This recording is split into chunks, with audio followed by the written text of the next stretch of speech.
And good morning and welcome to the 2023 Milburn Concrete Circuit of Ireland Rally. Wonderful introduction there, showing the progression and competitive changes in the history of such a prestigious event as the Circuit of Ireland Rally, and changes down over the years. Some great memories there. Looking forward to 8 stages today, but first of all, let me introduce my co-host for today.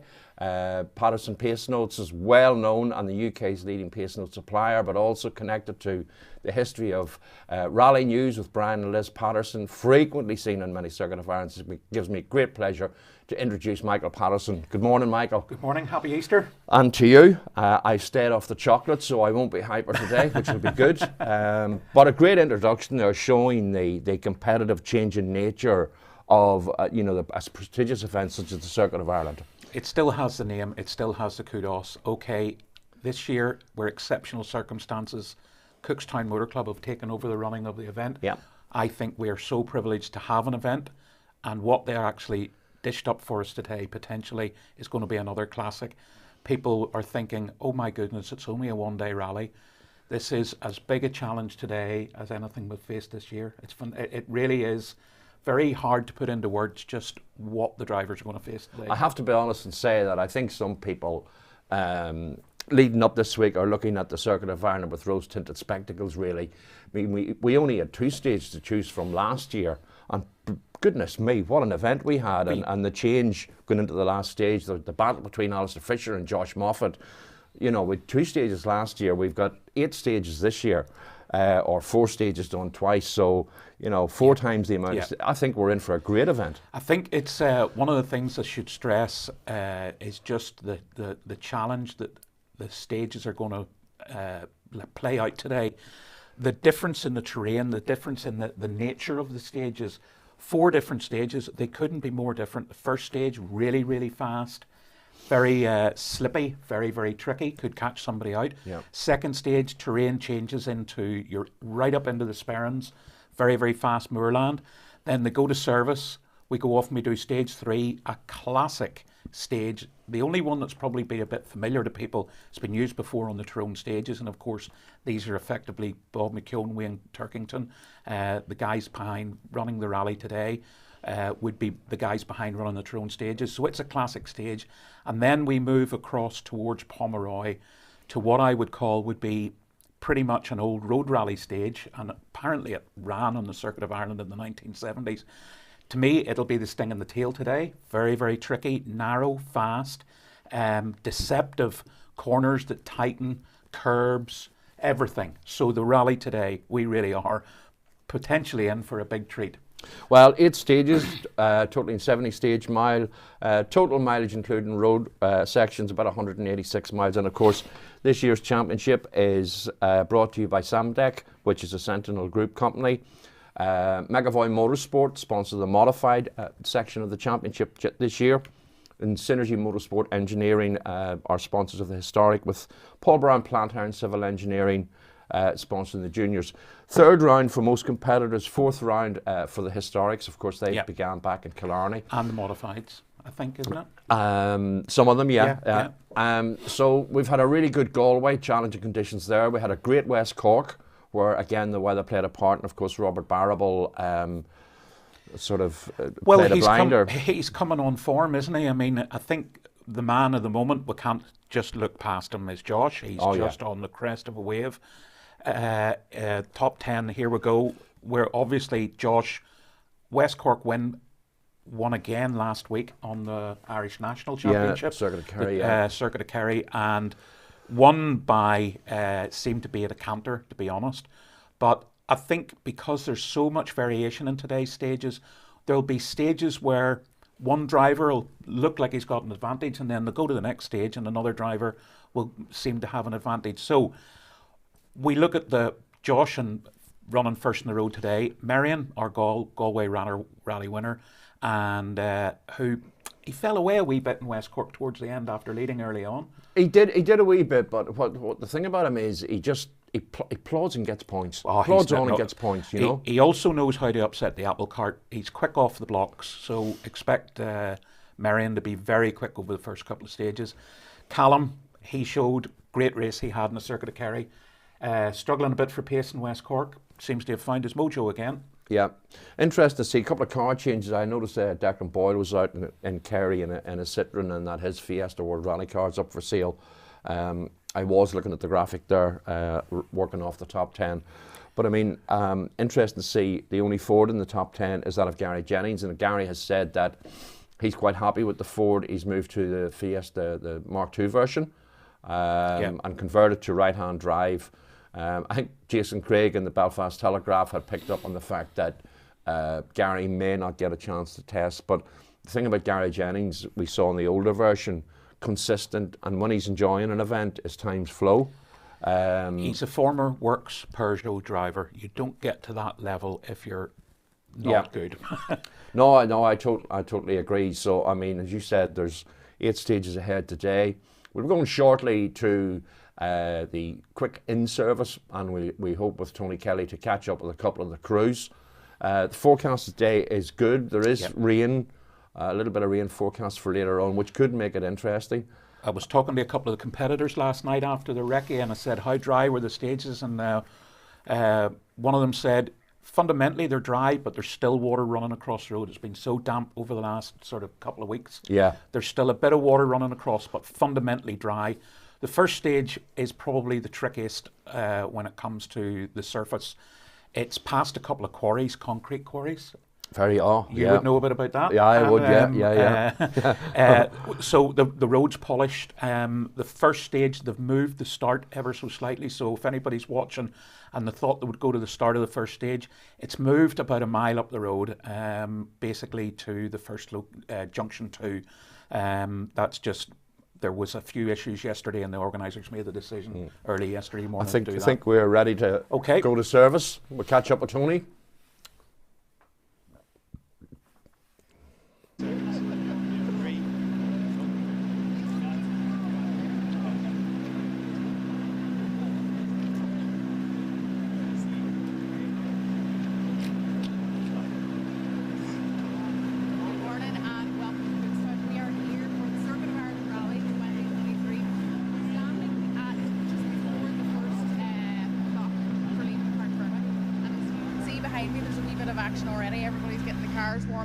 Ready to go. So we're going to talk to a couple of the drivers here.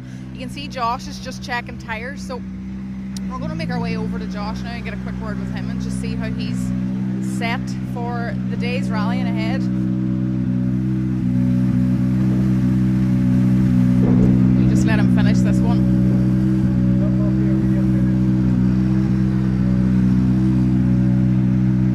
And we're just going to get the photographers get their few pictures as well. Can we grab you for a quick word before you get started? Yeah. A busy day's driving ahead of you. Yeah, there's 8 long stages today, so a lot of different conditions and different types of roads there. So yeah, look, it's going to be interesting. You're on a brilliant winning streak already this year. How are you feeling? Yeah, we're feeling good. I suppose it's been a pretty good start to the year, so hopefully we can continue it here. Do you feel any pressure with that today, or are you just happy to just get into the car and head straight for the road? Yeah, well, I suppose there maybe is a bit, but yeah, for me, just get in and do what I enjoy. So. And what do you think of the stages? Obviously, they haven't been used in a long time, so it's one of those things where everybody's really on a level playing field here today. Yeah, which is certainly good. First 3 is nice and flowing, and then the fourth one gets very technical and a lot tighter. So yeah, good variation, and it'll make it interesting. Brilliant. And tyre choices should be simple enough today? Yeah, fairly straightforward. I think the weather's going to stay good, hopefully it stays that way. Good man, we'll let you get back to it, Josh. Thank you very much for stopping with us. We can see Marion Evans here just over the shoulder. Marion, morning. You've had a very steady year. Like, you started off brilliantly in Galway, started off brilliantly in West Cork, and then obviously with the weather conditions and everything else, it got a bit tricky for everybody. Yeah. But I mean, a brilliant day's rallying ahead of you today. Yeah, I hope so. Yeah, stages look pretty good, to be honest. It's pretty different from the first 2 rounds, really. There's a lot of driving up here, so very committed first stage, and then they kind of gradually get more technical. So I'm looking forward to it. And any of the stages in particular that you're looking forward to? The third one is very nice, but that's like nice road, country roads kind of thing. But yeah, from the recce, I kind of like the second 2, but we'll see. I mean, when you're driving at speed, it's always different. I mean, the recce would have been very interesting because it's one of those things where these stages haven't been used in a long time, so everybody, as they say, is on a level playing field here, but writing the notes to that is very tricky too. Yeah, I mean, it helps a bit, you know. I think the guys local have a bit more of a knowledge than we will, but, you know, that's kind of the case with every round out here for us, but it's, I feel like we've got a good recce anyway, so that's all we can do. Brilliant. And what's your plan of attack when you leave here this morning now? How do you get your head ready for the first stage? Same as always. I always feel a lot more settled once I get in the car and start thinking about what we're doing. So, if we can do that, we'll be away. This is probably the horrible part here, is it? Standing around waiting? Yeah, it's always the worst. It's always, and to be fair, in the south, you've got to park firmly straight into service and everything, and it's a bit, everything's kind of happens. But here, we're waiting a bit just to start. But once we get going, we'll be away, hopefully. Brilliant. Well, thanks very much, Mary, and best of luck for the weekend. And you can see Jonathan Jackson getting everything ready there as well. We're going to see if we can get a quick word with Callum Devine here. He's sitting in, relaxing himself this morning. Callum, you're very, very relaxed there this morning. Are you excited for your day's rallying? Oh, I'm excited, Tony. So I'm excited and a bit nervous. Sure, you know yourself the way it is. So that's what I was just saying to Marion. Like, sitting in here now can actually be the world's worst, really. It's as I say, you try and get as relaxed as you can, but you're trying to stay in between being relaxed and trying to get the adrenaline built up here to get at it. You know, so yeah, it's just in between, isn't it? It is, surely. And you obviously had a brilliant weekend last weekend, so you'll be ready to leave here today now, chomping at the bit. That's it. We need a good result here to be fair this weekend. Like Josh is starting to get on the roll there. Main's going hard there too and stuff. So there's a lot of guys going hard there actually. So we'll see after the first one, as I say. Try and get ourselves bedded in, you know. But the tricky wee stages, so there are a lot of like the different terrain up here, and it's like there's a lot of dust and dirt on the stages, you know. So we'll see how we are. Good man, Callum. We'll let you go. We can hear another few engines starting. So I'd say it's Callum's time to go. But as you can see, trying to relax as much as he can and get himself ready to rock, because it is a tricky one. Johnny, wee bit of noise here this morning. There must be a rally on. Must be. A couple of people in the same place as last time in West Cork, so must be something going to happen. Come here, are you looking forward to? What do you think of the stages? The stages are good. Probably the second loop has probably got a bit more in it than these first two. These first two are very fast over the type of like Moorland sort of stuff, so it's going to be very high speed from the off, so it'll be a challenge to get up the speed quick enough, but I'm looking forward to it. It'll be good. Weather looks like it's going to stay dry too, so hopefully it'll be a good day for everybody. And you obviously go well up this neck of the woods, but also you've been having a brilliant year, like, so you should be sort of hoping to be very, very on the top of the limit today. Yeah, we're hoping to be thereabouts if we can, try and stay with the guys over the first couple of stages. I know our problem has always been slow starting, so we're going to try, but it's going to be so competitive again. Like West Cork, it was, especially on the Sunday, it was really competitive, so everyone's going to be quite close, so hopefully we'll be in the mix at the end of the first loop. And I mean, how do you find that? Like, 'cause sometimes you can get things. We're getting the word from Niall Burns that it's time to go, Johnny, so we're going to let you head on. So that is Johnny Greer, and we're going to get a quick word now with Sam Moffat. And then we're going to try and get a quick word with Bobby Willis. I saw him about here this morning somewhere. Sam, how are you feeling this morning? A lovely day of stages ahead. Yeah, feeling good. Not nervous or anything, so that's good. And just looking to get into it now. Tricky stages, so we'll see how it goes. You were saying in West Cork that you were kind of trying to figure out what was going on. Have you figured that out in between times, and you're sort of chomping at the bit now and ready to go, do you think? Not sure. We'll see after the morning stages. Hopefully we got the tyre choice right here, and look at the stages, will tell the truth, I suppose. The stages are going to be very interesting this weekend because they haven't been used in a long time, so that should kind of be a very level playing field.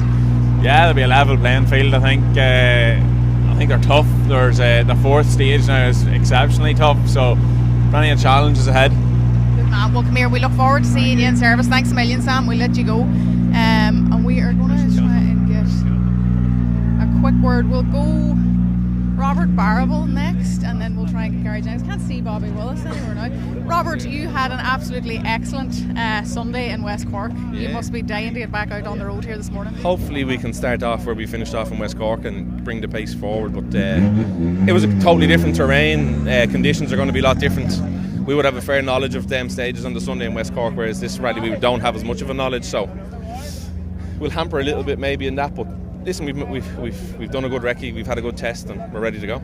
Do you feel like the fact that the stages haven't been used in a long time, sort of nobody has any major experience on them over the last couple of years, is that going to help the thing at all? I think the knowledge does help, but if you drive to the pace notes you make, I think that's really kind of where it's at now. Like, it's not a matter of having knowledge. Okay, knowledge helps, but realistically it's down to the pace note. If you drive to your pace note and the speed that we're all at now, I think it's just that's what it's down to, first run and go from there. Like. Brilliant. Well, listen, best of luck for the day. We'll see you in service. Thanks very much, Robert. So we'll get a quick word now with Gary Jennings, if we can. Gary, you don't love to see us coming, but sure, we love to chat. How are you feeling this morning? It's been a wee while since you were out. Yeah, a bit nervous, but looking forward to get out in this new car and see how it goes. But yeah, it'll be challenging first couple of stages, but looking forward to it. This is a rally that you've kind of gone, well, you've gone well in all rallies, but this is a rally that sort of would be close to the heart up here the last couple of years, and with a new car, very exciting to get out on these new stages as well. Yeah, we'll go with my main sponsors from Cookstown and sell your car to Jacks as well, so that's why we definitely had to get the new car ready for it here, so that's why we're here. But yeah, the new car, it feels a lot different. Just saying there, it's nearly 80 kilos lighter than the old car, which is 4 bags of coal in the back seats, so that's a big difference. And power, definitely is more power, but it doesn't really like bumps yet, but I'm sure we'll get it sorted. But it might take a service to get the bumps sorted, and there's a lot of bumps in this rally, and I just don't want to put it off into the field, so maybe this first two we'll try and see what it does and then maybe make some adjustments. But hey, I'm looking forward to it. I think these cars are very underrated. I think Ryan Loughran's in one as well. He'll go very hard here. He's from the town and he's seen the way back, so if we can get some of his information, maybe I get some of his, we can hopefully do something in the second or third loop. And it's everybody's talking about the pace in the top 10, the top 20 this year. Like, it is massively intense. It's an incredible feat for the Irish Tarmac Championship, but it's definitely one that just you cannot rest, really. No, without a doubt. It used to be top 5 in internationals, then top 10. I think you're right, it goes back to the top 20 now. I think if we can hold on to the top 10 in the first loop, we're doing very well. The people behind are exceptional drivers and exceptional machinery now. So look at the machinery in the top 30. You'll get it nowhere else probably in the world at the minute. So, and all the different range of cars. Like, a lot of people just changing cars now, like, for the fun of it. So, I think if a good result comes in a Citroen, everybody wants a Citroen. If it comes in the Volkswagen, everybody wants a Volkswagen. So yeah, everybody's chopping and changing, but it's getting that last wee millisecond, and that's what everybody's looking for now. The drivers are all capable of it. It's just putting a driver into the car and getting that extra bit. It's everything going right on today, isn't it? Correct, and it's tyre choice. I know today's very dry at the minute, but it's not warm. No. So we went on a softer tyre, some went on a harder tyre, and then slight differences can make the difference in time. And it might dry up now the next hour, and the hard tyre could be better. It's just that I know it's going to be dry, but it's just the temperature's just not up to temp yet. Yeah. Well, we'll see. It's all very interesting. Very typical rally morning, isn't it? Yeah, it is. Typical Tyrone from on a morning. Low clouds. Good to see so many people about. I think the organisers have made a great rally out of these 4 stages. Very challenging. I was just talking to people there. I'm glad I didn't go to West Cork, because if you come here in a West Cork setting, you're over the ditch in the first couple of miles. So yeah, for these boys who've done West Cork's their last rally, it's definitely going to be a challenge going into the bumpy Tyrone stages. A very different setup. Without a doubt. The setting we got from M Sport last night, on Thursday when the car went out, we've raised the car 30 mil. Like 30 mil is a lot. Yeah. If any of these boys have come here in the West Cork setting, they're in for trouble. Gary, thank you very much. That was brilliant insight, and there we go, guys. It's one of those things where the stages mean everything, don't they? We've Bobby Willis here. Bobby, again, another man that loves to see us coming. Bobby, you'll be delighted to be standing here at the start of the Circuit of Ireland. Absolutely delighted, yeah. Brilliant weather, brilliant stages. Isn't that great? I don't know the stages, I haven't seen them, but I believe the weather's going to be good. So the weather's going to be good, and I believe the crowds are already out there. Either it'd be perfect today then. The weather always brings crowds. So I know, and it's hard to beat on an Easter weekend, isn't it? It's fantastic. Brilliant, Bobby. Thanks for talking to us. We're going to get a quick word with Jason Mitchell here now as well, if we can. Sorry, Jason. As soon as you get into the car, we come after you. How are you feeling this morning? Look, go out now and get through these first 2, Tony, and see where we are, and we'll give her the licks in, hopefully. I mean, this is an event that you went very well on last year. You'll be dying to do the same this year. Well, look, we've went back down the ladder a bit here, Tony, and we're going to start building this yoke, and hopefully we can start improving maybe in the next rally or 2. Brilliant, Jason. Thank you very much. That's Jason Mitchell. So we're going to head down through the field now and get another few drivers. We'll see. I could be walking past people here now, folks. I'm shocking. Once there's a lot of rallies, it's about I miss everybody. We're going to get a quick word with Niall Henry here if we can. Niall, Niall, how's everything going for you? You all set for a good day's rallying? Yeah, conditions are going to be nice by the look of things. Now I rated it last weekend and to be fair, I got quite a dump reggae, so it's changed probably quite dramatically from then. But hopefully I can trust the information I've got and just judge it. It's quite a good rally. You can see a lot of what's going on in front of you. There's no real surprises. So no, here I'll just go out and do my own thing. You're out with the hot shots today, so I'm not obviously concerned with them boys. So just do my own thing and try and get back here later on. Car feeling good and everything, yeah? Yeah. Actually, me and Marty haven't done a rally from the Ulster, so we went to run there the other day now. So no, everyone's positive. So just do what we can do. Good man, Niall. Thank you very much. Best of luck for the day. We'll make our way over this side now and see if we can get a quick word. That's Camilla's Bradley passing us. So we're going to see if we can get William Crichton now. Sorry. Alan Harriman, how are you? Good. I heard it took 25% off. I keep interrupting conversations this morning, William. How's everything looking for you this morning? Yeah, good. Weather's better than we had in West Cork, so looking forward to it. It's going to be quite a tricky rally, quite narrow and generally quite bumpy, so proper Irish rally. A proper Irish rally and Easter weekend. I mean, the Circuit of Ireland's very special to us all. Yeah, for sure. It's probably, to be honest, one of my first memories going to the circuit with my dad whenever he was doing that more regularly. So yeah, it's nice to be out over the Easter weekend. Yeah, and obviously a very important weekend for you to get prepared for Croatia.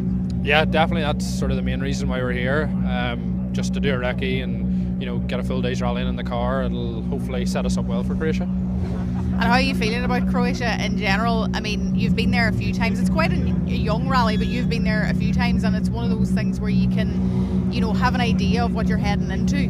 Do these stages match up? There are some similarities. It's a tarmac rally at the end of the day, so over in Croatia the road's probably smoother, and even in the dry it's quite slippy, so it's a really difficult rally. And I was saying earlier that we've put a lot of prep in and we'd like to try and get it right this time, so looking forward to it. Looking forward to competing in another WRC round in general. Brilliant, good man, William. Well, best of luck for today. We're going to move on down the field and get a wee chat with everybody else. So that's William Crichton, and as you can see here now we have Frank Kelly coming up towards us, so we'll get a quick word with him if we can figure out where he's actually stopping here. So we'll get a quick word and see what Frank Kelly has to say to us. Frank, a great rally to be heading into today. Some fantastic stages ahead of you. There are absolutely fantastic stages. I couldn't believe it. I was smiling my face the whole day yesterday on the recce. Now the bulletin this morning that they're putting dumper tyres out as chicanes is not brilliant news, but we'll have to just be careful because that's dangerous. But fantastic stages.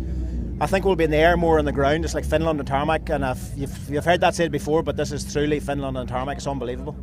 And I mean, the crack then obviously is great in the Mark II. Well, I like flying. I'm just not that good at landing. Tyre wear should be minimal.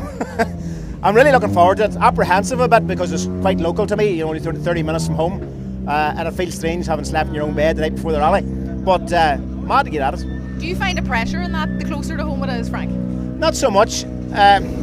I enjoy the run home when it's been a good day, and when it's been a bad day it's a long run home, but it'll be nice to get back in my own bed this evening, hopefully, and not a hospital bed. Well, fingers crossed, we'll be hoping for that. Aye, and not a feet through a straw. Well, look, you always have to be lighthearted, Frank. Thank you very much. Frank, thanks a million. We're going to get another. As you can see, the line's getting pretty long here, so we've a lot of people to get through down here. And it's just fantastic to be talking to everybody this morning because everybody's in such good form and really excited with the dry day and heading to more stages. So we'll get over here now for a quick word with we'll get a quick word with Eddie Doherty. Good morning. Morning. All ready for a lovely day's rallying? Yeah, first dry one of the year, so I think everyone's smiling here like this morning. But look, they're completely different from what we're used to. Just bumps and crests and jumps and everything. So we just want championship points here, and then head for the big one in Killarney then in 3 weeks' time. So it is a bit of a tough. We were just talking to Gary Jennings there about how different the stages are, and it is a wee bit of a tough adjustment to make whenever you're used to the kind of the wider, kind of flatter, less tricky stages of Northern Ireland, but they are really technical and fun to drive. Yeah, definitely technical. That fourth one, I don't think you'd see it anywhere else in the country. There's everyone, there's crests, there's bumps, there's straights there down south, and you have 3 chicanes in them, and there's no chicane whatsoever. So in these class 14 yokes, they are going to be fun. And obviously, we were just chatting to Frank Kelly there too. Like, obviously, you know, when you're in a rally car, you're working hard regardless. But the Mark IIs, like, to get around all these corners and jumps and bumps, like, it's intense. Yeah, the jumps and bumps are going to be tight for us. But I'd say in an R5 there's going to be a lot of wings bought as well, because there's a lot of tight stuff in there, and I wouldn't like to be getting an R5 down through them as well. So, but no, looking forward to it. Brilliant. Any stage in particular? Third one is like home, so I'll go with that one. Good man. Eddie, thanks a million for talking to us.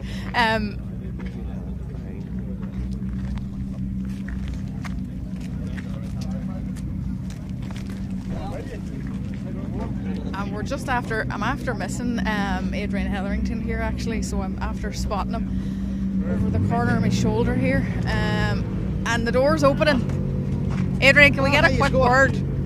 You'll be looking forward to this today. I don't know, I might be a bit apprehensive. I'd like to get the first stage over me anyway, see how I go, you know. Do you feel sort of at home here, or do you feel like it doesn't matter where you are in the country when you're rallying, it just, a stage is a stage? I feel as if I'm way in the middle of Cork or somewhere. Especially when I hit some of them stages. Even though they're close to home, I don't really, a lot of the roads I have never been on, you know. Yeah. And we were chatting to Frank Kelly there too, and he was saying that, you know, he would nearly even feel a bit more pressure whenever he gets to sleep in his own bed before a rally. Do you feel the same, or do you kind of, a stage is a stage? No, I like to be at home now. It's nice to get up at home, in your usual routine, you know. You're not in a hotel and having to get through this false routine now. And in terms of the stages, you obviously did the recce and stuff. How's the head for them? You know, is there any stage that you're looking forward to in particular, or are they just all? I'd say the stage that's closest to my house is the one I'm not looking forward to. Right.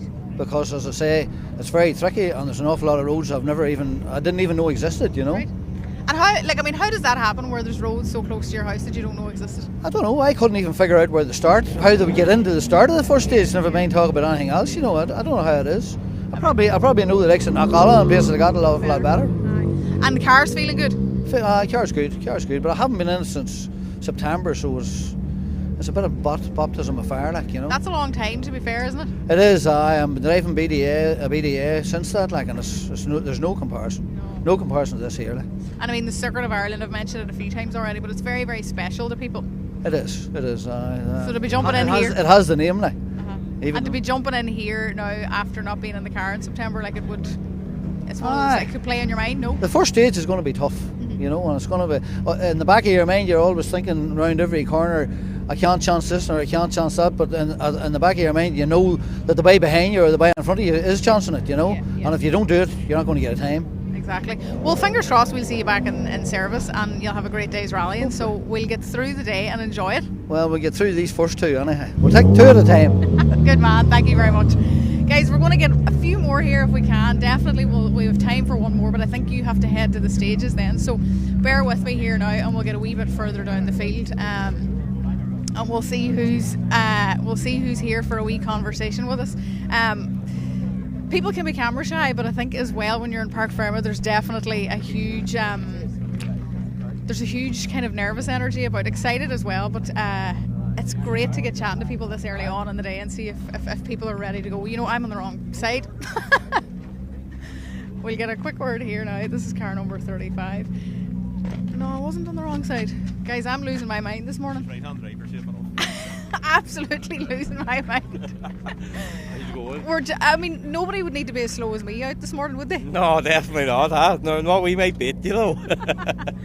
How are you feeling this morning? Everything all set? You happy enough? I'm grand. It's been a good while since we're out. So we weren't out since Donegal last year. So we were just chatting to Adrian Hetherington about that, actually, how it can actually be quite tricky to sort of get your head really switched on you know, more in the prep for the event, but whenever you sit into the car, it all feels like it doesn't be simple now, but we've nothing to prove, so we'll tap about, try and get it built up again a bit and ready for Donegal again. Any stages in particular you're looking forward to? No, I like them all, you know. They're tricky stages, but enjoyable. I like them now, so. And it's a long day, like very intense sort of a day, like. Long day, all long day, surely.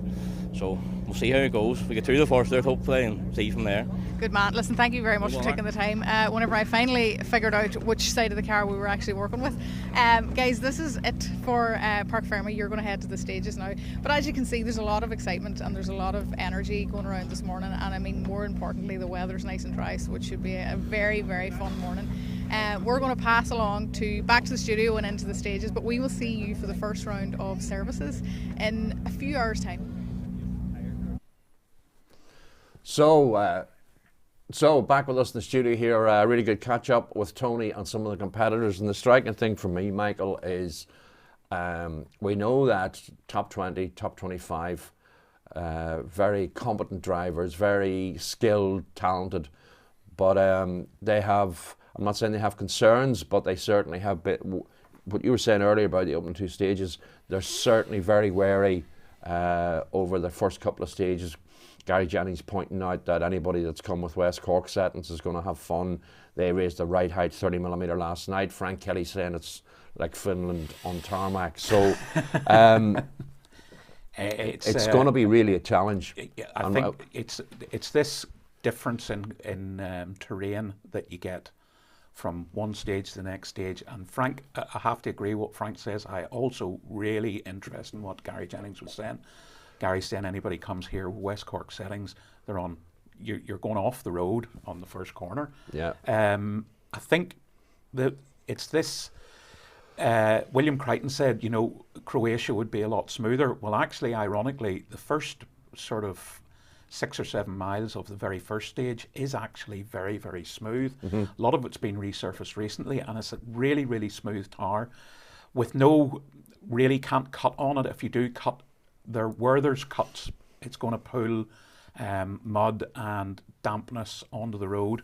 Talking to a few people last night, and some of them be fairly experienced, and they're like, yeah, there are just 1 or 2 places. It's not everywhere, but there are 1 or 2 places where you'll get mud pulled onto the road, and the very smooth tarmac means that there'll be a lack of grip.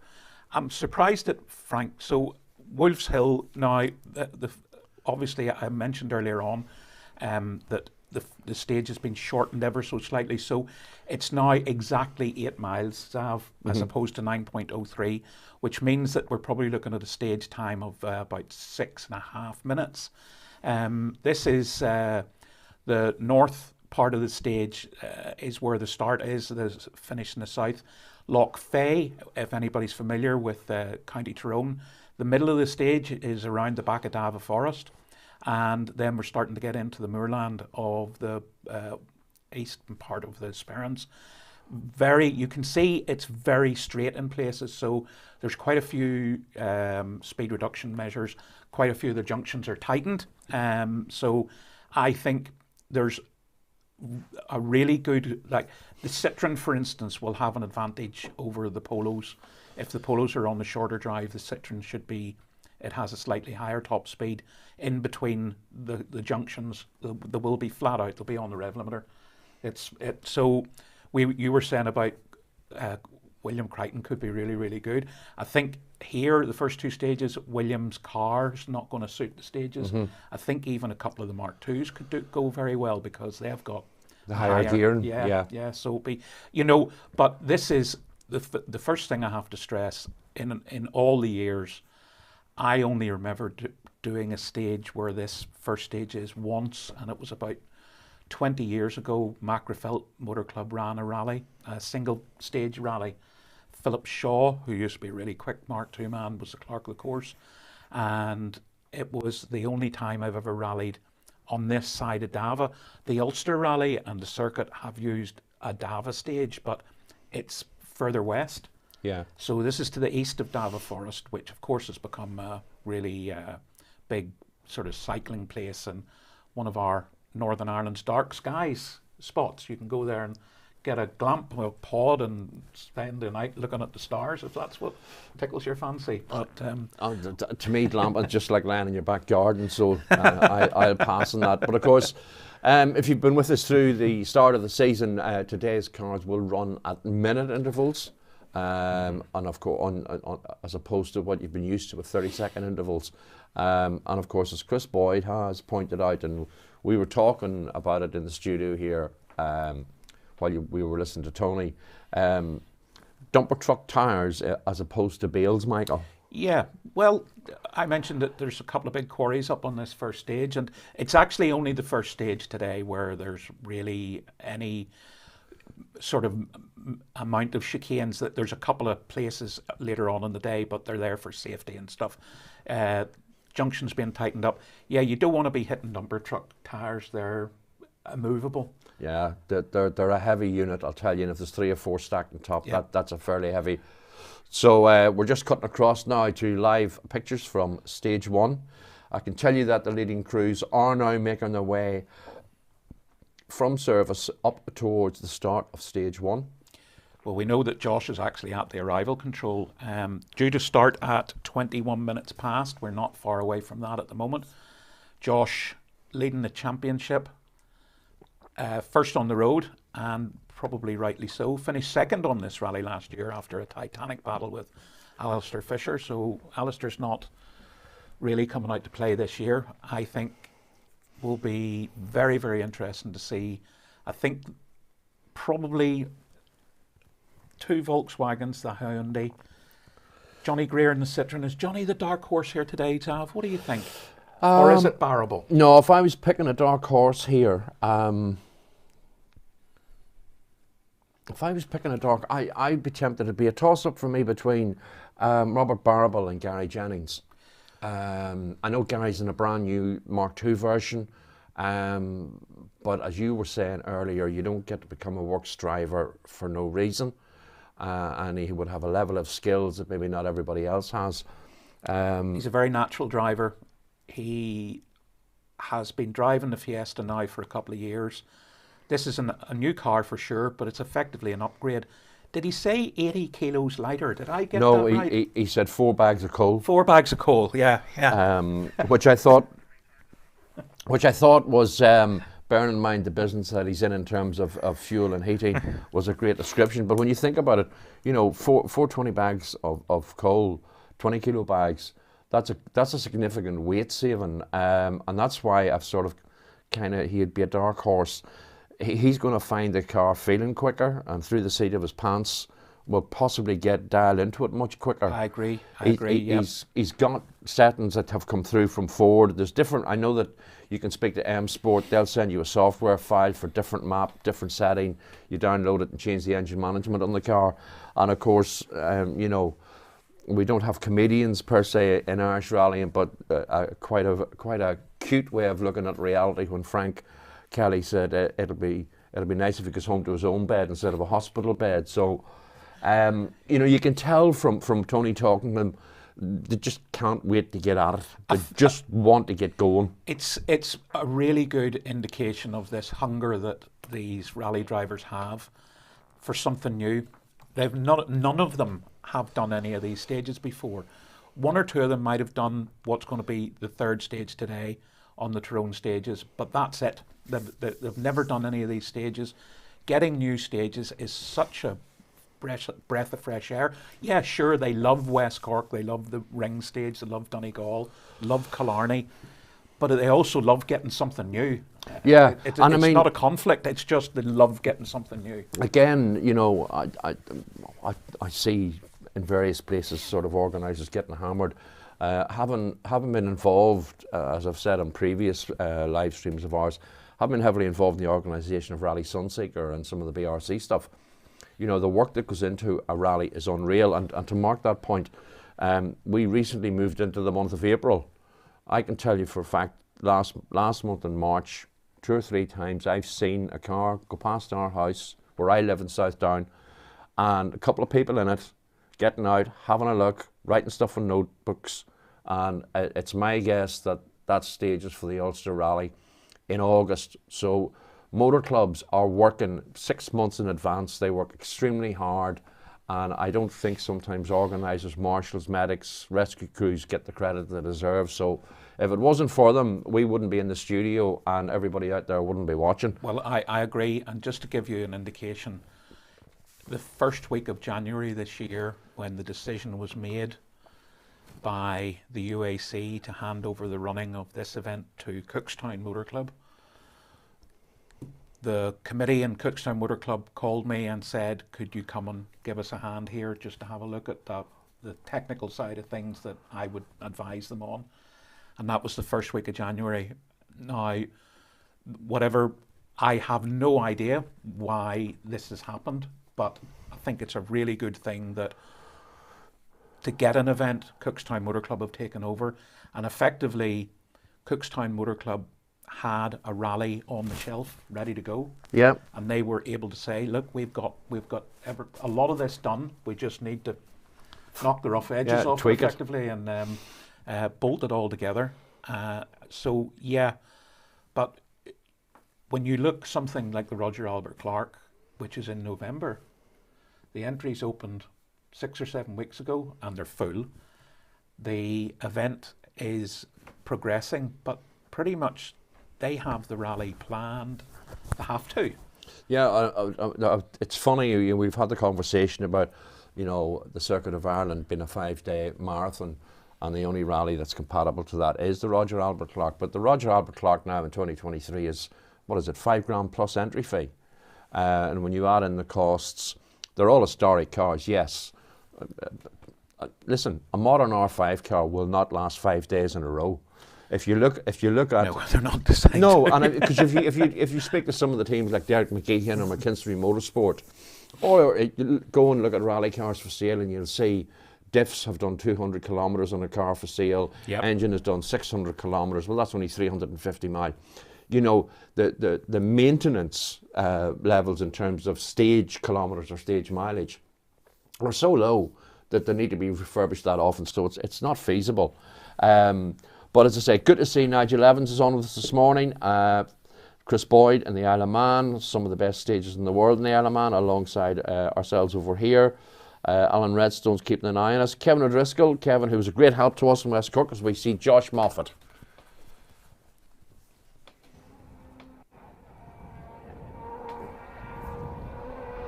On the rev limiter, as predicted.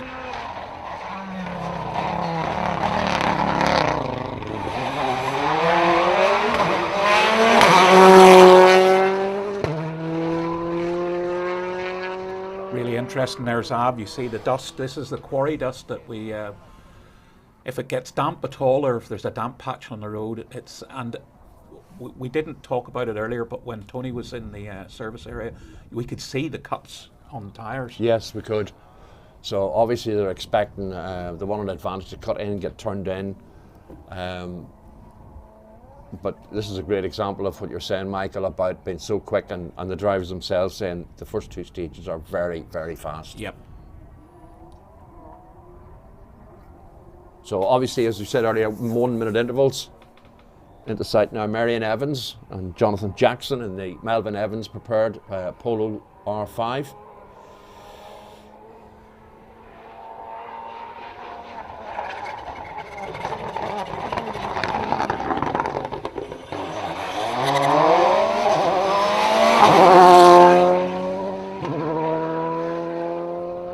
Birdie tells me that there's another Polo has been acquired in the Melvin Evans camp, and Melvin's going to take it out himself and have another go at Clacton Rally in a couple of weeks.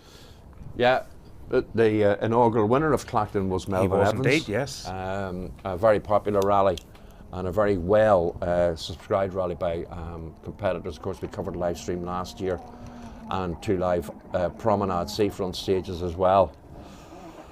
So we're less than a mile into the stage here, or just about a mile into the stage, just so you know. This is the first proper junction with this revised start. They've done a couple of chicanes, so just taking a guess at the times, it's a bit too early in the stage to be judgmental.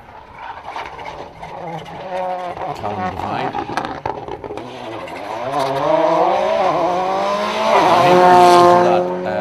If you like artificial hairpin, it's either a large dumper tire or a large roll of conveyor belt that you see screening machines use, and I can tell you from experience, you don't shift that stuff. That is fairly heavy.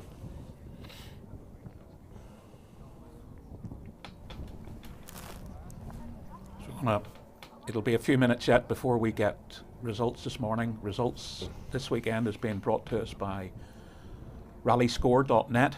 Paddy McCollum, who looks after most of the events in Northern Ireland. This event running under Motorsport UK as opposed to Motorsport Ireland, though Motorsport Ireland do have people on the rally. They good cooperation between the 2 governing bodies this weekend. Next car up should be Johnny Greer. I think Johnny has a good chance this weekend.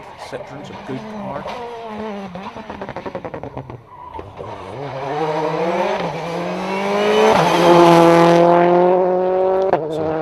through and away. If you know the area, Josh Moffat is now making his way around the back of the quarry, down from the forest that Michael was talking about. So he's about halfway through the stage at the moment. The other leading crews are, I can see Sam Moffat, Desi Henry, Gareth McHale, Jason Mitchell, all getting ready to start the stage. Next up should be Sam Moffat.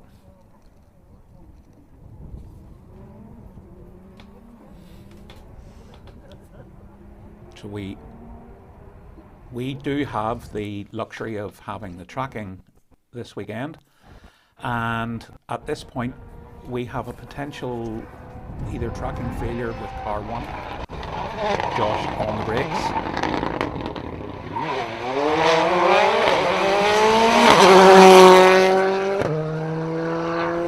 Josh in the latest model Hyundai. Or sorry, Sam in the latest model Hyundai.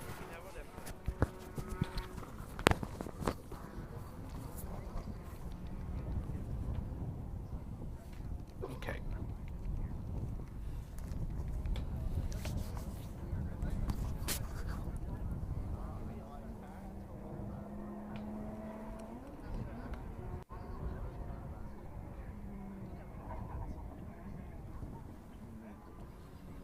Cahan McCourt.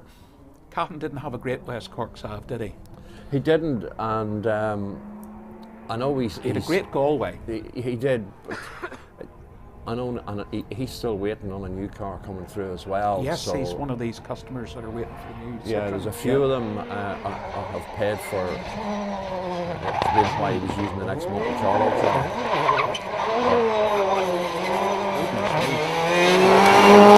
He's somebody, Michael, that we've said is it's only a matter of time before he stands on top of the podium. Absolutely, absolutely. He's proved in the forestry. He's the current forestry champion, or certainly a couple of years ago. Don't want to do Paddy O'Brien any disservice. Sorry, Patrick. On the tarmac rallies, look, when you start setting fastest times, that's it.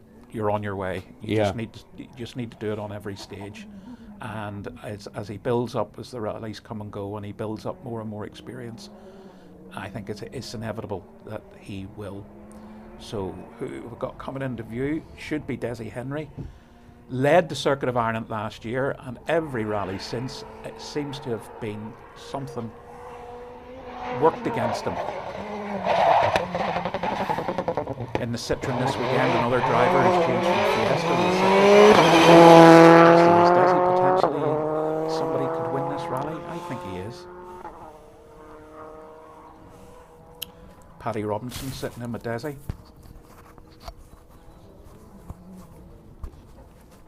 So they move from here to approximately 9 miles of Special Stage 2 mucker, which is just west of this opening stage of the 2023 Milburn Concrete Circuit of Ireland Rally.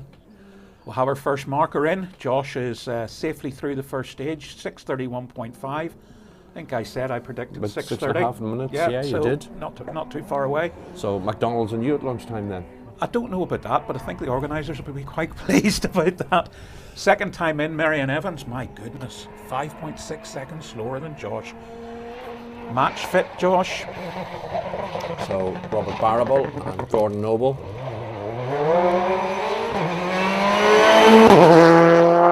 Robert, who was absolutely astonishing on the Sunday in West Cork when he bolted on a set of tyres that just enabled him to leapfrog about 4 places up the leaderboard, and quite confident coming into the Circuit of Ireland now after a couple of events in the Citroen. We'll talk about confidence. I think Josh Moffat is on a crest of a wave. That is confidence to go 5.6 seconds quicker on an 8-mile stage. And we know Marion is on the case, like out of the blocks. Marion is quick. He really is. So. Wow, you're going to have to eat that bit back again, aren't you? I am. Match fit this race. These guys are carrying on from the Circuit of Kerry. When you look at that quickly, 10 seconds between Callum Devine and Marion Evans, and they're all on the ball. Yeah. So we've just had Devine while we're seeing Gary Jones. sounds sharp too. It does. So Callum set a time 6:27.7, Josh 6:31.5, 3.8 seconds down, and Marion 6:37.1, 9.4 seconds further back.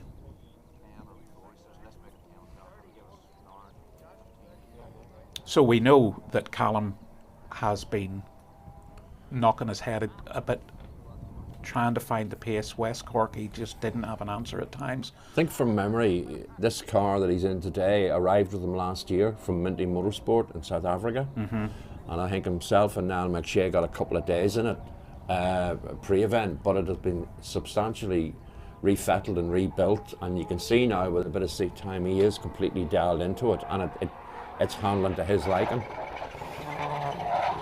Declan Boyle. Declan, bad luck in West Cork again. Got the car back into the rally and ran in Super Rally, and a few more miles under his belt, so it'll be interesting to see.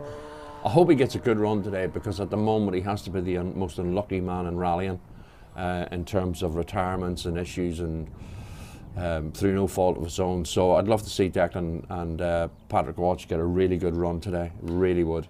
So we've already given the live results a mention earlier on, but rallyscore.net, the results are coming in thick and fast now. Johnny Greer has just come in 6:40.7, 13 seconds behind Callum. Exactly 13 seconds. Sam Moffat's just popped into third. That's pretty good, Sav. 6:35.6. Yeah, I think we could see Sam maybe grab a podium. He's getting more and more seat time in the Hyundai. This will be his fourth event.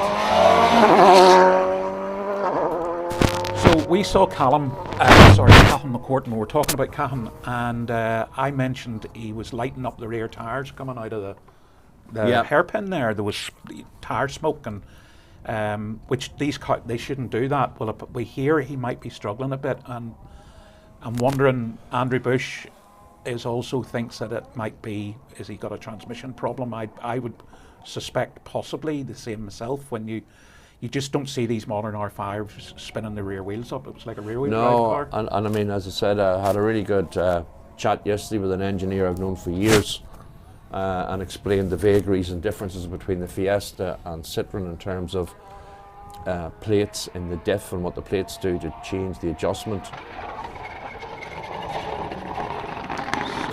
Car number 12.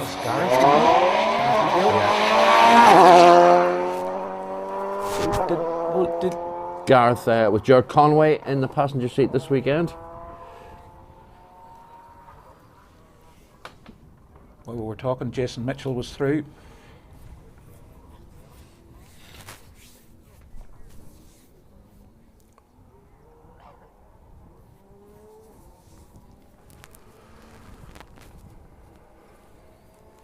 Nice to see Joe McGonigal out. Joe, regular competitor in the British Rally Championship, Tarmac Rally Championship, National Rally.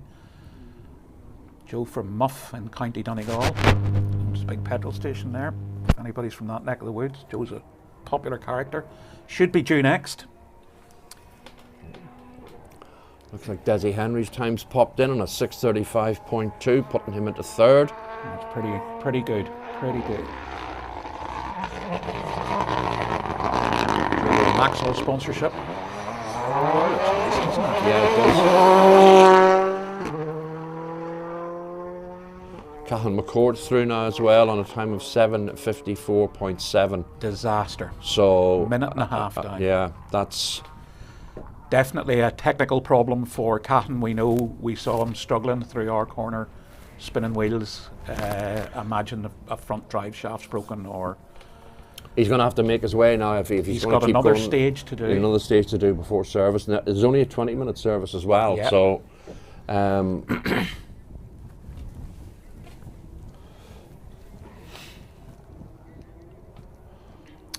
Nicky Burke following us there. Nicky saying, we'll see you all in Killarney in 3 weeks' time when I'm sitting with Noel O'Sullivan on our 30th start together on the Rally of the Lakes. That's pretty impressive. Fair play to you, Nicky. So a reseed here, this is Frank Ray, another Donegal man.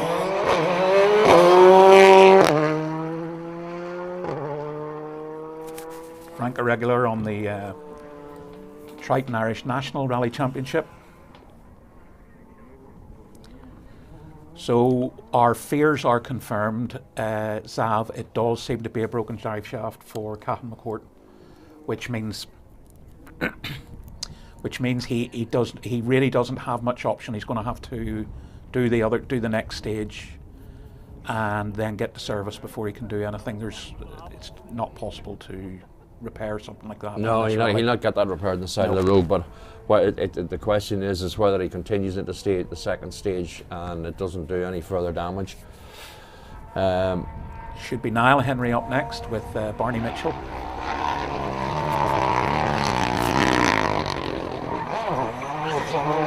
Barney some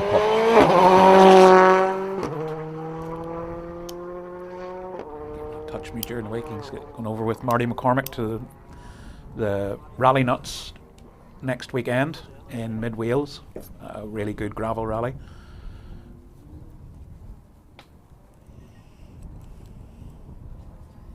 A couple more times in, interesting. Gary Jennings, yep, new car's not so bad after all. 7th overall, 6:45.8. Robert Barrable, 6:47.3. Now 20 seconds slower. He did sort of mention at the start to Tony that West Cork he knows very well. Here he's never been, and difficult terrain, different type of stages. Alan Carmichael.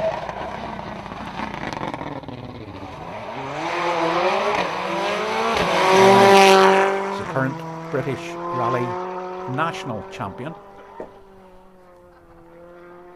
Taking the opportunity, he's also doing the British Rally Championship this year, but took a fancy for the Circuit of Ireland as well. No, it's good to see him. It's good competitor, reasonably local to him from Ballymena. Yes, it's close-ish. Yes, but good to see him out because we don't often get the chance to sort of mention him. So the next man we should have. There's been a lot of chat about this guy.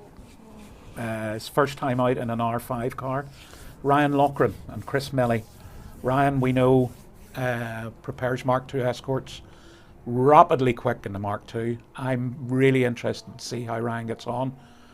I think it's a big ask because the R5 cars need a bit of work and fine tuning, but I still don't think he'll be far away.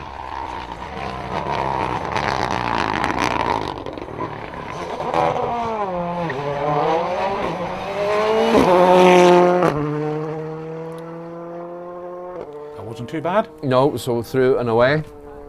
And of course, Guy Jennings mentioning Ryan whenever Tony was interviewing him in service this morning.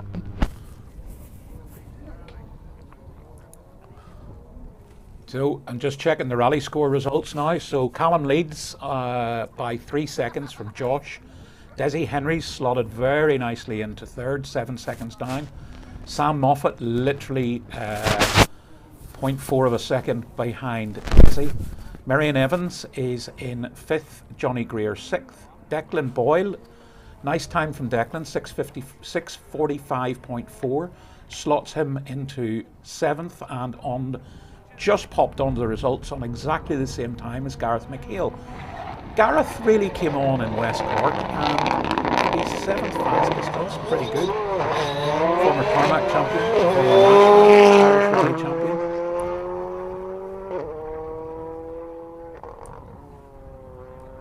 So Aaron McLaughlin through there.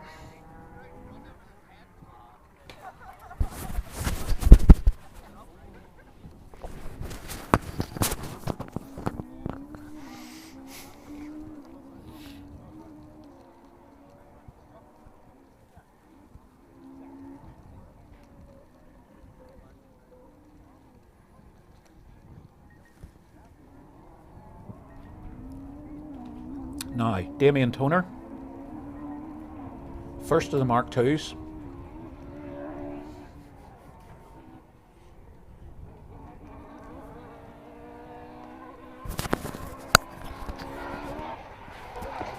So here's Damien, first of the Mark IIs, first of the modifieds. Stunning run on last year's Ulster Rally.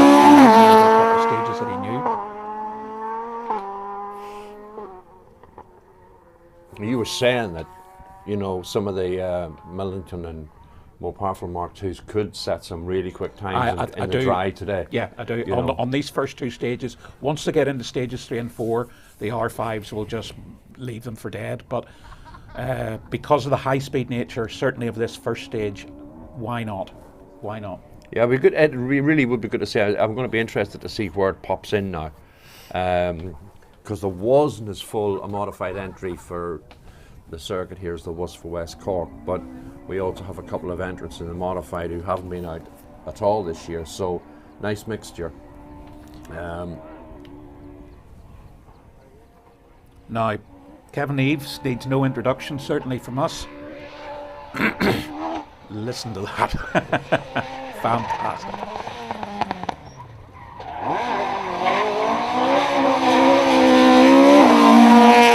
Difficult Galway for him and a difficult West Cork, so we'll be wanting to pick up a rack of points here in the modified section on the Circuit of Ireland round 3 of the Irish Tarmac Championship and round 4 of the Historics. So leading crews now making their way to the start of the second stage. Mucker due off at 09:57, about 10 minutes away. And from there they then make their way back to Meteor Industrial Complex, where they have a 20-minute service at 20:11, and Tony will be there to get the views of the crews over the opening 2 stages today. So just to be clear, there's the control is at Meteor, and there's a regroup at Meteor. Wayne Sisson, regular visitor to the Circuit of Ireland from England. Lined up to do the Manx round of the National Tarmac Championship. But the service today actually is at the well-known pit area for the Cookstown 100. So if they need to use the regroup, they'll do whatever they need to do there at Meteor, and then a couple of minutes later over to the service area at the Cookstown pits.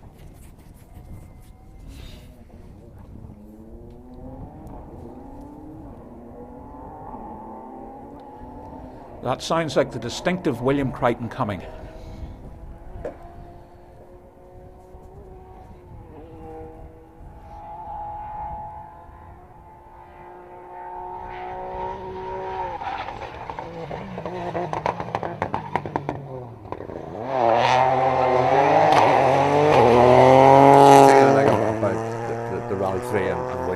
Deceptively quick. It is, but you have to drive it to get it deceptively quick.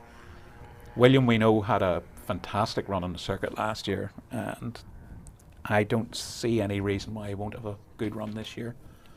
Of course, he got a puncture in West Cork, didn't he? And he dropped did. About 3 minutes and ended up finishing in the top 10. Yeah, and I mean, last year in the circuit we only had the 2 stages that we used, but 2 completely different stages, and we ended up having a cracking event,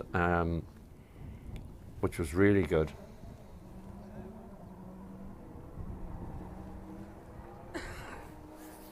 This should be James Ford.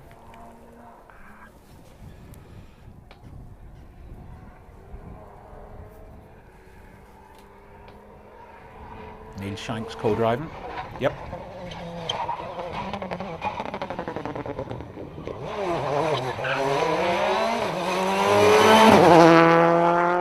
So you compare that to when Catherine McCourt in the same completely car. Different.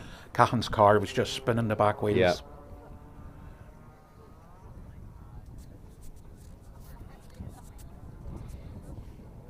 James did the circuit last year, and I'm reliably informed by our historical expert that James won the historics on the circuit last year. Stepped up to an R5 this year. Ryan Loughran's time in puts him in 11th on a 6 minutes 50.8 seconds. Not so bad for your first time in an R5. Not at all.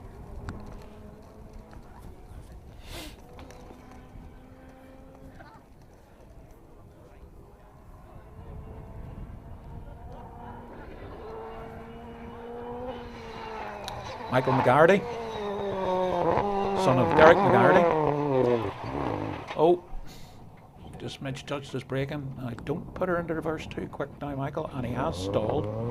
Car started gently.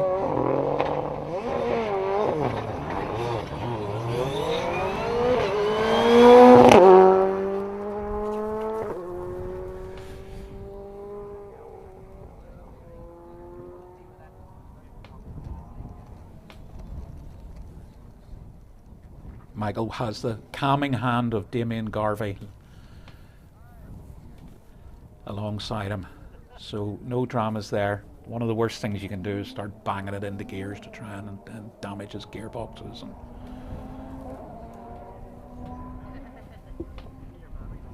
Another calming hand, Alan Harriman. He's co-driving for Donegal's PJ McDermott.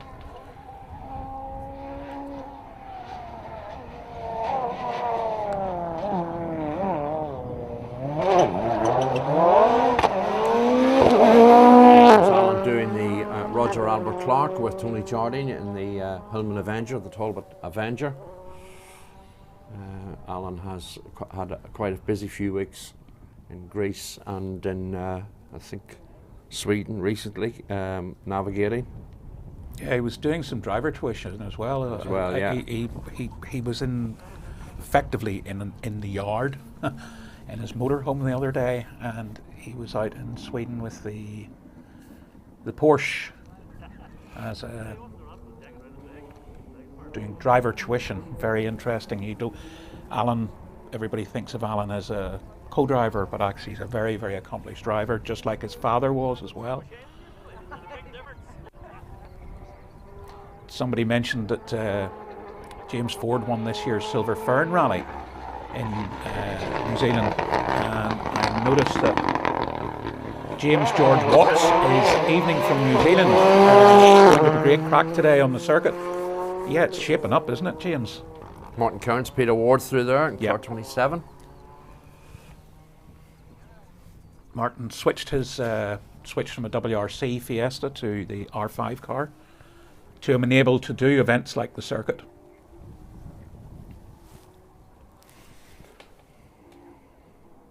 So Kevin Eves through now with a time of 7 minutes 6.7 seconds. Okay, so the R5s have got the advantage here on the high speed stuff. Just double checking the results. That's the only two-wheel drive time I can see through, which is odd. So we should have had Damien Toner. And talking of Damien Toner, here's Marty Toner.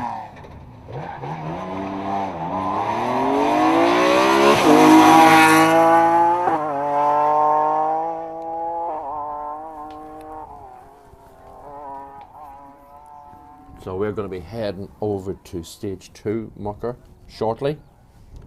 Leading crews at the start line.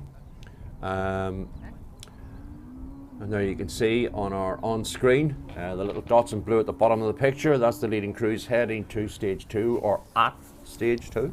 Unfortunately, on the tracking system, if they go blue, and Damien Toner unfortunately is blue just after what I'd say the back entrance to Dava Forest, and you can see him on the tracking there. He's a solid colour, slightly different colours on screen to what I'm looking at. Mr. Hetherington.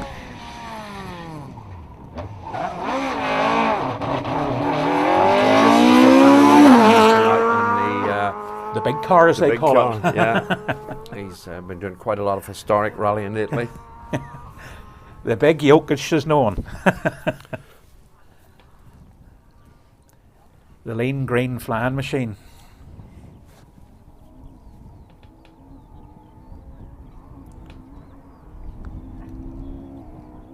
So big shame to lose Damien Toner. Maybe he's changing a puncture or something, but he's been stopped for 3 or 4 minutes now, so that generally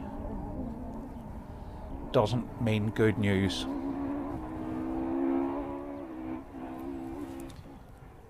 So, fantastic driver now, Camillus Bradley from Draperstown, not a stone's throw from this stage, with the hugely experienced Crawford Henderson. who seem to be running away from talking to people this morning in the service. Camilla's always smooth and tidy, and yet seems to be able to set stage times that are remarkable sometimes, and he's such a quiet and unassuming guy.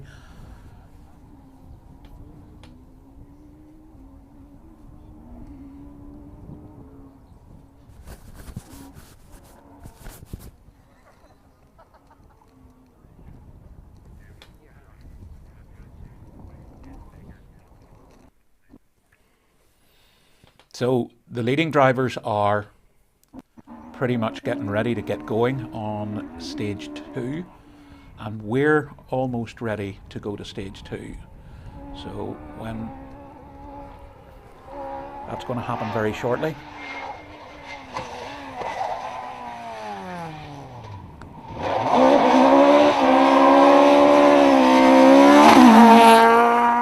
So very dramatic John Joe Duggan there, showing what a Mark II can do, and we're just going to head over to stage 2 now and pick up some action. So good to see all the major sponsors on board there, the sponsor boards. McAvoy's. And talking about Gary McAvoy, he's got a great new stand, Sav, which is in the service area, flattothehat.com. Yeah. Anybody want to get some really good merchandise, pop over, see Gary. You'll be able to talk the hind legs of a donkey and maybe even play a wee tune on the banjo. And as Dave Moynihan told me many years ago, you support those who support your sport, so certainly worth calling in to see, because there's some nice bits and pieces to be have. Speaking of merchandise, yep. And I know it's completely unrelated to rallying, but it has a tenuous connection because of Gary and the jackets and all the other stuff he sells. How much a day does the Masters merchandise tent take in Augusta? I'm not even going to guess, because I'll make an idiot of myself, and I'm good at that. But I got taken to the Irish Open about 10 years ago. Yeah. And the man who took me there is involved in Augusta with the television, and they also look after effectively the village that they build for the merchandising. And they never talk about numbers, but it is staggering. $8 million a day. A day. Yeah. I couldn't believe that the other night. And I know that the likes of Gary McAvoy and Pit Lane Motorsport and Brian Stitch and Orchard Motorsport, I know they're busy, you know, when you go into service areas and you see people buying models, DVDs, t-shirts, jackets, hats, all that kind of thing. But it just shows you a little side bit on merchandise for sports. So stage 2 is live. Won't be long before we have some pictures, I don't think. We're just checking the clouds now, and there we go. There's a great example of what Frank Kelly said, Finland on tar. Yes. But it's the speed they're carrying. It's the speed. It's so fast. Yeah. And be interested to see how Gary Jennings gets on with his 4 bags of coal less weight in the car. But, you know, when you think about it, 80 kilos, the Mark II Fiesta is lighter than its predecessor. Well, when he gets used to this, we both know the finer points. 80 kilos, it's not just the acceleration, it's the probably brake 1 second later. When you've got 20 junction in a stage. Oh yeah, suddenly you're so much quicker. You can carry a little bit more speed through a corner. You get there a little bit faster. You can brake a little bit later. That's what the development's all about. I mean, I was with a former World Championship driver last night. You don't need to be a genius to work out who that is. And he's currently testing for one of the manufacturers. And he is of the opinion even the WRC needs to be looking at the R5s with a bigger restrictor and a wing on the back. That's the answer. Yeah. These cars are so good. I totally agree with you, because we haven't seen any of the hybrids make their way down through and I don't think you will. So the options of going to M Sport and buying an ex-current WRC car, it's not going to happen. I certainly think the man that you were talking about is echoing what I've seen advocated for by people who compete at a very big level. Yep. And it's not just him saying it. There's a lot of people have said that. Go bigger restrictor, big airfoil in the back for downforce. But just stick with the R5 and that's formula. it. But stick with that. And the beauty for us as fans is that you then will find you could be getting 80 entries on a World Championship rally easily, as opposed to 30. Easily, but equally, whenever they start to trickle down, you will get your world level drivers going and competing, and they might come and compete in an Irish event. We're not far away here, by the way, so just so that you know. Be prepared to see Mr. Moffat appear into view at any second. Here we go. Yep.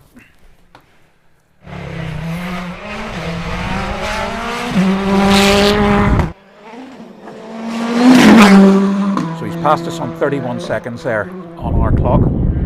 We're about a mile from the end of the stage, so that's our marker.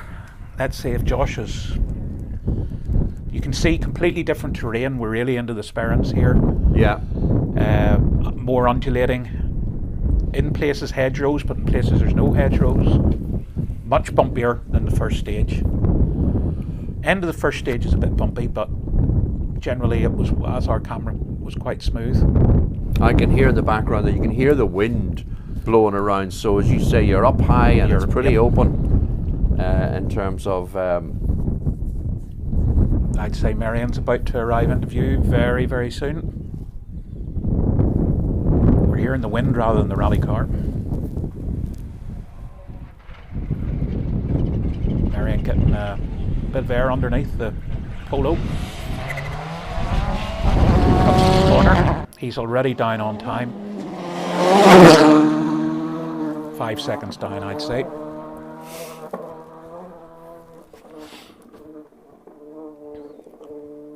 So keep our eye on the rally score results. Don't think it'll be very long before we get a time in for Josh.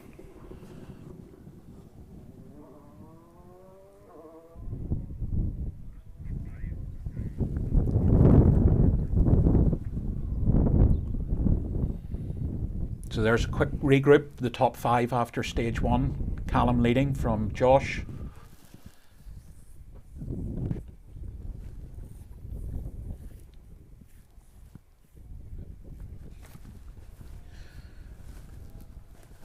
And we're just looking. There we go. And I was going to say, so we're...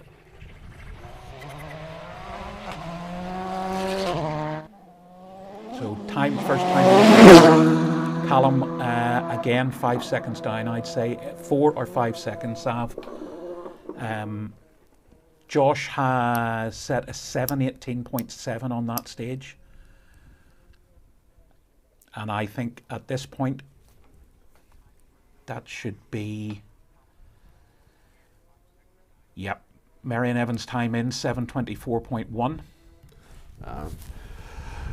So whilst Callum was faster on the first stage, fastest by 3 seconds on the first stage, I have a feeling that Josh might redress that. I think he was 4 to 5 seconds faster at our point on this stage. Well, I think Josh will get dialed in very quickly. I mean, over the last number of events, you could just see where the level has changed. Johnny Greer, Niall Burns, Carrie Duff and Sligo combination. Yep, Johnny pretty much on the same time as both Marion and Callum.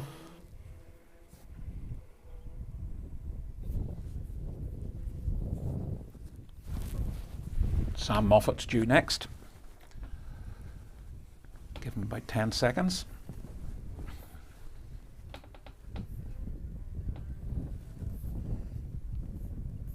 So, yeah, oh goodness me. As I suspected, Josh is the faster car at this point. Callum's done a 7:22.2. So Callum leads the rally by a huge margin, 0.3 of a second after 2 stages. Here we go, Sav. Big race on again. That's what you want. So 0.3 of a second going into the the first main service of the day.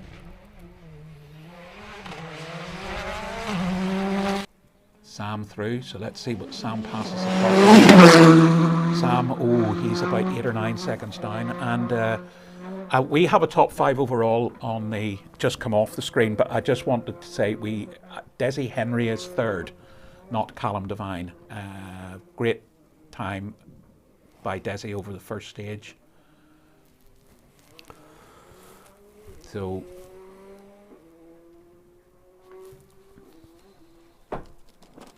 Johnny Greer time in, 3rd fastest on that stage. Nothing in it here, Zav. It's all very, very tight. That time by Josh was very, very impressive. No, that's what we want. Very you impressive. You want it tight all the way to the end. 10ths of a second between the other guys. Whoa. That was a big, heavy landing. Desi is really on a push. Okay, so he passed our clock there at 37, puts him about 6 down on Josh, but level with everybody else. So will he keep his 3rd place? That's the thing, probably. Temperature says 9 degrees. Nice day, clear skies.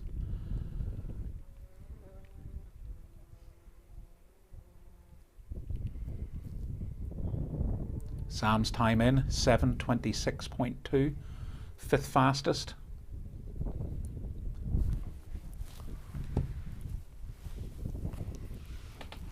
So we really need Desi's time to give us a top 6 for this stage.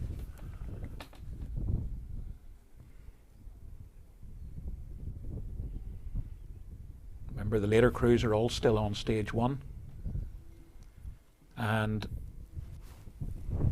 we were talking with the producers yesterday, and they were saying once this rally gets rolling, Zav, it's like, it's non-stop today. Yeah, yeah.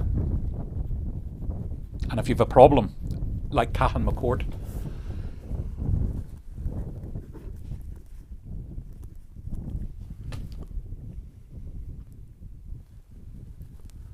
so Robert Barable is on the stage and Cahan McCourt is on the stage, but Cahan, we know, is really struggling with a broken drive shaft. So that's why we've got a bit of a delay. Cahan's probably going to drop another minute here, but it's better than retiring the car, where you'll take a 15-minute penalty if you were to retire the car, get it fixed, and then rejoin the rally. So, well, at the moment, I mean, the top 5 on the opening stage were covered by 9.4 seconds, and at the moment on the second stage, 11.9 covers them. So it is getting tighter. Yep. And as you say, it's now non-stop for the rest of the day. From here into service at 10:40, where they have 20 minutes. Back for stage 3 at 11:29, and then Shanmangri at 12:11. Here's Cahan with his really slow. His rather struggling Citroen. No, only drive to the rear wheels, we believe. So, depending on what time he started the stage, he's probably another minute and a half down. I imagine Robert Barable, with the very experienced Gordon Noble co-driving, has probably taken an extra minute at the start of this stage. To give them the gap? Yeah. Yeah. Yeah. You don't want to get caught behind them and then it's a fair request. It's a fair request that you don't want to put that driver who's already struggling with a mechanical difficulty under any more pressure. There's Robert now, Gordon Noble.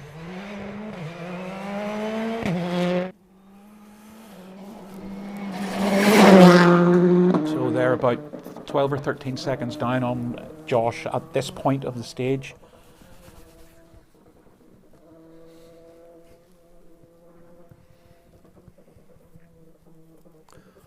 So you can see the graphic there, top right hand corner, the Samdeck backed top 5 after 2 stages.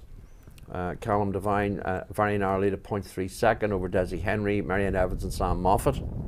So that's after stage 1. Oh, that's after this stage, yep. So Desi Henry's time is in 7:24.3, 5th fastest. So my eyesight isn't too bad at all. No, your eyesight's grand. Maybe the graphics have got better.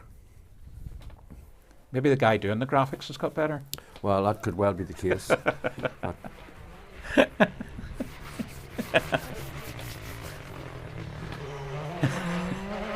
Look, Gary Jennings showing his class there. He was tighter into that junction than I think. Unfortunately, he's a bit off the pace there. He's about 20 seconds down. I wonder if he had a half spin or something on this stage. That would be interesting to hear if Gary had any dramas, because certainly he seemed to be carrying good speed, and really Gary's the man who knows how to win rallies. It's going to be interesting to hear the drivers' comments after the 2 stages, and then thoughts going into the next 2 stages, which are south of Cookstown, if you know the area.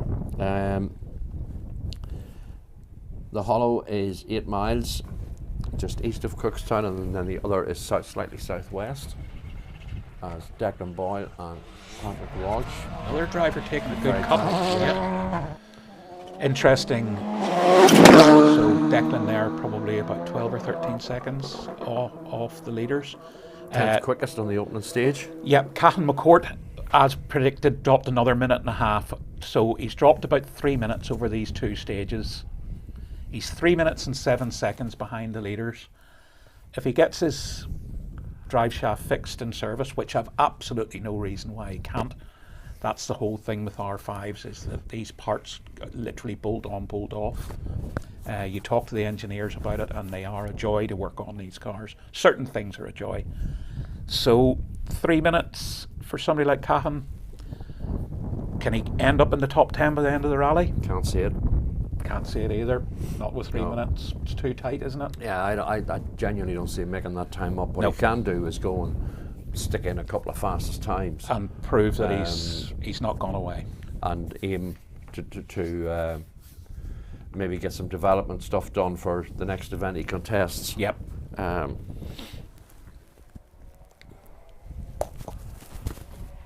So we should have Jason Mitchell up. Here we go. Jason being cautious enough there. Saying to Tony, just back up to a competitive level. Very good in the circuit last year.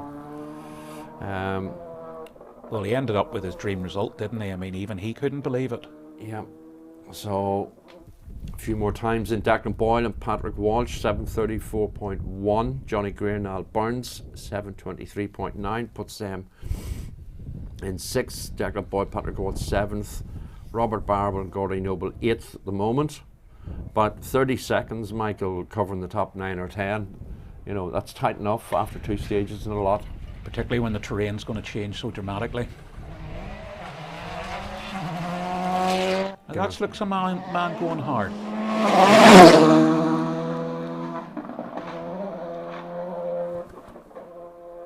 And of course, Gareth competed for a couple of years at World Championship level. So, again, just getting a friend who's a good old rally man who's been away on a big family holiday and actually in Australia. And apparently we're coming through loud and clear in Milburn Airport. We're about to start the long run home. Have a safe trip, Sean Tracy. And turn the volume up so all those people that still live there can hear the home accent.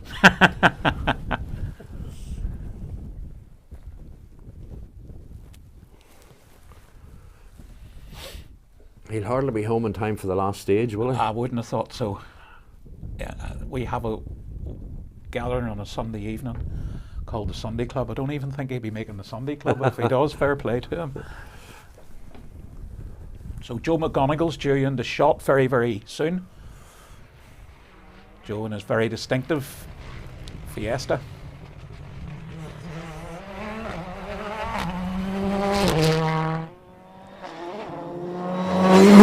Kieran Ganey alongside. Great pairing. The man from Muff in Donegal. Yep. I always think that's a great place name.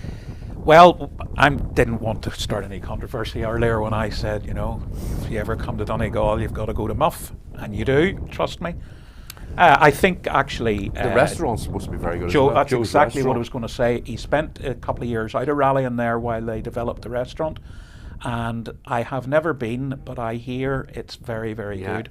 Really good reports by anyone I know that have gone there and eaten. So it's very, very good.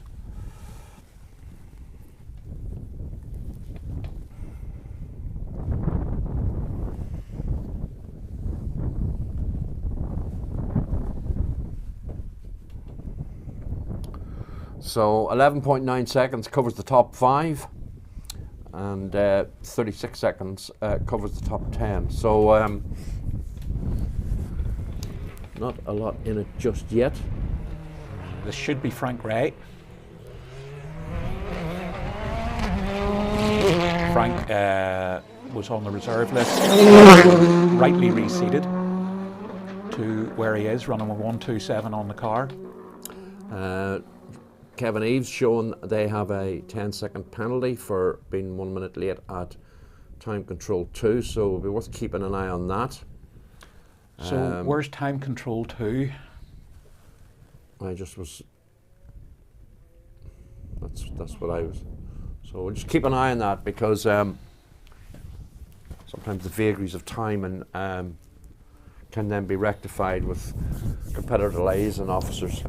Well, the one man who is always reluctant to put penalties on is Paddy McCollum until he has the full story.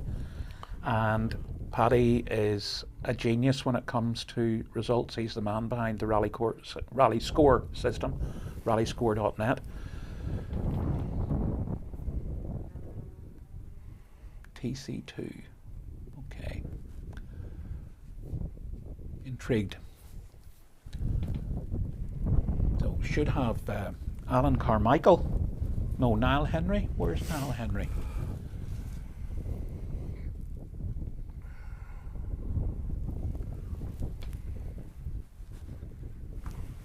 After saying about Jason Mitchell,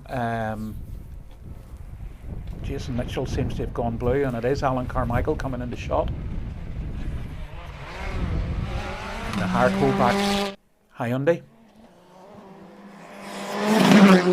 Alan's, for a couple of years there, was hiring people like Derek McGeehan's Mini, but he took the plunge last year and actually bought this Hyundai, and he's having a ball in it, having some great rallies, great results. He finished second on the Rally North Wales a couple of weeks ago.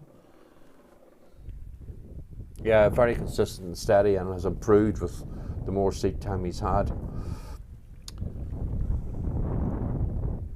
So Jason Mitchell seems to be stopped not long after our second camera.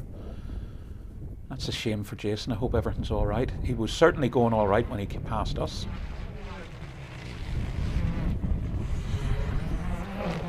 On Loughran.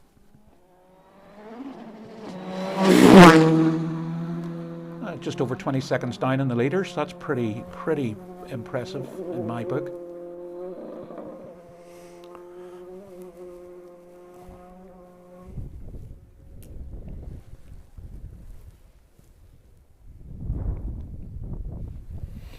So you're mentioning Kevin Eves. Kevin Eves is on the stage, due with us in 2 or 3 minutes. Looks like Kevin's sort of in a bit of a rally of his own at the moment, even with his 10-second penalty.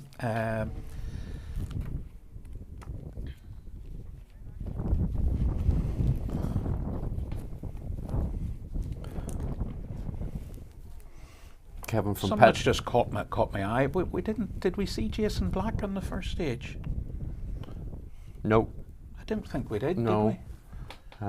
Kevin East from Pedigo and Owen Mallon from Cookstown. So we didn't see Jason, but Jason set a good time on the first stage of 6:57.3. Marty Toner did a 6:58.5. So effectively, because of the 10-second penalty, Jason's leading the modifieds in the startup. Through there, car number 18, Aaron Loughran and Darren Curran. Yep. Aaron's going to sneak into the top 10 today, I suspect. Aaron from Carndonna, co-driven this time by Darren Curran. 11th in the race and rally stages and 3rd on Kirkuson. Just going to get the Class 7 results up for the first stage. Yep. So Jason is leading the modifieds on a 6:57.3 after the first stage. Marty Toner, 6:58.5. Kevin Eves, 7:06.7. Now we believe that was his stage time, and he's got plus 10 seconds on top of that. And Niall Henry in the R picture. Barry Morris in the Darien is 4th. Docherty 5th. And Millis 6th. Adrian Hetherington 7th. And John Joe Duggan 8th. And a man making a rallying comeback, Declan McNaughton, 9th over the first stage, and again 26 seconds separating those guys over the opening stage. Now Class 1 is our historic, so any times in for them? Not yet, it's a bit early yet. Chris Boyd making a point that Desi Henry could be the man to watch. I agree. He reckons he dropped a lot of time when he caught Cahan McCourt on stage. So really? That's interesting. Yeah. Chris will be one of those people that has 5 or 6 things all going at the same time, like trying to mind mice at a crossroads, as they say. So why have we not got more times in from these guys?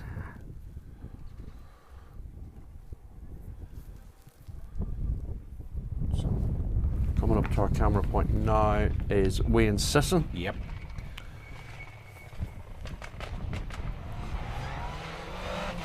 Wayne having a good run today.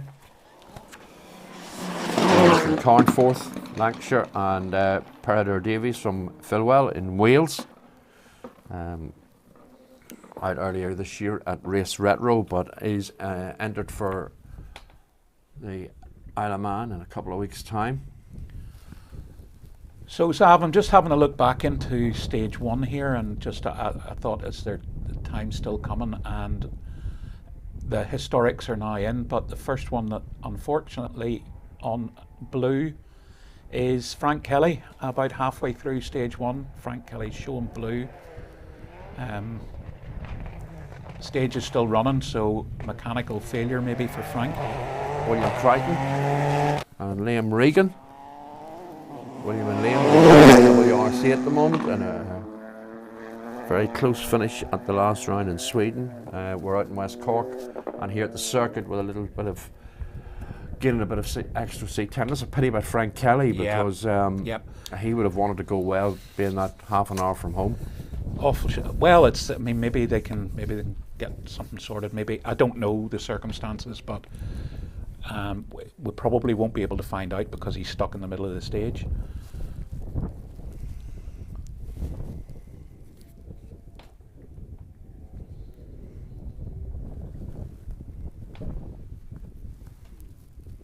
So up next should be Preston's James Ford and Elgin's Neil Shanks. Multi-talented. As Michael was saying earlier, they were out competing on the rally with no name in Norway in the Tuthill Porsche rally. And we're actually leading at one point, but that was a rally won by Chris Harrison, PG Anderson. Okay. James has done a lot of rallying in the last while, and as Michael was saying, won Silver Fern as he comes at the shot.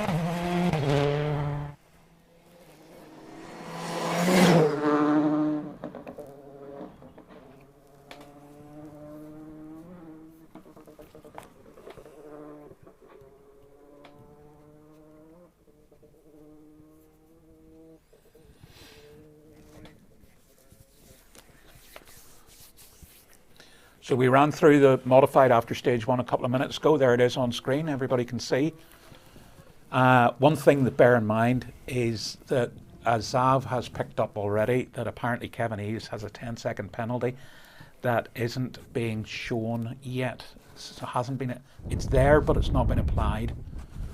Now, interestingly, Kevin was a 7:53.0 on this stage, but because of this bit of a gap between the modified cars, I don't quite know where Jason Black is running on the road. He's running out of order. I think he's way down on Glencormley's Michael McGarty just through there with Newry's Damien Garvey. So we'll try and work out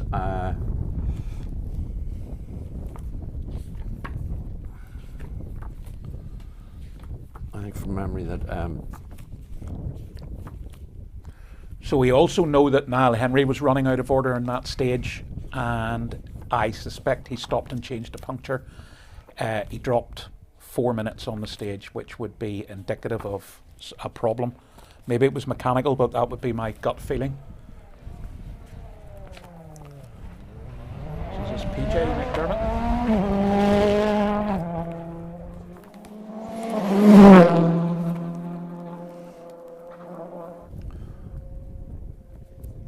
Donegal building contractor and hotelier, well-known man around Letterkenny, has a stake in the Anne Granion Hotel.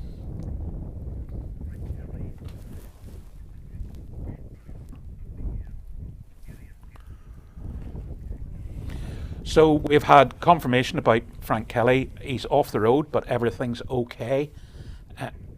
From Frank himself, somebody in the production office sent him a wee message, and big thumbs up from him, but bit of a shame. He sort of said that he was going for it, didn't he? Yeah, he did. He did mention at the start, look, this is going to be good. Well, Lauren will be beating him about the head. What did you do that for, Dad? Yeah. No, as long as they're all okay, and she might even make him walk home. It's not that far. So Martin Cairns.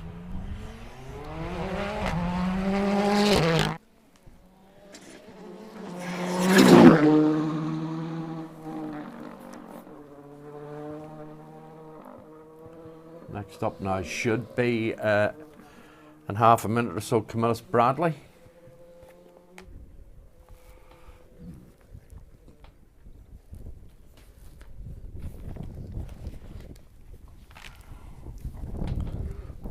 Draperstown and Portrush pairing with Seth and Crawford Henderson.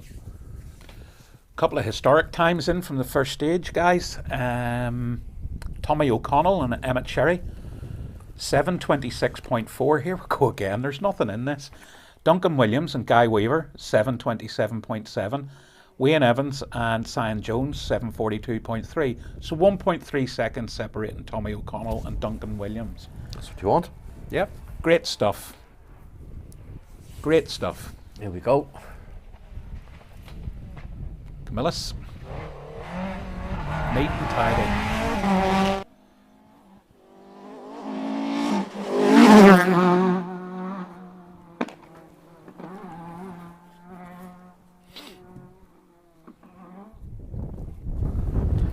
Next up for us should be John O'Dugan.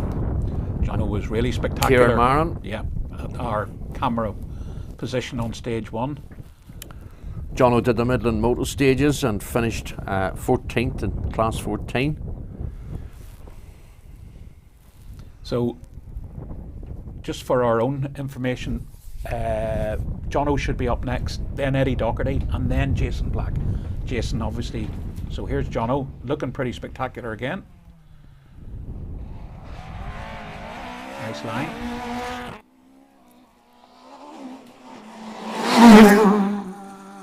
Going well.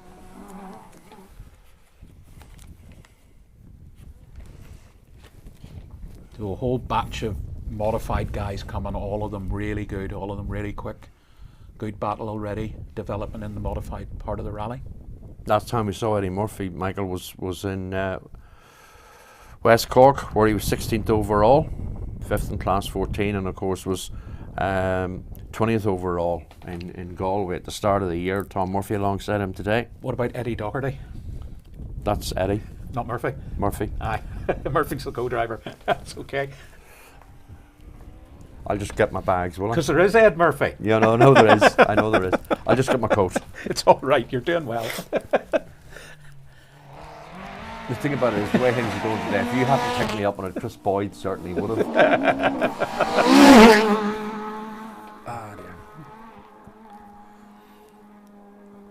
So, like you say, there's a really good close battle now, the modifieds as well, which is going to be entertaining. Should be that's interesting. So Kevin Jason Eves did Black. a 7:53.0 and Camillus did an 8:16.7.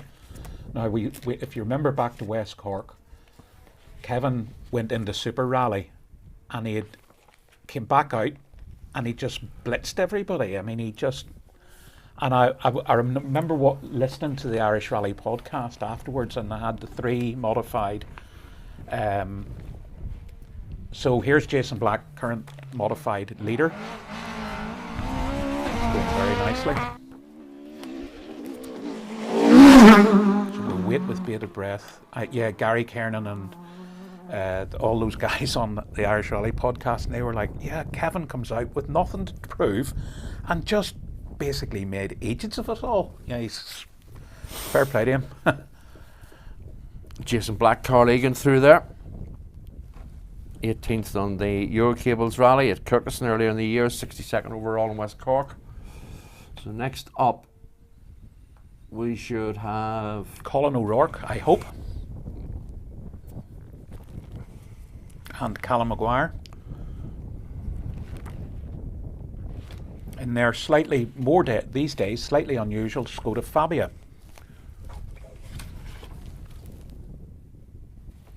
Yeah, 22nd overall in Galway. And before I get the name wrong, I'm double checking. So Shane Gilhooly is not sitting with him. There's been a few, so it's Callum Maguire in with Colin. Top line Motor Factory's car, that car.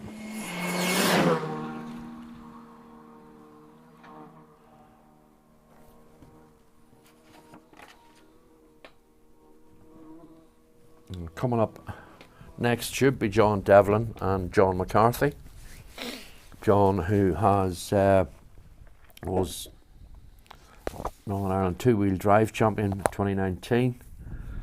And was that his first year in the Escort when he switched up after the Sunbeam, or was it the year before? The last event I think on the Sunbeam was Loughgall back in 2019, but then he won the Motorsport UK Asphalt title, didn't he? In the Escort. Yeah. John was out last year. He did the Ulster and was 9th and 15th overall. Last year's carried a forklift down rally. I think this is his and John's first event of the year, but John goes very well. Very smooth and very consistent. About to come in the shot. There we go. Lives opposite Lochbrickland Lake, if any of you know the area.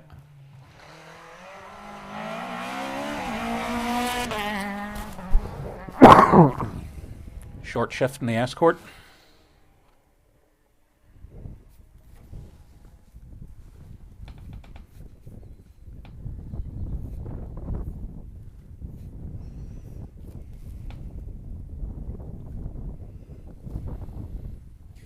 So if anybody's in the service area, the cars have done the regroup and are about to arrive into service. So pretty short, sweet. Organisers doing a great job. So John Devlin's through now. Was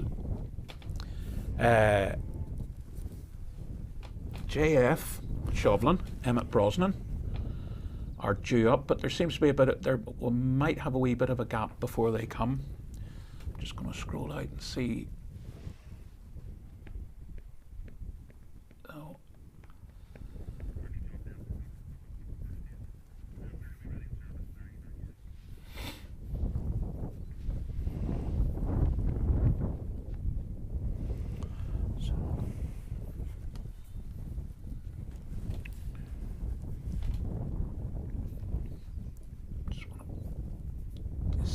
Times in. Colin O'Rourke's time just in, 8:07.4.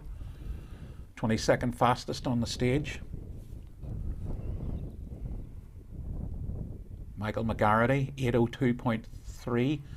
Nice time from John Joe Duggan, 8:03.8, 21st overall. I think that's second modified, which is effectively the modified cars are running class 7, most of them. So JF Shovlin should be coming into shot fairly quickly. I think Ollie Benton is catching him. No.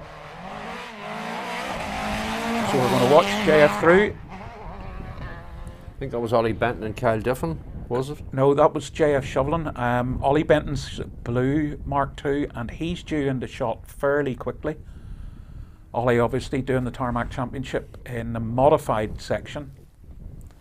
Ollie seems to do as many rallies as can. Great setup, him and his dad. His dad drives sometimes, Ollie drives sometimes. The switch about, and yes. So we're going to see Ollie Benton through, nice and smooth. And we're going to hand over to Tony Kelly coming from first service today.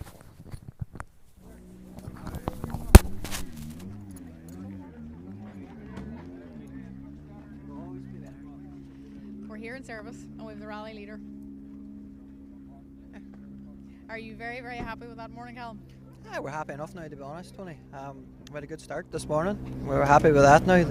And then, yeah, the second stage is just maybe just showed too much caution over the bad bumps, you know, and Josh took a bit of time back. But we're just in the lead, but look, we're happy to be in this position anyway than the other way about, you know. I know it's only 3/10 in it, but yeah, as I expected, a tight race, like. And I mean, obviously heading into the next round of stages is absolutely, you know, it's not the same as a normal route where you're kind of heading into the same thing again.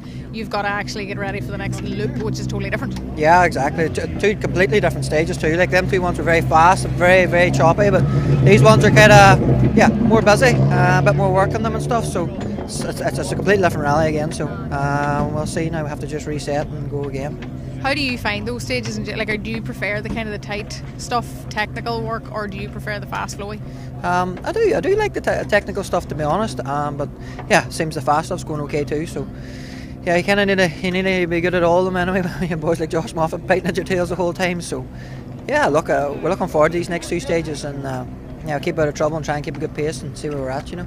And are you finding tyre choices this morning? I know it's dry, but the temperatures are kind of all over the place. Yeah, exactly. We kind of went probably a more cautious open. Maybe that might have hampered us a wee bit in the second stage. So yeah, look, we'll make another change here now in service and see where that goes. Good man, Callum. Thank you very much. We'll see you in the next loop. So that's Callum Devine, rally leader. Up this direction we have the rest of kind of the top of the field. We've got the likes of Josh Moffat and everybody. So we're just going to make our way up there and get a quick chat with these guys, because it's a very interesting start to the morning. We hear Callum there, you know, and it's, although there's the lead, there's never any comfort. So we'll just jump in here now to the Moffats and see if we can get a quick word with them. They're normally in the van here, so bear with me, folks.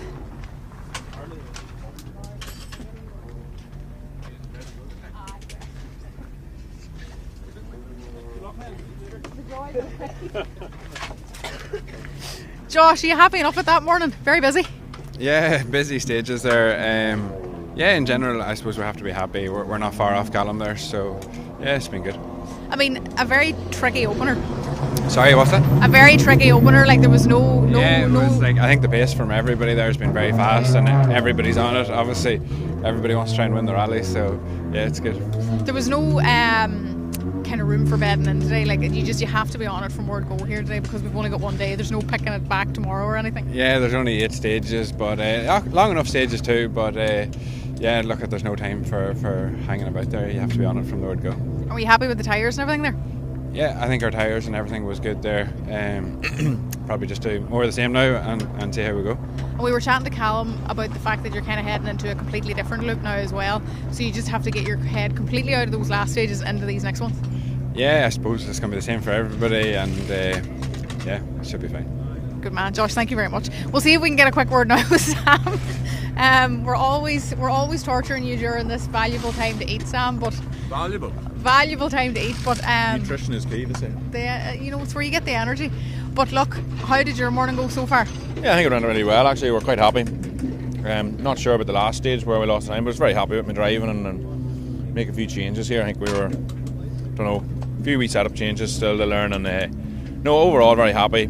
Stages are very challenging, I have to say, but challenging great. I think it's a long time since we've had straights with just continuous work on every corner and every straight and everything. I think it's great, and really enjoying it actually. Brilliant, and it always makes it much easier whenever you're enjoying the rally to sit in and actually do your best as a driver. Yeah, look, I'm happy. I know I can push on a wee bit, but we're coming into 2 serious challenging stages, especially the second one now of this loop. It's it's just endless, to be honest, actually. But yeah, all good. Can't wait. Is that the type of thing that you enjoy, or do you just find it just so intense the whole time? You kind of would rather a wee bit more flow? No, I honest. So yeah, I'm really going to enjoy these. Whether I'm fast or not's another thing, but I'll really enjoy them, hopefully. Brilliant. Good man, Sam. Great. Thanks very much for talking to us. So that's Sam Moffat, and we're going to make our way over this end now. As you can see, the guys are working flat out in the cars here. A tiny wee bit of work done there on the side of Josh's car. So very interesting when it comes to rallying, isn't it? We're very lucky if we get away with not giving it a wee dent here or there. We're coming up now, and you can see behind us we have Melvin Evans. So I'll jump into the truck here again and see if I can get a quick word with Marion. Jonathan's out here, but I'd say Marion could be in. No, he's actually in the car, so we'll see if we can get a wee word with him. Donovan's walking around there, and he's seeing the intricacies of what goes on whenever you come into service. Melvin, are you happy enough with the morning so far? Well, yeah, he's back in one piece anyway, so that's a big plus. But the first two stages are very, very bumpy, and I think if you're brave, you can get away with it. And the car was crashing out a bit with us, so we need to look at that for the next loop when we go through them. But no, it's still close, isn't it? You don't want to leave these boys have too much, but it's hard to keep up with them. No, and that's the thing. It's a one-day event, a lot of stages, a lot of stage miles. But at the end of the day, it kind of has to be. You have to be on the money immediately today. Yeah. You lose like 5 or 10 seconds to these boys. You can't get it back now these days because the fighting's so close, which is good, but it's not good if you've lost a bit. But it's still early days. There's still another 6 stages I think to do in it, and a lot of bends to go around. Exactly, a lot of corners to go around. Melvin, thank you very much. And always an interesting perspective, I suppose, from Melvin as well, because although he's team manager, he's also wanting to see his son back safely. Marion's trying to get a quick bite in here before we get him out and get a quick word with him. So we'll just bear with him. A very quick service here today, Marion. You'll be happy to get in safely and out safely and back onto the roads. Yeah, not much time, bit of work to do really, so a few big hits on the bumps in there and stuff, so they unsettle you a fair bit, They put you just think there's no way a car can survive some of them. Yeah. Just one or two of them just caught us out a bit, There was one in the middle of the road, flat in fifth, and we didn't even feel it in the recce because you got that much faster. I think the car just compressed and took off. Then we were down in the grass on the last one on a long straight. We got over what I thought was the worst of the bumps, but the road then just got really choppy and like that.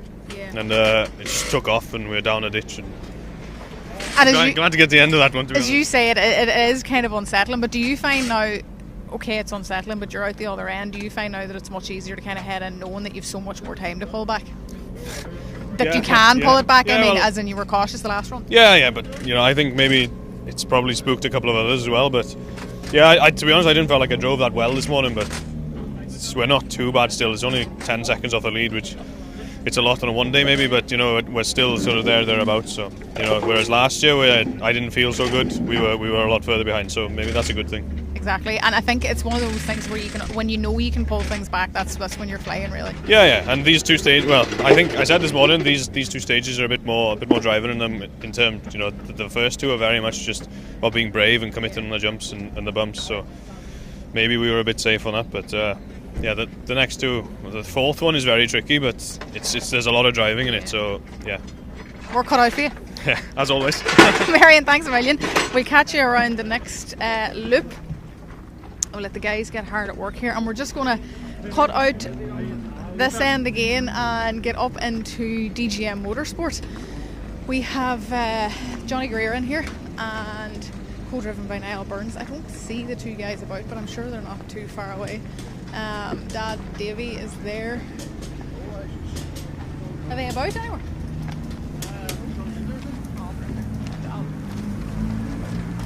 Bear with us, folks.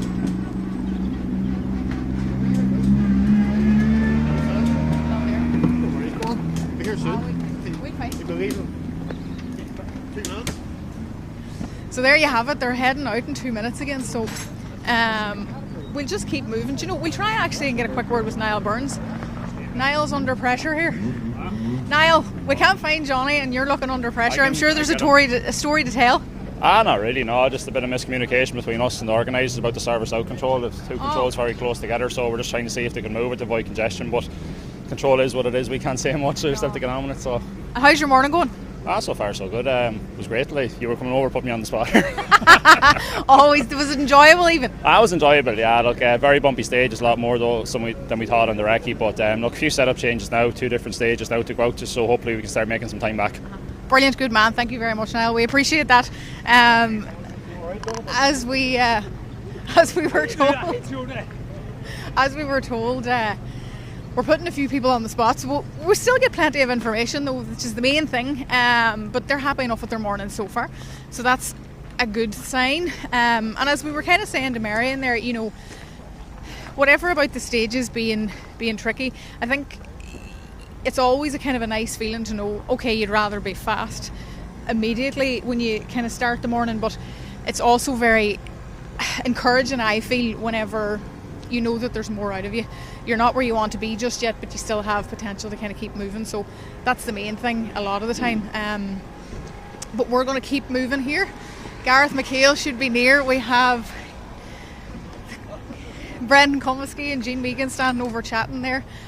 Team brief probably. We're going to see if we can get a quick word with the McHales here though. We have Gareth standing in. How are you folks?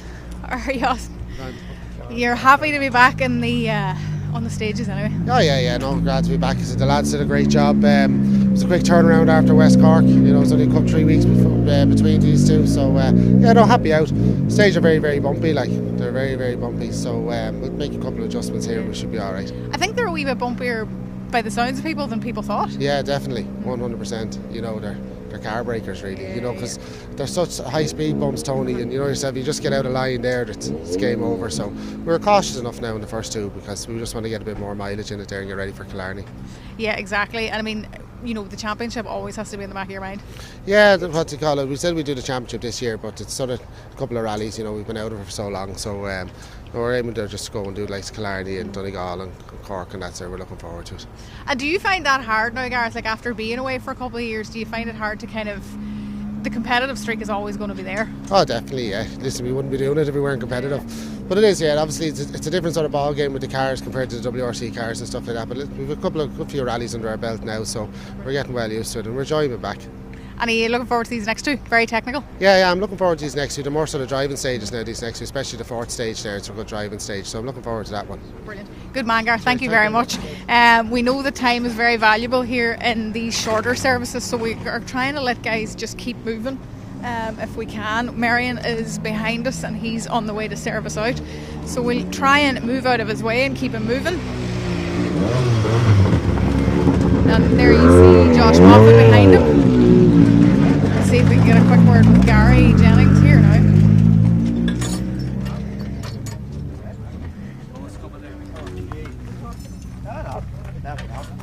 Gary, how do you feel after that? Wee bit of nerves. Oh, definitely. Yeah. This morning, but I mean, very, very nice to get back into service after the first loop. Oh yeah, definitely. Yeah, no damage done, just nice and steady, and just felt our way through it. But yeah, it feels good. Everything feels good. That last year was very, very, very bumpy. So yeah, the next 200 is bumpy, so we'll go out and do these two, and then maybe come back and make some adjustments in the next service. But no, it feels good, and we're happy because we're not cruising. We're obviously pushing on, but I'm taking no chances. But no, the package feels good. The tyre feels the grip, and the car feels very good now, to be fair. That's really all you want, isn't it? Yeah, that's what we're here for. There's only one thing I don't know about the car, and I haven't found out yet. I don't know what the indicators is, so I'm going to have to go now. I can't give you, know where they are, so everything else seems to work all right. But you're back to the basics. Yeah. Hand signals out the window. Can't find indicators, but we must ask the boys now. But no, everything feels good. It's a lot different than the other car. If I had these next two overs, we'd definitely be a lot happier. So, yep. Good man, Gary. Thank you for talking to us. We're going to take another wee step around the service area here, and with Dave Moynihan and Rory Kennedy talking tactics, I would assume. Tyre tactics, no doubt. We're just going to make our way across here and see if we can get a quick word with Robert Barrable. I'm not entirely sure where he is, but he can't be far away because service out is only a few minutes away, so we'll see if we can get a quick word with him.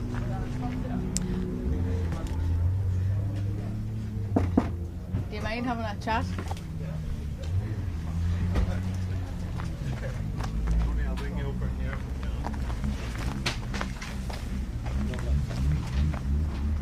A wee chat about rallying, Robert, on a Saturday morning. What else would we be doing? Yeah. Are you happy enough with your morning so far? No, not really. No, we dropped a good bit of time in the first stage. Not too sure what it was for, and we haven't had a great second stage either. So, we just have to have a bit of a reset now and go from there and see what we can make any time back on the next couple of stages and see. But I don't know where to find the time to the front lads, to be truthfully honest with you. So it's just a matter of trying to get in, just keep doing what we're doing, and hopefully it'll naturally come. And to be fair, that's kind of the way it was in West Cork too. When you start off and you kind of don't know where you're getting the time out of, and then all of a sudden there you are, you're comfortable and you're ready to go. And a lot of people are sort of mentioning that the stages are a wee bit bumpier and trickier than they thought from the recce. Yeah, we all have bumps in, but it's just a matter of trying to, maybe some of them are committing to them more. It's a totally different characteristic of the rally that we probably will have on the rest of the calendar. So look, it's just going to have to be just a matter of settling in, seeing what we can do, and hopefully try and climb a few spaces in the leaderboard now throughout the rest of the day. Yeah. Do you find it tricky too, the way you're heading into two brand new stages, so you can't, what you've just driven, you can't change the car for now, essentially? Yeah, they're totally different characteristics of the stages, to be honest with you. They're a lot more nicer but more flowier, but you just try and come up with an idea in your head and kind of hopefully run with it, and hopefully it'll be right, and hopefully see, but you just have to just try and go at it and get going at it and see. Good man, Robert, thank you very much. Well, best luck for the next wee loop, and we will see you in service next time around. And it's one of the things that I'm kind of talking about there quite a bit, because it is tricky. Normally you do a service, you'll do stages, do a service, and whatever you found about those stages you'll come back and tweak in the service and head for the next stages. But obviously that's slightly different with this layout, so the guys are kind of having to get their head completely out of the last two and get ready for the next one. So a wee bit tricky at times, but definitely very doable. Obviously there's a lot of looking around the bonnet here. Can we get a quick word? Yeah. Is doing an awful lot of looking? Are you happy enough with everything? I broke a shaft at the start of the stage one there, so and then we come in and there's the other shaft on the other side of it's been broke too, so two broken shafts. So no, it's not a great start now, but here, look, we just have to go now again. We've two new shafts in and see how it goes. That's all we can do. And did you lose much time with everything? I lost about 3 minutes. I drove through stage 2 and most of stage 1, so I'd say I lost probably over 3 minutes. What do you do? What do you do? That's very much rallying, but you're going to keep pushing because it's all about mileage in the new car. Okay, look, that's what we're here to do. We're here to learn and see what we can do here with this car. So I suppose we didn't get off to a great start this morning, but here, we'll see what the afternoon brings. Good man, Cahan. Thank you very much. We'll let you go. We know you are busy, and with Desi Henry just moving off here, so we're going to see if we might actually mosey down towards the control and see if we can get a quick word actually with Desi. Because it would be interesting to hear his point of view after that first loop of stages. He obviously had a great run through, and a lot of people feel like Desi could be the one to watch. This type of stage would suit Desi quite a bit, so bear with us, folks. We might just be in luck if we get around here. Possibly not, but it's worth taking a wee chance. We'll get the mileage up today too. Steps in. Aye. Our luck is in. We're going to get a quick word here now with Desi if we can. Desi, we just missed you at service there. Come here. A great start to the morning. Yeah, happy enough. Probably better than we thought. We just wanted to go out the first loop and just get settled in, and after the last few rallies we've had, we just wanted to try and get a good rhythm. But no, so we've done that and we're happy enough. So we'll go out here now and see how we go. And these stages, they would notoriously kind of suit you. So are you excited to be here and kind of chomping at the bit now and sort of raring to go and just keep this momentum up essentially? Yeah, look, I've always been a sucker for a real technical stage, so no, it seems to be suiting us okay there today so far. These next stages now, they're a bit different edges. They're probably less bumpy, more risky. So look, all we can do is just get out and drive our own rally and see where that takes us. And how's the car feeling? Obviously it's tricky whenever you change the car, and then there was a few kind of different types of events and results and stuff for you. So again, the car on stages like this must feel very good now to get a proper run at it. Yeah, and look, we're still only learning the car. I would say we've done 200 kilometres in the car in total, so we're still only learning what it's doing in certain places. So we're probably losing wee nips and bits of time everywhere, but as the rally progresses, hopefully we can pick the up time up again. Good man, Desi. Well, fingers crossed we see you back in here now in the next one. and we'll get a quick chat with him then. We are heading for a break, I think now. Bear with me, folks. We'll be back to you very shortly.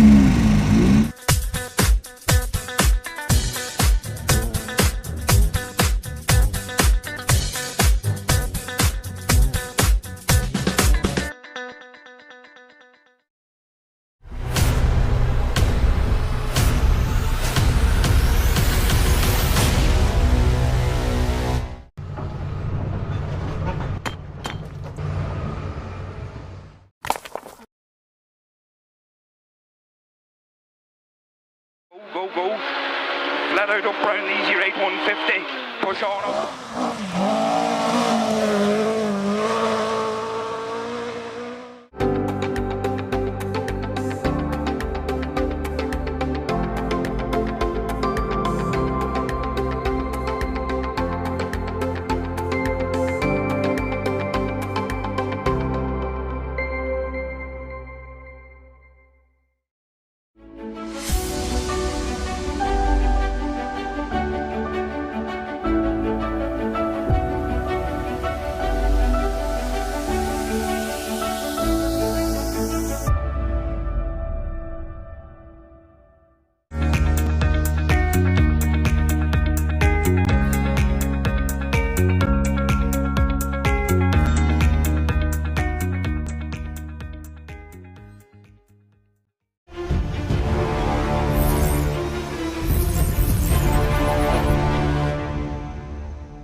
Go.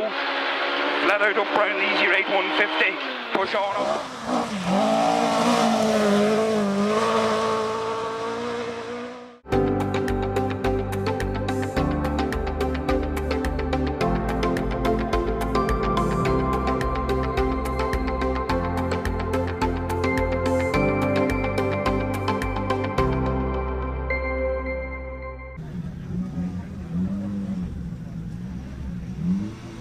Welcome back to service here at the Circuit of Ireland. We have Kevin Eves just over our shoulder, so we're going to make our way over to him and see what Kevin has to say for his morning's rally.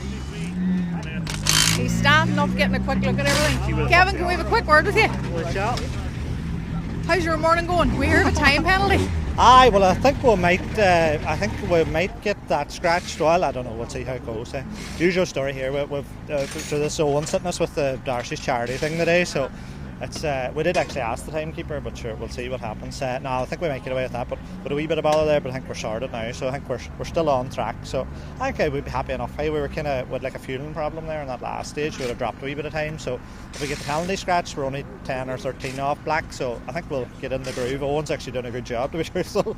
I was a wee bit nervous, but no, he's actually savage. We've had no mistakes, and he's reading away the best, so happy out. And how do you find that, like whenever you actually change the co-driver? Hey, it's difficult enough because I suppose I would always write my own notes as well, and then just with the sheer mileage in this rally and a one-day recce in the 4 stages, we bought notes again, and it was kind of, to tell you the truth, I had as much of a relearn just some of the way the things are presented. So, but hey, we're getting away, we're happy, we're thereabouts. So. See what happens. And I would say there's a wee bit of enjoyment within the car today. There's a nice kind of fun atmosphere maybe. Hi, we're actually having a good crack. We have nothing really to prove or nothing, and he's laughing, he's enjoying it. At the same time, he's bought the seat, so as long as we can get around the day and have good crack, this is local rally, so it'll be good value. Exactly that. And I mean, to be fair, like for a brand new team essentially, you're putting in quite good times. Yeah, to tell you the truth, I was actually surprised with that last stage there, because I felt like we'd only half throttle for about 2/3 of that stage. I felt, just with a bit of bother, so I was kind of content. It was fast and flowing right enough, so we're carrying speed, but hey, we're happy. What about these next two? Are you excited to head into them? Aye, they're totally different. I know they're going to be a different ball game. I think they're very cresty and fast and flowing, where they're choppy and kind of everything's very open, but it'll be good crack. Good man, Kevin. Thank you very much for chatting to us. We're going to see if we can see anybody else. John's after walking past us there, but we'll see if we can get a quick word with him. I don't know what kind of time we're on here. Can't see.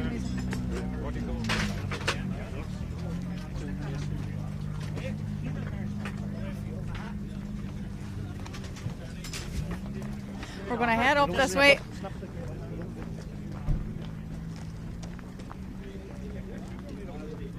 Yes, I will just get a quick word with Jason now. Actually, we spotted him there over our shoulder. Jason, we're trying to find out what happened to you this morning. We run out of fuel, so we did. So, no, we run out of fuel there in that second stage, Tony, so we probably could go out on the rally too, but on the first stage we had the short box and we're in a limiter every road, and there's just no point coming back out again because times are not going to...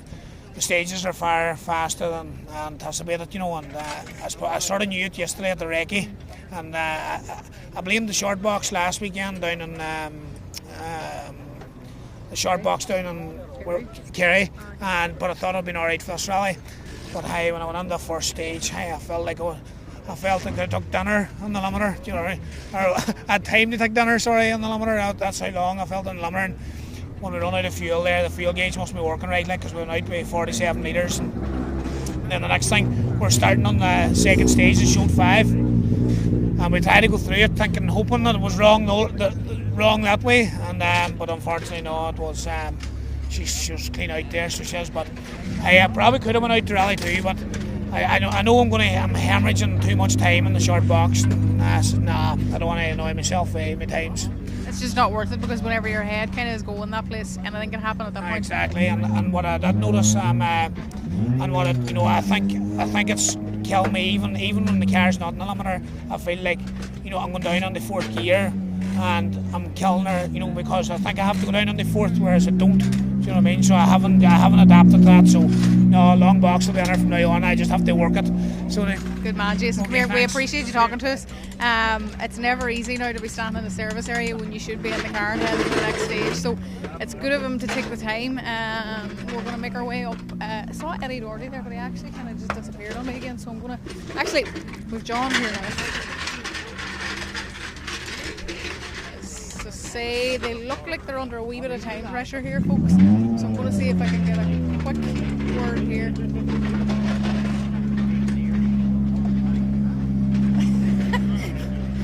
We're up and down this hill like a wee jack in the box here, folks. You'll have to bear with me. I keep losing John, but I'm going to see if I can get in here now. I think I have him this time. John's car number 31. John, can we get a quick word? I don't know, can you? We'll try our best anyway. Can Come here, how's your morning going? It's great to get back into service after the first loop. It definitely is. How to go? The first chicane I ran into it, the big, massive tyre hit it, and then the car was kind of crabbing the one side, so it wasn't enjoying it and couldn't push on. But I don't think the axle's bent. It turned out to be more a slow puncture. So we're back in there now and go hard out tyre and see. But I'm not enjoying it. The hard up, different. It can be a wee bit tricky whenever you're sitting in the car but not enjoying it, like nothing feels right. Do you think after this wee reset and service now you'll be happy as Larry and ready to go for the next two? 3 and 4 is very nice stages, so I'm going to try and push on here and see. But now I think the boys are 20 or 30 seconds ahead of me, so I can't. But I'll see if I can punch in a good time and see. You see, that's it. It'll always be in the back of your head, won't it? Yeah, definitely. Has to. Good man, John. Thank you very much. We'll let John go and continue to reset. We're going to get make our way up around the corner here now, and we should have Jason Black came in there a wee while ago and he came up this direction, so we're obviously going to be eager to get a quick word with him, but bear with us folks, it's always the same. Our first run around service, trying to locate cars and drivers, and the car can be there but the driver can sort of be away taking a wee break somewhere, so bear with us. We figure it out now and hopefully get a quick word with some of the other guys. As I say, Jason Black is kind of the guy that we're aiming to see here, but we're just going to keep moving. As you can see, there's plenty of action in the service area here, a very good service area, well laid out and quite compact at the same time. You know, everybody's quite close together, so great in terms of spectators and people that kind of just want to be in and around in the middle of the action. So absolutely the place to be if you want to see the cars up close. Let's see now.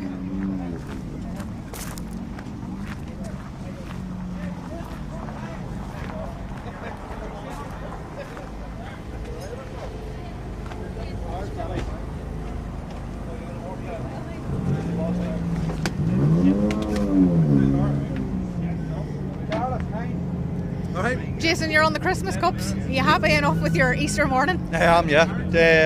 Bit of problem there before the first stage. Thankfully, electrical problem and running a wee bit out of order here now, run back. But thankfully, the 2 stages it went well and having a good run. Delighted with your times? Yeah, for sure. Yeah, definitely good to be up there. Do you find that tricky whenever you're running out of order, or does it affect you at all? Not really, no. So same. At least you're with a minute gaps here. At least you're no chance of catching anyone. So you're all good. Thanks. The stages are short enough as well for that. Like, so you really can trust the minute here. Exactly. Yeah. No, it's good that way for sure. How's the car feeling? What are the stages like for you and the car? Any particular favourites?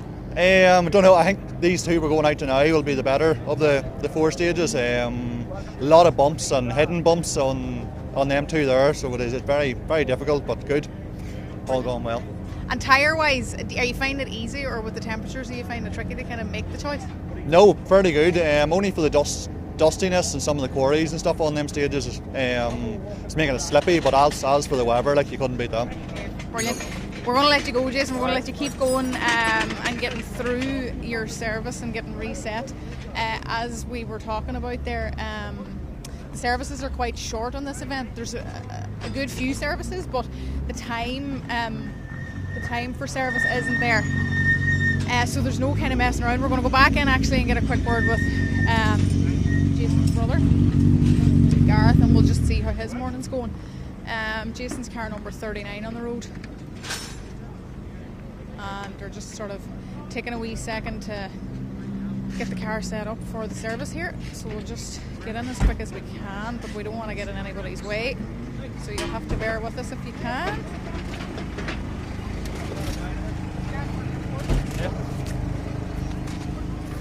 How's your morning going so far, Gareth? Happy to get into service? Yeah, happy. First ones are very tricky, very bumpy and choppy, but happy to get in now. And I'm going to have to change a few changes of suspension and go back out again, hopefully. These next 2 are a lot smoother, so it'll be nicer to drive, but happy enough, happy with the pace. I mean, the pace this morning out there is absolutely incredible already. Yeah, it's always this year now, everyone's kind of seemed to step it up a notch, and you have to be on it from the first stage to be anywhere near it. And it's the first like sort of dry, consecutively dry weather, and everybody is just, this is the 3rd event of the year, and everybody's well bed in now, like, so everything's feeling good out there. Yeah, everyone, the bit of dry weather now, the pace goes that wee bit more again, and I myself now, I would much prefer a dry rally than wet. I wouldn't be a big fan of the wet now, but sure, I'll just take them how they come. These cars would be very hard to handle in the wet. They wouldn't be that easy. Definitely more work. Yeah, definitely. You're right. Come here, we're going to let you set into service here, but thanks very much for talking to us, and we'll see you around the next one. Yep, Thank you very much, Gareth. So again, we're going to make our way over this direction and see who we can see. We'll see who we can see. We've got a couple of cars here beside us, or a couple of the lorries here beside us, but as I say, sometimes we have cars and no drivers, so you'll have to bear with us, folks. We've a few sitting here, so just bear with us and we'll get quick words if we can. How's everything going for you this morning? It's going good. Happy enough. Are you happy? No, I can't complain. Just need to keep it, I guess, for the next couple of stages. So. It's hard work whenever you're kind of setting into 4 very different technical stages in the morning, isn't it? Yeah, them first 2 are very technical. Don't really think much. It's just bumpy and jumpy. So happy to settle in them too. That's kind of nerves go on. These next 2, stage 3 will be pretty good. I like it. So get a bit of a push on there and see how we're going. So happy. Good. And is the car feeling good? Tyres and everything? Tyres are class. Car's good. Just need a wee bit more of me. So a bit of work you do yet. And is that just a case of it's very much can be just take a wee minute to get set into a rally, when the nerves are there? Yeah, well, I was very nervous this morning, so just getting the nerves out of the road, especially them 2 stages this morning, I think made the nerves a bit more. So nerves are gone now, so regroup now and knuckle down, so happy. Good man, thank you very much.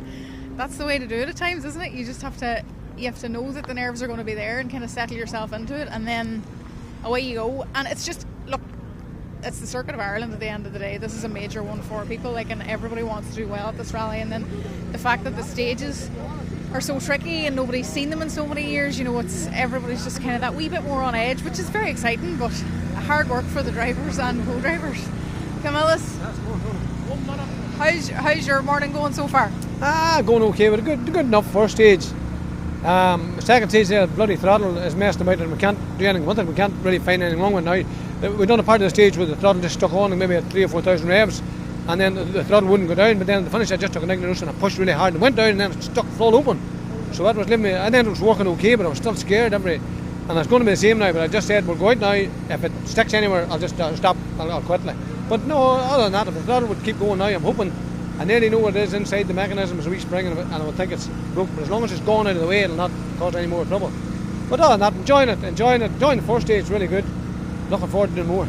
Brilliant, Camillus. I mean, there's nothing worse really than a throttle sticking. Oh jeez, no, that's what I'm saying. Even when I come back on there and was sort of working okay, I just had no heart. I was just your heart's in your mouth. The car is totally different. It doesn't matter if you go into the corner and you have to clutch it. It's not controllable. It's very different. You need the gears, you need the throttle off and on to be fit a steer right. So anyway, hopefully, fingers crossed that it'll not stick anymore. Good man, Camillus. Thank you very much. Thank you for taking the time to speak to us.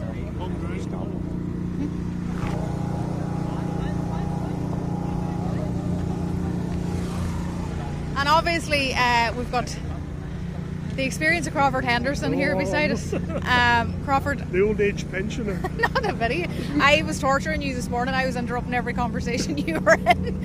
But how are you feeling this morning? It's obviously great to be back out on the Circuit of Ireland. We haven't been back out.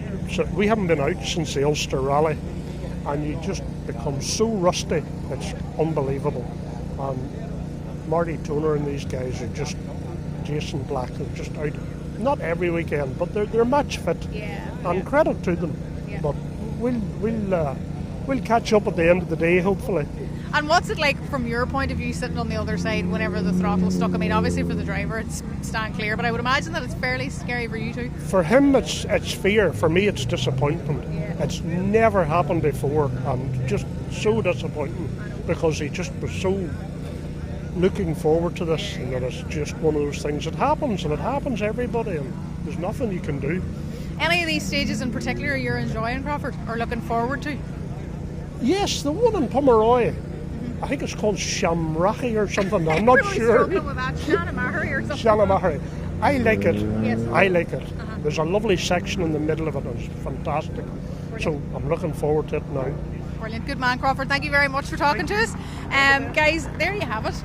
We've as much information as we can for you outside service here. We're going to try and round up a few more and get ready for the next loop around, but I think we're heading back to the stages for you now. So that'll be us for now, for this time, and we'll see you back here at the service area for the Circuit of Ireland 2023.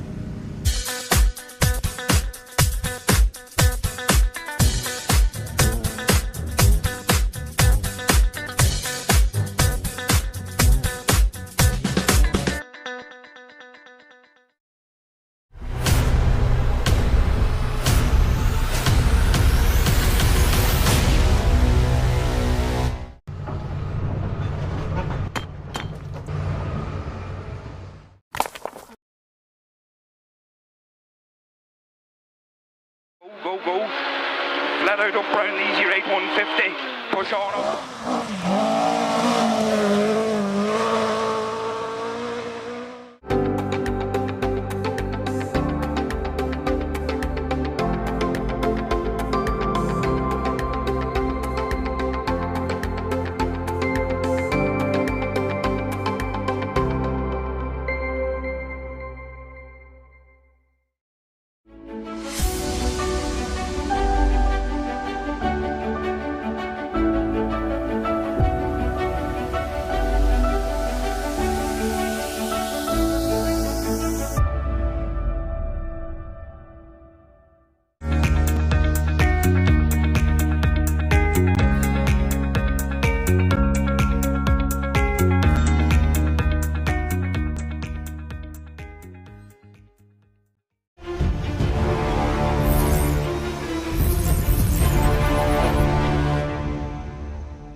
Go, go. Flat out up round the easy right 150.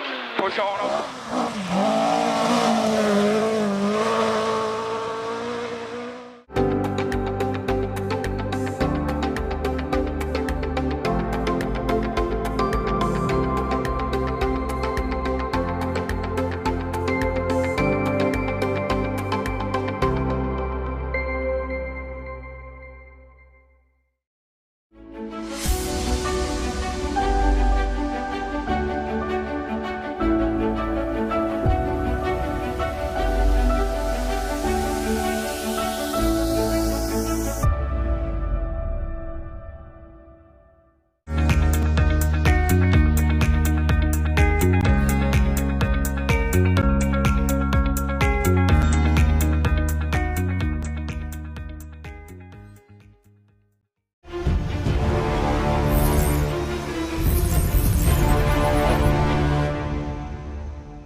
And you're very welcome back. Thank you very much, Tony Kelly, for popping into service and bringing us up to speed on the drivers' opinions and ideas after the opening 2 stages of the Milburn Concrete 2023 Circuit of Ireland Rally. Stages based in and around Cookstown. So weather has remained dry, and we head for stages 3 and 4 now in this second part of the loop, if you like. And Michael, you were telling people who were with us earlier this morning, but for those who are only just joining us, it's really 4 different stages, and we heard that echoed by the drivers in service about the different characteristics now of stage 3 and stage 4. And you were talking to somebody last night at World Championship level who was reiterating to you that even in a World Rally car, unbelievably difficult over bumps in certain parts of the stages here that we're going to be seeing. Yeah, it's this constant now. The irony is, here we are at location 1 on stage 3. Now this is the one stage that isn't bumpy, but because everything is a compromise over the 4 stages with only a 20-minute service, you have, like as Gary Jennings said earlier on this morning before the start, he raised his car by 30 mil. So the guys, you know, talking to people last night after they'd done the recce and bits and pieces, they just couldn't believe just how bumpy it is. And yet there's places it's really, really smooth. Now, all the drivers have come in. We heard Marion Evans say he was actually off the road on some of the bumps. He got caught out and very, very lucky to get away with it. Yeah. But the weather is being kind to us. I've got a great message from Tim Hoare. Tim is the motorsports manager at Michelin. And he said, the weather is very kind to us today after a really unpredictable weekend in West Cork. M20 Michelin is the medium tyre, and that's the choice for the Michelin runners. I understand that Moynahans have advised the Pirelli runners on much the same strategy. It's a pretty simple choice. There's nothing complicated about the tyres today. It's all about the suspension today. And it's all about this stage that they're about to go into. This is a lovely driving stage. Absolutely everything. We're over, as we saw the graphic there, we're now to the east of Cookstown. We're just on the western shore of Lough Neagh. If literally there's the tracking, and the guys in the studio giving you a really good idea of the location and the spread of the rally today. That's a great facility, guys. Well done. And you can see in the far west, we really are into the Sperrins. This stage, quite smooth, a couple of jumps, but nothing too bad. Dips, junctions, fast flowing corners, compared to the next stage. I think Crawford Henderson Shamagri, I believe it's called. And I've probably not said that right, Sav, and I'm sure people will come in and correct us on social media. I'm being said Shamagri, apparently, yes. Come here, and which is an extremely difficult stage, which means the really good drivers will just excel in it. And I think this could have we could have a change in the rally here just because of the pure change in terrain and nature and the whole driving style of the stages. And that's a fantastic shot, Sav. We can see the cars all lined up at the start of the stage now. They're not actually due to start until, is it 29? Yeah, 11. So yes, I think we're pretty much. I can see the start marshal has taken away the little. Sometimes they use a board or a stick just so it's fair for everybody. You put the car up against the stick, and everyone starts from exactly the same place. You could actually see on when we were zoomed in, the timing equipment at the start of the stage. You can see the beam there to the side of the car, and I'm not quite sure if we're on rally time, but its doors are closed, and I would say we are about to witness our first standing start. And these things go from 0 to 60 in what is it? Something like 2 seconds. 2.8 seconds, yeah, isn't it? Something like that. It'll be interesting to see. I think sorry to cut you, Michael. Just to be interesting to see Josh over the next 2 stages, because he seems to be the person at the moment that there he goes. Dial a bit of excess out of the car and then return to a happy medium, if you like. But that's Josh Moffat underway. Cold tyres down into the first junction.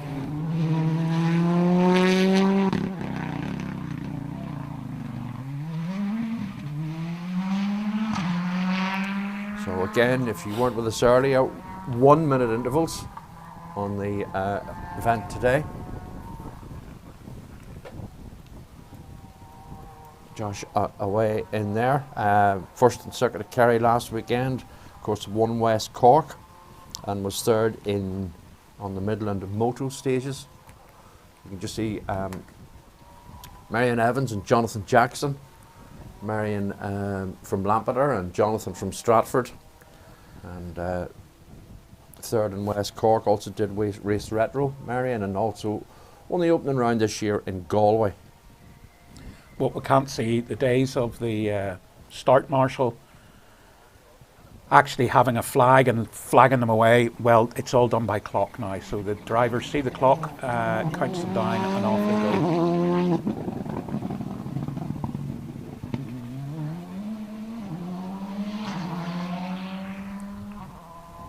Bit of a compromise, something like this situation. The guys have been sitting here for 4 or 5 minutes. Tires have got a wee bit cold, and I think it's becoming more and more of an issue with these R5 cars. It's one of the few negatives seems to be about the temperatures. Talking to a few people after West Cork, where there was a few delays and the cars get cold, they just don't work very well unless everything's up to temperature. Yeah, and even at that, you have to be on top of all components and wringing the neck out of it to get the most out of it. On the start line, Callum Devine and Noel O'Sullivan, Derry Killarney pairing. It's an ex-Minty Motorsport car from South Africa, driven previously by Joey Goes. Of course, Minty Motorsport, quite a large rally organisation in South Africa. I was saying earlier that Callum has got himself dialed into this car now very well since it appeared in his hands in the Circuit of Ireland last year. Second in the Circuit of Kerry, fourth in West Cork, won the Midland Moto and was fifth in Galway.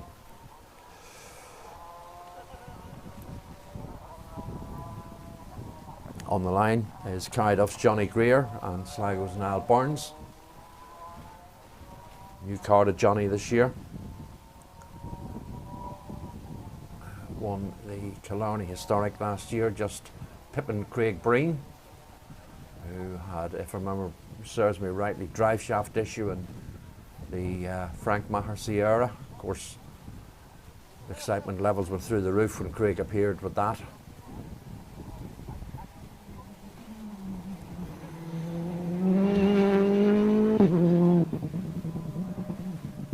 One of the most likeable things about Craig, he is just really a rally nerd. He's wonderful. You know, the knowledge and history of the sport. But Johnny Greer and Niall Byrne into the stage 3, the Hollow. Just a shade in or about 8 miles. And as Michael was saying, they'll head to stage 4, Shanamagri. It's due off at about 11 minutes past 12. So should give us time to see the top 40, 45 cars through here. Start line now sees Sam Moffat and Keith Moriarty. Brand new car for Sam this year. It was third overall on Galway and fifth overall on the Midland Moto stages, and dropped back a bit on West Cork and finished sixth overall.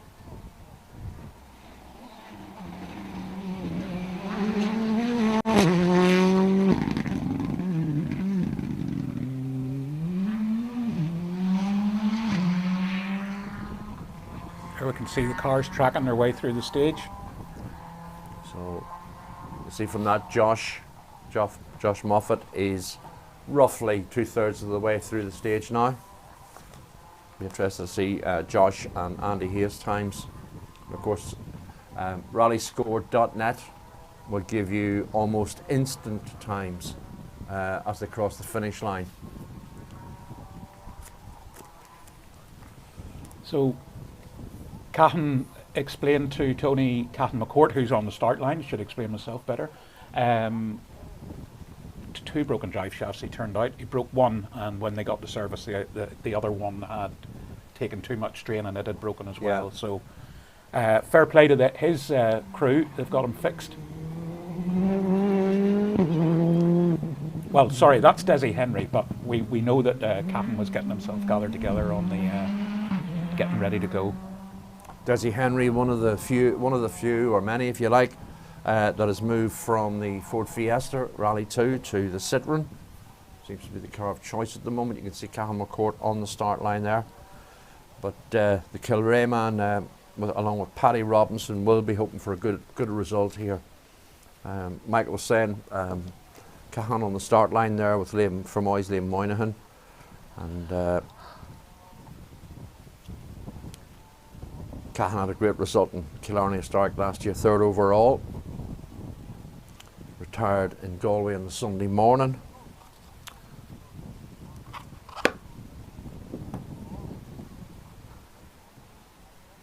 Nothing wrong with that car now, Zav? No.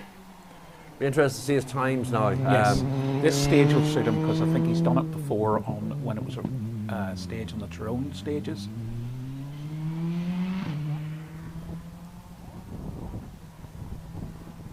Great camera position there, allows you to see the build-up of cars waiting to start the stage.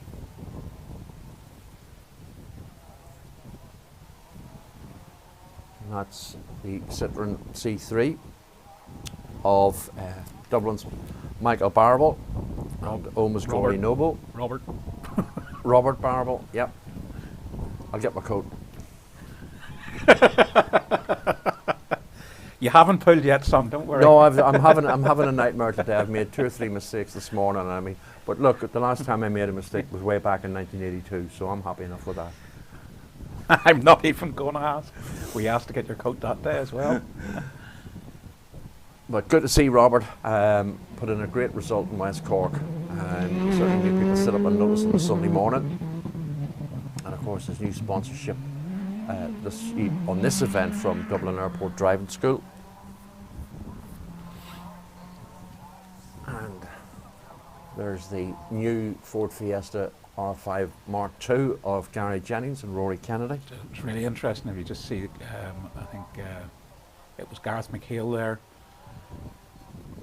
gave his Polo a bit of a spurt in the control area just to get a wee bit of heat into it.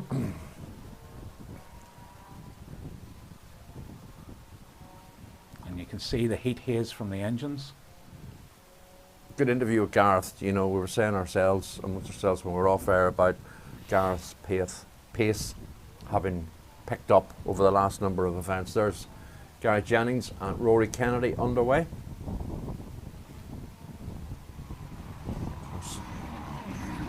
Won the Irish Tarmac Championship 10 years ago. Was Irish Forestry Champion in 2012 and the 206 Super Cup way back in 2002. 20 years ago. Won the Peugeot 206 Super Cup. You're making me feel old, Sav. Goodness me. You're making me feel old. Goodness me is right. So Josh is over the line. 6:58.5. Marion 7:00.4. 1.9 seconds. Good. Nice tight one. That's Yep. what you want. That's Declan Boyle and Patrick Walsh on the start line. Callum is obviously the critical person here. This next Seaman Campidelli car. Retired on the Circuit of Kerry in the Citroen, was 15th overall in West Cork. So hopefully Declan and Patrick can get a really good run today. They fully deserve it. They've had some horrendous luck in the last few events. I think if I give McCafferty's bar a wee mention here, will he stamp me a pint there tomorrow night? Well, he may well do. McCafferty's bar, certainly quite an expansive group of pubs. I'm going to say something here, Sav. I'm sorry to interrupt. There's something really interesting that's caught my eye with all of these polos, and maybe somebody on social media will correct me. They're all coming to the line with their side lights on. And the moment they go to countdown. In other words, they go to stage mode. They'll flick the switch, the anti-lag comes on, the side lights go off. So there you go. 4, 3, 2, 1, go. 5 seconds out. Road mode into stage mode and the side lights go off. Now it'll be something about saving energy and, you know, making the car more efficient, but there'll be hopefully some engineer out there will say that's exactly what it is or the reason is. It's caught my eye. It's the first time we've had a shot like this where they've seen them off the line head on. So this is McGonigal's Fiesta. Let's see if it does the same thing.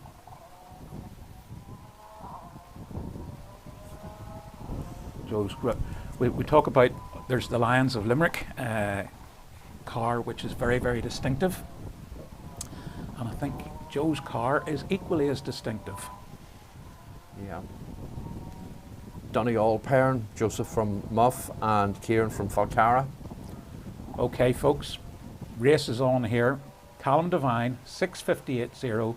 Josh Moffat, 6:58.5. So the lead is now 0.8 of a second, Zav. That's, look, happy days, keep it going. You know, I've yet to meet this fat lady that everybody says is not over the Shield Singles. Well, it's not. It's boding well, you know, nip and tuck the whole way, and it's nip and tuck right down through the top 10 as well. Did you notice Gary Jennings through that second? So they're coming down the hill here, and it's like a 6 right or a square right, depending on your notes, and then into a square left. Gary actually had a wee jab of the handbrake just to get the car to rotate into the corner. Yeah, you notice that more with the Fords than possibly you do with the Citroens. Yeah. But our erstwhile technical expert in the production unit was giving us lessons on it there in the break, for which we are very grateful. Johnny Greer's in, 6:59.9, third fastest. It's, they're all within 1 second of each other. Kevin Howley has sent us in a question. He says, why do you reckon the C3 is now so popular? Josh is in one of the oldest R5s there is in the Hyundai, and he's winning most rounds. I think for me, I think there's more than that's 2 questions, isn't it? I think for me, Josh got his Hyundai dialed in extremely well last year. He either won or finished second in any event he did. I think he struggled in Galway with the setup, and of course Galway ice and slippy conditions, but certainly since West Cork, Josh has got his dialed in, and irrespective of how old it is, they'll all be running the latest software and latest additions as well. The C3 is, I believe, a kind of an easier car to drive in terms of how easier it is to turn in than some of the other cars. They're popular, yes, but from what I've been told, ordering a brand new Citroen and getting it delivered in time is very difficult. Mainly but because it's supply and demand, isn't it? Yeah. They are popular not just in Ireland, they're popular all over the place. Going through there, car number 17, Ryan Lockwood and Chris Melly, and of course Gary Jennings mentioning Ryan, our first time in an R5 car. Yeah. No, I was on Rally Azores last weekend, Sav, and I'd see Craig Breen's watching us on social media, and we expected to see Craig. Saw him on the Super Special, and then he unfortunately had a bit of a whoopsie on the first stage, but really interesting. The amount of Citroens doing that championship, much more than here. 4 car teams. Yeah. I mean, this EWRC is great for that and just keeping in touch. And I mean, when you look at some of the entries in the Portuguese rounds, Spanish rounds, Italian rounds, national rounds, it's just phenomenal. And of course, you know, you have things like the Toyota Yaris Cup in Portugal, Spain, and Italy as well. An unbelievably popular one-week series. Yes, I'm surprised that something like that hasn't evolved here. Interesting, at the front of the field, Desi Henry, only 6th fastest in that stage. Marion Evans jumps ahead, so a wee swap. Marion's into 3rd, Desi down to 4th. Still nothing in it. I mean, we're talking a handful of seconds here. So you can see there from our on-screen tracking system, Sport Tracks, leading crews now out of stage 3 on their way to stage 4. I must admit, with Michael having already covered the stages for Patterson Pace Notes and his description earlier on of stage 4. I'm really looking forward to seeing what happens in stage 4. Tight, twisty. I'm really looking forward to it now.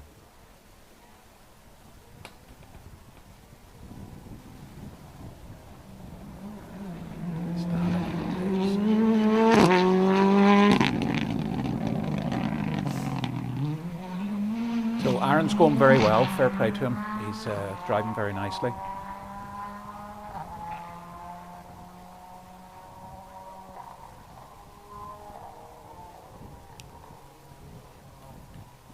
Is that Niall Henry on the start line, I think?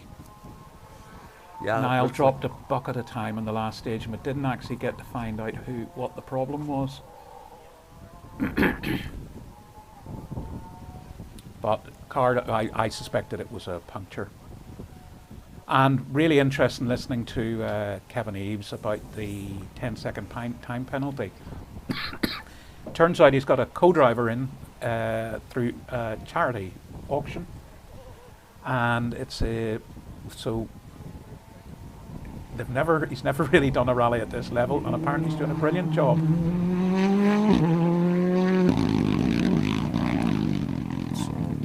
Niall Henry with Barney Mitchell alongside.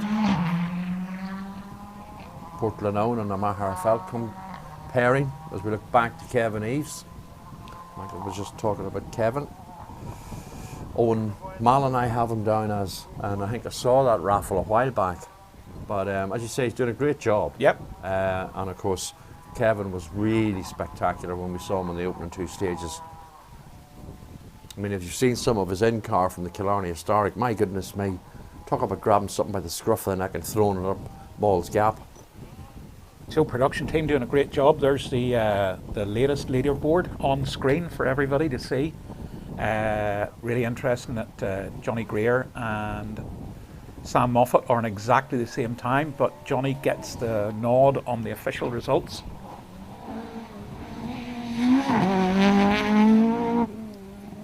By virtue of being faster on the first stage.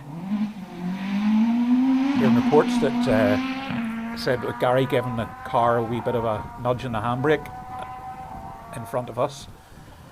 He spun at the first junction by all accounts, so dropped a few seconds. Well, that would explain his time, yeah. Yeah. On a 7:29.1, just enough to lose a few seconds there, all right.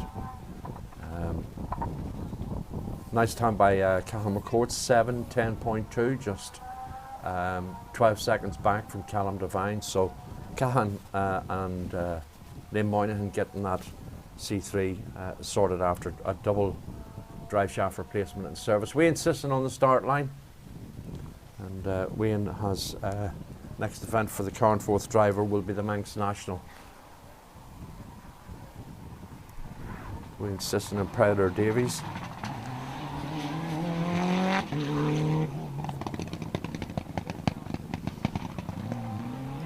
Wayne's running the car in what's known as Class 11 in this rally, completely different class structure compared to other tarmac rounds. When you come to Motorsport UK events, they don't have as an expansive range of classes. For instance, there's only one historic class, and talking about the historics, we seem to have lost Tommy O'Connell, who led after the first stage, so Duncan Williams is now leading the historics after the first 2 stages. We'll give you a recap on the modifieds when we get a few more times through. Kevin Eves obviously running first modified in the road, but Jason Black is leading.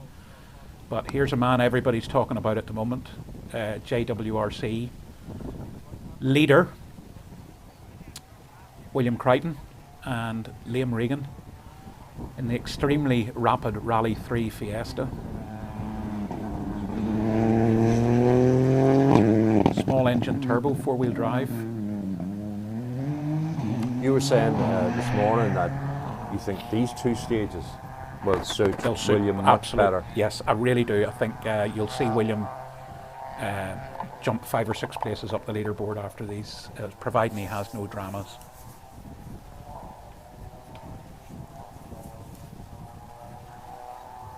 So plenty of people watching us now on Facebook and YouTube, and of course you can Share that if you wish with your friends. The more people know about what we're doing, the better. So we have 4 stages in and around the Cookstown area today, each stage done twice. And Donegal's PJ McDermott away in his Citroen.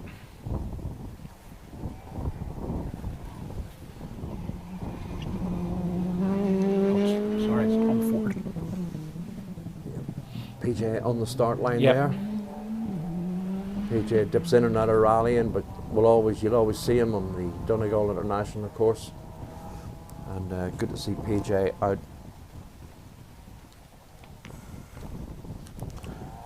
Man from Burt with Alan Harriman in the passenger seat this time. Did the Turkey run and the Jules Donegal International. So I think this is young Michael McGarty on the line now, isn't it? Yeah, Michael, who we saw on the opening stage this morning, struggling to get the car turned in. So a PX64 CVP, I mean everything, obviously all these R5s are X-Works cars, but this would be an early model on a 64 plate, 2014. Michael's really come on the last few months, stepped up the R5 cars. Ulster Rally last year really impressed me for sure. Obviously when you have a daddy who's pretty good. So there's a recap of the historics. CVP? Yep. PX64 CVP. PX64 CVP is a ex-Joa Barros and Jorge Henriquez Portuguese car. That was also driven by Ricardo Teodioso. So I've seen a lot of action in Portugal. Colin Quirk and William Brown then used it in the Isle of Man. Aaron McLaughlin has previously driven it, as has Conor McCluskey. Hugh Brunton had it for quite a while. So a car that has seen plenty of running. What about PX11 AMV, PJ's car?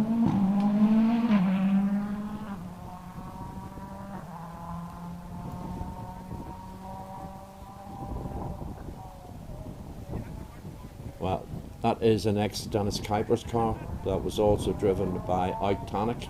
Oh, really? And Abdullah Al-Qasimi, and has also seen use quite extensively in the Middle East, but Charlie Payne and Patrick Walsh have been in it quite a bit as well.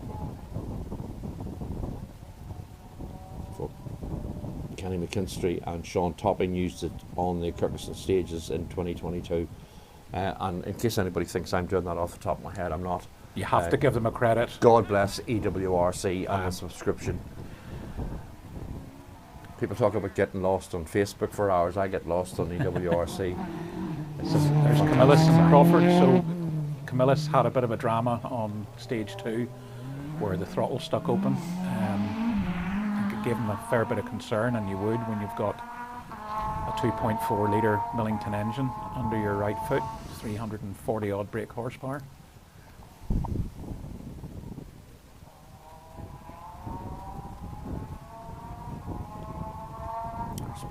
Modified up.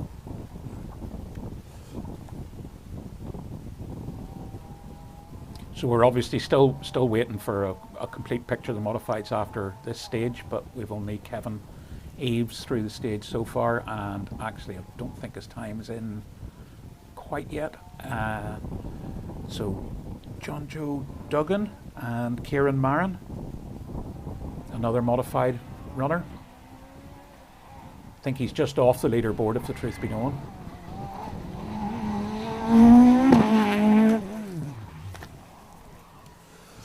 Yep, John O'Duggan and Kieran Marin. Bit of a whoopsie there. Yep. Just misjudged something and got the braking a wee bit wrong. Cold tires. Second event of the year for Jono. Was out on the Midland Motor stages.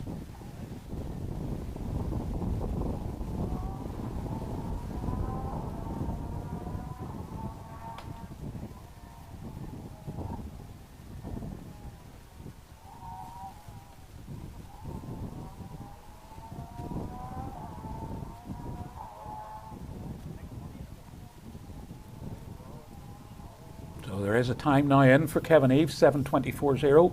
We know Kevin's he's not treating it that seriously this weekend. There's a charity event involved, and a new co-driver who's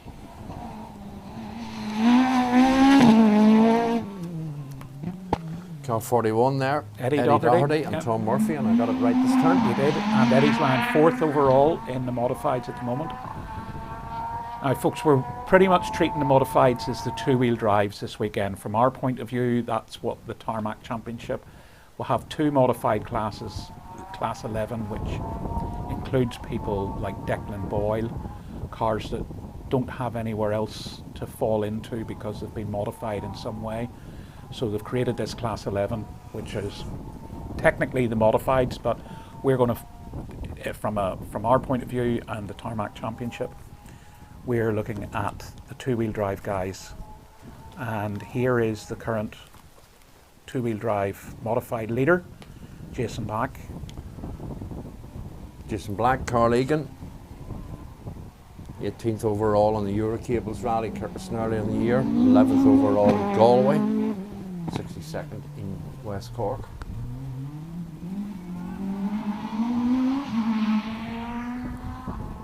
DFS Digital on the front of the bonnet there, Wesley Patterson's company. Wesley starting to look at maybe getting his own car out shortly. Good to see Wesley out. Yeah. It really would. Yep. Still not mended completely from his injury sustained in Galway last year. Martin Kearns on the start line. Always has a nice car. Yep. Strabane man. Kearns and Peter Martin Ward. Supplies cars to the trade in Ireland.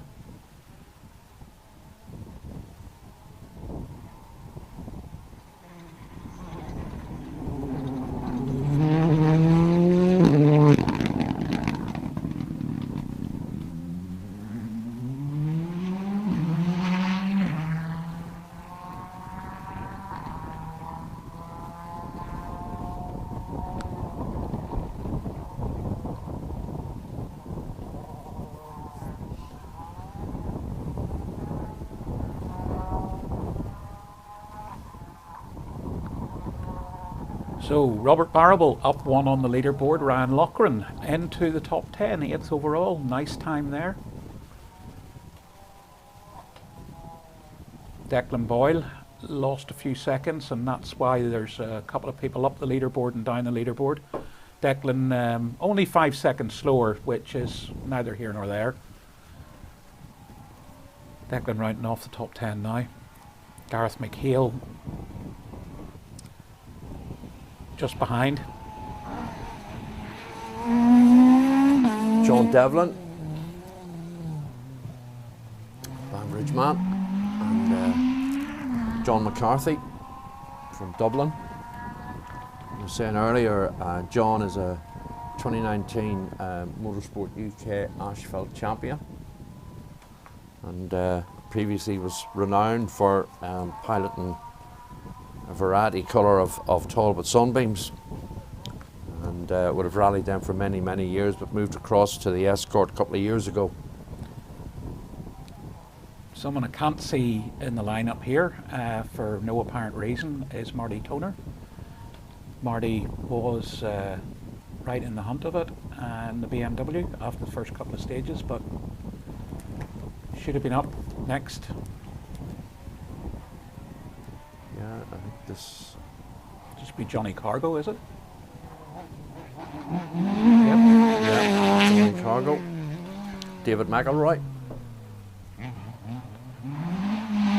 Johnny out earlier this year on the race and rally stages with David co-driving, 35th overall.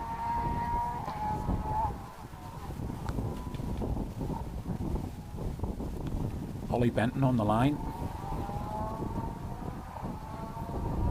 Leading crews are now making their way towards stage 4 with likes of Josh Moffat, Callum Devine very close to the start.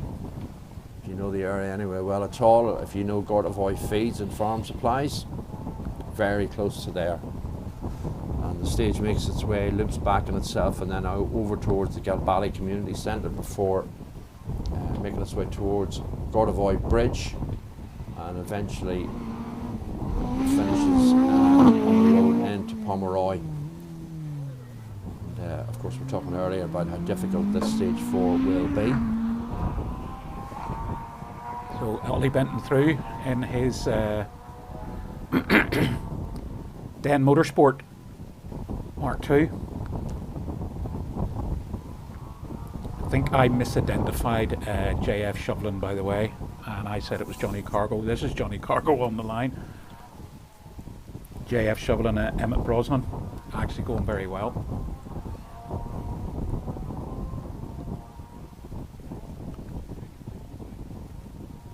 No, you still on me or what?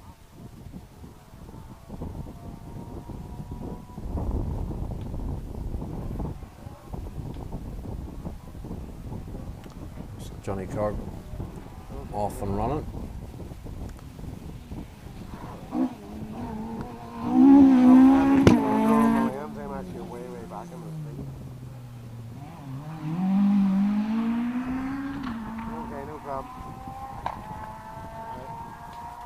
So in the modifieds, time in for Camillus Bradley, 7:40.4 compared to Kevin Aves at a 7:24.0.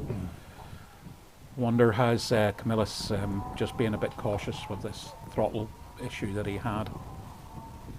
Who could blame him?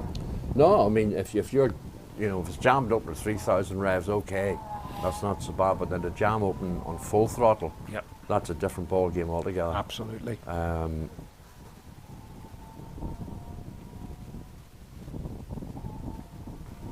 And he even went as far as saying, you know, we're going to go out to stage 3, and if there's an issue with it or a problem, well then no, we'll just switch it off the call today. Yeah.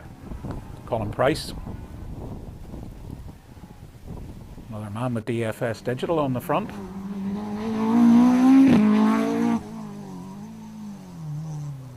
Damien Doherty on board alongside him today.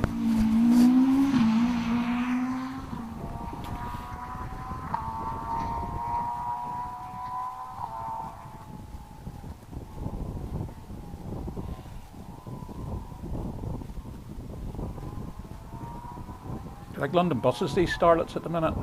Don't see one for ages, and then a couple of them come together. Yeah, but that's okay. They're rapid, and they're very, in dry weather like this, they are very, very, very quick. So these are the Class 6 cars, by the way, with slightly smaller engines. This is Gareth Black, Jason's wee brother. Connor Dunlop, co-driving for him. Connor, a great supporter. Connor is the Bath Shack man and supports quite a few people, including Frank Kelly.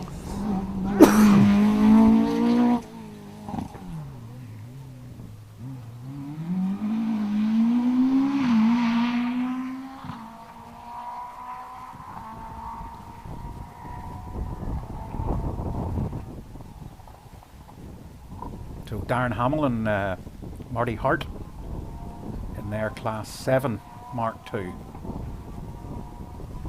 Just hiding in behind, we can see Barry Morris's Darian, different perspective. 2 inches off the ground. I was saying about Marty Toner, I'm pleased to see he's in the lineup. That's good. Love to hear the BMW. Sounds great.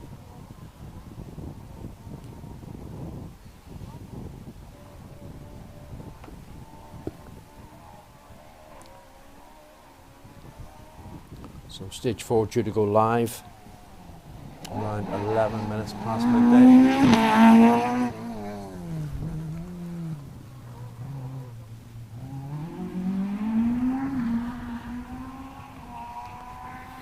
Darren and Martin were out earlier this year on the Midland Moto stages.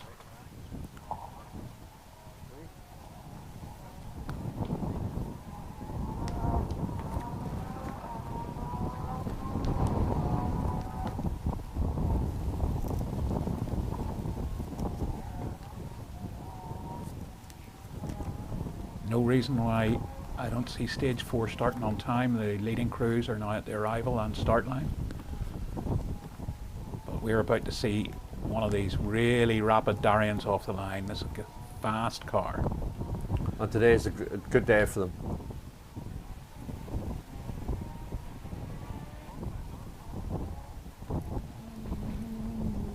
Barry's one of the associate sponsors today, Ramco. You'll see him on our ad reel. Very much appreciative, a bit of local support on the handbrake. That was very nice actually. Good bit of driving there.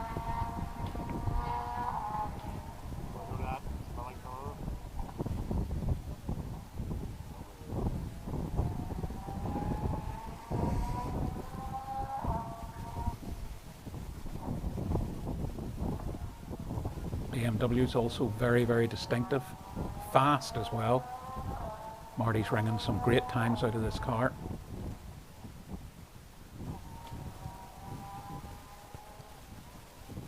Some people saying that cars like this are going to be the future of slightly modified rallying, affordable, fun, good to watch, great to listen to.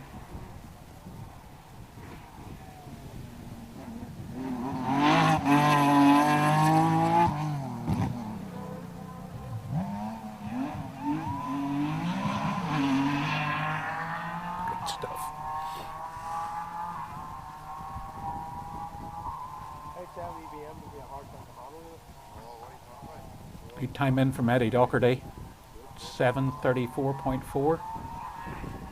Just 10 seconds down on Kevin Eves. Modifieds are getting a bit spread out, so we're not really getting a great picture because Jason Black's running a bit far down the field, and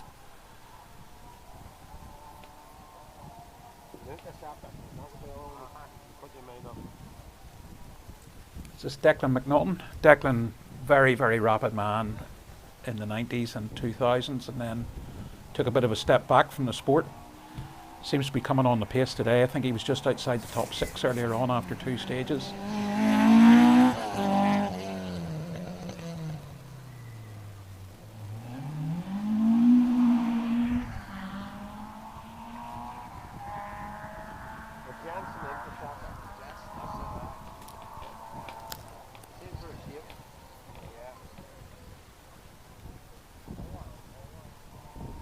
This might be Willie Carey. I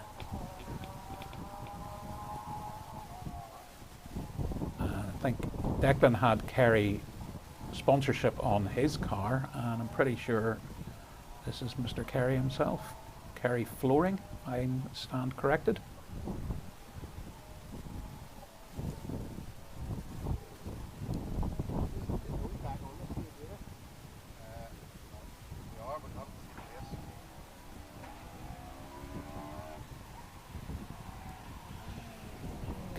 Cleaning Machines, flooring company. Jimmy Graham in with them.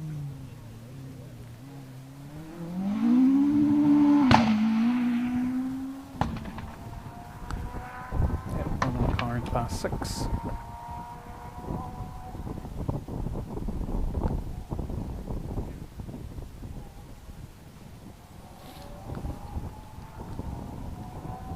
This is Paddy Hamill and Shane Byrne. And their R5, I think it must be an R5 Plus, because they're running in class 11, and that's where they're putting the modified R5s, which are allowed to run under Motorsport UK rules in this class 11. So a bigger restrictor, a couple of other bits and pieces. Well, it fairly sits up and goes, doesn't it, Sav? Yep. Pretty sharp off the blocks.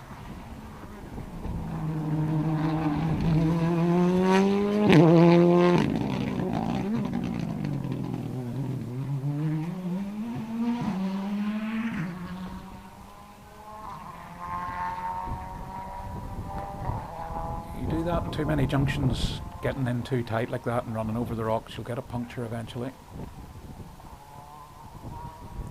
Alexander Cochrane, I think. Yep. And Ian Kidd.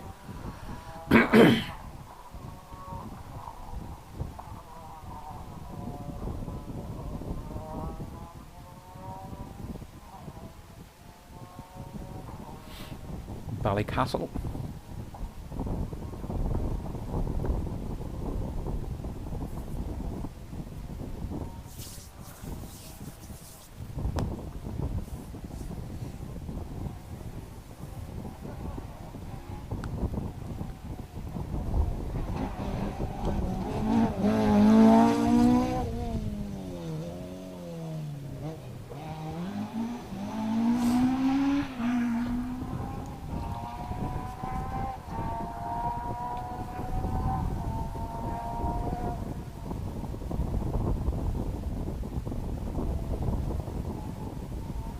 Not far off actually getting the first of the historic cars. I can see Ray Breen in the line in the fantastic He's Legacy. got Stuart Luden in with him this weekend. So Don't mess about, eh? So there's probably loads of tonnage. I was waiting going to for say, biscuits yeah, all over the service area. Yes, one man. If ever Stuart's about, there's. Is it snow cakes or tea cakes? Tea cakes, yeah. Tea cakes and.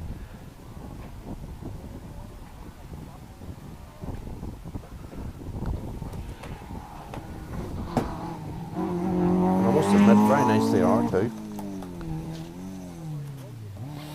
So that's Christian Cochrane as opposed to Alexander, two Cochranes running alongside each other on the road. This is hugely experienced Mickey Conlon, the MC blinds. As well known a car in Irish rallying as you'll ever see.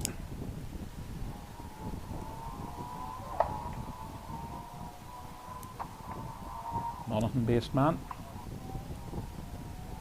To my surprise, was in West Cork for the first time ever. Yeah, it was good to see him out. Yeah.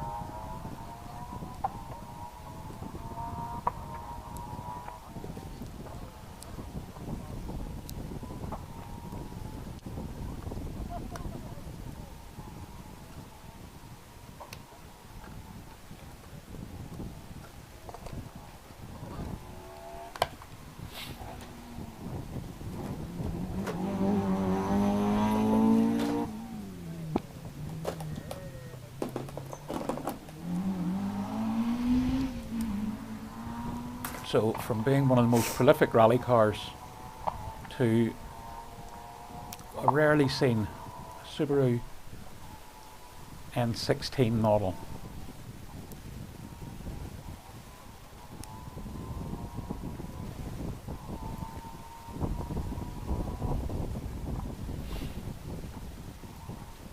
So there's Paul Britton and Graham Henderson. Graham normally sits with Derek McGarty of recent times.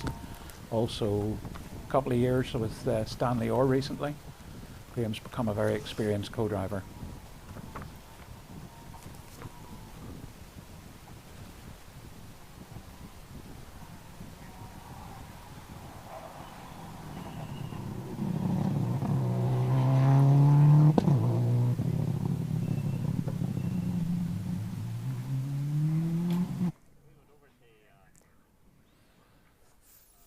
So here we are into stage 4.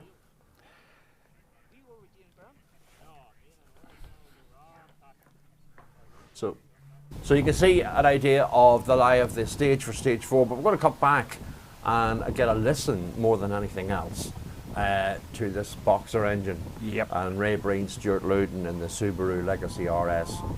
And sound is becoming sadly a bit rarer now in the stages. Alan Ring has an ex-Works one that gets seen now and again, but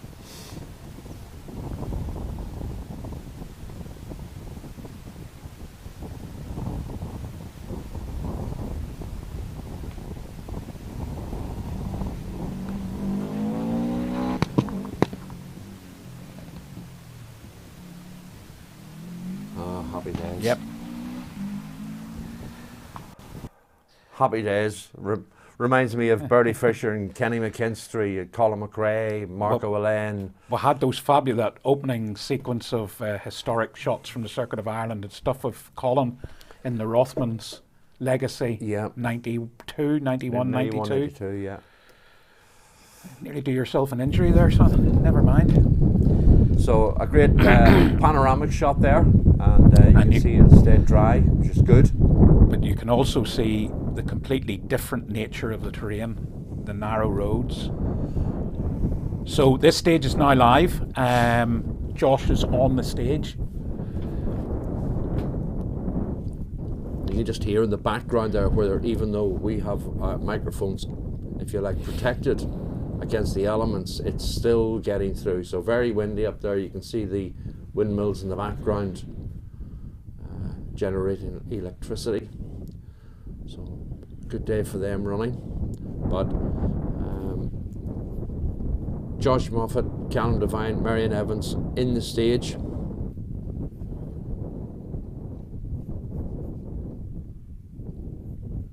Not quite sure where the camera is relative to where the cars are, but to round up, this is developing into as tight a rally as we've known recently. 0.8 of a second separating Callum Devine and Josh Moffat. Callum went half a second quicker on Josh on stage 3. Marion Evans is keeping his hat in the ring. 4th fastest on the stage, where Johnny Greer was 3rd fastest. Marion lies 3rd on a total of 21.01.6, 13.7 off the lead. Desi Henry dropped down 1 place. Marion went up 1 on that stage, but as I say, there was only 0.1 of a second in it, so Desi's literally less than a second behind, 21.02.9. Then it's Johnny Greer, Sam Moffat, Robert Barrable. Ryan Loughran starting to get onto the pace, 7.10.2 compared to Robert Barrable on a 7.08, Sam Moffat in a 7.02. Then Declan Boyle dropped a few seconds on that stage, 10th fastest, 9th overall. And Gareth McHale doing a good job. He's 10th fastest, 11th overall. Gary Jennings, we know, had a half spin and dropped a few seconds down to, where is he now, 11th, just outside the top 10. Then it's Alan Carmichael, and then the first modified, Jason Black. William Crichton, 19th fastest, William Crichton, 727.9. Marty Toner, 15th overall, 2nd modified. Joe McGonigal, PJ McDermott and Kevin Eves, 3rd modified. Probably going to dispute, maybe not going to dispute the 10-second penalty he has. It's now reached the point where it doesn't really matter. He's more than 10 seconds behind the guy in front. So where is Josh? Okay, so Josh is about halfway through the stage now. Can't be far off from our position. I think someone who's prepared to push hard on this stage. There we go. Here's Josh into view. This is a real fast section of the stage, the really only place where it's fast.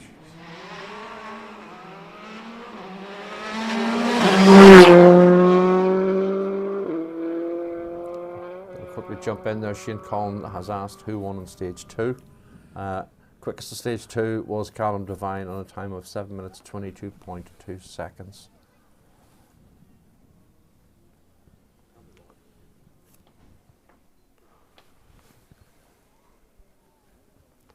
So Marion should be up with us next.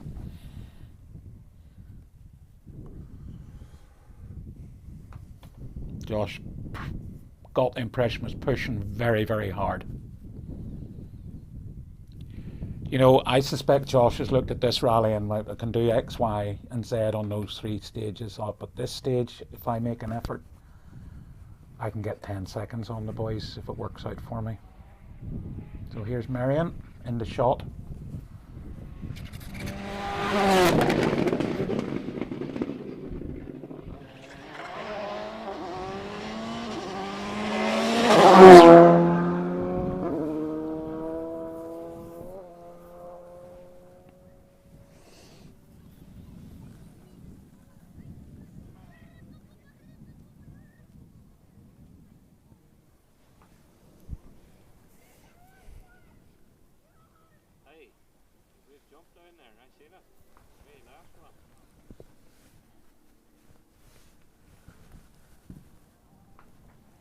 Just looking at some of the social media stuff. We've got a multinational world watching us out here. Robert Duncan from Scotland, Nate from Barbados, Mark Brown's watching from Plymouth, and Louis is watching from Monaghan. So Callum leading the rally, the blink of an eye. Certainly about 10 seconds up on Marion there. Roughly the same time as Josh. Pardon me. So Josh nearing the end of the stage now, and comes out onto the road down into Pomeroy before they'll make their way back now to service again at around 1 o'clock. Again, 20 minutes for the cruise.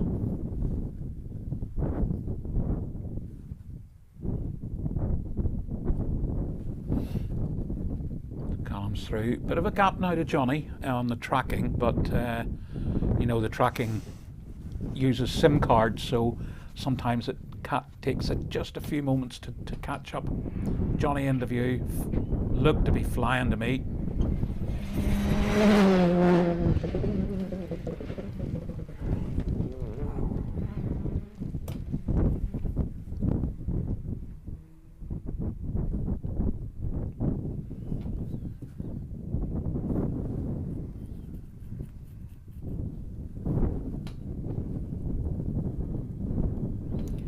So Josh's time's in, 8:58.2. That's the benchmark.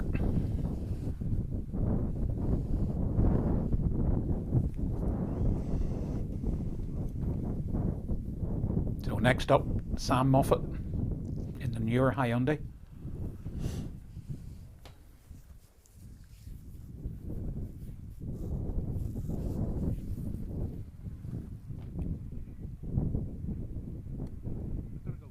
Due about now. There he is.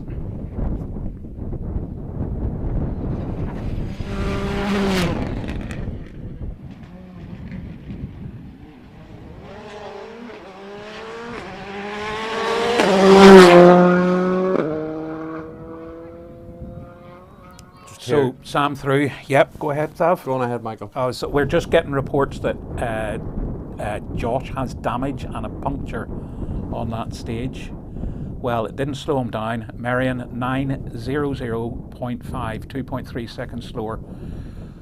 I've always said that Josh has the luck of the Irish some days, and also predicted that this would be the difficult stage. Has Josh got away with it, Sav? What do you reckon? He probably has, in fairness. Yep. You know, as soon as I heard that, I thought, yeah, towards the end of the stage, bit like Lowe, bit like Ogier, everybody sort of saw, aren't they lucky? And I think not necessarily they're skillful enough to make a very quick calculated gamble. Oh, that was taking a big chance there. Big chance.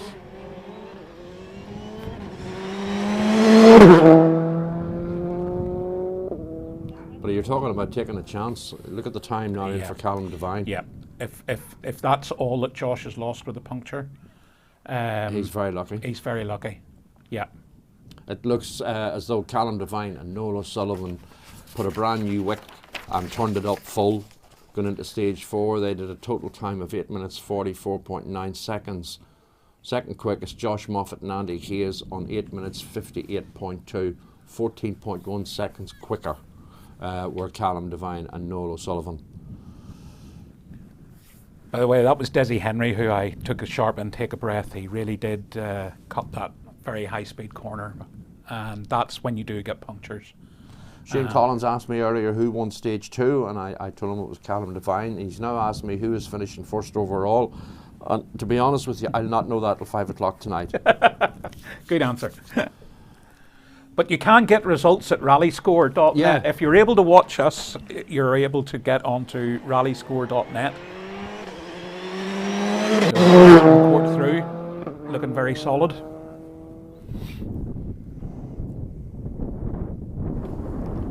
Say, Cahan's not taking any chances. This will be a stage where he's going to treat it with a bit of respect. I mean, the more I look at it, that's a phenomenal time by Callum Devine. Well, equally, is also we know that Josh has had a problem. Had Josh not had the problem, he could have been there as well, probably. So we should have Robert Barrowell in the view very soon.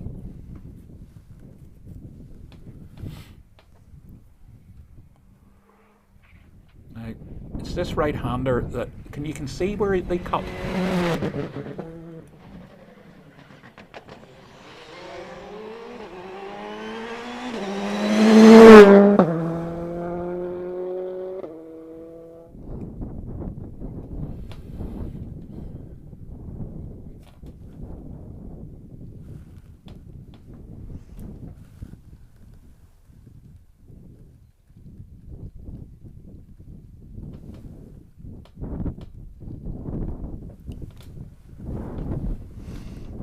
I'm going to ask Sav something out loud. Can I ask what driver you're talking about?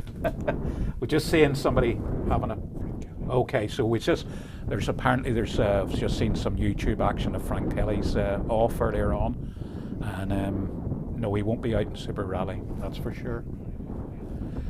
After the next car, I think maybe if we have it, it would be great to let people see how Frank... So next up, we should have Gary Jennings just in the view.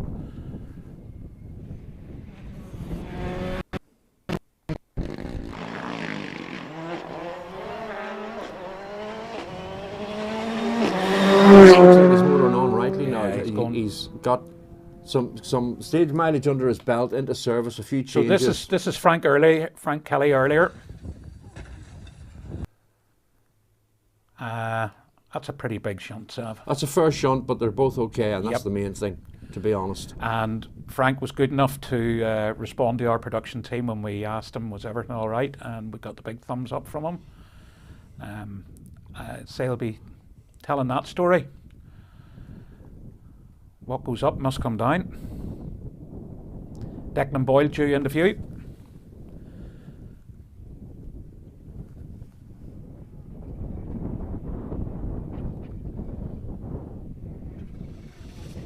Going on nicely there. Oh, overcooked the junction a wee bit.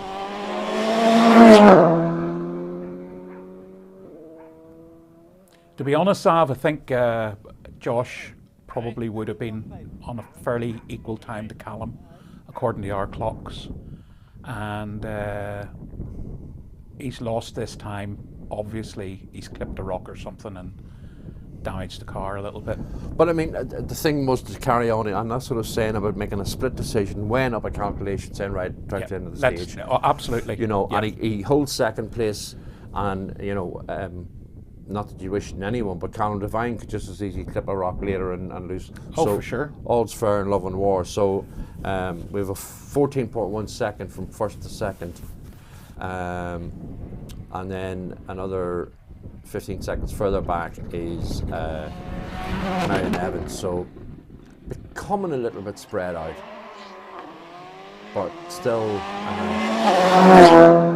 only halfway through the rally, still another 4 stages to go, which for those of you who are with us will be a repeat of all the stages you've seen so far.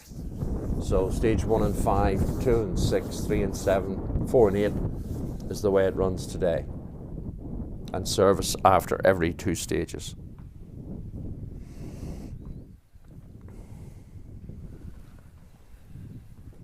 So the very pretty little Fiesta of Joe McGonigal should be in the view. There's a recap of the top 5. So if you're just tuning in, Josh and Callum were separated by 0.3 of a second going into this stage, but it seems Josh sustained a bit of damage, puncture, right towards the end of the stage. I think him and Callum probably would have been very close together. Here's Joe McGonigal, lights ablaze.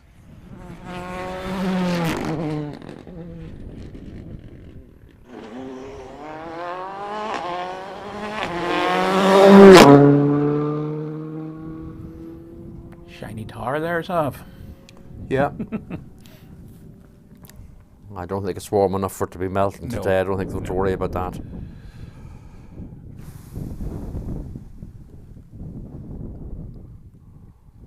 Alan Carmichael due in. A couple more times in. Cahan McCord, as I said, being quite respectful, 9:13.1. Gary Jennings, 9:16.2. Robert Barrable, 9:08.3. Sam Moffat, 9:04.5.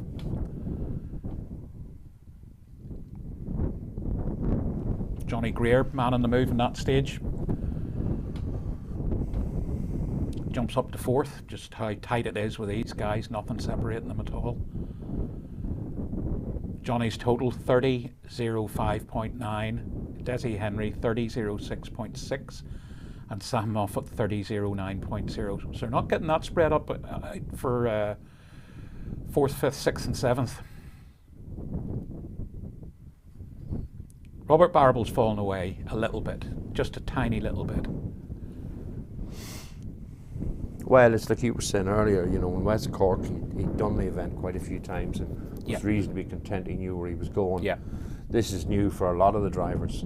And, okay, you know, you mentioned Cahan McCord, but he's done turn stages in the past, Cameron Devine maybe as well, Desi Henry too.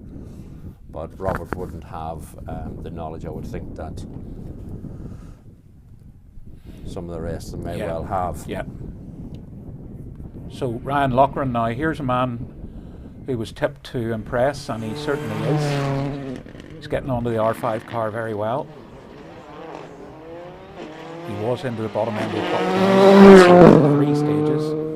No reason to suggest he's not going to stay there.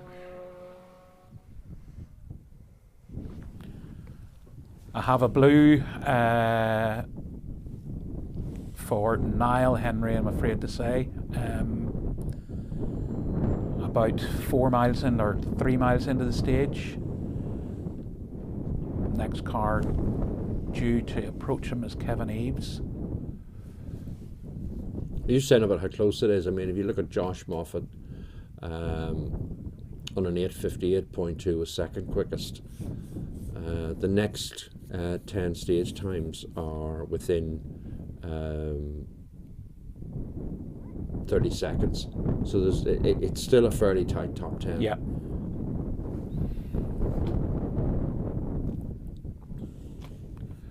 Oh, this could be Aaron McLaughlin.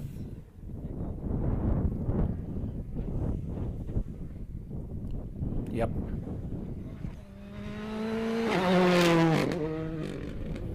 Man out of sequence is Alan Carmichael.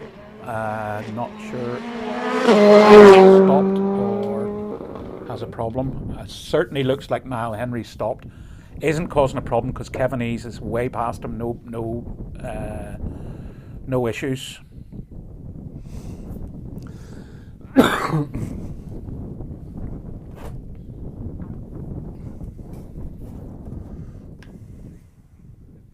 So crews make their way from here back towards Cookstown for service, 20-minute service, just shortly before 1 o'clock. So I've been told that I've just seen 2 things have happened simultaneously just there. Alan Carmichael has gone blue on the tracking system. He was having differential problems on the last stage. It looks like this would be a very hard on the car stage, and it's maybe he's just pulled over.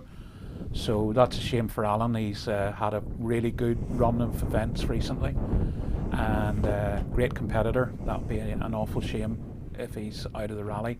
If it's diffs, I suppose they could, if they get the car recovered, they could maybe get out and have a couple of get a couple of stages. But the rally's so fast moving, Zav, you haven't really got a chance to do that. No, and I mean, whoops, just looking ahead, if I can get things organised here. I mean, we have the circuit this weekend. I mean, next weekend you've got Rally Nuts and the Moonraker. Then the following weekend you've Croatia and Maiden City. So you wouldn't know what Alan's next event is. So it may well be that may call it a day, or if it's easily repaired, keep going. Kevin Eves for Super Rally. With the raffle winner as navigator, who's doing a great job.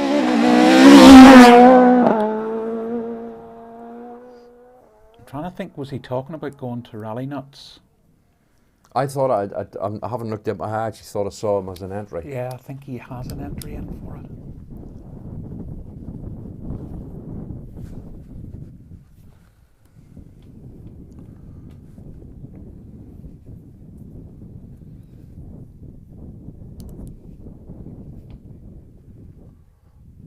So, yep, Alan has definitely stopped, not blocking the stage or anything. So, and equally with Niall Henry, Wayne Sisson, just passing Alan Carmichael now, will be with us very soon.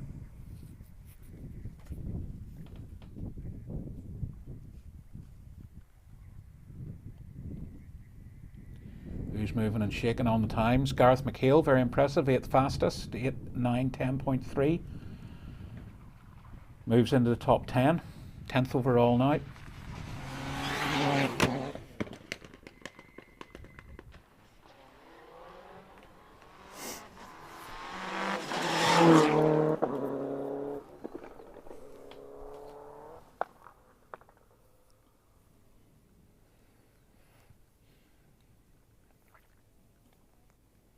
Cathal McCord obviously at a disadvantage, having dropped 3.5 minutes earlier on with broken drive shafts over the first 2 stages. Still 10th fastest in that stage, but way down the leaderboard.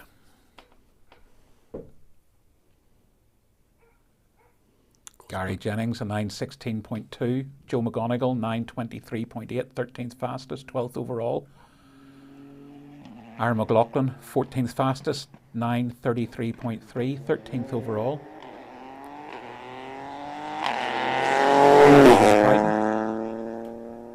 Just have to listen, don't have to look. No, you just know. Well, interesting to see his time now, because he felt himself these 2 stages were going to be better for him, and you suggested that first thing this morning. Well, he's given away, about 130, 140 brake horsepower to the R5 cars, and equally to any of the modified cars. So to squeeze some of the stage times that he does out of this wee car with 200 odd brake horsepower is very, very impressive. He appeared at Goodwood last year. There was somebody doing a feature for the FIA on R3 cars, R2, and himself, Chris Ingram, and a couple of others drove on the stage on the Goodwood Festival of Speed rally stage. But William Crichton's car went down really well.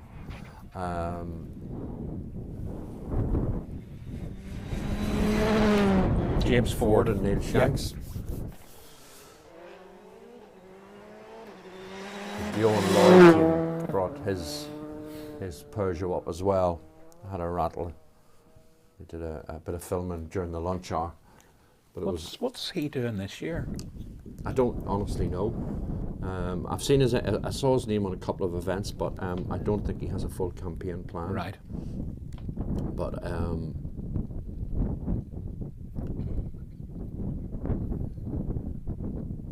William came in and he joined myself and Tony Jardine for half an hour and spoke about the Junior World Championship and the events that he'd done and what the plans were, hopefully for this year.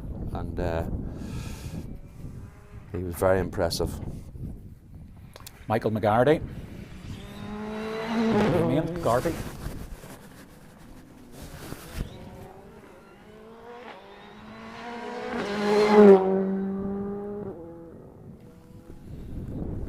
We won't go into the history of the car again. I think we've done that. That's well covered. Well done, Zav. Yeah, but that's what I say about, you happen to see something on social media and you think, I've seen that car for a while, and the next thing into EWRC you go, well, sure, the next thing an hour and a half passed. But I mean, in fairness, the guy's doing an amazing job, and I think our sport would be much the poorer without it, because now that we no longer have a Martin Holmes who used to keep fastidious records, it probably is the only place to get multiple records. I remember Martin Holmes was the only one when there was a court case reached Oxford Magistrates Court over the legality of a BMW M3 and the history of it either being in Portugal or not in Portugal at any said given time. It was Martin Holmes had photographic evidence of the chassis number of the cars that were in Portugal. So, I mean, Martin's records were unbelievably fastidious, and you want to see its archive. It was something just to drool over. His archive was phenomenal. But sadly, we don't have Martin with us anymore, but it just showed the importance of keeping accurate notes. Well, we would have worked very closely with him with the Irish end of things. So we would have provided him with everything for the old Pirelli books. And my mother keeps the collection of the Pirelli. We have a full collection of the Pirelli annuals, which going back sort of into the 70s and 80s, Hugh Bishop and Martin put them together. And I remember going to Hugh's house in Salisbury one time, and beautiful old Salisbury townhouse. But it was, you could hardly get through the door. The records of everything and photographs. Martin's cottage is a bit the same. Yeah. And I have a collection of them, but it's just. He had a way with him. You would think he was being rude when he first spoke to you, but he wasn't. He was just straightforward. No, he very nice man. I got to know him through Rally Sunseeker. Yes. And then I got to know him really well. We did become friends. I was so privileged. But the phone would go and you see Martin Holmes. Martin here. What do you know about Cahan McCourt this morning on the Circuit of Ireland and his slow time? What was the cause of that? Yeah, he's asking and all he the put the right. phone down. That's it. So you go away and find it. Martin, 2 drive shaft issues. Thank you. Yep. My contact in Japan. I needed for the report in Japan. He was amazing. Yep. Should have Camillus coming into view here, by the way, folks. As we wander off on other subjects. Yes. I can also Aaron McLaughlin's time in of 9:33.3. Here we go. This will suit Camillus this stage. Very precise driver. Well, it looks very much like his confidence is back in the throttle. That's good. Nothing wrong with the car now. No. Wayne Sisson 9:51.2. William Crichton 9:32.7, 15th fastest overall. Up 1 place on the leaderboard. That's a good goal. That's impressive. He did a 9:32.7, and just in front of him, Joe McGonigal did a 9:23.8.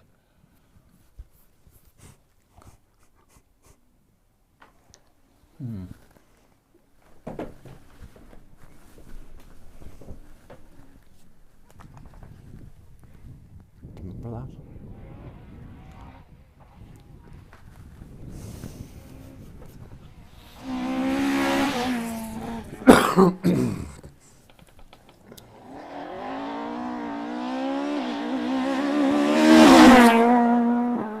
I don't see tyre choice changing much for the afternoon. No, do you? Don't see it changing at all.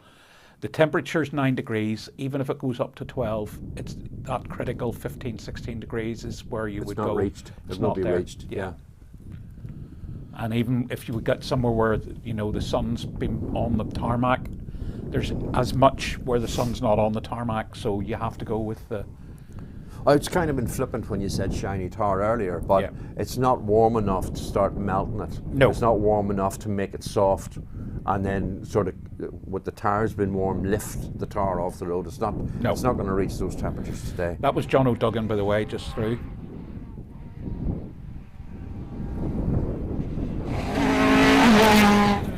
Eddie Doherty.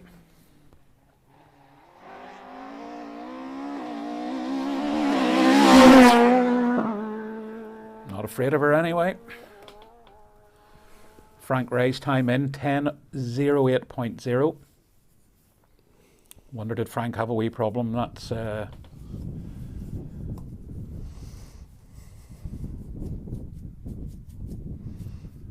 we've lost Alan Carmichael in this stage and Niall Henry so far, and we know that fighting for the lead of the rally, Josh Moffat's had some issue, puncture for sure, and bodywork damage. Dropped 15 seconds to Callum Devine, which gives Callum a very solid lead now after only being 0.8 of a second. So Jason Black leading the modifieds, but running out of position. He's running down in the early mid-30s probably, should be running much further up the road. Didn't get to the bottom of why he's running so late this morning. So we're not really able to give you a very accurate modified picture until certainly Jason's through and a couple of other people, John Devlin. I think coming into the picture we're going to have, in the picture is Marty Toner, but Adrian Hetherington, people like this, they're going to start to find their feet. Adrian, first time out in the green car for a year, he said, nearly a year since summertime last year. We have a bit of a gap here. Yeah. So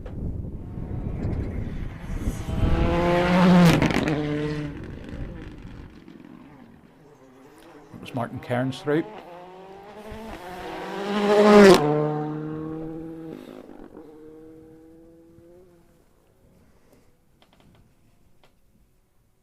John Devlin should be up next.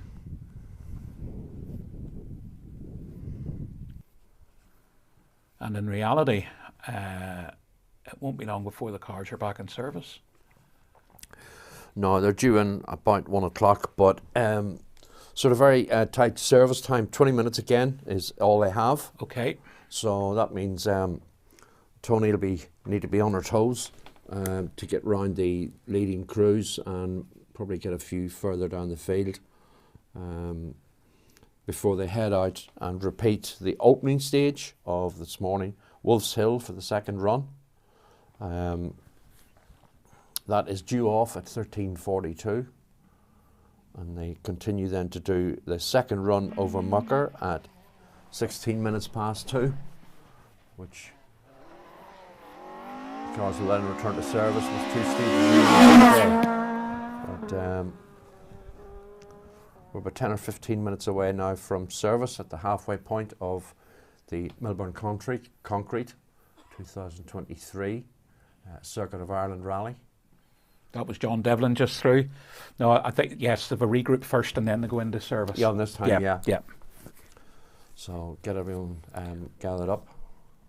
And as far as I can see, at fair play to Cookstown Motor Club and the organising team at this minute, I don't think they are going to utilise the regroup. So if they've allocated 15 or 20 minutes for regroup, they'll get 15 or 20 minutes. They have no time to make up. Yeah. No, I have to be honest and say everything is, run and carried on very well. The stage is run on time, no delays. Timing has been spot on. Weather has been kind to us. JF Shovelin should be the next car up.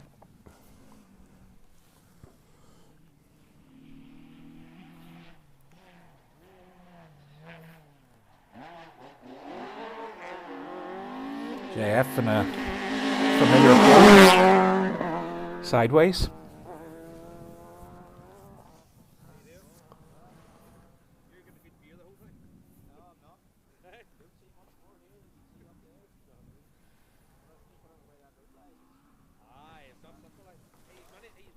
John Joe Duggan's time in 9:44.8. Eddie Docherty 9:35.7. There's 2 Class 7 Escorts.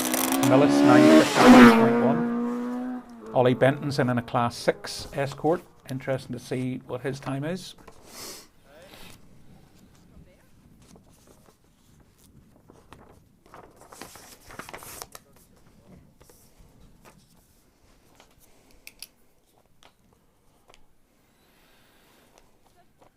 Another car showing blue, unfortunately, seems to be Johnny Cargo and PJ McDermott are both showing blue on the stage. That's disappointing, man. I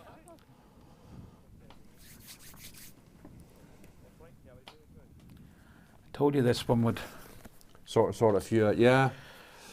Like rolling the ball down, a bad shot down a skittle alley, but 1 or 2 are going to fall.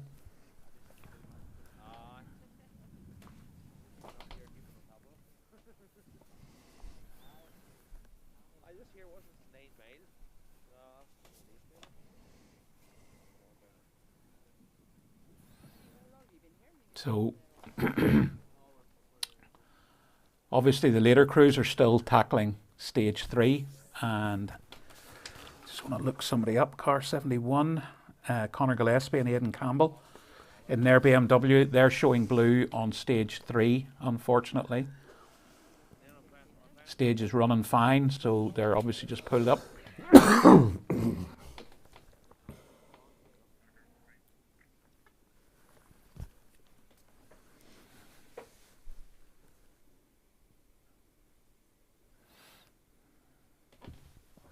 So a good example on screen of the tracker. That is stage 4 that you're looking at there. We're looking at now. You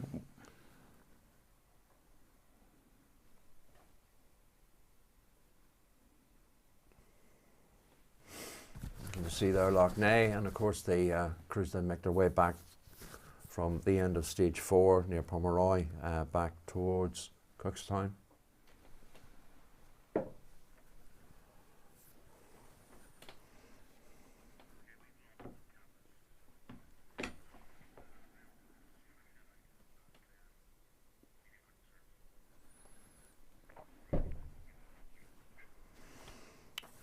So that's going to give you a final look at the track, and at the moment we're going to take an ad break, get ourselves organised for a brief sojourn into service, and we'll get Tony Kelly to catch up with the leading crews, who's made time, who's dropped time. If we can get a bit more action in, we can. If we can get some more action in, we will. Yeah. But if not, we'll go to service.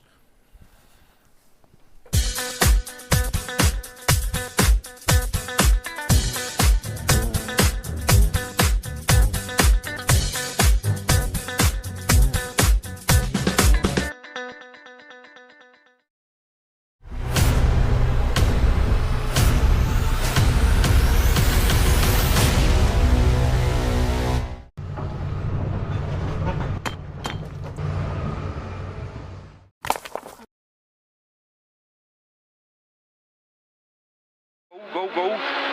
Flat out up round the easy right 150. Push on up.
Flat out up round the easy right 150. Push on up.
Go, go.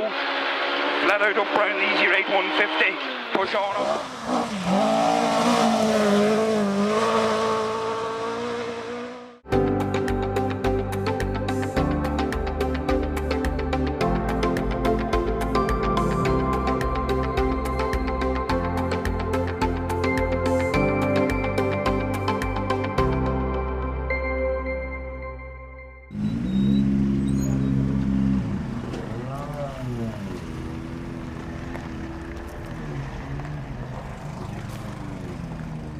So as you can see, folks, Josh Moffat has arrived in here with a wee bit of damage on the back of the car, so we're just going to see if we can get a quick word straight in. Josh, not ideal to be landing back with a wee bit of damage on the back. Yeah, no, we just lost the back of the car in a fairly fast 5 left, and it was a downhill section, and the car slid down the road and caught a bale on the back right. So yeah, we weren't sure if there was a damage or puncture. We could hear the wheels scoping for the next few kilometres, so I suppose we were a bit nervous of that, and a few kilometres later we ended up getting a puncture on the front left wheel. So yeah, not an ideal stage for us, but we're still in second at the minute, so it's not all that bad. It's never too bad whenever you don't lose that much time, but I mean the nerves probably took a wee whack there.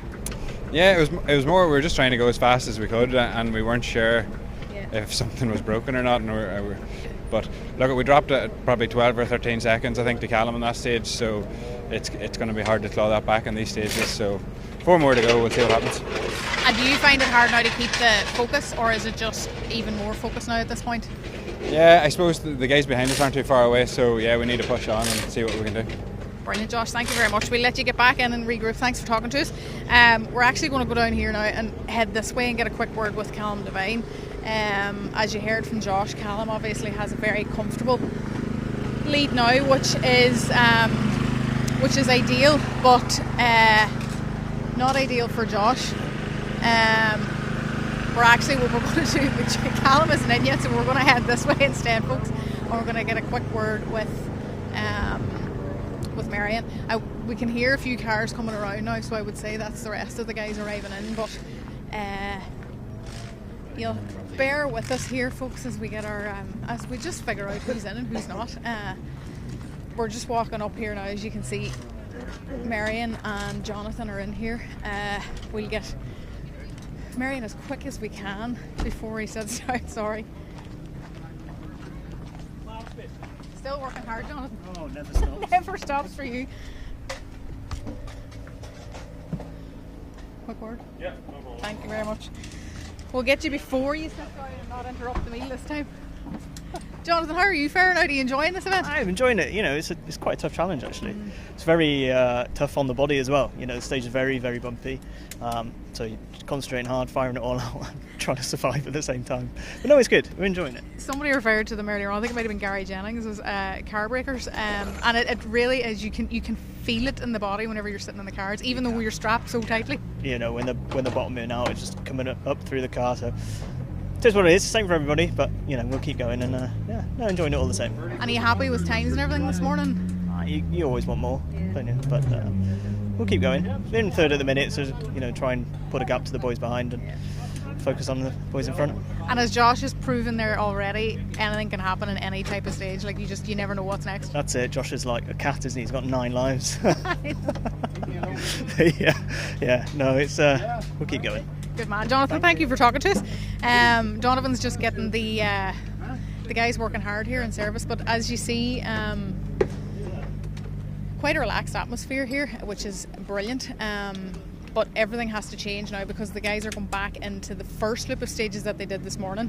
You can see Marion's dad here having a quick look around the car as Marion pops out for a wee chat. Marion, you'll be glad to get back into the service and reset for the next loop. Yeah, it's a strange one really. I mean, the third stage it's a nice road, but it just felt like there wasn't a hell of a lot of grip in there, less than we expected, so that caught me sort of off guard a bit. But yeah, the last one was okay. I think probably just didn't go wild enough over the bumps or the jumps, you know. But position's not too bad. I mean, we're not gonna win unless anybody has a problem at the end of the day now. But yeah, I think there's a gap between Callum and Josh as well, and we're something similar behinds. But there's a good few boys around us we need to keep an eye on. We were just saying to Jonathan there as well. I mean, it's very typical rallying, but like Josh has just proven how everything can change within an instant. Yeah, he got very, very lucky actually. The puncher was one thing, that was right near the end I think, but he wiped out a set of bales halfway through, and I was adamant I was going to see him parked up somewhere, but yeah, got away with it, to be fair. So how do you find that when you see that type of thing on the stage? Do you find it sort of, you know, it makes you kind of put the head down a wee bit more, or it actually kind of can upset the rhythm because you're thinking too much then about where he is or what could be lying ahead of you? Essentially kind of just try and ignore it, to be honest. I mean, see, there was bits of car on the road and stuff, but only superficial stuff. So you know, you get an idea if you're catching people straight away from how the spectators are. So there was none of that, so we knew it was okay. And what about the setup now? Are you going to change much when you're heading into this different next loop again? Yeah, change and try and make it a bit more compliant on the bumps, and it's not working the tyres as much as I thought it would be. So I just try and make some changes to help with that. So yeah, it's all you can do at this point. Yeah, it is. Yeah. It's trial and error with rallying, isn't it? Like you come into every service and you think you're going to know exactly what you have to do, but you just don't know until you head out again. No, and it's getting drier, but it's, I don't know, maybe the heat's not quite there compared to sort of the test we did, but no, it's just not quite where I'd like it to be, but it's still not too bad. Good man. You wouldn't know what would happen. No, you never know. No. Marion, thank you very much for chatting to us. And like that's the thing, we're talking about temperatures here.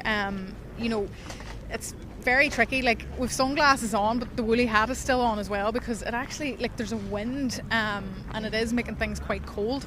So there's not much you can do. Like, it is kind of trial and error when it comes to picking tyres in this kind of weather, because you could have the hardest tyre going, but like if the temperature isn't there to heat them up, the guys aren't going to have the grip on the stages, you know. So nothing you can do. Everybody's in the one boat, but we just have to keep pushing along. We're going to go back and get Sam off it in a wee while if we can, but we want to try and chat to the rally leader here, Callum Devine, and you can see quite the crowd is gathering around Callum's car to see what's going on for the rally leader.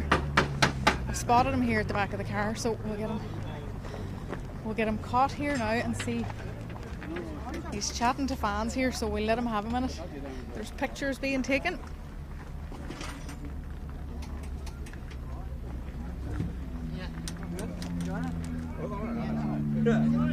It's always great to see the fans enjoying themselves, and that's the beauty about Irish Rally. And if you have a firm favourite, you can get stuck in service and get chatting to them and get seeing them and seeing how their event's going. And that's the joy of Irish Rally, isn't it? It's just, it really is a tight-knit community, and we're all friends here. We're just talking about the tight-knit community within rallying and how nice it is to see fans in the service park.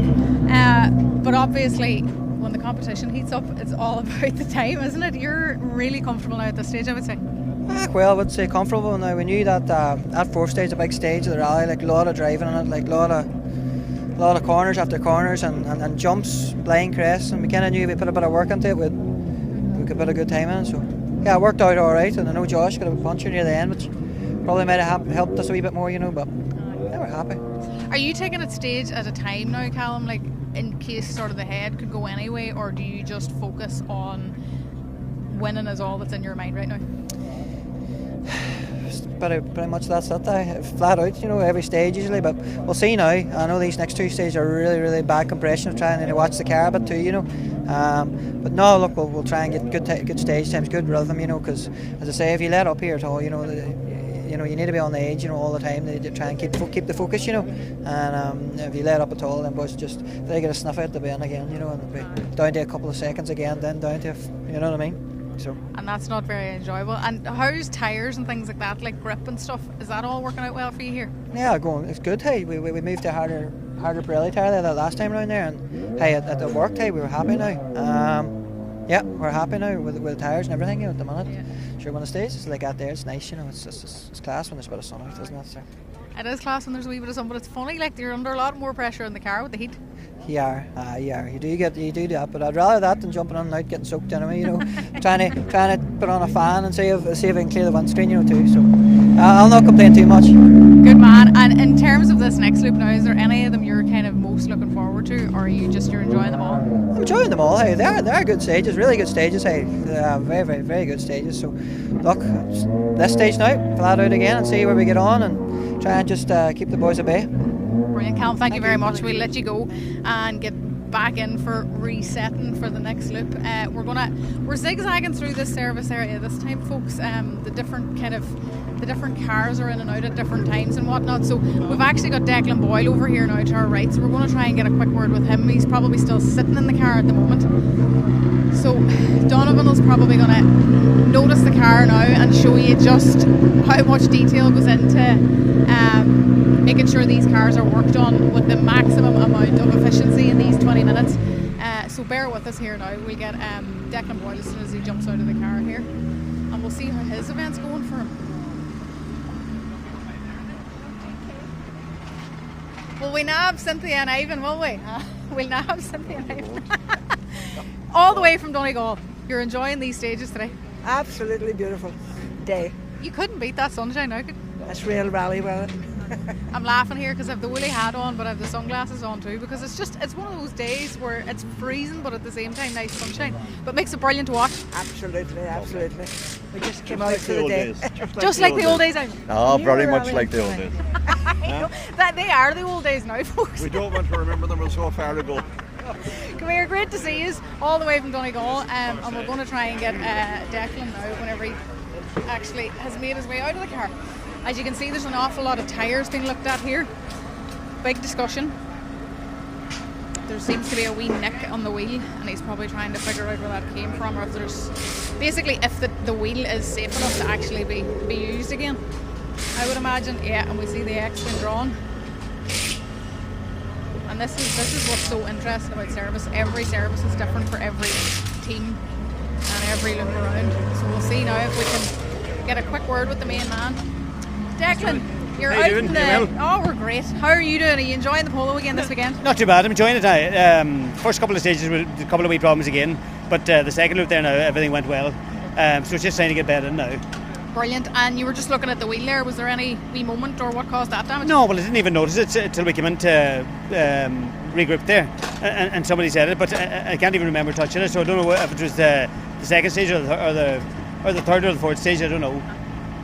And you're obviously heading in now to the first loop of stages this morning. Any changes or anything to the setup of the car that has to be done for these two? No, other than when we took off the line this morning, when we launched the car, the fuel pump let us down again, but it's actually the fuel pump that's in the bloody tank.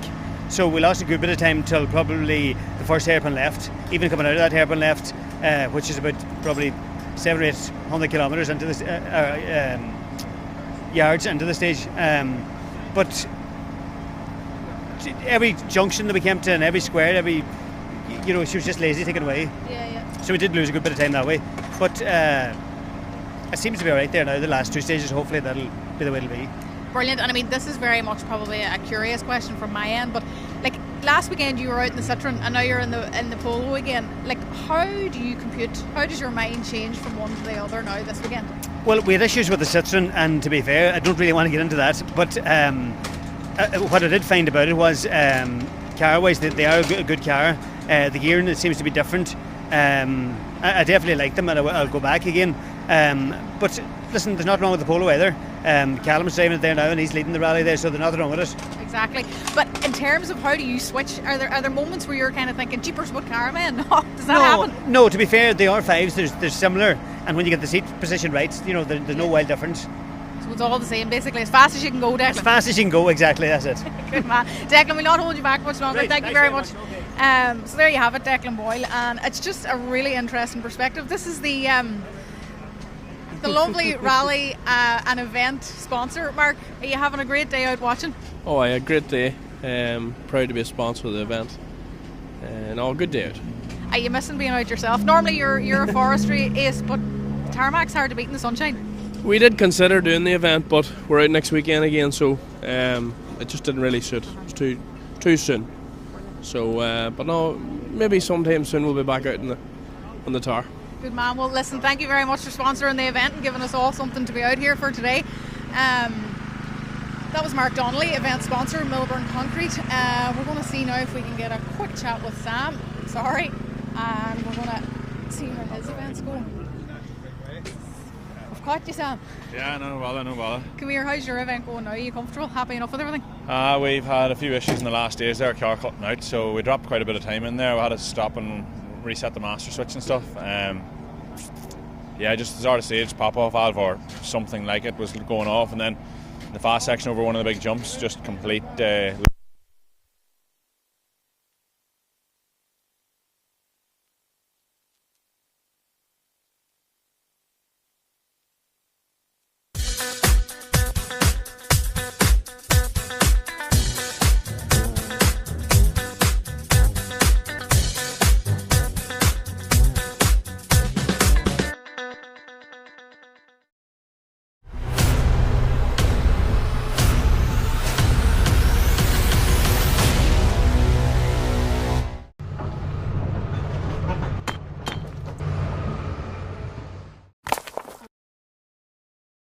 Brilliant. Sam, thank you very much. We'll let you go with that one. So we're going to keep moving here now, folks, and see who we can find further on up. The last time we missed speaking to I was going to say David. Oh, is it?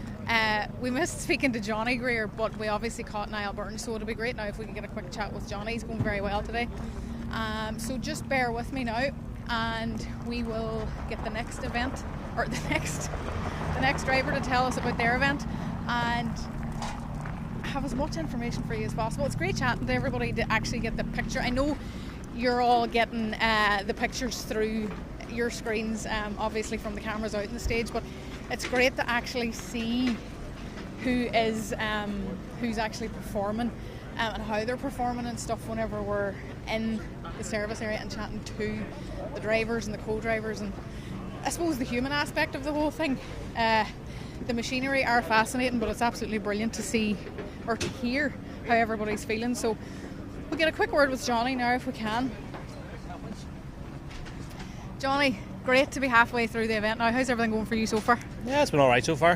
We've struggled a wee bit on the stage we're about to go and do now, the first one this morning. It's very high speed, a lot of jumps, which isn't really my favourite kind of stage. So, but no, it's over the loop. We've done okay, so happy enough. Just keep plugging away at it and see what happens in the afternoon. You must have enjoyed the last loop there then. So whenever you got all of that tight, twisty, technical stuff. Yeah, the last stage was a tough one. Like, there was a lot in it. Even though the mileage is the same as the rest of the stages in this rally, it felt about twice as long. Yeah. You're just with the amount of slow speed stuff in it. But yeah, the stages we just done there were quite enjoyable. So yeah, I'm looking forward to getting another go at them later in the afternoon. But yeah, just have to try and get a better run at this stage now, and hopefully we'll not drop as much time as we did this morning. So that's the plan, really. And as we saw with Josh earlier, and as we see with every event, like you never know what can happen to anybody else, and then the next thing you're bumped up. And obviously the circuit is just such a special event to everybody. It is, yeah. There's quite a good battle at the minute with myself and Desi and Sam, so we're quite close. So we can't really afford to sit back. We still have to go and try and put it up sometimes. But yeah, the stages are so tricky too that anything can happen. But hopefully keep the nose clean and just keep at it, and hopefully it all works out. Good man, Johnny. Thank you very much for chatting to us. We'll see you back in the next loop. We're going to get a quick word now with William Crichton if we can spot him here. I see him. Bear with us, guys. We make our way around to William. William, can we grab a quick word? See how your Circuit of Ireland's going this year. You happy enough? Yeah, it's very bumpy, so it is, particularly the first two stages this morning. So we're trying to maybe change a few things to make that work. Yeah, we had some issues there in the last stage, so hopefully we'll maybe try and see if we can get it fixed. Were the issues kind of with the car, or obviously they were with the car, but were they more sort of you could feel them, or was it a very definite thing? It was a couple of alarms on the dash, so I just flicked the car back into road mode just for a while because I didn't want to risk anything. But it seems okay there back on the road section, so we'll just have to see. And in terms of Rally Croatia prep, I mean, you can't really have your head in Croatia whenever you're physically driving on these stages, but how do you balance the two whenever you know that one is sort of the bigger goal than the other? Yeah, just take it rally by rally, really. It's a tricky event here today, and especially everybody with it being a one-day rally, they were flat out from go this morning. So, yeah, look, it's seat time, really. That's the main thing, and it's going well so far. So, yeah, just keep doing what we're doing, and then specific Rally Croatia prep will happen next week. Good man, William. We'll let you get back to the rest and the re-prep for the next group of stages in this service area. But what we're going to do now, folks, is just take the tiniest wee break so as we can make our way over to the other side of the service park. At that point then we'll be able to chat to the likes of Desi Henry and Catherine McCourt and all those guys. So just bear with us. I'm sure you don't want to be watching me walking, so give us 2 minutes and we'll be back to you with more action.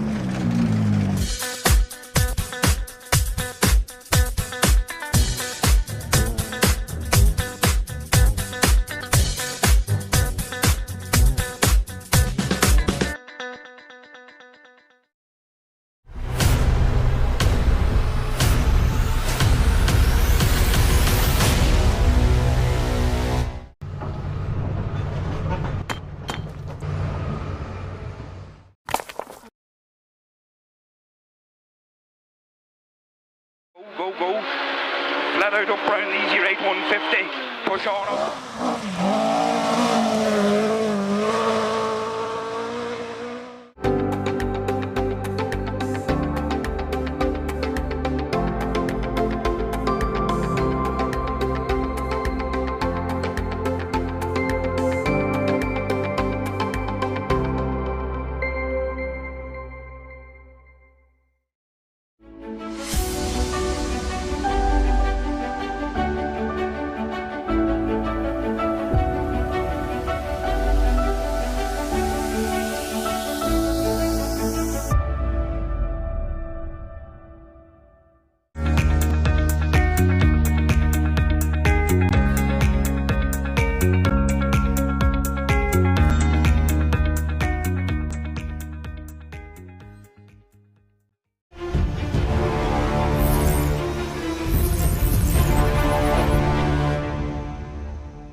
Welcome back to service. We have Desi Henry here. Desi, you're happy enough with this morning's working now into the afternoon and more?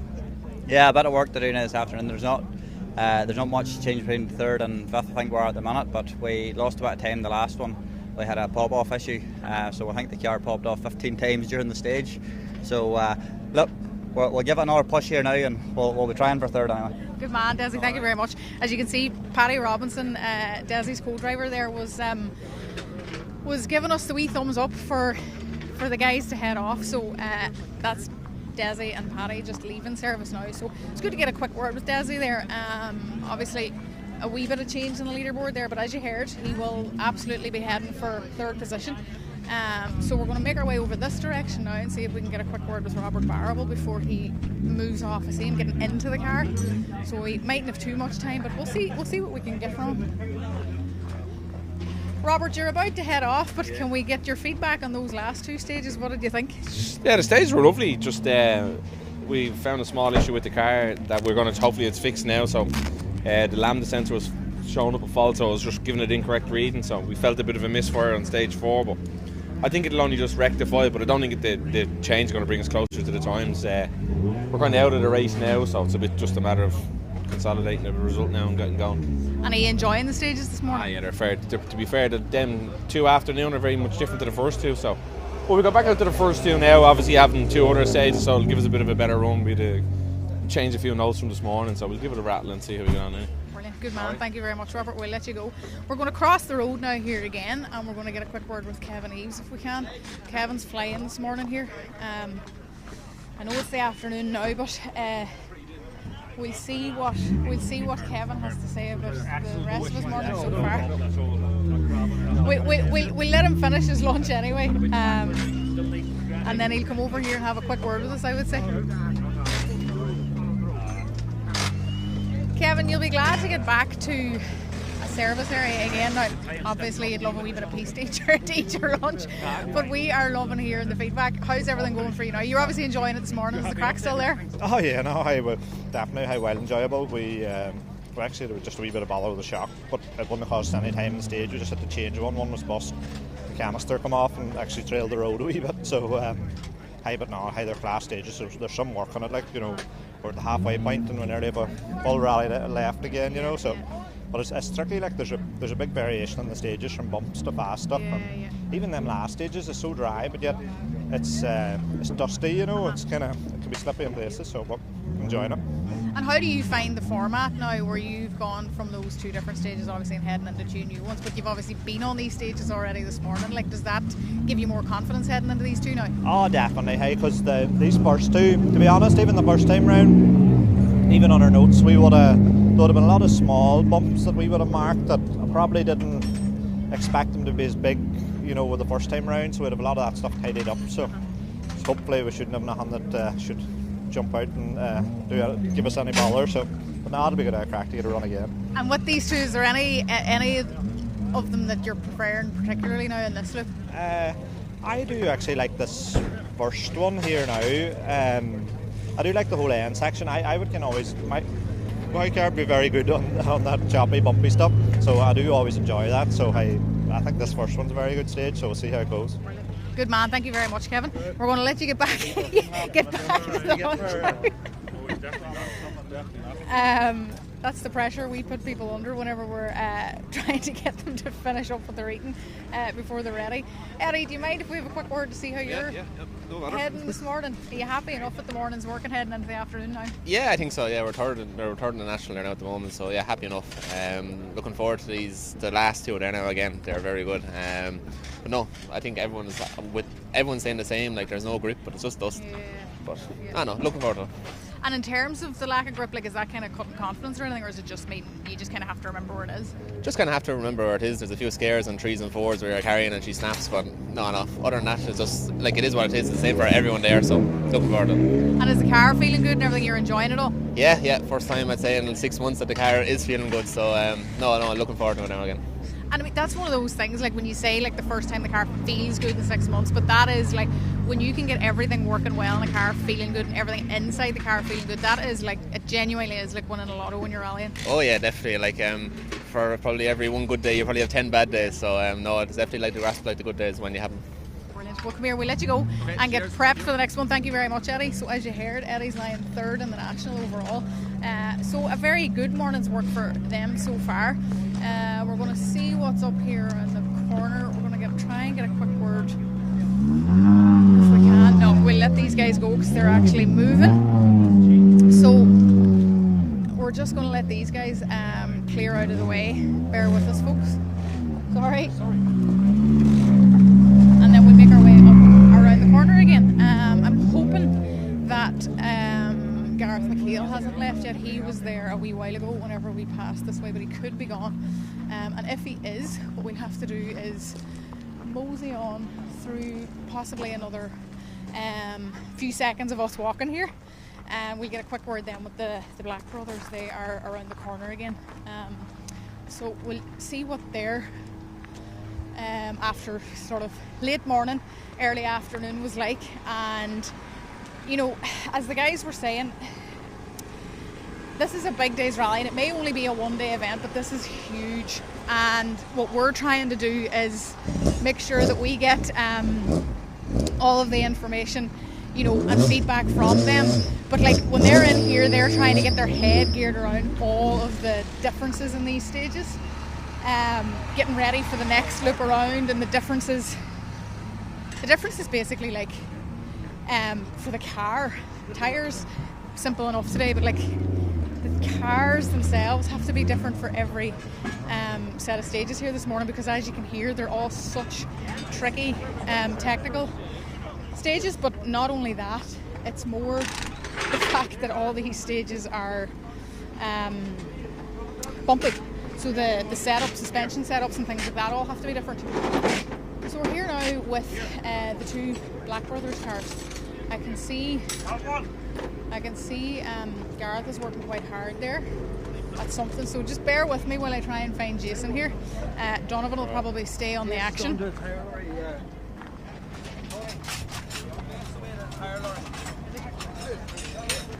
So we've just got information that Jason's gone to the tyre lorry, so what we're going to try and do is get a quick word with Gareth if he has a moment, but just bear with us. You're seeing a lot of hard work here, folks. This is genuinely, this is a service. This is what service means. These very valuable moments where you get to possibly just have the car as good as new whenever you're heading out of here again. So we'll see. You're under pressure. I don't want to take too much of your time. How's everything going for you, Gareth? Yeah, all good, yeah. Climbing up the class a bit now. We're up into third, but we're a bit of a miss there halfway through the last stage, so just trying to chase plugs here to see does that sorted for the next one. But the race is on. You think it will sort it, or is it one of those things you will not know until you get out there? No, until you get out there again, but hoping so. And now that you've had a wee run over these next two this morning, are you feeling very confident in terms of clawing back time and climbing up the class? Yeah, well, there's that bit side of you crawl back time, and also you know all the bad bits, so you might slow yourself down in places too. So just take it how it comes, hopefully. Any of these two that you're actually looking forward to getting back into? Third one. Third last one, so cheers. It was a really good one for you? Yeah, enjoyed it. Brilliant. Well, thank you very much. We're going to let you get back at it.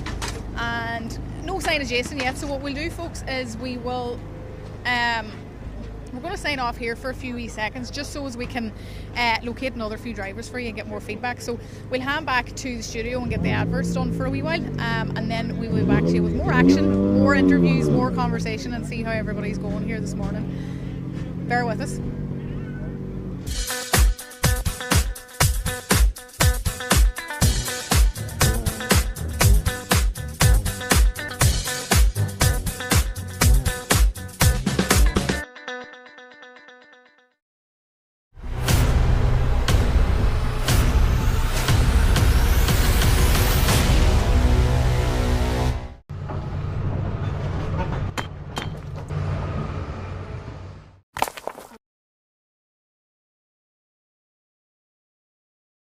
Go. Flat out up round the easy right 150. Push on up.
brown the easy right 150. Push on up.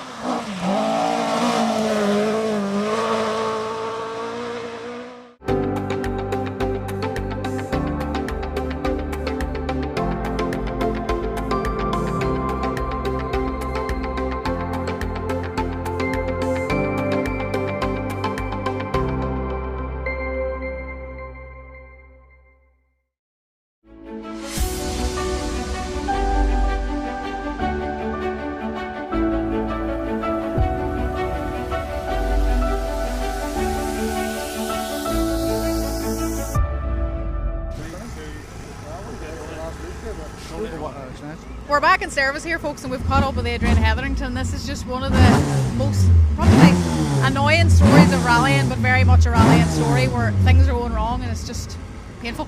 Yeah, at the end of the first stage, we got out to take our helmets and stuff off and stopped the car, and when we went back to start, it wouldn't start. The boys worked at it for about half an hour at the roadside, but they couldn't find it, so it took them a couple of hours to find it here. So, going to go out for the last 4 stages just for a run, you know. And is it just for runners to get time in the car? Earlier you mentioned that you've kind of been in the historics there a lot, so it's trying to get time in the car. A wee bit of both, mixture of both. Just get a bit of seat time. And are you enjoying the stages so far? Well, I only got the first one. I didn't really enjoy that, no. Could you feel the issues in the car, or was it just a case of it was too hard to bed in? Oh no, there's nothing wrong with the car. It broke a wee wire in at the ignition switch, and it took us that long to find it that we just run out of time, you know. So what happened in terms of not enjoying it then? The stage was very tricky. Those 2 stages out there are very tricky. They're very bumpy and a lot of dips in them and stuff like that. Like.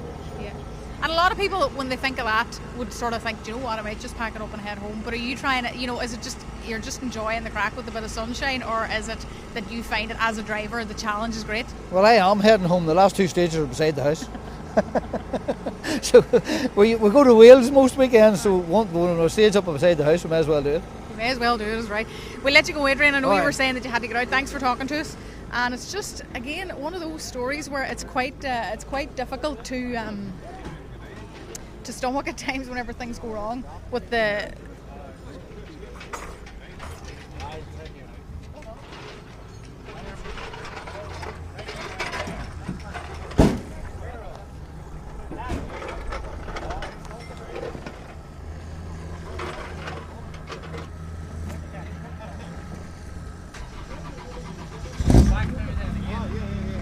Bear with us, folks. We're going to get a quick word here and see with the next driver in.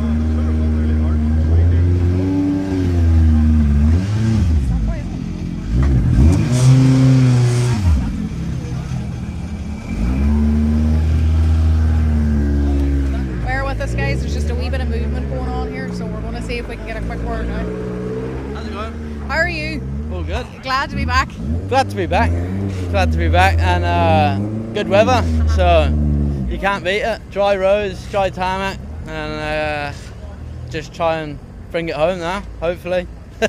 You were just directing Adrian Hetherington out there, and obviously he has a very frustrating story here this morning, but everything's going all right for you? Yeah, Adrian's had a bit of bad luck, so he's going to go out now and just have some fun, I think, and we're doing all right. We have a small, tiny problem with an alternator, but the boys will fix it, no problem. So, and then just back out, and then the next 4, and hopefully just home clean and safe. That's the plan.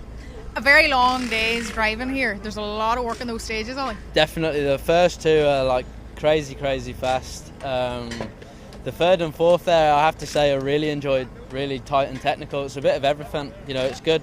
You got the first 2 real fast stuff, and then the other 2 real technical. It's the last 2 will be a real good decider for them front boys as well. So it's all good. Good man, Ollie. We'll let you go and get ready to head back out. Thanks for talking to us. So as we were talking there, or as we were watching, we were letting Oliver, that's car number 36, and he was actually helping Adrian Hetherington get reversed out of his parking space. We've got Alexander Corcoran here too, but I can't actually. I'm going to see if I can get a quick word with him in a second, but we're going to head here to the Derry in car number 63, which is Barry Morris. And I mean, just look at this car. Look at the detail in trying to get the thing to even come together again. Such an incredible piece of machinery, really. We're just going to see if we can get a quick word here. Can we have a quick word, do you think? chat to us, Barry? I'm not a good talker. You're not delighted about talking, but I would say you're delighted about in those stages today in the Darien. Aye, the weather helps it. They're reasonably local to us as well. Aye, happy. Is the car feeling good this morning? Yeah, it does, surprisingly. I know it's bumpy, but you still have to hold on, but it's manageable, yeah. I mean, the Darien, as I was saying, it is just such an incredible piece of machinery. And I would say the spectators are just so delighted to see you out there. Yeah, look, they're different. You either love them or hate them type thing. But it's nice to see something different on the stages. In terms of the stages, you're obviously heading into a different two now. Are you looking forward to these two? Second pass over them will be a wee bit more comfortable, so. But still, we're only halfway there, you may say. A long, long day. Yeah, no, it's by no means over, so just one stage at a time. Brilliant. Come here. Thank you very much, Barry. We're very, very happy to be talking to you and seeing this wee car, as I know everybody at home will be. Guys, that's us for this service. We're going to leave you now, and you're going to head back to the stages with the guys in the studio, and we will be back here in a few hours with another few drivers and co-drivers to hear their stories and see what's going on for them on the stages. Thanks for being with us, and we'll see you in a wee while.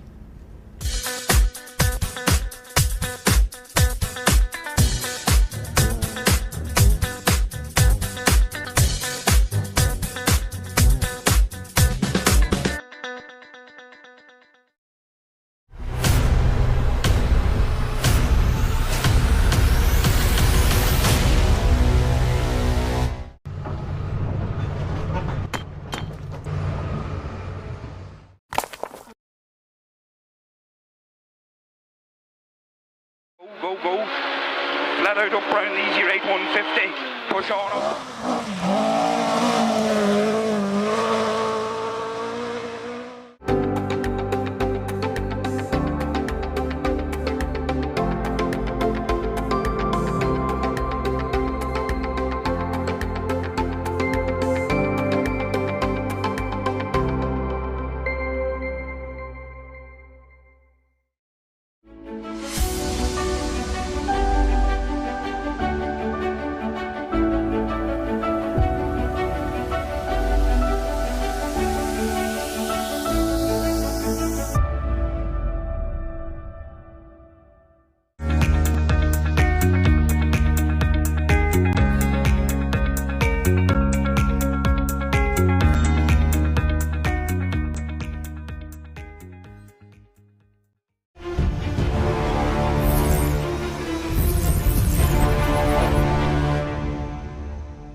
And welcome back for another session and 4 stages, the remaining 4 stages of the Milburn Concrete 2023 Circuit of Ireland Rally, round 3 of the Tarmac Championship.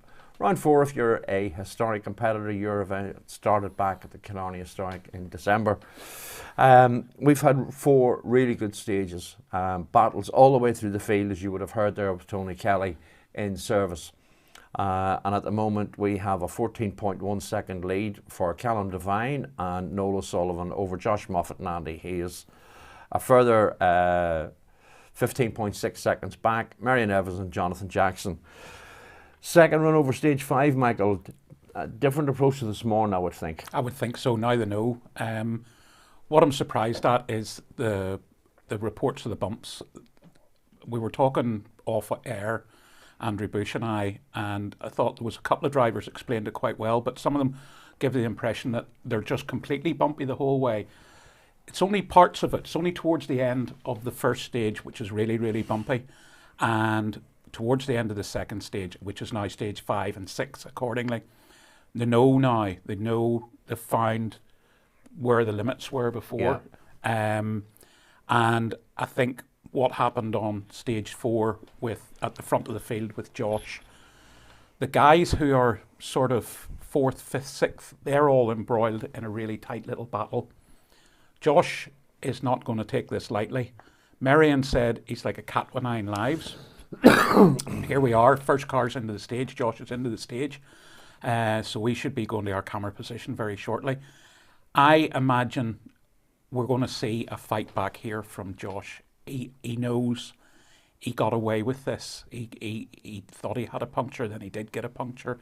The car, rarely do you see a mark on Josh's car. Well, he obviously hit a bale, he says, and the car got away from him. But the first 2 stages aren't so narrow, so they're quite wide and open in places. But we saw the amateur footage from earlier on of Frank Kelly's accident, and it just, when it goes wrong, it's going to be a biggie because they're so high speed. Look, there's 8 stages, and we've seen people have an opinion on it's not the Circuit of Ireland anymore. And we were talking this morning about last year, Circuit of Ireland, we had 2 stages run a number of times.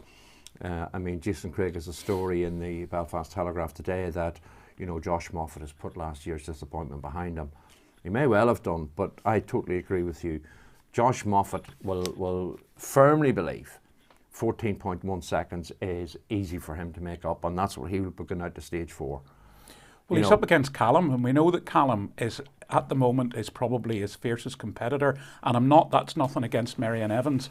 Callum and Josh over the last couple of weeks, Circuit of Kerry, last year, okay, Callum's just had that week, wasn't quite on the money earlier on than West Cork, but on this rally so far, it's been a cigarette paper, it's been a Rizla paper. Look at West Cork last year in the Fiesta. Callum was leading, going out to the last loop of stages, and then pulled in on the road section. So engine or gearbox or whatever. Yeah. So, but Josh will be dialed into taking back. He will look and say, okay, it was in the wet, but Robert Barrable took 30 seconds out of us in 3 stages in West Cork, so you can catch up.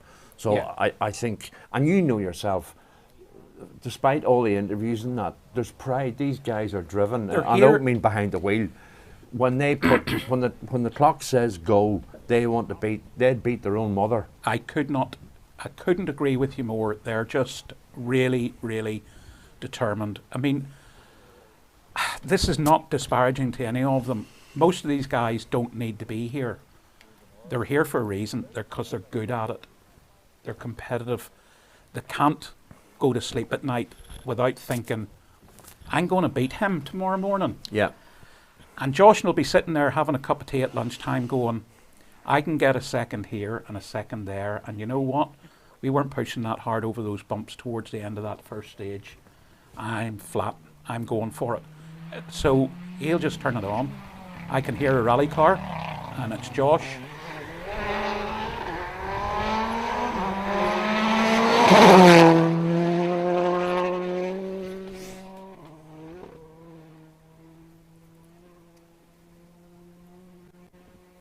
Well, that was quite impressive. This is literally what I was saying to you. The second half of the stage gets bumpy. Yeah. This is the start of it. Where they turn off this road onto this road, it starts getting a bit bumpy.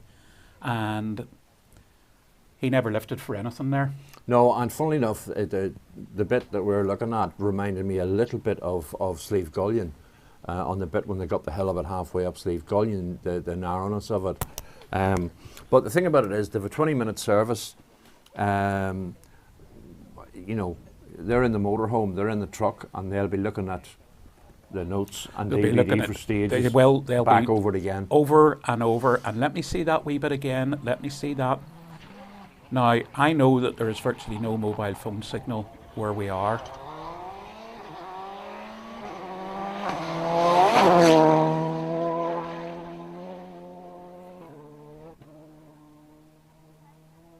Well, he's not lifting for anything either. He's not?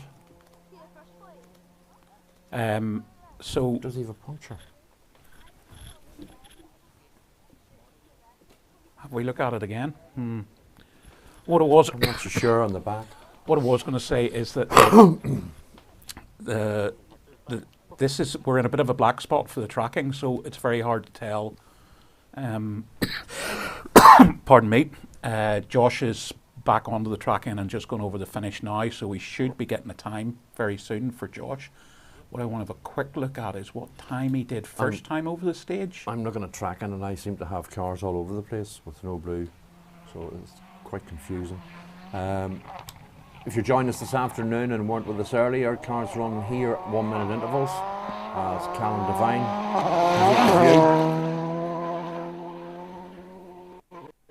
So Callum was fastest on this stage this morning on a 6:27. We're due to get something in from stage 5 very shortly. And Josh has just cleared the stage.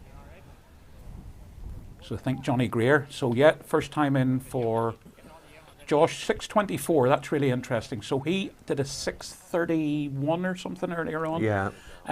So he's gone quite a bit faster than this morning. Now there'll be an element of familiarity, but also equally there'll be a bit more dirt and slippiness. So one compensates for the other. I'd say if we see this pattern of 8 to 10 seconds faster, then that's fantastic. That there's a big push on. So Marianne's in 6:27.6. Johnny Greer on lovely. That's Johnny. Yep. Trying to do too many things at once here. Now Johnny's just left foot braking, just ever so gently pressing the brake while staying on the throttle. I think the next up we should have Sam Moffat. Well, Josh took 2.5 seconds off Callum, so the lead's down to 11.6 seconds in one stage. Oh, there we go. So he took... Sav, we must do something special here. He took 2 point what off him? 2.5. Times 4 is 10 seconds. It's 1.5 seconds short. Could be in for a very... That gentleman that asked earlier who's finishing first overall, it could be a very tight finish come 5 o'clock. It's an open book, ladies and gentlemen, at the moment. And, you know, Marianne's staying in the hunt there, all right, 6:27.6. Good time for Marianne there. Yep. Good time for Marianne and Jonathan Johnson. He's only 0.1 of a second slower than Callum. So they're all pushing. All see, in theory, Sam's car should be the best car up here. I think whatever Josh did before last year when they spent time working on it and dialing it in, but not a flicker of a brake light there from Sam. Really got him set up last year, first and seconds, any event he did. And okay, Galway wasn't great for him, but they've worked on the car. Tom Gann came up with some good suggestions. Yes. And he seems to have dialed into it. Certainly in West Cork on the Sunday, he held off. Desi Henry should be up next. There he comes.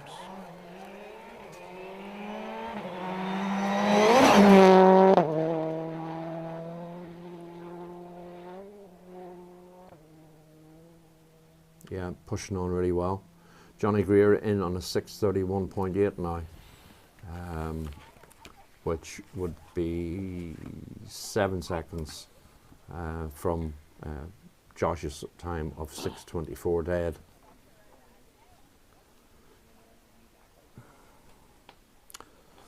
So this is a repeat of the opening stage of the day. They will then move on to Mucker. First car due off there at 14:16, so about 20 minutes away. Sam's time in 6:40.2. Very interesting. Thought he looked a bit quicker than that. That's certainly in that battle for 4th, 5th, and 6th. That's sending him backwards a little bit. Well, that was what Johnny Greer and Marion was saying, that there's 3 or 4 of them there in a very tight battle. It's almost like we've 2 battles in the top 10. The Josh Moffat, Callum Devine, one on their own, and then Marion, Johnny Greer, Sam Moffat, Desi Henry and that. Well, apparently Johnny Greer's still not sure about the car over the bumps, but Marion on the opposite hand made a few changes to the car apparently, and he's reporting that he's much happier, and in fact, if you can see that, he's got ahead of Desi, and Johnny's dropped back a place, so that's really interesting. Johnny's 6:31.8, Desi 6:29.1, Marion 6:27.6. So if Johnny's not happy with this bit of stage, then equally the last part of the stage 6 is worse than this. It's even bumpier. And it's like really bumpy, Sav, like very hard, you know, but like one of them test track bumpies. So Robert Barrable, certainly a lot of confidence.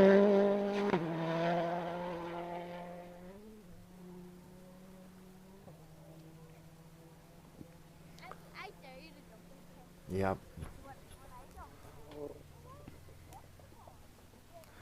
Desi Henry's rattled in a 6:29.1. There's 2 things that strike me as the pictures here. As a child, Sav, I remember going on the Circuit of Ireland, being at the end of Carroll Lake, and the wind bushes in full bloom, and thousands of spectators. Well, here we go. The wind bushes are in full bloom. Yeah. And we're not thousands of spectators, but boy, there's a few people about. It's good to see it, because I'm not so sure as many people are aware that rallying does take place, and it's always nice to see the events that hold ceremonial starts in towns and bring it to the people. But it's nice to see the crowds out, in remote areas, meaning they've made the effort to get out and go and watch. And this is a remote area, and Gary Jennings isn't remotely hanging about.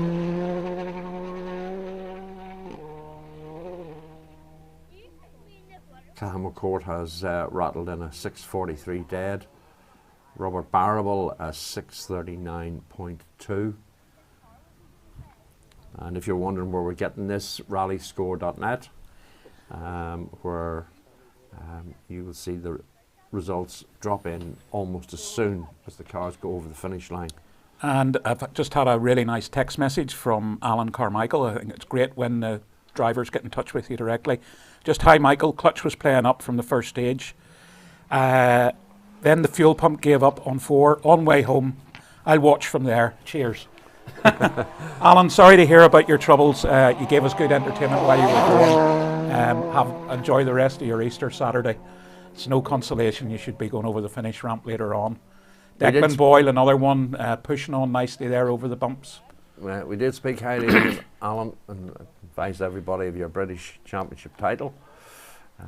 Good to see Declan Boyle getting a good run. Tony had a good chat with him in service, and admitted that he was lucky to escape. He had a chunk out of the rim and the tyre stayed upright and inflated. Irish Rally podcast on one of the social medias. Some afternoon in store. Keep up the good work. Great coverage. Cheers, Kevin. You're right. Some afternoon in store. Yeah, totally agree. Gary Jennings has just popped in a 6:47.7.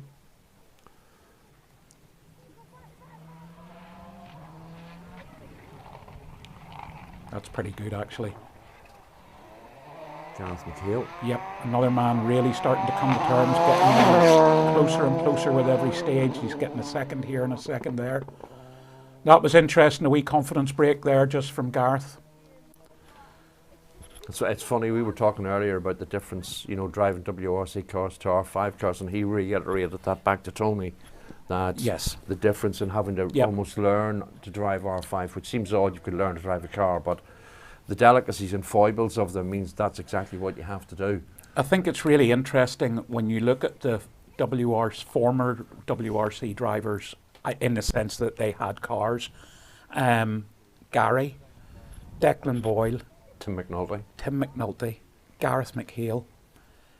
We know they can all win rallies. We know their history is there, without a doubt. This extra little bit, these younger guys now, you could say the exceptions, Josh and Sam, but they drove modern WRCs, as in the 1600 turbos. They never drove. Sam won Donegal in a S14. But that was it, really, wasn't it? It was about the only time. But Sam and Josh have been lucky, in my humble opinion, in that they had Jerry McGarry in the rear from a very young age. And Jerry McGarry, as we both know, is an extremely intelligent and capable driver coach, as well as an extremely talented engineer. So from a very early age, Sam and Josh have benefited from the relationship with him.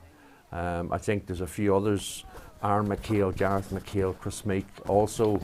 They all came through the Jerry McGarry camp. Yeah, so there's a lot to be said for that. I've just had somebody say Alistair Fisher is another one. Yeah, Alistair Fisher, yes, of course. Who told you that? Our producer. Oh, yes. CFAX, down the production unit. CFAX, yeah. The guy with the black and white TV.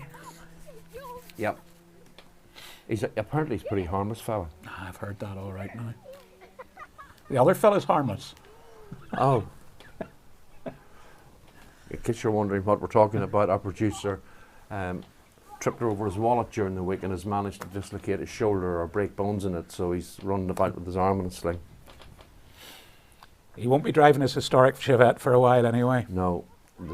The entry for the Tour of the Sperns never got as far as getting a stamp on it, even to post it.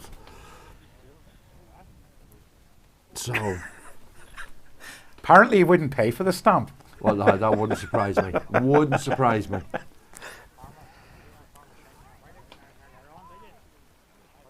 So, a little bit of a delay now. Well, we're to have Joe McGonigal, and he's been Joe. I think Joe went through. Okay. We were talking about Gareth McHale still and the difference with the WRC cars. I think Joe's gone through. It's Aaron McLaughlin.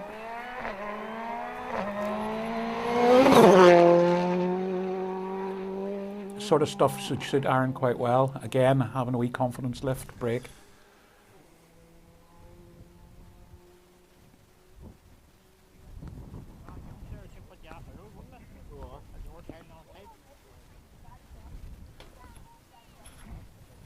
I have to say, in relative terms, Josh was the one to make the best improvement over his stage one time there.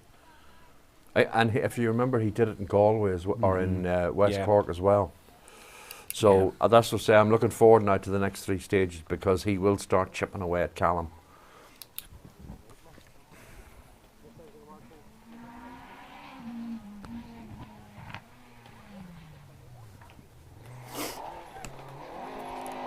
So Joe McGonigal dropped in a 6:47 something as Kevin Eves goes up using all of the road. But he openly said, I really like this. The rest of them are going, we don't, we like it. And Kevin's going, I really like the end of that first stage. It suits the Corolla. Yep, Joe McGonigal has rattled in a 6:47.8. And Gareth McHale has a 6:39.3 to his name. Ryan Loughran has a 6:39.9 to his name.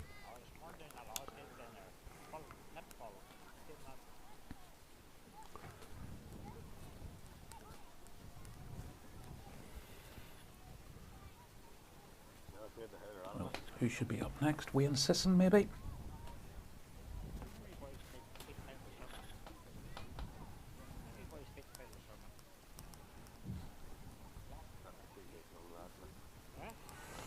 Interesting.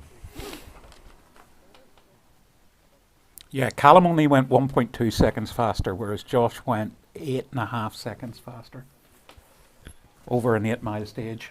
He was a second a mile faster than his first time over. Yeah.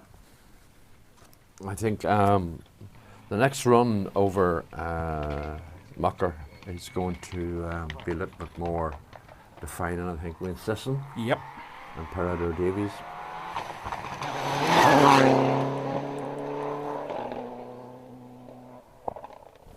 Wayne's admitted he loves Irish tarmac and of course has an entry in for the Manx National, which is Chris Boyd country. Yep. And I've often said the Manx National was I just love the Manx National. It's no longer the Manx National, it's now the Manx Rally. It's renamed. Yeah, the Friday night and all day Saturday, it was just perfect. William Crichton throwing it in. The traction out to keep the speed through up the hill.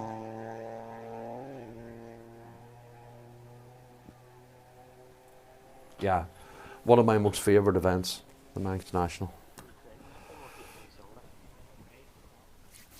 Was Bertie Fisher a multiple winner there, Kenny McKinstry, Melvin Evans, all won on multiple occasions. Paul Bird, I think, as well.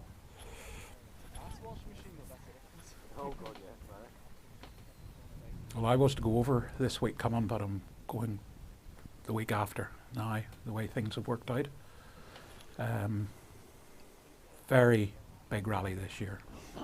Very big rally. It's a great rally. It's hard to explain. And I know I love the stages. I know that a wee shout out for his thanks during the week. Paul McCann from the rally. Paul co-drives with Paul Barrett and Ryan Barrett sometimes, but lives in paediatric nurse in Noble's Hospital. Oh, James Ford and Neil Shanks. James getting a bit carried away there. While we're making mentions, I'll give a shout out to Rick Smith. Rick came out of the Brompton on Thursday of last week, having had open heart surgery. So he is at home watching, and it'd be good to see him back on his feet. Plenty of time for Goodwood Festival of Speed. But remarkable recuperation within on a Thursday, got home on a Thursday, having had the... I saw the photograph. Ugh, not for me, no. No, he's on the mend, and that's good. Wayne Sisson on a 7:26.2 in the Mitsubishi Evo Lancer. Aaron McLaughlin on a 6:57.2. Kevin Eves has put in a 6:45.6. So Kevin Eves beating some R5 cars in terms of stage times. Man on the move in the top 10's Declan Boyle here. He was sixth fastest in that stage. Took 6 seconds out of Robert Barrable in front of him and was close to within 2 seconds. So that's a dangling the carrot, isn't it?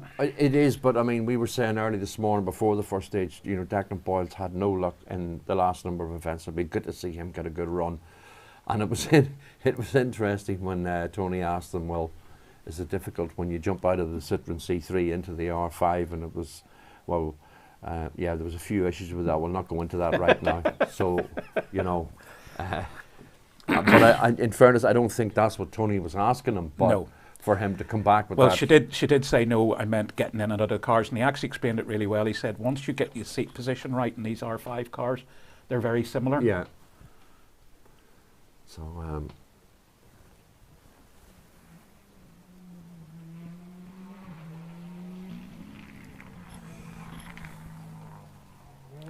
so it should be Frank Ray, yep. Frank was on the reserve list and one of the few to get in. Such was the popularity of this event with the competitors. Once word got out that the stages were good and it was going to be what it was going to be, the entries flooded in. So started 120 cars this morning. Not quite sure how many are still running. We know quite a few people who did have issues earlier are able to carry on. Adrian Hetherington being one of them. Be interesting to see Adrian's times. Just even out for a bit of a test, effectively in the big yin, as they call it, the big yoke.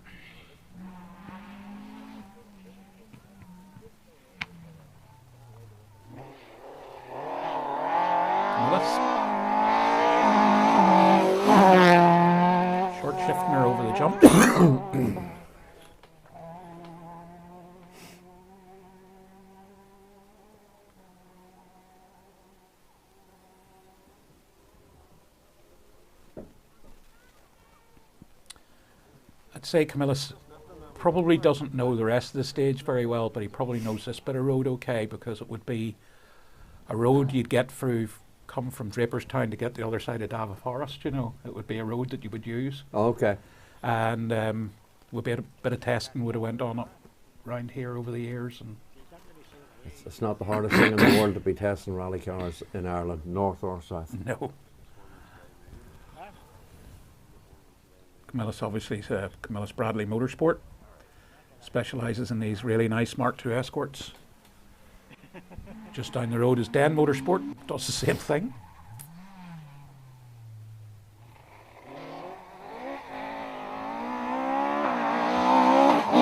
So that's John Joe.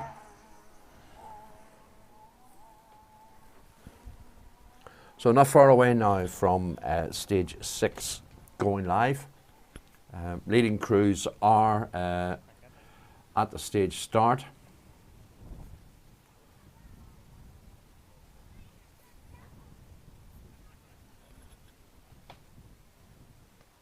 First car's due to start at 14:16.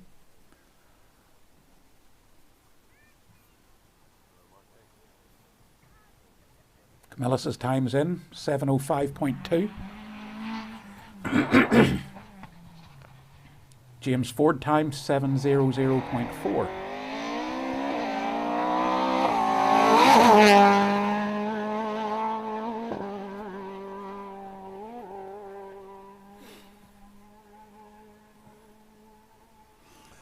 Nice to see Eddie's time as well. Eddie Doherty just passed.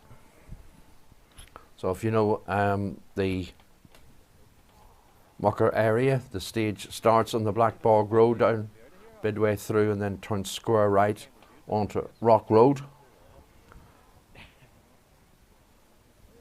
And stage 6 will be over there shortly.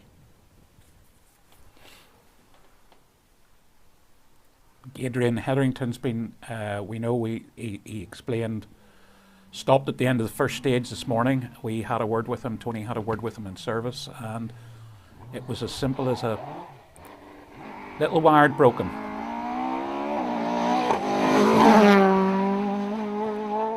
So that's our modified Class 7 leader, and that's starting to build up. Kevin Eves has closed to within 11 seconds before this stage.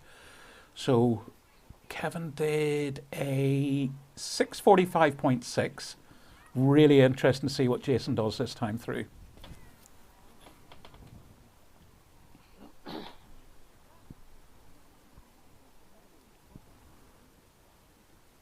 Yeah, I was saying that I think they've slotted Adrian in about now, so I think maybe the next car, the car after, Adrian having another go after this one little wire broke apparently in the ignition, and it took them a while to find it. Took them all morning to find it, I think. Yeah. And he wasn't a great fan of the stage. He was telling Tony that he wasn't a great.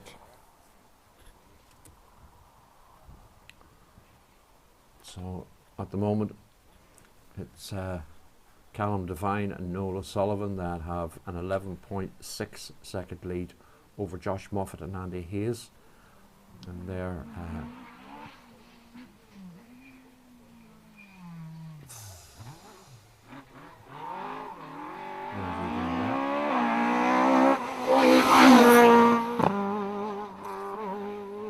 crowds love him and Frank Kelly. Yeah, they're entertainers, and I mean that's. I'm not saying the rest of them aren't, but there's a.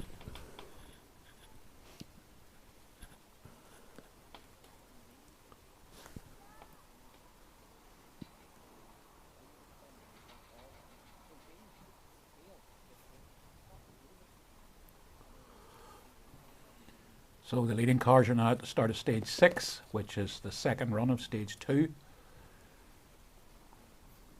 I can see a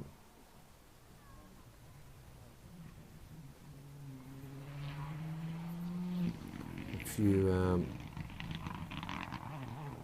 cars that have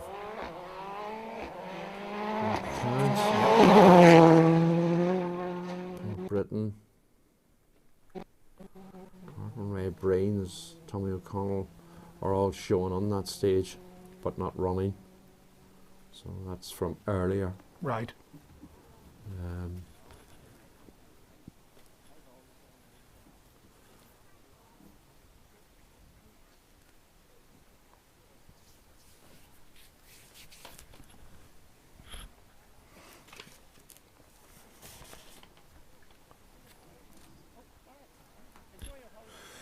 So we're probably going to take another car or two at the most from here, and then we are going to wait while our camera crews fire up cameras on stage 6, which is the second running of Mucker, just a tad under 9 miles. As I say, oh, nicely done, John. Yep. Very nicely done.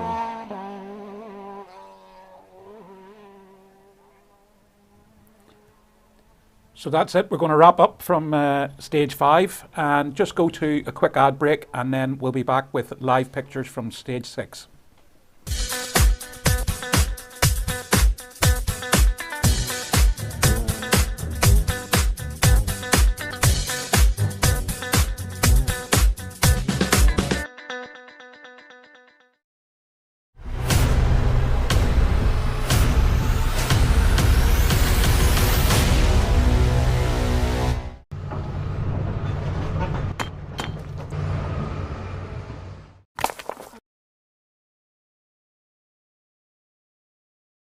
Go, go.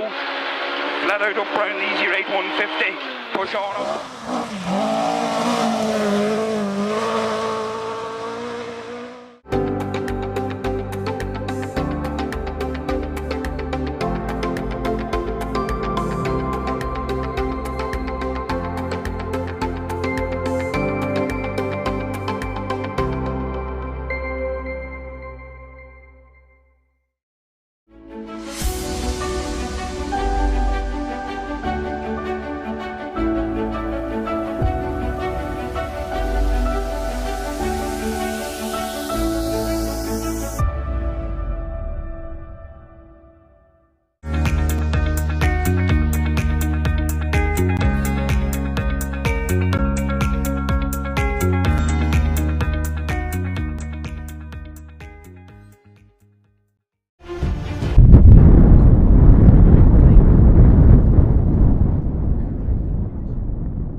Who's saying that?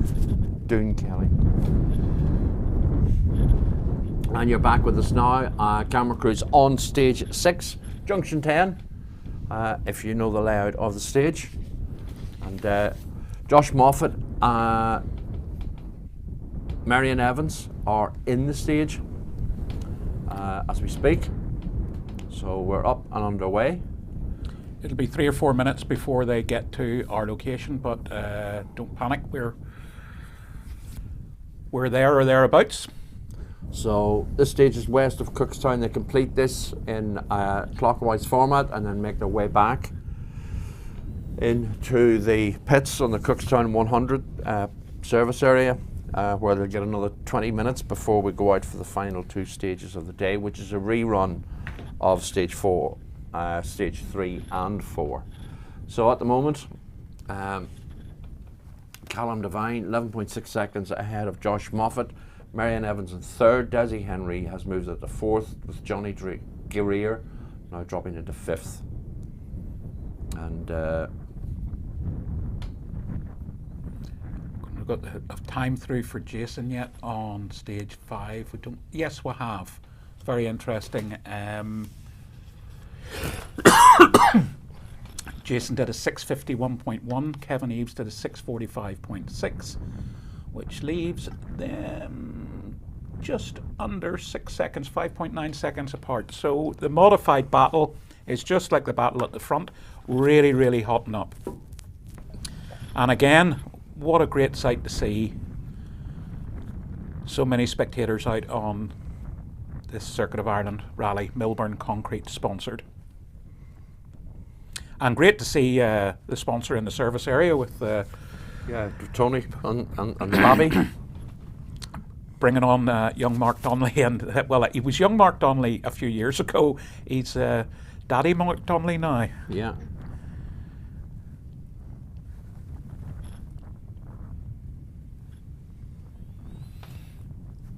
Oh yes, of course. I remember here when I was doing an early recce, I turned into this road and they were freshly resurfacing it, so you can see the new surface. It's towards the end of this road actually, which gets really, really bumpy, and then what the drivers are complaining about is how bumpy it is towards the end. Well, this is where it sort of starts. I think Josh is about 30 seconds away, if not sooner, so we'll just wait and see. And this is a classic Josh Moffat turn hairpin left. There's a little bit of gravel you can see from earlier on. A little bit of rubber laid down on the new tarmac.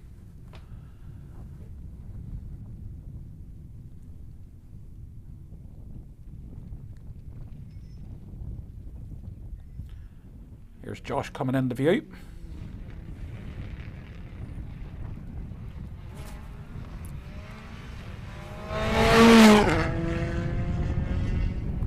And you can see the new tar.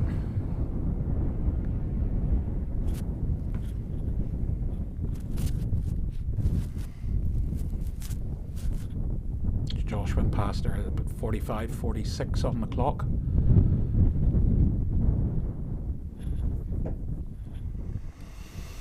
Big race on now to the finish.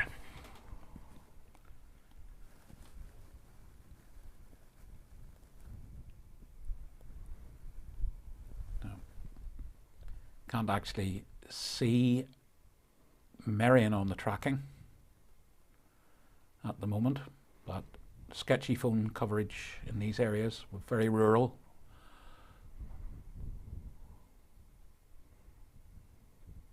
Here's Marion popping into view. Absolutely flat out, and then heavy braking, turn the hairpin left. Neat and tidy.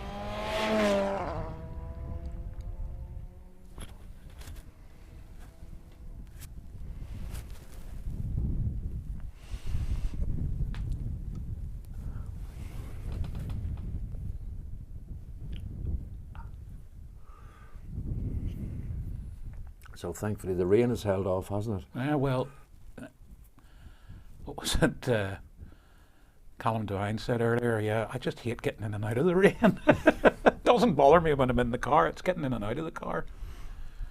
So in the modifieds after stage 5, we've got quite a few of the modifieds through. Jason Black still holds, but his lead is now reduced to 5.9 seconds by Kevin Eves with his charity winning co-driver in for the day. Now, Callum, let's see where you're at. Bit of understeer, but no nonsense. I think it's on a very similar time to Josh. Eddie Doherty's going really well in third in the modifieds.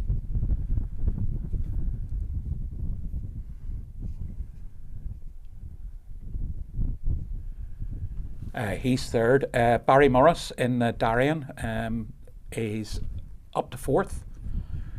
John Joe Duggan is fifth in the modifieds. Camillus Bradley sixth. JF Shovlin seventh. And Adrian set a time of 7:18.0, but we know he's in Super Rally, so his 7:18.0 compared to Kevin Eves 6:45.6. I'd say Adrian's just having a bit of fun. Johnny Greer.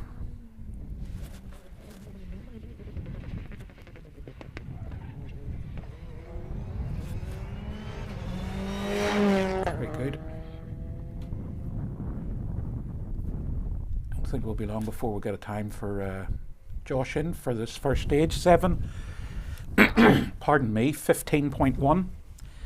Interestingly, he did a 18.7 the last time, so not quite as good an improvement as he did over stage 5, but equally so, still a 3.5 second. Marion's time's in there faster. as well. So Marion's done what? 7:21.2. It's Callum, really, isn't it, that we're looking really for? Does. No disrespect to Marion. Marion's having a really good rally, but he's now, I think he's playing a percentage game in West Cork. Ah, that's interesting. Sam. No, it is Sam Dew now, yeah.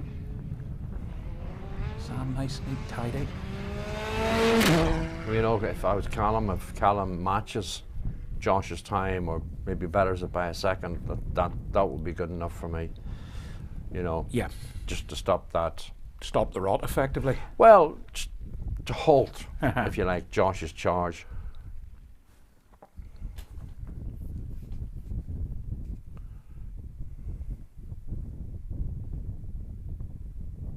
.0 for Callum.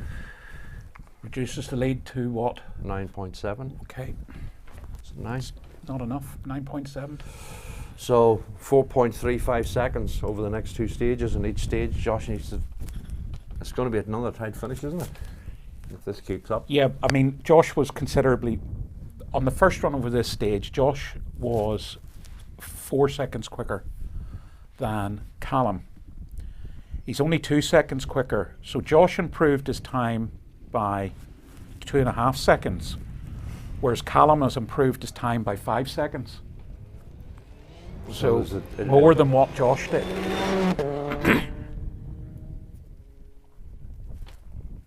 Sorry, somebody's just telling me somebody's got a puncture.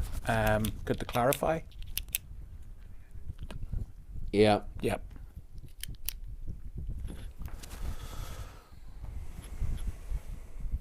Well, I think that kind of. Well, he's about 2 miles from the end of the stage. He's made the decision to drive on it. Their end of Desi's good day. Yep. That's a shame.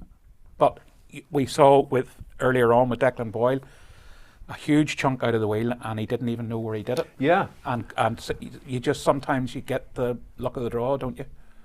Well, that's what they were saying. That's what Marion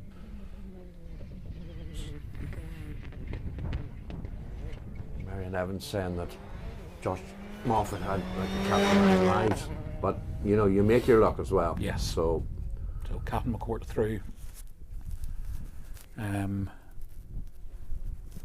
Desi was really just to get a result. Yeah. It's going to knock him out of the race. He'll drop 30 seconds probably, but Sam in on a 7:24.9. 5th fastest over the stage. Callum and Josh have moved the goalpost for everybody again, haven't they? Yeah. A gentleman up there on the screen who's obviously got a very good vantage point.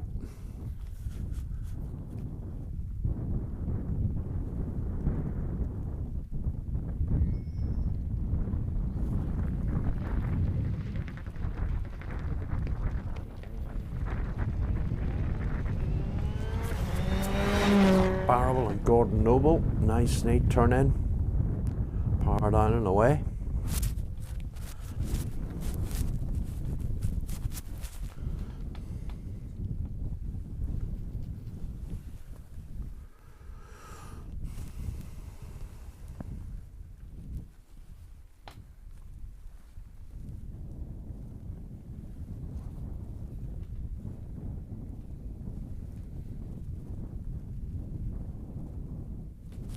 Next up should be Gary Jennings. In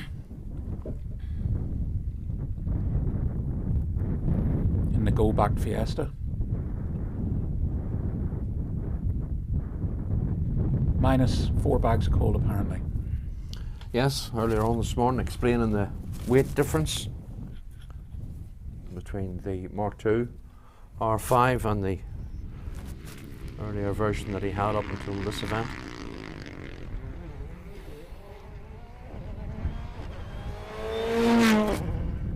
And there's the latest after stage 6, top 5 overall. Divine. Josh has closed to 9.7 seconds now. We've got 2 stages to go. About 17 stage miles off the top of my head. These two guys, this seems to work out like this. It's not necessarily always Callum, but it's always Josh, and he's involved in it. Yeah, no.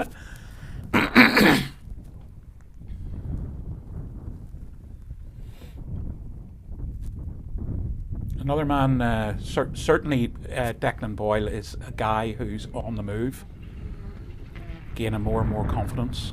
Well, no, I'm pleased because he deserves it. I mean, he's had horrendous luck over the last 30 years, so it's nice to see him get a good, steady run.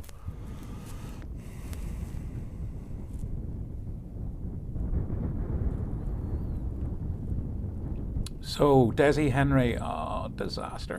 Drops a minute with the puncture, but at least it isn't 3 minutes. So I'm just going to do a bit of jiggery-pokery here and go back to the last stage and look at where Desi was, plus 1 minute. We'll put him on 37.35. We'll put him down to about 10th overall. So that's not good.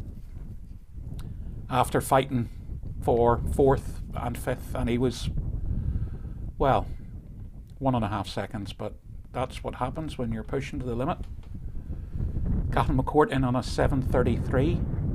Robert Barrable 7.34.3. This is Gareth McHale.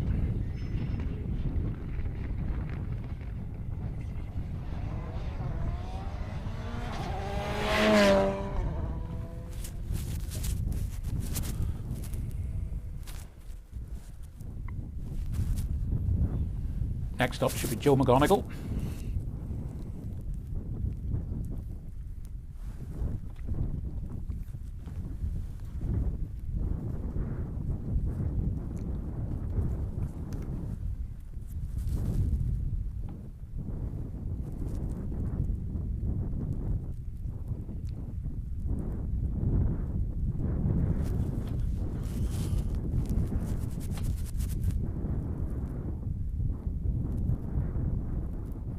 Thought he would have been in view by now. Yeah.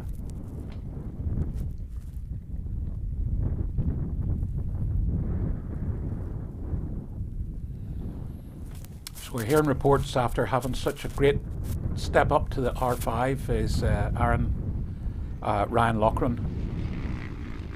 We'll see Joe through first and then we'll give you an update on Ryan.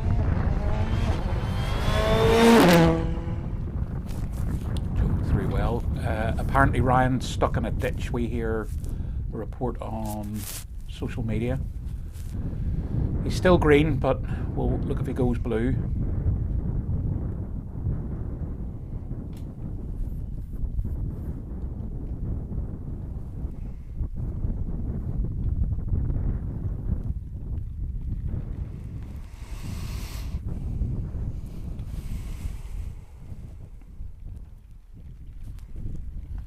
Seem to have a bit of a gap here where Aaron McLaughlin is the next car due, but I wouldn't be surprised if Frank Ray turns up first.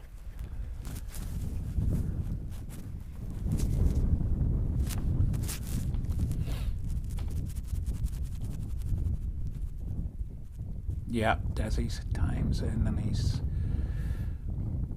Well, he's dropped to 8th, but who's he's really to come... dropped a minute. Yeah, he's dropped a minute, so who's to come in front of him?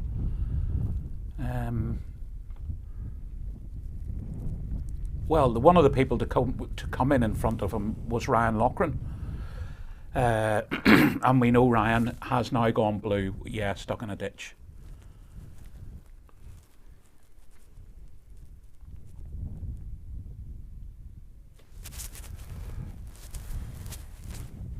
You know, ironically, just looking at Desi, such was his early pace that even dropping a minute, he's now only 10 seconds. He's 10 seconds behind Robert Barrable. So he made absolutely the right decision to carry on, and this is Aaron. Quite a bit of understeer through that corner in the Fiesta. This is one of the things that it's a trait of the Fiesta, something to do with the diffs and the plates and stuff that they don't turn in as well as the Polo or the Hyundai or even the Citroen by all accounts.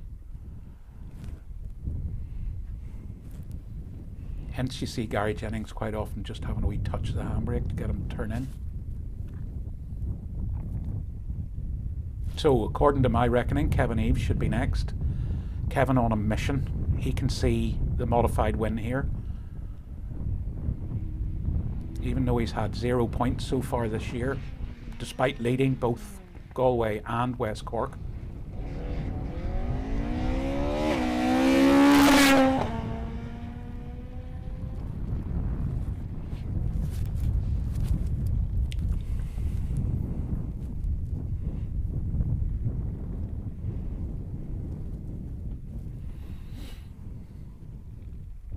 Yeah, with Ranlockern out, I think Desi's probably going to stay 8th and then have a race with Barrable for 7th. Well, and possibly even Declan Boyle for 6th. Providing he hasn't done any damage. Yeah, exactly. Well, the good thing is that he's now on his way into service, so if he gets a change, then you can always double check that. So somebody I did notice, well, I didn't notice him, but that doesn't mean to say what didn't come through. And it's okay, I do see him, he's on the tracker, is Frank Ray, running a couple of cars behind. Wayne Sisson due next. Wayne's running in class 11, which is the class for cars like X Group N cars that you put a sequential gearbox in and a bigger restrictor. So you can see from the stage times it's a pretty effective car. It's a very effective car, I have to say. It just doesn't have a home the way it used to. It's a bit out in no man's land as an individual car on a rally like this. If there was a 6R4 doing the rally, the 6R4 would be in that class. Yeah. It's kind of confusing. It is kind of confusing, yeah. And I think the best way just to do it is lump all the two-wheel drives together, four-wheel drives, just try and simplify it. Well, certainly Irish rallying's got very complicated over the years. We're now up to 20 classical. William Crichton flying as usual. Did say he had a few issues on stage 4 where he had some lights come on the dashboard, and these modern cars, when that happens, you have to obey the management instructions basically. So in theory James Ford should be next. James got a bit leery at the last junction we were at. So leading crews now that have completed the stage, making their way back towards the service area, which is utilised as part of the Clifton 100 motorcycle road racing pits, where it'll be interesting to hear Tony catch up with Callum Devine and Josh Moffat and get their impressions of one trying to protect the lead and the other chipping away the lead as to what the plans are for the last two stages of the day. James Ford and Neil Shanks into view.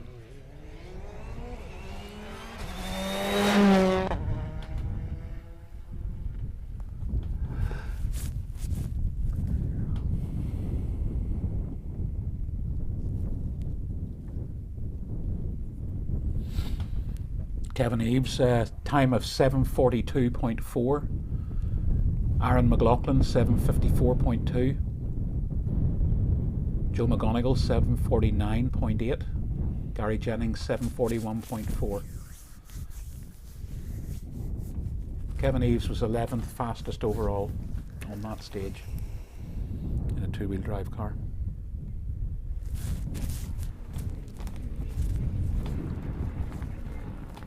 It's Michael McGarty. Letting the car do the work for him.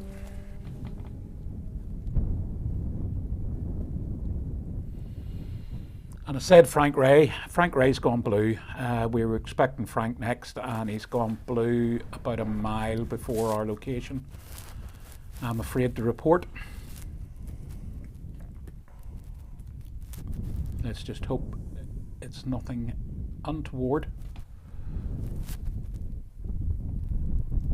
So the next car due on Frank Ray's location is Camillus Bradley, and then Eddie Doherty.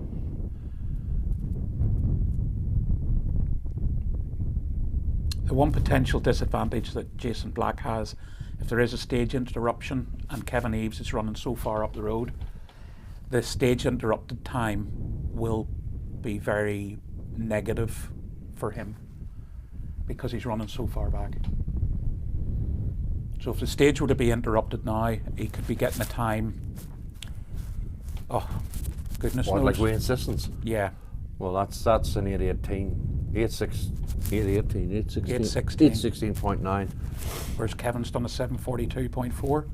I don't think there is going to be a problem, by the way, because Camillus Bradley has passed Frank Ray's car. But it would be a worry between now and the end of the rally when you get into embroiled in a race like that, but you're out of position on the road.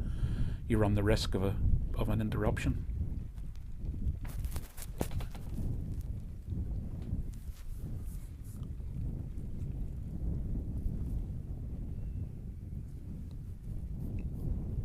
So people from Australia, Sweden, Norway, watching what we're up to. Fantastic. Here we go. Camillus and Crawford Henderson. Crawford,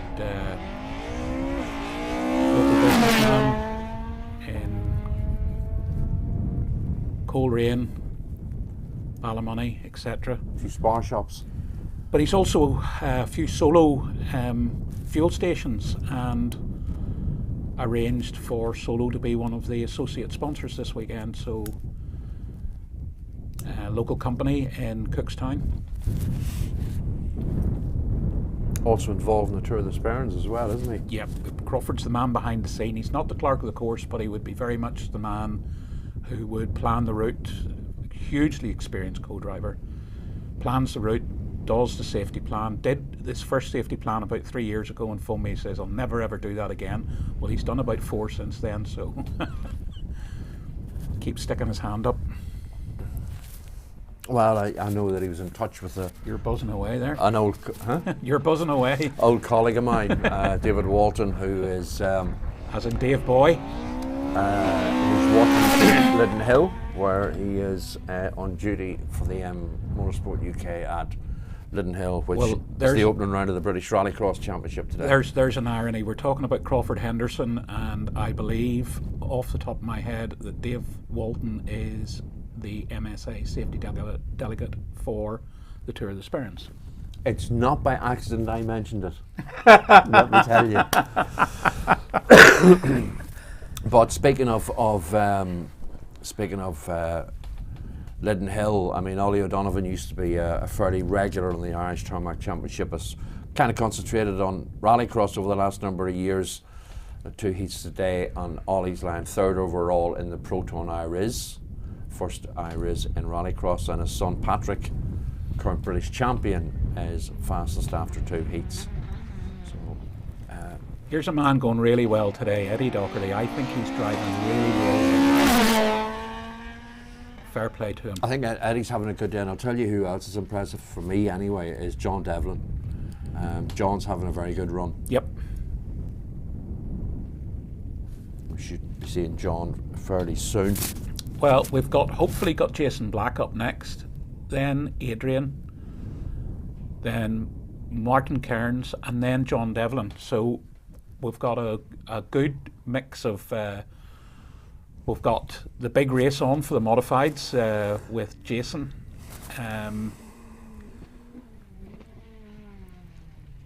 So he'll be pushing that. We're lifting the wheel. He is pushing. He knows that Kevin Eves is just chipping away at his lead.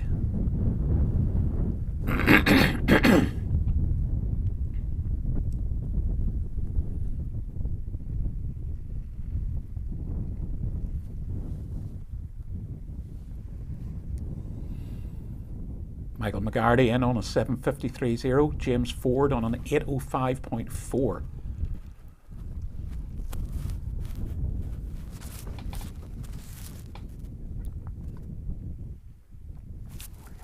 And 7:47.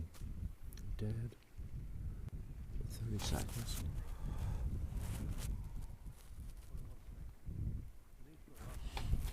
Question for you here from Alex Agnew, Michael. Anything on Mark Faulkner? Mark Faulkner? He's not doing the rally, is he? By the way, I think Mark Faulkner's a great wee driver. Rally's a micro, and would be involved in the MG Car Club. We have a couple of old MGs, and I don't know what he's up to at the moment, to be honest. Here's Adrian coming into view. Yeah, he'd be happy now to get a couple of runs out this afternoon. And speaking of micros, I was looking at the entries to date for the May Day rally, St Angelo, I think it is, and you were talking earlier about Dave Moynihan. See, Dave's entered in a Nissan Micro to do the event. You see, it's a bank holiday, isn't it? Yeah. And of course, David lives in Fermanagh. He does, yeah. And it's, why not?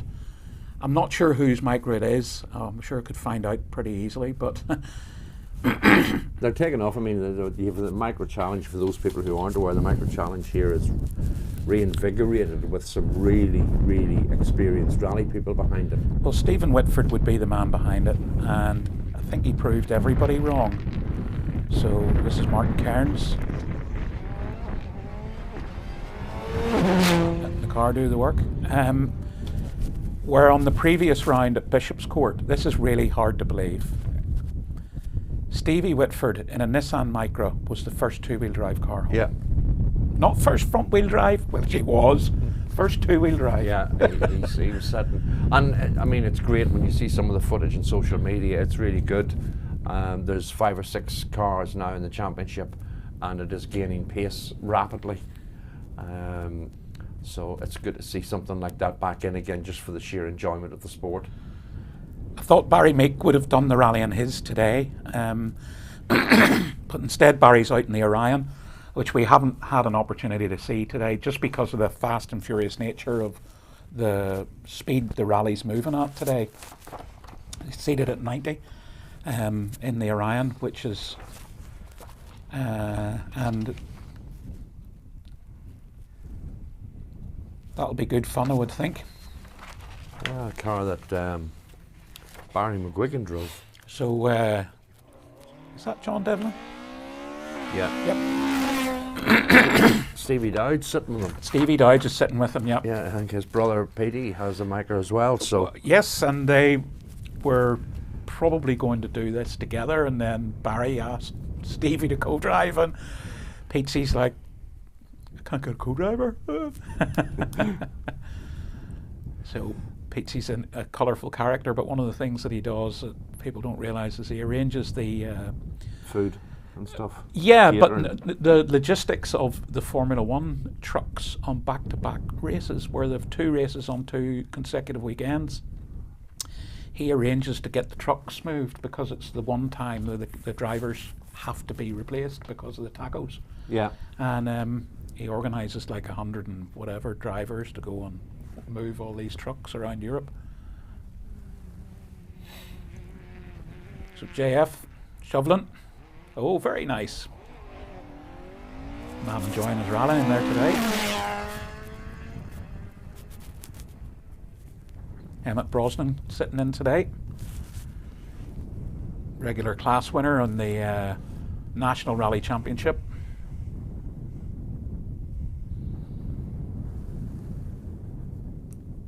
So Ollie Benton, who I think is leading Class 6 on this rally. So that's the 2-litre cars as opposed to the 2.4s and 2.5s.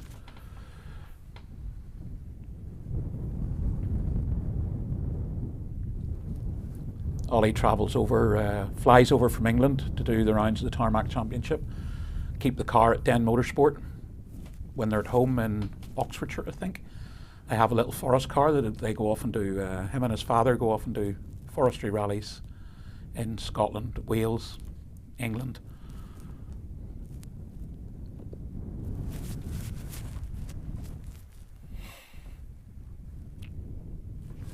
getting a wee bit spread out here. It is just a little.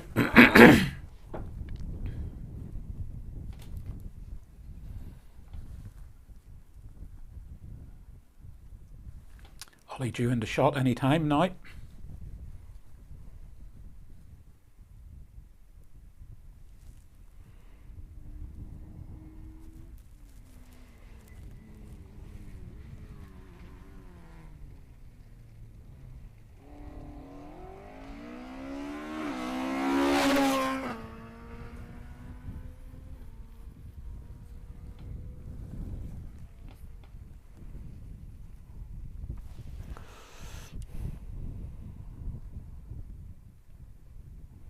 So Jason Black did a 7:45.2. Kevin Eaves is 7:42.4. The 4:19.22. So the lead of the modified's down to 3.1 seconds. That's a good close battle. Two big races going on. 9.7 and at the front. We'll remind everybody Josh Moffat had a bit of an off and then got a puncture. Maybe lost concentration, thought he had a puncture, then actually did get a puncture later on in the stage. Dropped approximately 15 seconds. It was only 0.3 of a second between it. He's battled back over the last two stages to reduce 19 seconds down to 9.7. 2 stages to go. Once again, a Circuit of Ireland going down to the wire at the moment. Colin Price due next in his little starlet. Another man driving very well today. But a few gaps starting to appear just as the retirements become more and more apparent.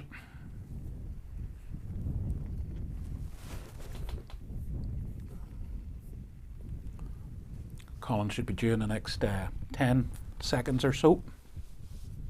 Looking through the retirements, George Robinson, Adrian Murdoch have retired at the regroup in their Fiesta R5. Colin O'Rourke and Callum Maguire have retired their Skoda Fabi in the regroup as well. Frank Kelly and Lauren Kelly we know about went off earlier on. Cruz OK, PJ McDermott and Alan Harriman. As we just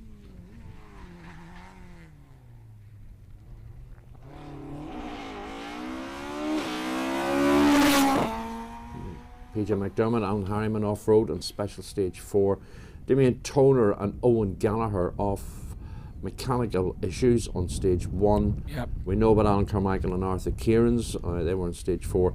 Niall Henry, Barney Mitchell, stage 4 as well. Rear end damage, and Jason Mitchell, Paddy McCrudden are shown as retired stage 2 with a fuel issue. Yeah, they ran out of it. There must have been some problem when he did the interview. You know, he said, look, with 45 litres, and then suddenly we only had 8. I remember doing a Cambrian rally with Mad Mick Jones in the Mitsubishi Starion Turbo, and we were going really well. We were first, second or third overall in the 2-wheel drive car, but there was something wrong with the fuel, and it was like filled it full of fuel, but there was something wrong with the car, and it was just a turbo fault. It was just, we had to retire from the rally. We ran out of fuel, and it was filled to the brim, and it was just a turbo issue. Just pouring fuel straight into the turbo. Eating it. Aye. So it happens. I remember, it's quite funny, many years ago I worked in England on Jaguars when the XJ40 came out, and after about 3 or 4 months they were starting to have real problems with them. Mm-hmm. Customers, the AA, RIC involved, saying, I filled my car up at the service, I've gone 6 miles down the road, and it stopped. And to cut a long story short, the venting system on the tank was incorrectly designed and the tanks were imploding. Getting smaller and smaller? Yeah, they were being sucked in because they couldn't vent. So the tanks imploded. People were going and sticking in 20 quid's worth of fuel, saying it was full up. They get up the road and there's no fuel. The number of petrol tanks we changed on the cars way back then was unbelievable. But, you know... Like well, they were sort of like a half... Were they something to do with TWR and... Yeah, they were a saloon, a big luxury. It was the car that saved them. But, I mean, it was amazing to see. Like the tanks were probably 4 foot wide, 2 foot square, but if you got an imploded one, it was 4 foot wide, but about 6 inches high. When the time of it, you know. I think Gareth Black has possibly been and gone here, and we didn't see him. Now,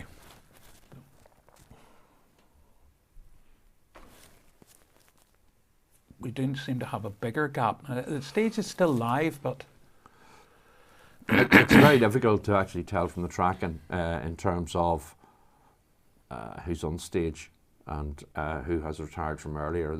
Some of the cars are actually showing green as though they're live. Yes.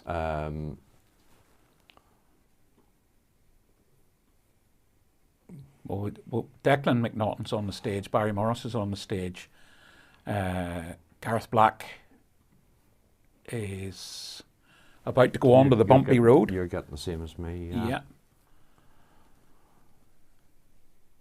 But Barry Morris isn't moving at the moment, but that could be just a refresh thing with the SIM card, so...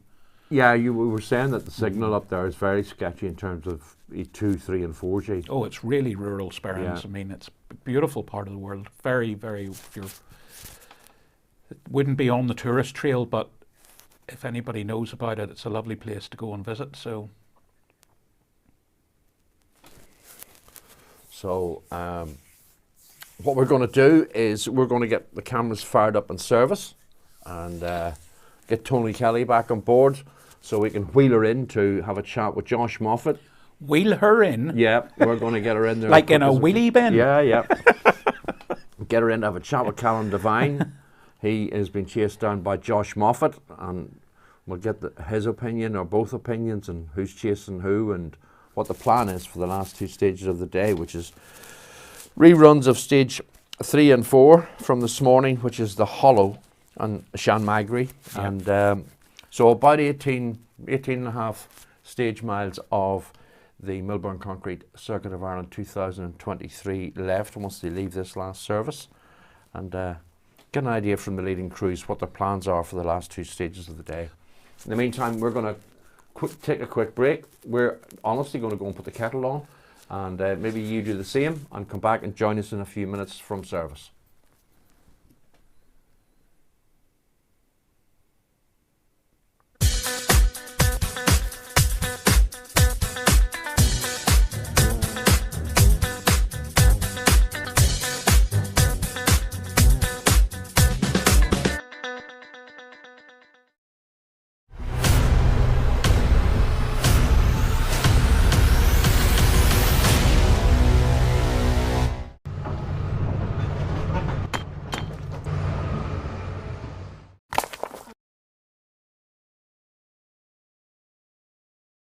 Go, go.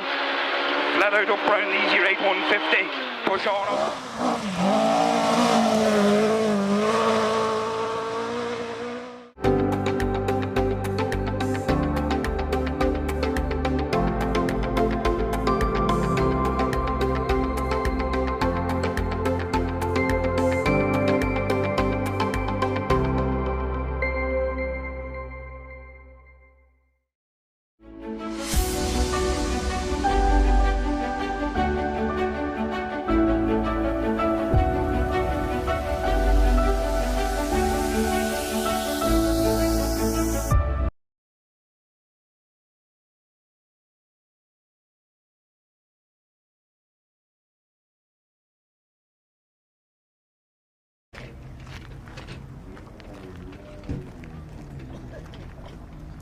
Welcome back to service here in Cookstown.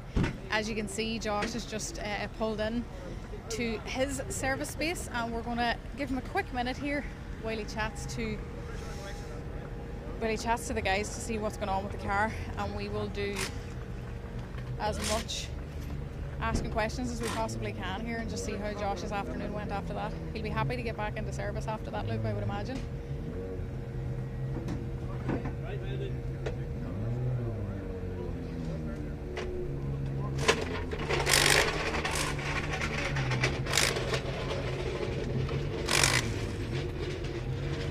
Bear with us, guys, we're just going to get Josh as soon as we can here.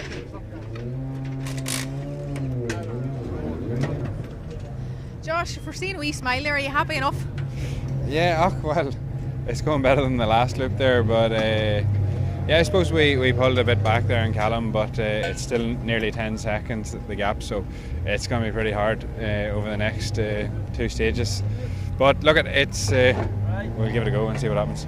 Do you think is the 10 seconds doable, or after the kind of the scare on the last loop on this or the last run around this loop that it could be in the back of your head? Yeah, no, I'm not too worried about that. It's just like Callum's obviously going to be going hard, and to try and take 10 seconds out of somebody over 2 stages is going to be next to impossible. But look, we'll give it a go, and you never know what happens. And in terms of making that decision, do you find it harder here, or which would you be concentrating on now, winning the event or the championship points? Yeah, I don't really think about either. I just think about going as hard as I can. That's the best crack? Yep. So. Good man. And everything feeling good on that last loop around you? Yeah, no, we were well concentrated and pushed hard, so yeah, it went good. Brilliant, good man. Thank you very much, Josh. We're going to let you away, and we'll make our way down to event leader, Callum Devine, and we'll just see what information Callum has for us. As you see there, Josh was quite happy with that loop around, so always a wee bit off-putting whenever you have a moment, but yeah, it takes a wee second to bed into everything, and he's there now. So 10 seconds, not a lot of time, but a huge amount of time to try and claw back in 2 stages. So we'll see now what Callum has to say and what he's going to do in this last loop, or where his head's at. Bear with us as we try and suss him out here.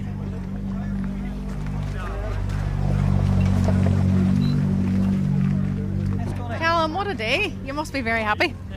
I could be happier always, but no, we're happy enough there at the minute. Hey, Josh pushing hard there, so he is trying to keep us honest there and take a bit of time. Not giving it to his hand there as usual, but he mentioned that it would be very hard to take the 10 seconds back on the 2 stages that you have left. But how do you feel approaching the last 2 of the day? Like, yeah, we're just gonna have to keep the toe on it. Like, as I say, look, we'd rather have I think it's 9 seconds. We'd rather have the 9 seconds than not have it, to be honest. So, look, we just have to keep the head down and keep pushing on, and that's all we can do. And obviously, you've had a run around these stages already. So, is there more confidence heading in now, or is it all just feeling the same at this stage? Get it back. Kind of feels the same. To be fair, we were having good run. We had good runs over them the first time as well. So yeah, look, it just really depends. We have to keep trying to improve and be tidy, obviously, because our man's going to be pushing hard and looking for them wee bits, where he can improve, So yeah. A big day's work, to be fair. A big day's work. Eh? It's a long day, as I say, and the final stage of the rally is the biggest stage, so. It's not over till it's over, I suppose. No, but you'll be pushing to just make it all happen for that last one round. I will most definitely try. Good man, Callum, thank you very much. So that's Callum Devine, and you can see, the tensions have to be rising at this point, because he's got 2 stages left, but anything can happen in these 2 stages. And we met everybody this morning in Park Fermi, and there's excitement in the air, because anything could happen at the start of the day. But when it gets to this stage and you've only got 2 stages left, and as the boys say, they're not the longest stages in the world. They're not short now, but they're not the longest. So any wee miss at all, and the whole thing is just gone from under you. So the tension definitely builds at this late stage of the day, and it is the Circuit of Ireland. Everybody wants their name on that trophy, so they're all going to be working hard. We are going to get a quick word now with Marion, hopefully. As you can see, the car's up on the stands and everybody's working hard. And I would say we'll find the guys in the truck here, so we'll see if we can get a quick word, not disturb them too much.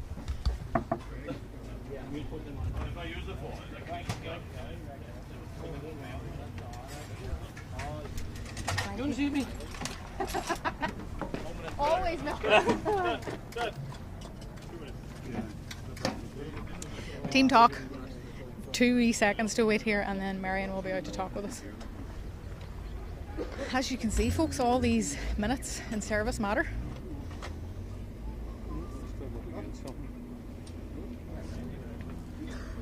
We have Melbourne coming out now, so Marion should be out in a few seconds to chat with us. Thanks, Marion. Marion, you'll be glad to get these next 2 over you. It'd be nice to get to the end. Yeah, a bit of work to do yet though. We've felt a lot nicer that loop, to be honest. The first one was a big improvement compared to everyone else. You know, the time we were like 10 faster than our first pass, and most of the other boys were like 4 or 5. So yeah, just the car felt a lot better on the bumps. The second one I was a bit sort of surprised. I thought we'd have been a bit quicker again. You know, the feeling was much better. But no, look, got a clean run through these next two. Hopefully we can hold on to third at least. Yeah, and I mean sometimes it just goes to show you that the car can feel an awful lot faster than it is, but then the times aren't matching, you know, or basically the first time round you were much quicker than you thought you were. Yeah, my arms felt like it come out of a boxing match this morning, to be honest. At first one, we're getting pulled all over the place with it, but no, it was nice. You know, even the little bumps and compressions you weren't feeling them was so bad. So it's nice that we did something right anyway.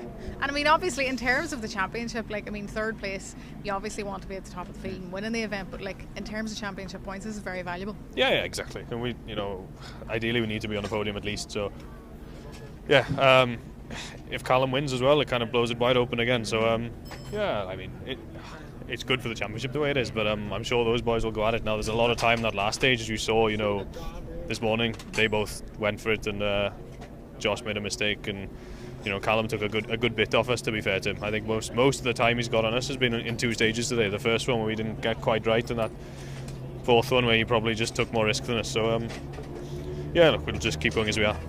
Good man, thank you very much, Marion. Best of luck for the next 2, and we'll see you soon enough. I'm going to jump onto the camera here and make our way out of the service area for Marion and head over here to the right hand side.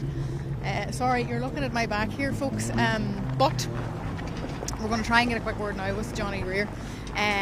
Johnny is, to be fair, I think Johnny's having a good day. He's quite comfortable.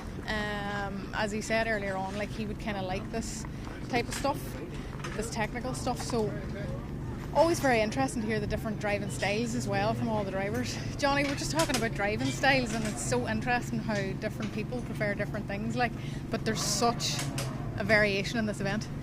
Yeah, I think the stages are so different. The 4 stages of all different characteristics, so it kind of lends itself to who's aggressive, who's smooth, all that sort of thing. So I think it's quite a good balance of everything for everybody. But yeah, it's everyone's got their own unique style. So what works and what doesn't, who knows? But I'll just keep doing it my way anyway. That's all you can do. And in terms of your way, is it working for you this morning? Are you happy enough, or is there more to go? We're happy enough. That first loop, or that loop we just came back from there, which was the first loop this morning, we didn't really enjoy. So we're glad to get through it more than anything else. We sort of limited the damage this time. Yeah. So, but we played about with the suspension settings in the car and got a bit more comfortable. So that loop we're a lot closer than we were in the first loop. So that's good.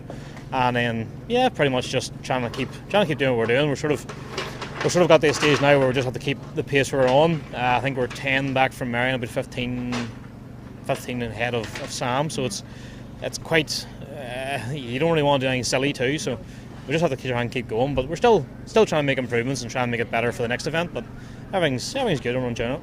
But I mean, 10 seconds isn't that big. Like, I mean, that's what Josh is trying to get off Callum for the next one, and if you can get that back off Marion, that's a podium for you in the Circuit of Ireland. Like, yeah, it usually wouldn't be. It usually, as I say, like it's not maybe a lot, but here at the minute, like the way the championship is, you're fighting for tenths of seconds, and a second or 2 seconds a stage is a good result. So to try and get 10s, very hard to do.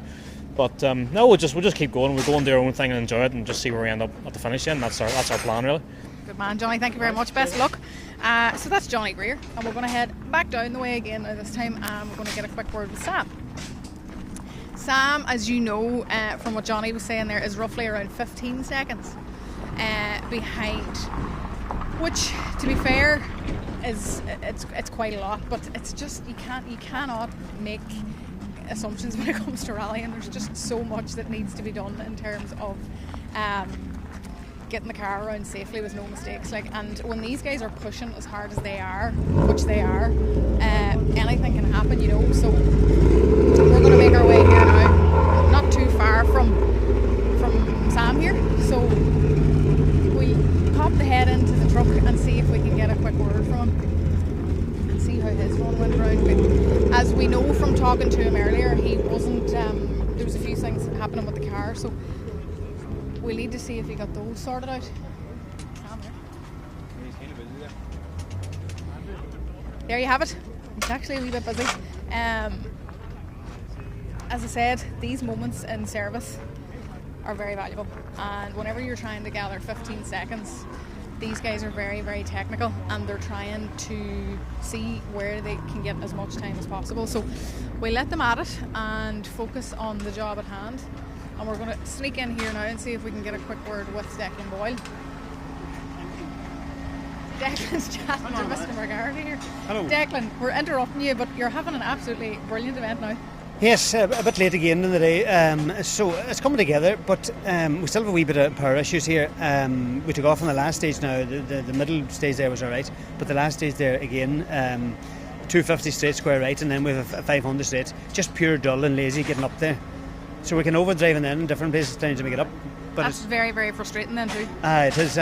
But if we could try and sort it, see, we're changing away at the fuel pump and the engine there, but there's one in the tank that drives the fuel to the engine. Yes. So I think that's the one that's the problem all along. Okay.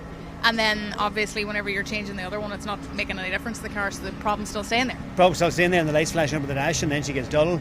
So it's just drive you mad in the head. But maybe I think we're on it now. Which will unsettle you more, Declan? Is it the lights on the dash are actually feeling it? Can you ignore the lights on the dash? Well, I don't even see them because they're down low, but you can see them in the road section there. But when you get stuck in, you can feel the power that is not there.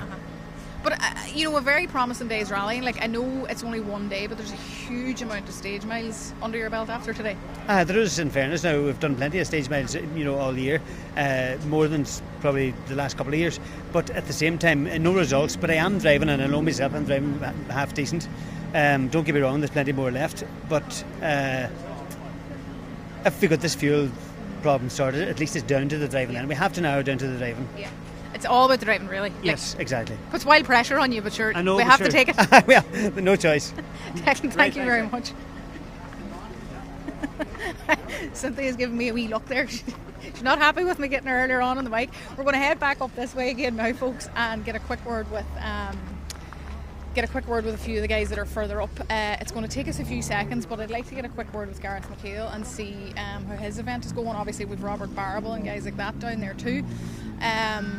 And it's just going to be an interesting take to hear how everything's going for Gareth, because we saw earlier on Austin McHale was inside, Gareth's father, previous winner of the event, and to have that kind of guidance is really was phenomenal, really, and it's very interesting from our point of view to kind of hear it. And obviously Gareth has incredible results under his belt as well, so it's always great to hear these guys and see what they're saying. But just on the way over, we'll actually stop up here. I'm giving mixed signals here, guys, but we're going to get a quick word with William if we can. And again, you can see them having a quick chat there, so we let them at it.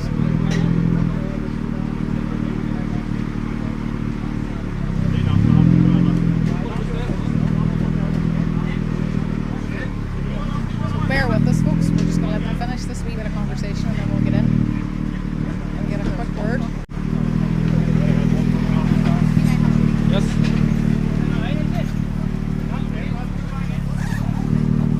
William, you'll be happy to get back and get the car around this next loop. Yeah, that was probably the best loop that we've had so far. Got into a good rhythm, and yeah, it's bumpy those two stages, but it's really nice whenever you get into a good flow. Which of the two were you kind of happiest on?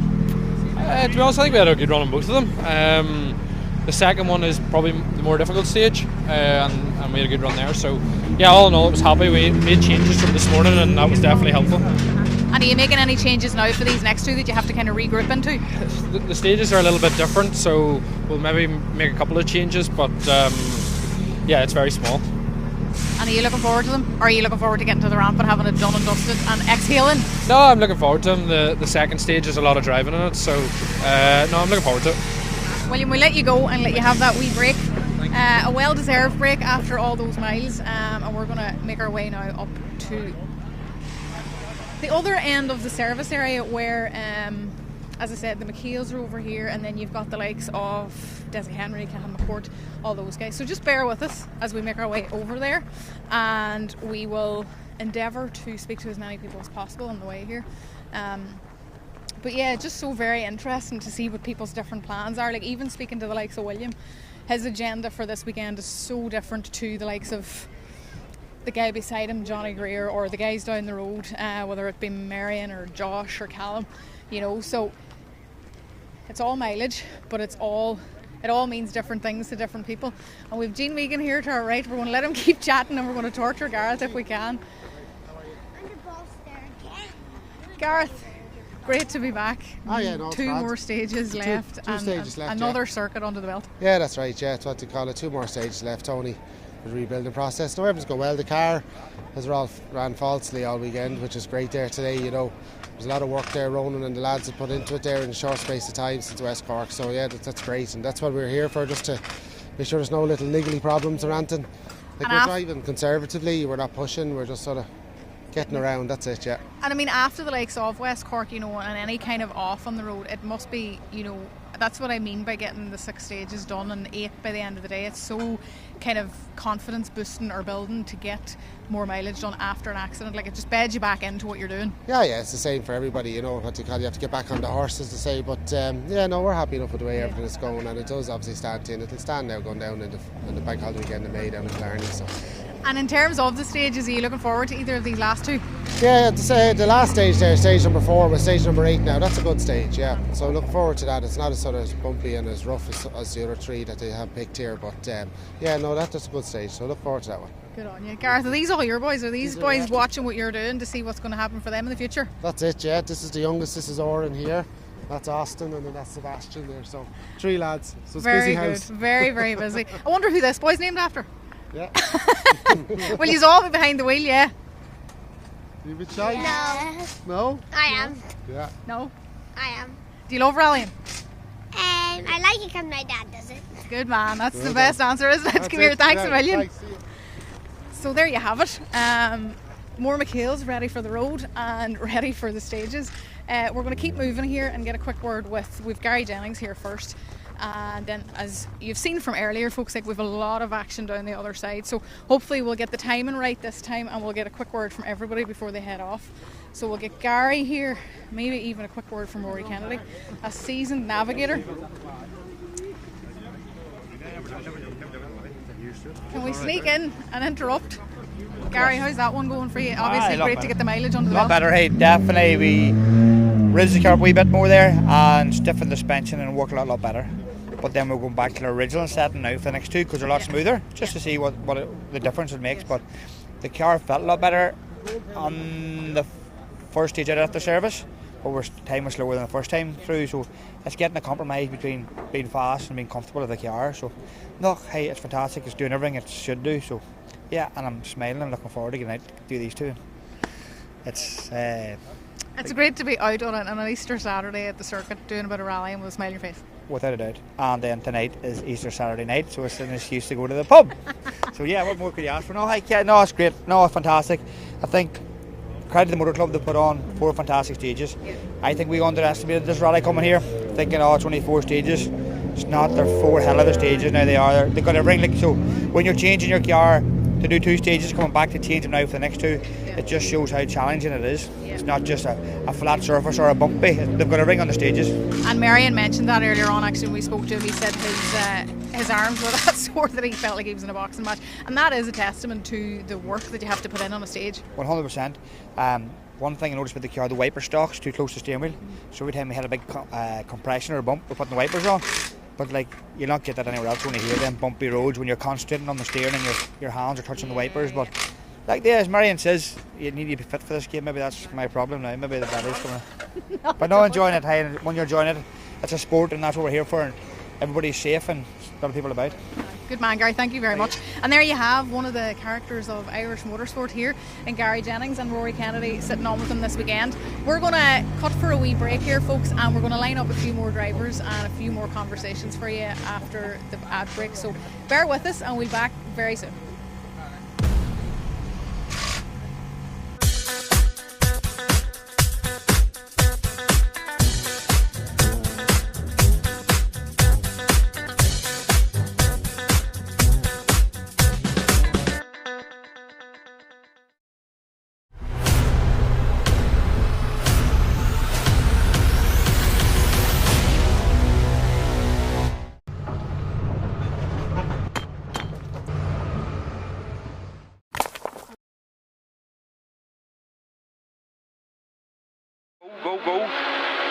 out up round the easy rate 150.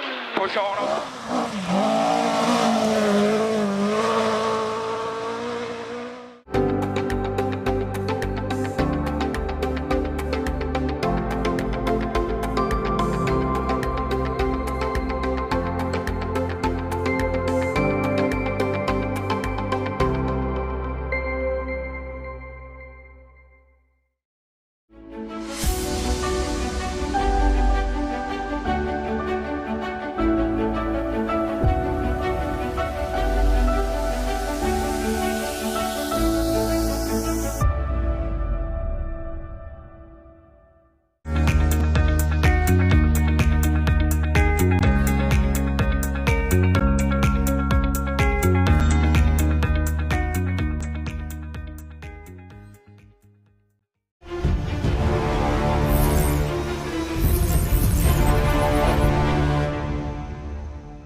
And welcome back, folks. We're here in Cookstown at the service of the Circuit of Ireland Rally.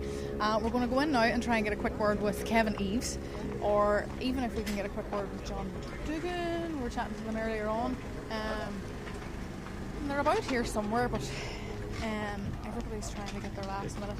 How you doing? Their last minute breaks. So we'll just stick the head in here and see if we can see anyone. Kevin there. Kevin.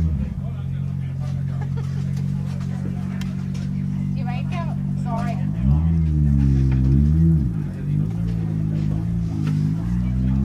He's just getting himself ready here now, and he'll be out in 2 wee seconds. We always arrive at the worst time for you. Not much time about here. No, there's not a lot of time in these services. It's a torture when they're doing a stupid regroup. Right?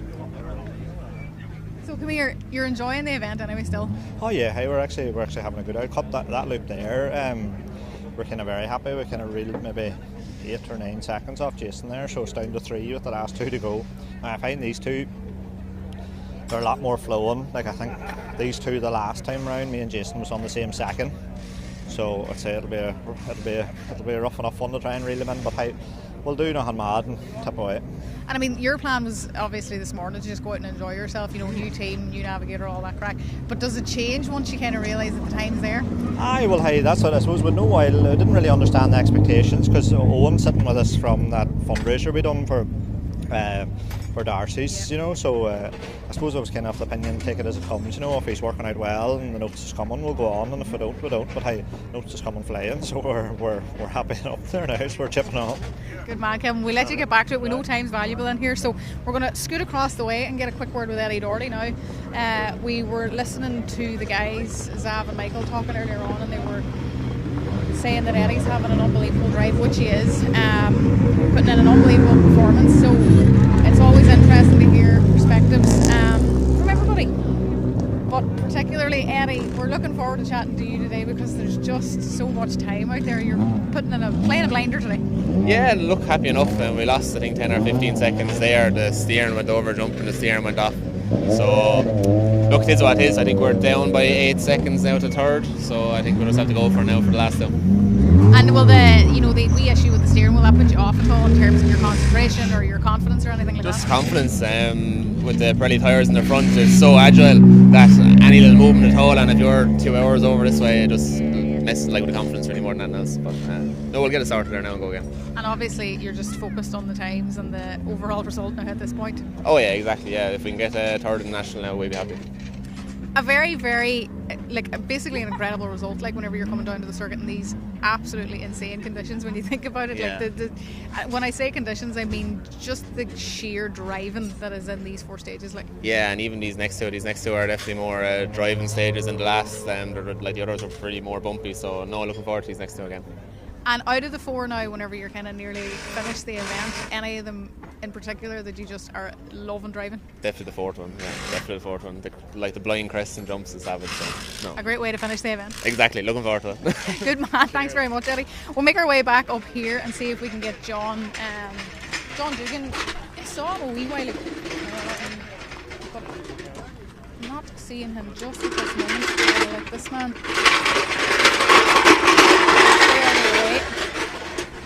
As we've said, time is of the essence here. John, can we get a quick word? Good man. Are you enjoying the event so far? Obviously, it's great to kind of be at this stage of the day and only have 2 stages gone. If I told you I was enjoying it, I'd be lying. I'm just making it hard on myself, yeah. Between tyres and car not handling, and it's in my head, so I cannot commit. And do you feel are the issues there, or is it at this point now it's just in your head when you say you're making it hard on yourself? I think it's in my head. I'm lifting the whole time and I don't need to doing everything wrong. Not a nice style of driving at all. Yeah. It's like I'm trying to put the car off. Does that make sense? That makes sense. I've been there before myself, and it makes every stage so long, every mile go on forever. Yeah, and I'm not even listening to the navigator. He's shouting notes to me and all. But sure, we get to the end, we'll do it and go somewhere else and see. So. And look, it is, at the end of the day, this is the Circuit of Ireland, and to get to the other end of it is a very, very sort of confidence building thing. Definitely. It's the first time doing it. They're nice, hard stages, but I don't know, you need to be on the ball straight away to put in the times to enjoy it more, you know, kind of I know exactly. Come here, thank you very much. We'll let you get back to the tee. So there you have it, John Dugan. We're going to just turn around here, folks, and make our way back up the field and try and get a quick word now with a few of the other guys in the modified cars, so just bear with us. We're going to make our way up and around the corner, basically. Actually might scoot through these cars here, take a wee shortcut. Might work out better for us. We might be on the best side of it now. I wonder, would we be lucky enough to get in through here? We are. We're flying now. So we'll hopefully get a quick word with Oliver Benton and obviously with Barry Morris there in the Darien too. Seeing plenty of people, but we'll see. Will you chat?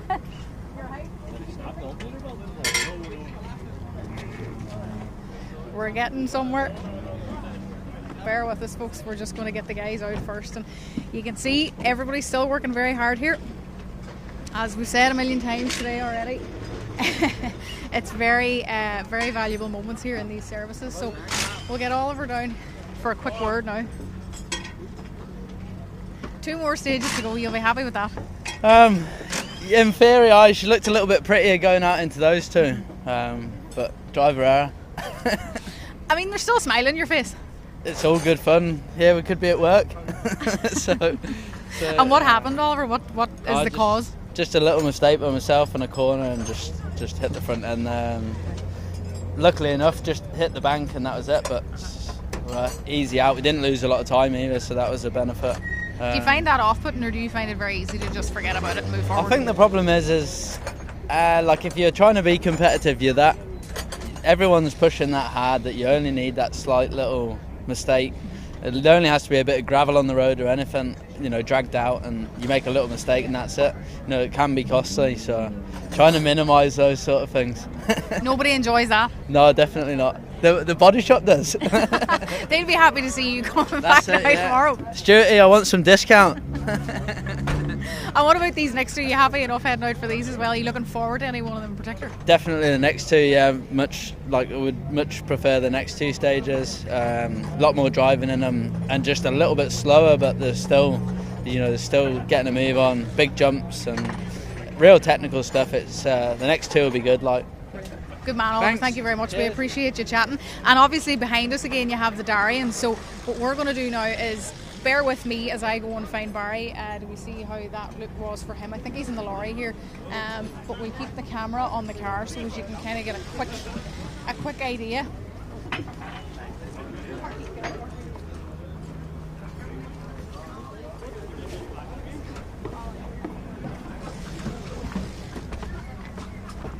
And we've located the boss of the Darien. I mean, I was talking about it earlier, but this is just such an interesting setup, absolutely incredible to see, isn't it? Yeah, look, there's only 3 or 4 of them in Ireland, so I suppose it's something different again. That's a good publicity for them. And I mean, obviously you enjoy driving it, and that's why it's here. But do you find, with the likes of having only 3 or 4 of them in Ireland, do you find that pressure to make sure that you keep something like that in pristine condition? Yeah, and you try to be competitive. Obviously, Kevin Gallagher last weekend down in Tralee, so big shoes to try to compete against. So yes, they're different. That is what it is. And you're enjoying this event so far? It's all good. It's the local one. It's close to home, 15 minutes away. So it'll mean a lot to you to get to the ramps this evening. Just to get the ramps would be a big thing. Good man. Well, we'll let you go and enjoy your service, and see you at the ramp in a few hours, hopefully. Good man. BDA you got? Does this baby belong behind us? Yeah, thank you. We're starting the rally fandom young. A brand new baby out watching rally, and that's the way to start them. Good on you folks. And as you can see, Donovan is showing you exactly how much effort and detail goes into these cars. Absolutely phenomenal. We're going to see if we can get a quick word with the car beside him here, Marty Toner. Bear with me as I try and put eyes on him.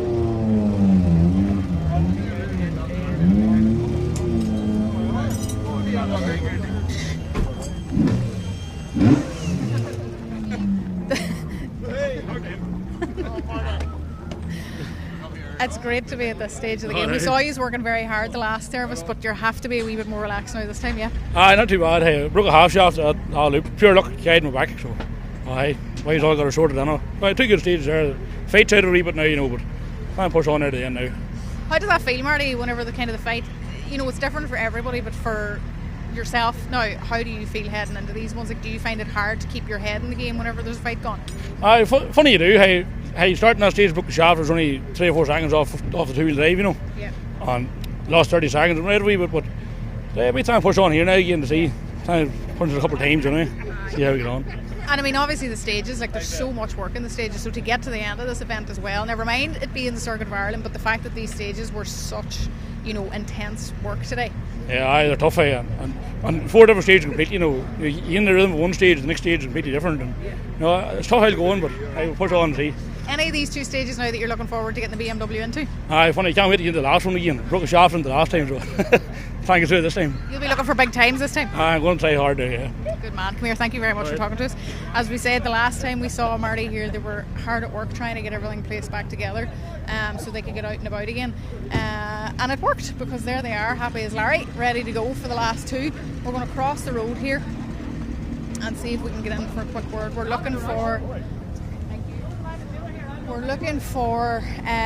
the Black Brothers to see how their rally's going.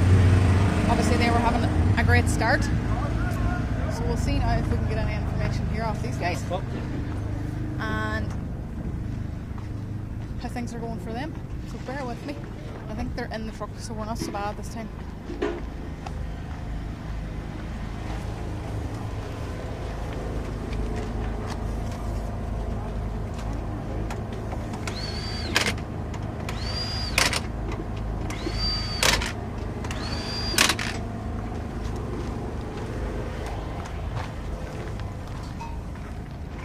Jason, it's always great to get to this stage of the Circuit of Ireland, isn't it? For sure, yeah. Oh, looking forward to these last 2 stages now. They're kind of the pick of the 4 now, and I'm really looking forward to that. And obviously they're a lot of work, but they're very different as well. Do you enjoy the 2 of them, or is it one specifically? That's stage 4's class, so it is the last one. I am first class, but the 2 of them are great stages. There, a lot of driving, a lot of work, and suits my car. Probably the last one too. So, no, really enjoyable. And how are you feeling heading into these last loop? Like, pressure on, or are you just taking it in your stride? Just take it, see how it goes. So we'll not get too carried away. And as you say, the last one now really suits your car. So will you just try and do what you did the last time, or will you try and push on? Oh, I'm going to have to push on, I think, now. So it's that tight, and Kevin's on a mission, so he is. So they'll keep at him. So good man. Well, come here. We'll let you go and let you get back to the drawing board. We're going to try now if we can get a quick word now with his brother.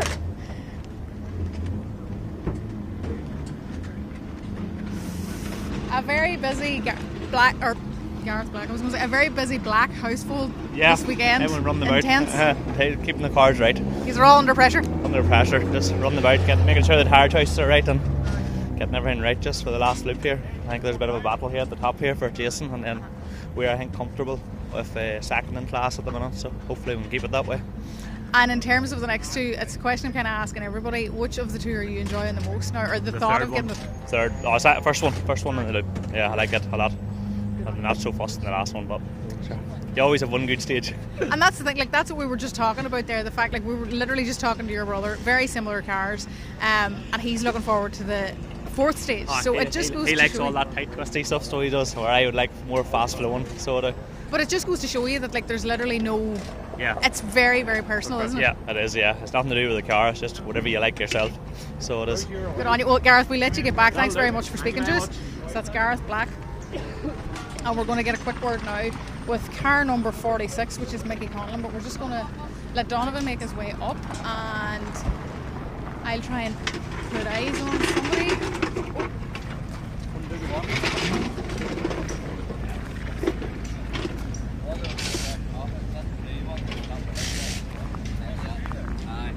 I think we found him.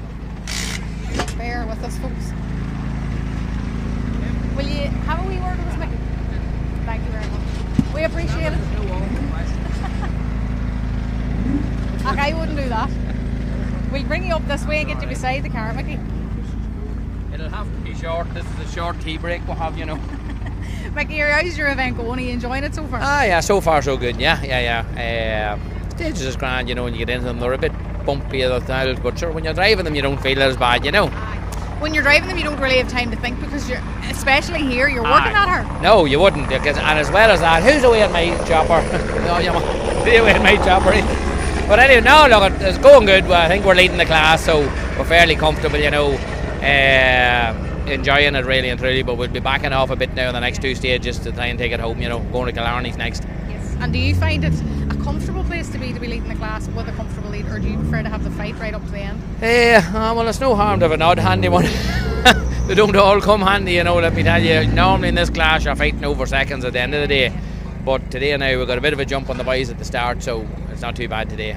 Always enjoyable. Yep. And these next 2, is there any of the stages that you're dying to get to in particular, or are you just dying to get to the ramp at this stage? No, the last stage now is a great stage. The last stage is fabulous. There's an awful lot of driving and blind crests and stuff, and it's real driving stage and good fun.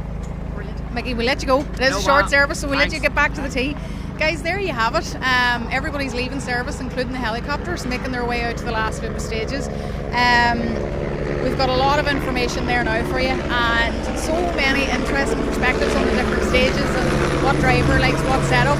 But we will let the drivers do all the talking now. We're going to leave you back to the studio and head for the stages very soon, and we'll see you back at the ramp.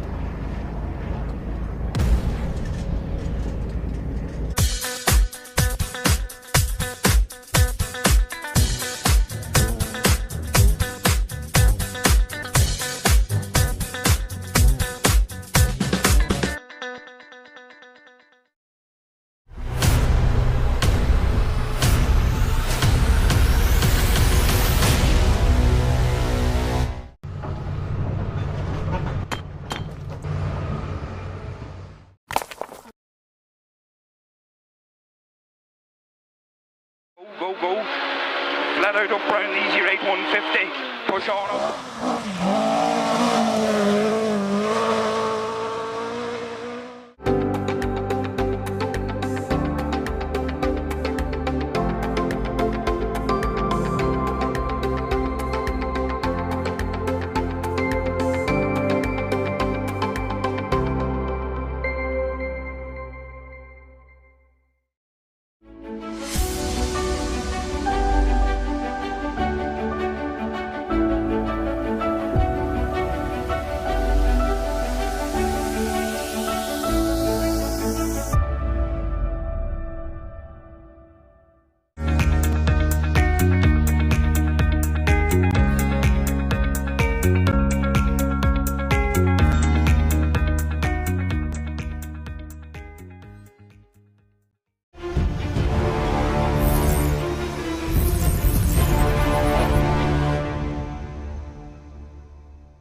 So here we go, Michael. We have stage 7, which is a rerun of stage 3. Penultimate stage of the rally, where we have a very close battle of 9.7 seconds between Callum Devine and Josh Moffat. It's here we go again, Tav. It's brilliant, good. isn't it? It's pretty good. I think it's absolutely fantastic. These guys are really showing us out. Every rally at the minute, it's a few seconds here and a few seconds there. It's just, and here we go again. And more than that, I think Gary Jennings summed it up in the service there when he said to Tony, I think everybody underestimated this rally. They thought, this is 4 stages done twice. Yeah. Weeks and weeks ago, I was saying to people, don't underestimate this rally. This is going to be as good a rally as we'll have in the Tarmac Championship. Well, here we are, 2/3 of the way through. We've got 2 stages to go. We've got 9.7 seconds separating 2 of the best drivers we've seen in recent years in Irish rallying. Going down to the wire, once again, Tarmac Championship delivers. And in theory, this time last year, we had the same kerfuffle with bogey times and. Well, we had dramas last year with great dramas, yeah. which made highlight reels for people. It did. My yes. reaction to the oh my goodness me. The results room phoning me, Paddy McCollum from Rally Score phoning me and saying, Michael, there's been a bit of a development here. Well, thankfully, I've worked quite closely with the organisers from the outset. They've had the foresight to see that maybe what was the first stage and the 5th stage today there was a risk of bogey times being beaten on that. And I could get into a lot of technicalities here as to why stuff happened last year and why it's different this year. But what I can say is that this is not a full international rally, so it has to run under Motorsport UK National A rally rules, which means there is a 75 miles per hour speed average on the stages. Whether you agree with it or not, it's the rules, and that's the way they're applied. The bottom line is the rally has done a lot of work. Not that the rally last year didn't do a lot of work, but Cookstown have done everything they could to ensure that we've got a fair and balanced event today. Well, I've been a long time since I've seen the drivers as happy with the variations, the choices, the way the rally's run. Kevin Eves, he was a bit interrupting his lunch there. He says, you know, shorten the regroups. Yeah. But, you know, that's a very good point. There's two ways. You know, Motorsport UK have a template of running a rally, and regroups are part of it because the timing is such, whereas Motorsport Ireland tend not to encourage regroups. So, yes, we have. But what we've got is we're a few minutes out from stage 7. We've got 9.7 seconds. Can Josh pull back 9.7 seconds in? So the mileage has changed. It's reduced by 1 mile. It's the same. Sorry. I make it 17 miles. Just 17 miles. A tad short of 17 miles. So he has to take half a second a mile against Callum Devine, whom we know can respond, and he did respond. Now, earlier on, I was very impressed with Josh on the first stage out after service. He was the only one to really go significant faster than he did this morning. Callum went 2 seconds faster. Josh went 8 seconds faster. That was pretty impressive in my book. This next stage, I don't think there's as much room for improvement. And of course, the final stage is where it went wrong for Josh earlier on. So the only yardstick we have is Callum's time, which was super impressive. Josh, Marion Evans described him as a cat with 9 lives. Maybe he is. We've seen this with Josh, but it's not by accident that he keeps winning rallies and championships and multiple titles. And so, yeah, you have good days and you have bad days. And here we are, 2 stages to go, battle royale. It's kind of confidence when you're in the lead. And if we look back for a second to Galway, when Marion Evans was leading and Josh was chasing Marion, the demeanour of the drivers have changed for this event. Now Marion's chasing and Josh is in front. Mm-hmm. You know, Josh was doing the chasing in Galway and he looked rattled, he looked ragged. I'm not saying Marion's ragged, but he's just not. You can tell when Tony was talking to him at service, he's not 100% content. Do you think he's possibly put his championship hat back on again like he did in West Cork? Listen, by a country mile. The biggest thing for Marion Evans would be to come across here as a very talented young kid, win the Irish Tarmac Championship and sort of say, I went to their backyard and beat them. That is a massive thing for Welsh motorsport, a massive thing for every Welsh fan that watches us or listens to the stage end reporting that we know is available. For the Welsh fans, a Welshman to come over here and win the Tarmac Championship would be, it'd be stunning, and it'd be great for the championship too. But particularly at the moment, just how competitive it is. You know, we go back over the last 4 or 5 years. Craig Breen, is a world championship driver, and he's swapping seconds with. So we're live, and I believe that we are imminent. Josh is about to arrive. There we go.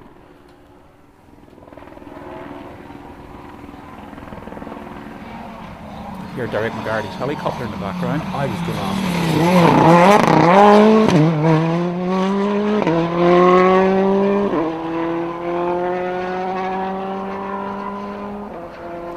So out of picture exactly on the minute. Now we're probably only about 2 miles into the stage. Oh, a jet helicopter, that could very well be Derek. Well, when Tony went in to speak to Declan Boyle, our producer would know about helicopters and he thinks it's Donna Kelly, so that would make sense. But certainly when Tony Kelly went to speak to Declan Boyle, he was in deep conversation with Derek McGarty. And of course, Michael's doing the rally. Yeah. So Derek will be here looking after Michael. Not that Michael listens to him. But sure. never mind. Marion.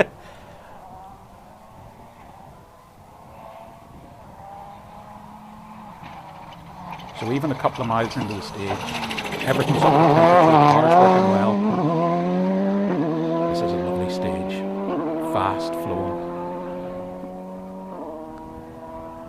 So already Marion was on 3 seconds slower.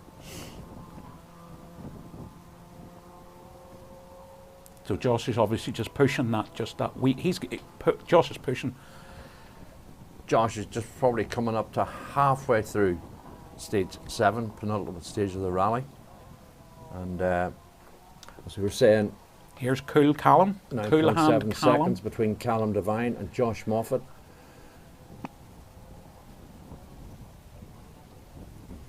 As Callum comes into view very shortly.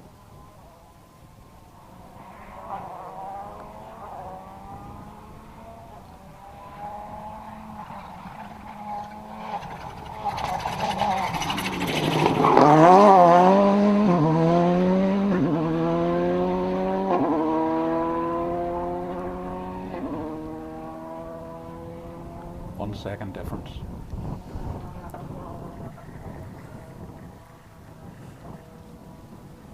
I think if he keeps that up. Well, this stage I don't see. I think it's the next stage where if you just decided it's or bust, you know. I think listening to Josh talking to Tony in service, he kind of semi-resigned himself that he's, you know, if everyone stays on the road, no punctures and that, he wasn't going to catch him. Oh, I don't know. But it wouldn't stop him trying. Yeah, well, you and I have both talked to rally drivers over the years. We've both been with rally drivers. And what they tell you sometimes is never what they mean. Well.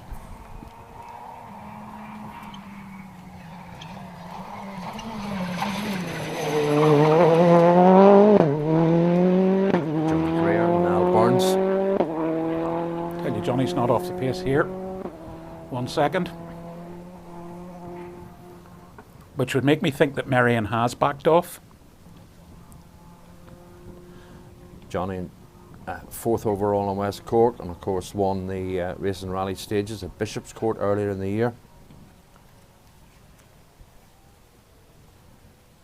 So Sam's up next, I hope.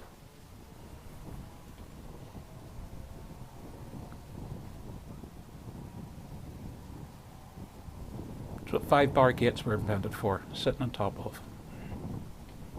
Definitely.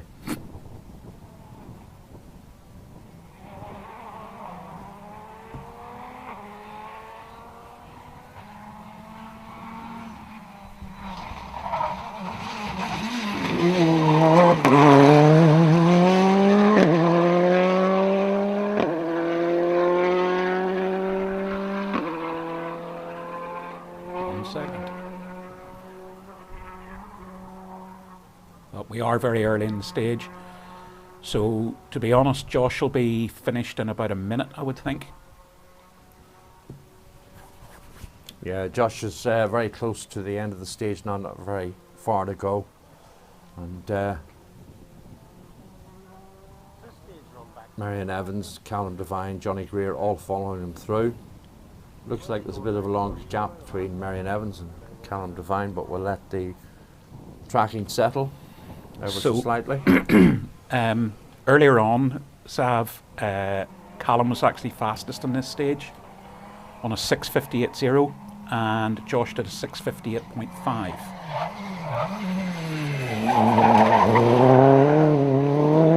Desi's pushing. Desi moving on. He wanted this earlier, lost about a minute with a puncture. Yeah, but I think he sees he can certainly have Robert Barrable, and I think he's even targeting Declan Boyle.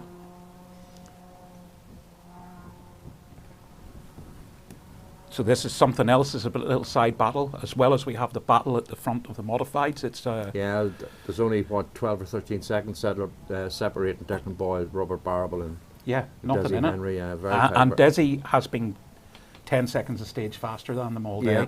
You know, even though he's got the puncture and he's in 8th, I think he can get 6th by the end of the day. Yeah. Quite probable, quite probable. I think Robert's probably a bit disappointed. Here's Captain McCourt now. He had a disastrous start to the day. Broken drive shaft in the very, very first stage.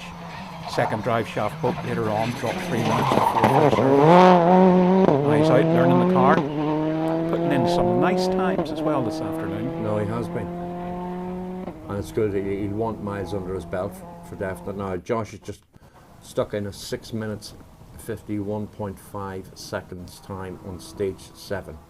Second running of the hollow. I said he did a 6:58.7 this morning. Yeah. So that's exactly 7 seconds faster.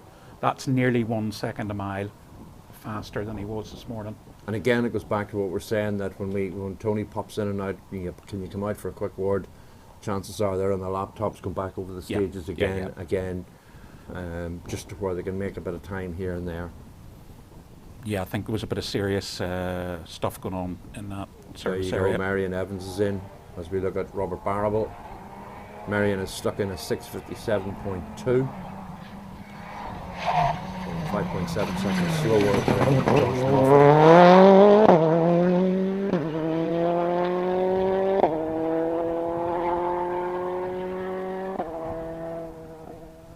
So Robert was about 4 seconds down on Josh's benchmark on our screen clock, which was a 00 second, so that makes it actually quite easy. That doesn't happen very often.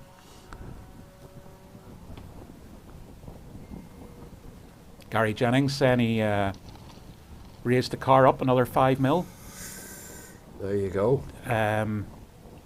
So constantly working, much happier with the car now, really enjoying himself.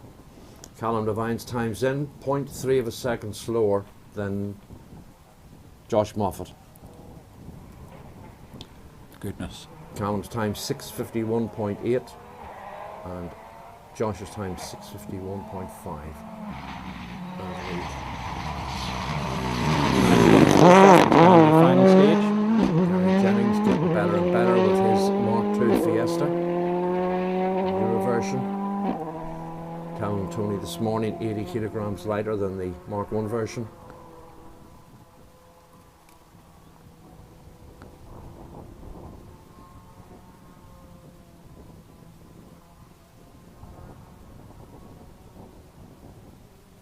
Declan Boyle up next, and there's Johnny Greer's time in. Second fastest, 6:51.8. That's pretty impressive. Same time as Callum. That's going some from Johnny, isn't it? Mm-hmm. That's probably his best time, stage time of the day. Joint second fastest.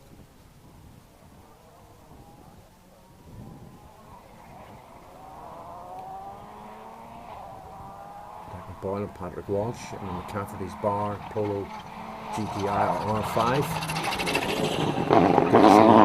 Pleased to see Declan get the semi-decent run today. I think he's pleased as well. I mean, he was very upbeat in the service area talking to Tony. He knows he's not pushing, but it's coming and he's enjoying it. If he keeps it up, he's going to get a result today. Yeah, definitely. So, like you were saying earlier, going to be interested to see the Desi Henry's time compared to Robert Barrable's compared to Declan Boyle's. I'll be in. Desi was pushing hard there, and he's the next time due, which will be very soon, I would think. Well, another man. So Sam Moffat's in on a 6:56.8. Sam's sort of in no man's land, isn't he? It's Gareth McHale pops into view.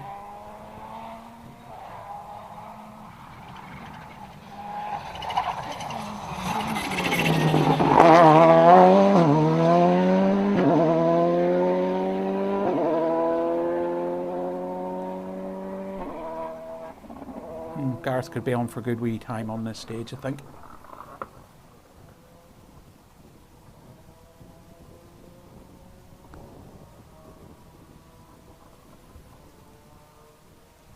Where's Desi Henry?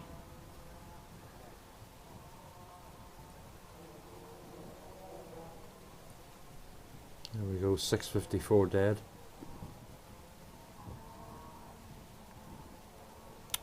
That's probably jumped him up a place. I know the results have him up too, but the guys who are in front of him are running behind. So Joe McGonigal.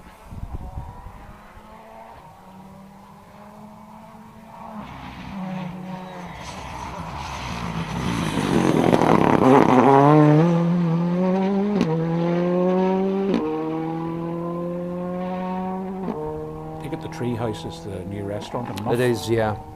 It's getting great reviews. So I've heard. It really is.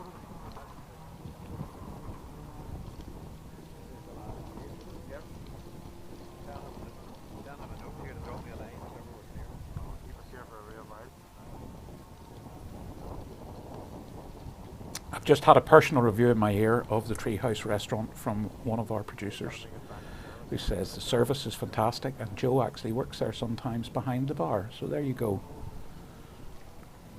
Desi Henry in 6:54.0. I knew it was going to be a good time. Yep, definitely will jump him up. So Catherine McCourt 7:00.1. So Aaron McLaughlin.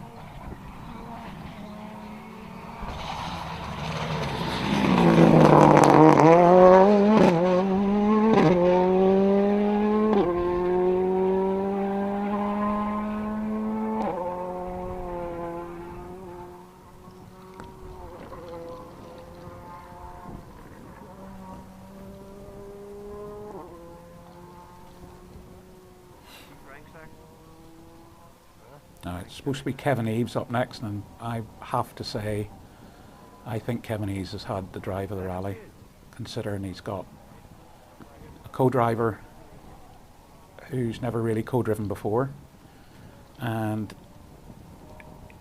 they took a time penalty earlier on. They're setting consistently fastest modified times, and they're now fighting for the lead of the modified. Running a bit wide, can't afford to do that too often. Yeah, it was like you were saying earlier, everybody's saying our stages are hard, stages are tough. Oh, they really aren't great. Oh, he's loving it. Yep, loving it.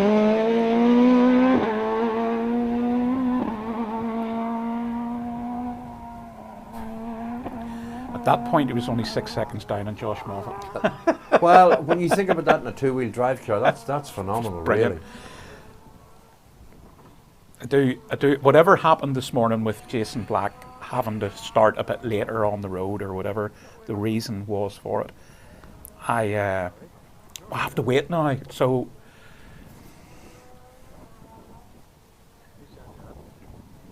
Philip, Green Lee. So you doing the internet or edit? So Wayne Sisson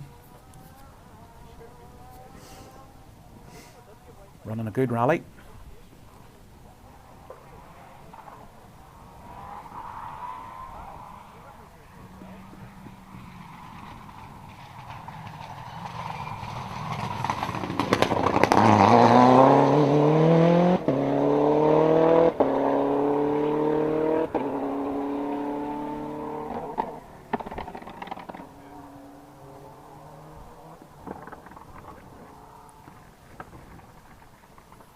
So, as predicted, Desi Henry on a charge after his earlier puncture.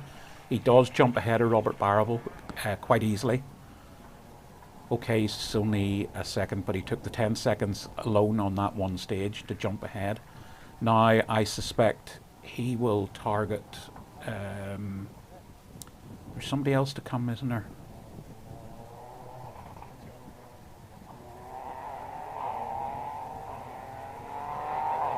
William Crichton keeping the speed through.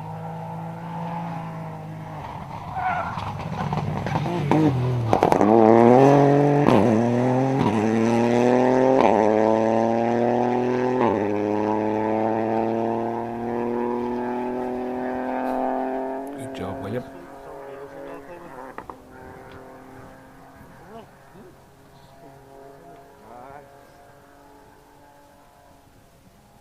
Don't see a time there yet for Declan Boyle. That's the one I'm querying. With somebody else to come in, it's Declan Boyle.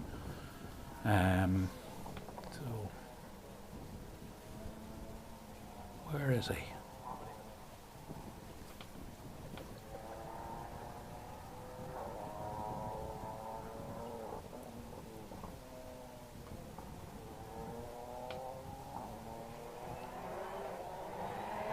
James Ford.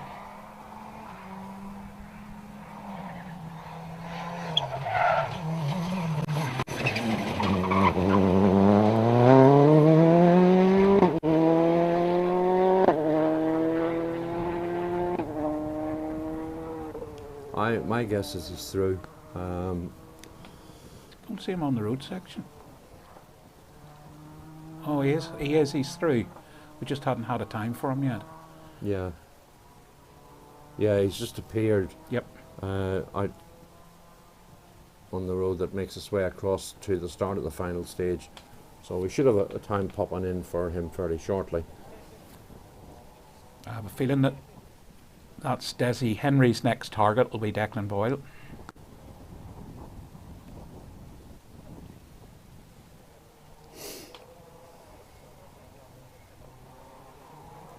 Michael McGarity.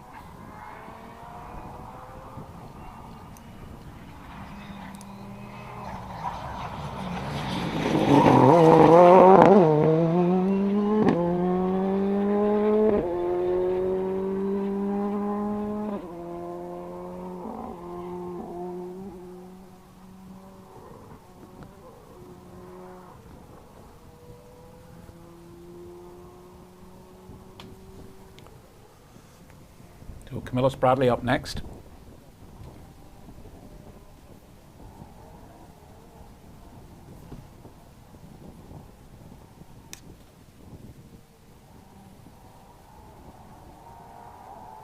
Camillus currently lands 7th in the modified battle. At the front, Kevin Eves has been through. He closed the gap down to 3.1 seconds from Jason Black. We know Jason's running slightly down the field. Camillus obviously has overcome the issues he had earlier with the throttle pedal jamming that on the full throttle further down the stage, which Michael and myself were saying isn't the most pleasant of things that can happen.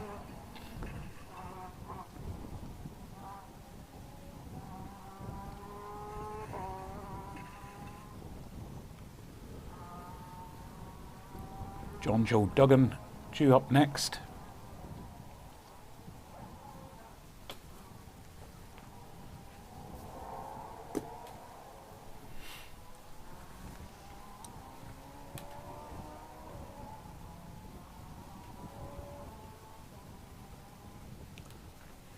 And of course, big credit must go to all the marshals and all the relevant motor clubs that have helped out. Brookstown Motor Club put on a great event. The medics, rescue crews, organisation. Say it on every rally, Sav, but it's true though. We can't do it without them. No, we can't. And there will be people who are marshalling here at the circuit, and it's the only time they do it in the year, and there's other marshals that will be here that do it every round. I mean, Carlo Derrick is synonymous with nearly marshalling every single weekend, but you know, if it wasn't for them and the effort they make and the time they give up, like you said there, we wouldn't be rallying, we wouldn't be watching, or we wouldn't be competing, or whatever. The rescue crews, stage commanders, Commander John, courses, you know. Eddie Doherty due up next. Eddie's mentioned him a few times today, just how clean and nice a rally he's having. So there's the top 5 overall in the top right hand corner of the screen. Devine, Moffat, Evans, Greer, and the other Moffat.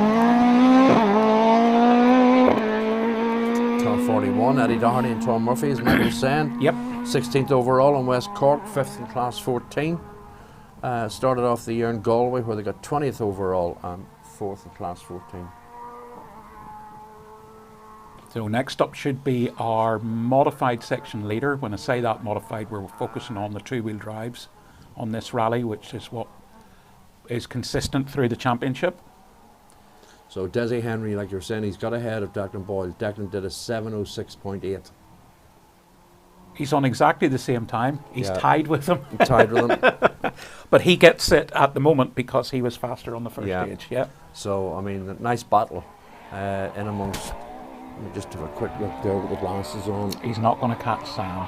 And here's Jason pushing hard. So he has to push hard because he knows he's coming at him. Nice three-way battle there, and a nice battle between Black and Eves.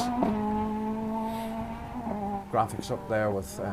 This was after stage 6. Stage 6. So we've got a story to tell at the end of this one. One I'm really impressed with there as well is Oliver Benton in 3rd overall in the modifieds, but he is in a 2-litre car, so he's leading class 6. The rest of these guys are all in over 2 litre, probably 30 or 40 brake horsepower an hour, maybe a bit more in some cases. The real specialists would be able to tell you exactly what a Millington does or a kg this or whatever.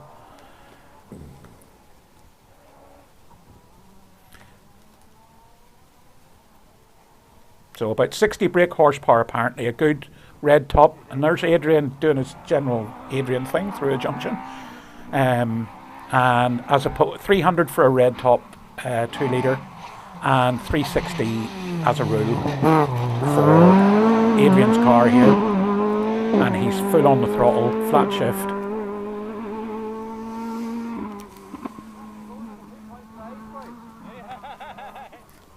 So Adrian did the Get Jerky Rally North Wales in the historic car. It was 12th overall. He did 5 Mile Town Samsonist Rally, where he retired, and did his first rally of the year was the Raponian Stages, where he was 3rd in the British Historic class. This is his first event this year in the Big Beast, as he calls it. So had an issue this morning with a broken wire, which his mechanics took time to find, and is now out for a run.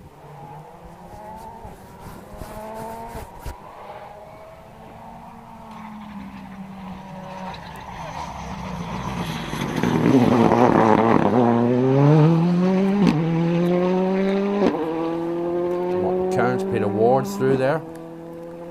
It's Martin's first event of the year. Last did the Turkey Run Rally, Boxing Day, or it was the day after, I think, 17th overall.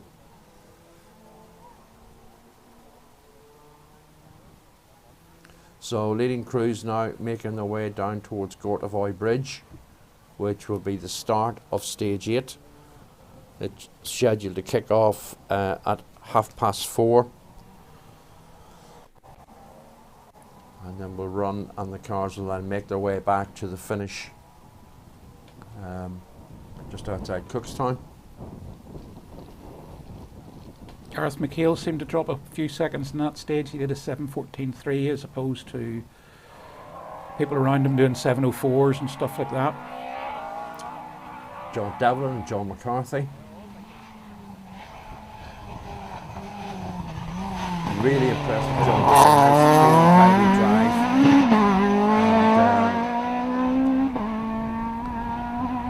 And has managed to get that escort to sing nicely. And talking about modifieds, Kevin Eves in on a 7:14.1. Camillus Bradley a 7:28.9. Just as a yardstick. 14.8 seconds. Difference there. Jason Black still in the stage. Probably going to get a time for him in about 4 or 5 minutes, I suspect. Also John Joe Dugan and Eddie Docherty are still in the stage, approaching the finish.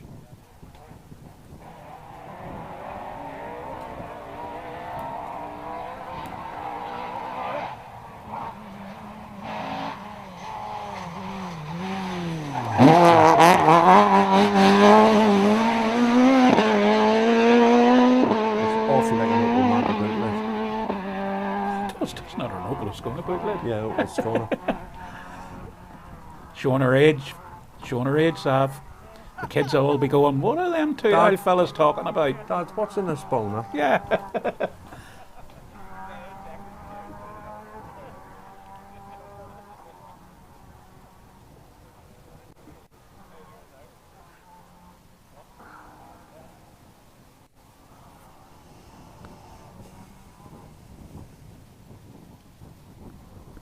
James Ford, a time in of 7:18.8. John Joe Duggan in on a 7:22.1. Here's Ollie Benton. Senny made a wee mistake in the last stage and not his own fault. Still leads class 6 and is third overall in the modifieds. Can't argue with that.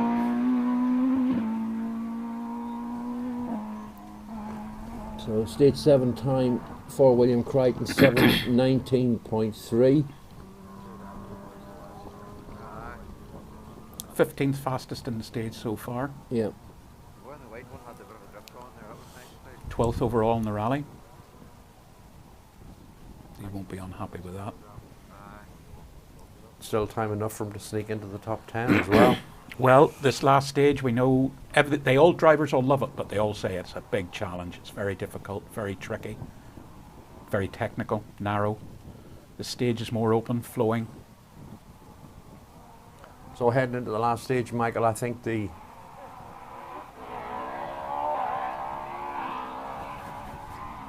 So Colin Price coming into view. Lovely drift. Yeah, nicely done. 22nd overall in the racing rally stages earlier this year.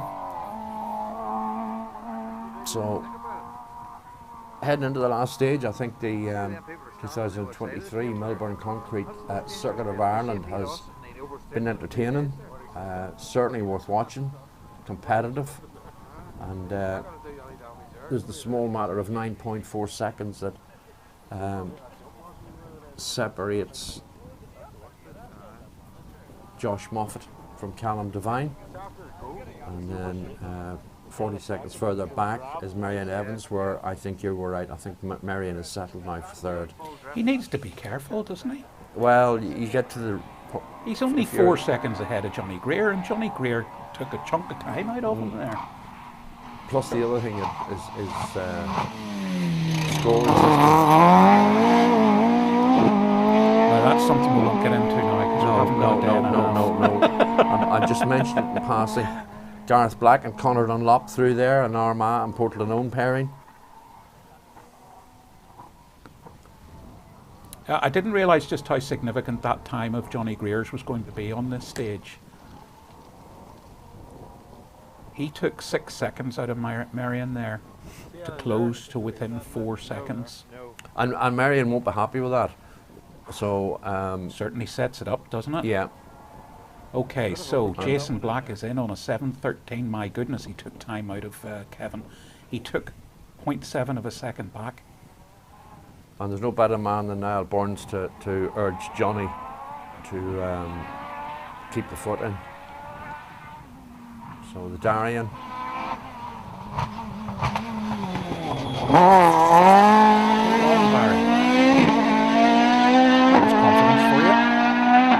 Yeah, there's a great sound out of that.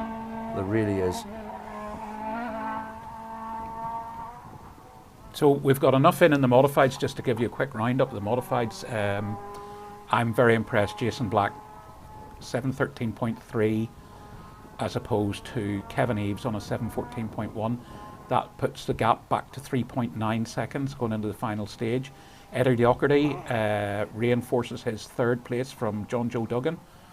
Camillus Bradley. Now I think there's a couple of people further on down the field will come into the modified top 6.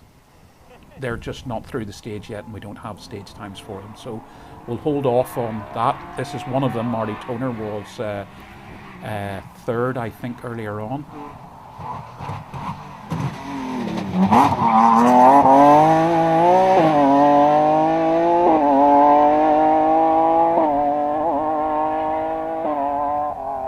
Very good. So another driver going very well is John Devlin, we know. Ollie Benton is actually not categorised in Class 7, but he's in the overall, he would be third in the modified section, despite being a Class 6 car.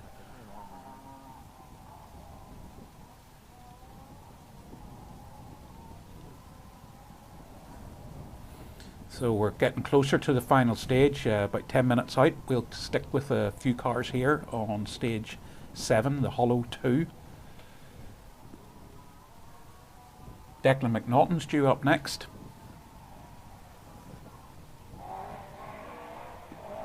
Talked about Declan earlier on. He's certainly putting on a good, really getting back up to speed very quickly here.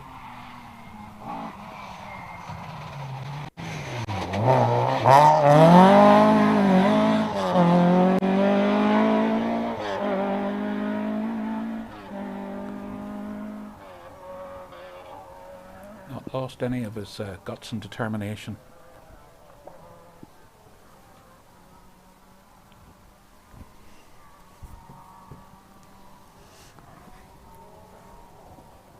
So we saw Paddy Hamill earlier on today with Shane Byrne co-driving in their Fiesta R5. I think it's what they call an R5 Plus, which means got a slightly better turbo, slightly bigger restrictor. Bigger restrictor, yep.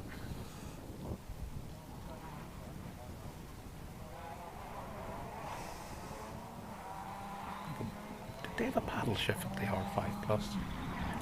Opposed to Don't worry about it, Anthony Nestor will tell us soon. Well, he thinks he's right, he's kept us right in a little team. He has indeed, yep. 6 and 7 speed boxes in cars, yep. He never had them. Anthony was good like that.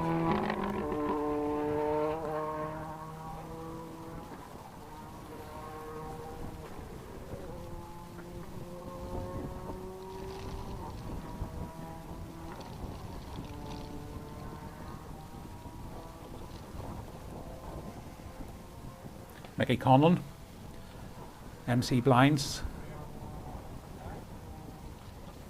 well-known black escort. He's been rallying for years, hasn't he? Yes. He's competitive today as he was 20 years ago. He's part of the rallying furniture this year. You know, part of the furniture they say about people around the houses and stuff. But Mickey Conlon's part of rallying furniture. He definitely is.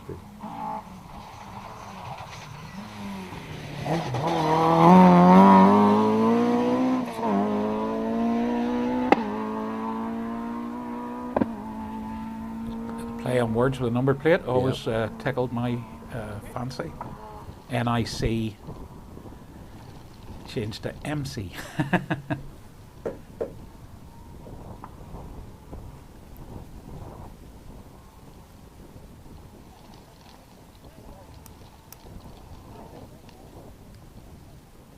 Ollie Benton in on a 724.4. It's like that joke they say about I got a new private plate to match my name. Yep. You have to call me PF67TUT from now on. The old ones are the best. Remember we said earlier on what Catherine McCourt could do, and here's the first of the historics, is Duncan Williams. He's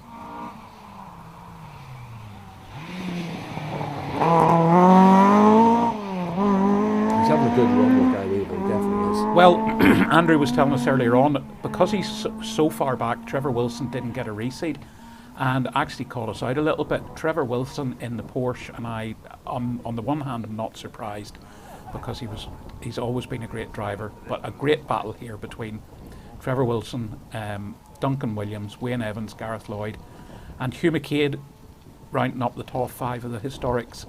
But whatever way it's worked out in this rally, lots of people got reseeds and some of them didn't, and it means the whole thing's a bit spread out, which makes it a bit hard to sometimes stay on top of it, particularly with the minute intervals when it almost makes it twice as long. So this is Wayne Evans, who had a great run in West Cork as well and has made the trip over from Wales, part of the other Gwyndaf Evans Welsh dynasty.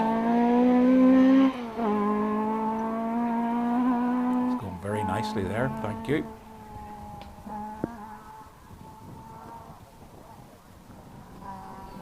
And fingers crossed we might actually see Gareth in the beautiful BMW. Well, leading crews now at the start of stage 8, the second running over Shelmaggery. Another 5 minutes or so before they're due to start there. So we can hang on here for... Get a few more cars in here. Get a couple of the historic cars in, hopefully.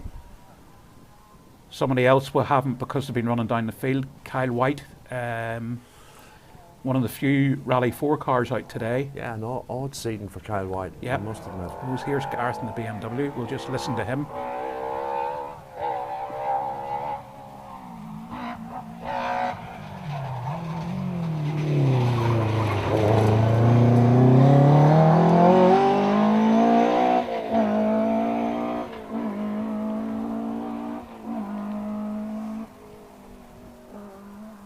Good BMW M3. Yeah, sounds great. Of course, it evokes memories of Bernard Begwin and Billy Coleman, Bertie Mark Fisher, Perez, Bertie Fisher, Austin McHale, Patrick Snars in the Isle of Man. Yeah, can't go past that one. Definitely, they're worth checking that out on YouTube. Patrick Snars and the angles he had it at. It's Steve Ryder commentating. Yep, Kyle White. Hopefully, we're going to get a glimpse of Kyle. And as usual, Sean Topping co-driving. Kyle's focusing on the British Championship this year, won the opening round, the Malcolm Wilson Rally of the junior category.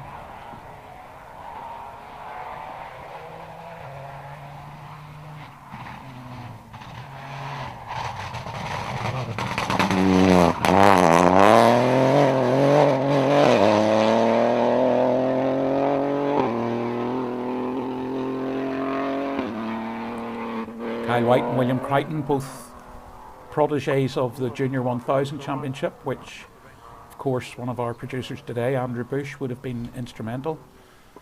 Seems to have lost its momentum a little bit, certainly in Northern Ireland. But we won't get into that. Now, another great driver and another great car, and here Bushy will be saying, don't go to that next stage yet, because here comes Andy Johnson. Yeah, Jim McSherry. He'll be a quivering mess down there in the production unit. Say nothing. And him in his armless position.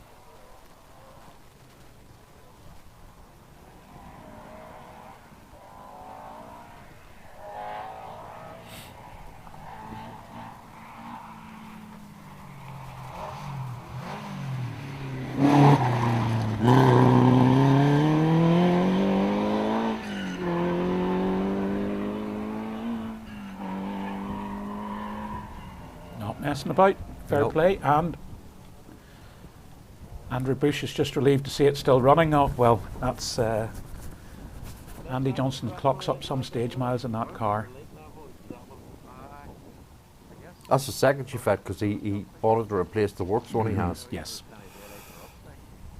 Trevor Ferguson, actually, if I'm right in saying this stage literally goes past his front door. There's a junction about a mile further on, and it's his house and the garage where he sells the cars from.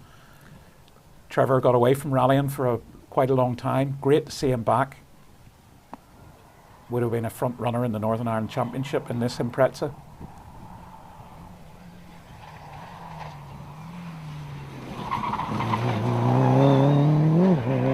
So he should know where he's going. Also a great auto test driver of one of the Ferguson family.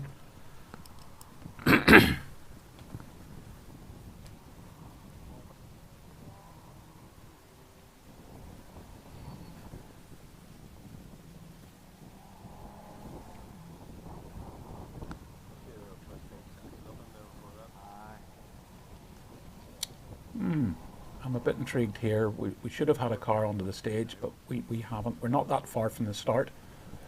And Casey J, that's why. We've got somebody not showing on the tracking system. You're very welcome, Derek Cummins.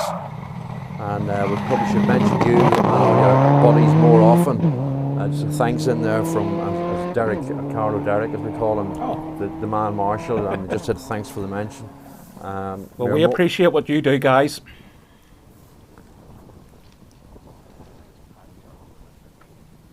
So these are the cars queued at the start of 8, and they're just pulling up to the line. I think it's imminent.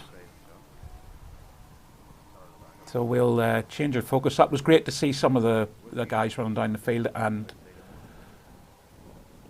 okay, so we're back to 7 for a couple of cars. Casey J. Coleman due at our location, I think. Casey, one of the... on this rally, they're running in a class called 2A.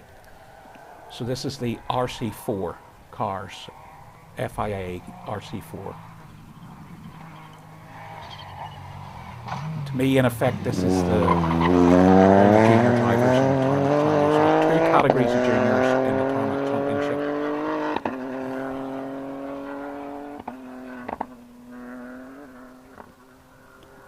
And we're going to cut to stage 8 almost in a minute.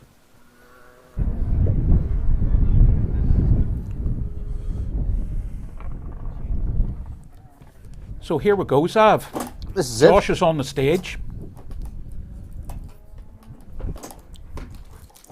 Conditions are perfect. It's dry. Easter Saturday. Final stage of the Circuit of Ireland. Another final stage showdown.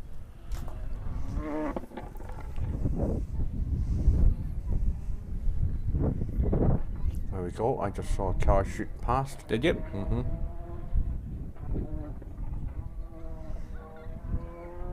Yep.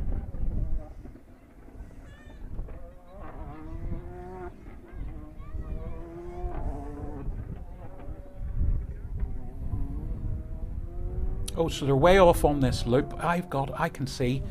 So it's going to be about another minute probably before they get back to the camera position.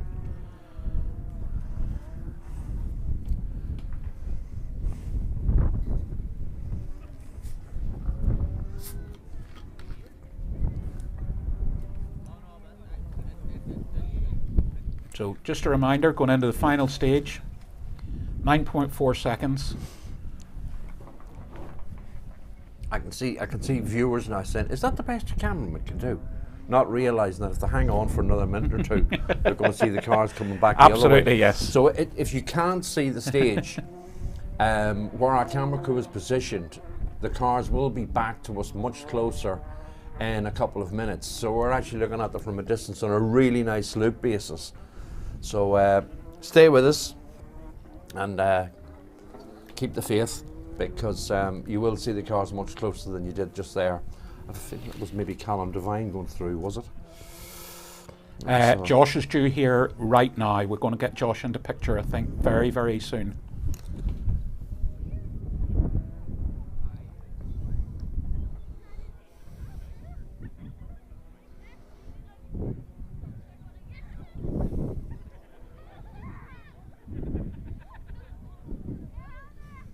So this is it. 9.4 seconds.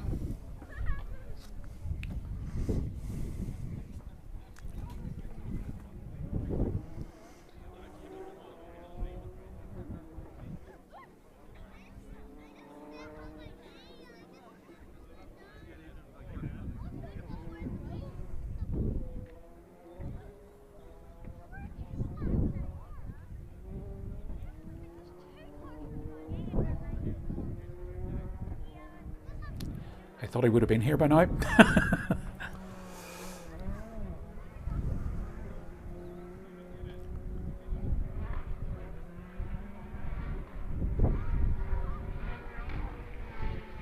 Here we go. Oh my goodness, that's a big jump.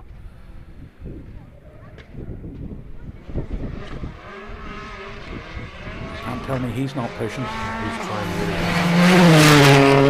hard. So 46 seconds out of view. 46 seconds on our clock going out of the view.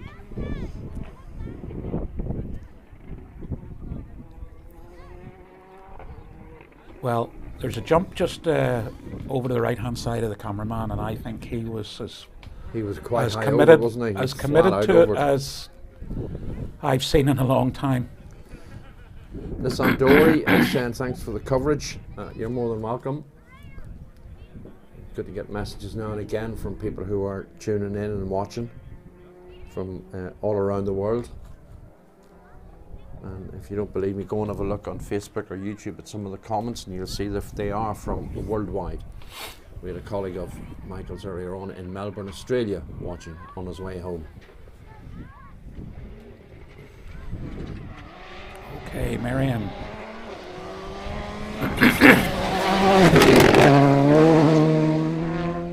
So we sort of thought Marion's maybe settled for third, but we're both of the opinion that he's under a fair bit of pressure from Johnny Greer for the final podium place. Yeah, definitely. And Tarmac Championship points for that matter. Definitely is. So Josh is well over halfway through the stage now. Probably 2/3 the way through.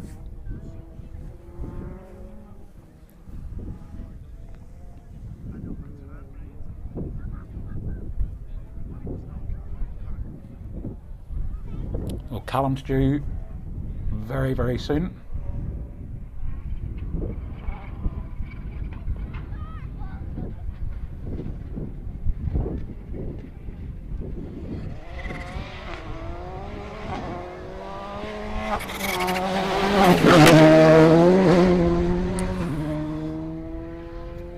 One second up on Josh.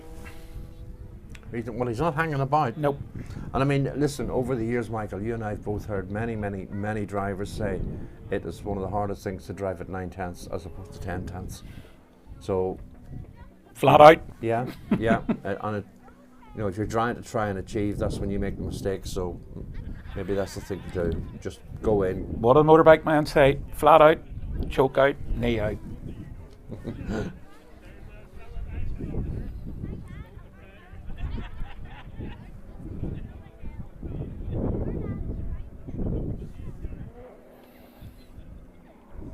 So Johnny Greer, we know, has got a bit of a push on as well in the final stage. He can see a podium.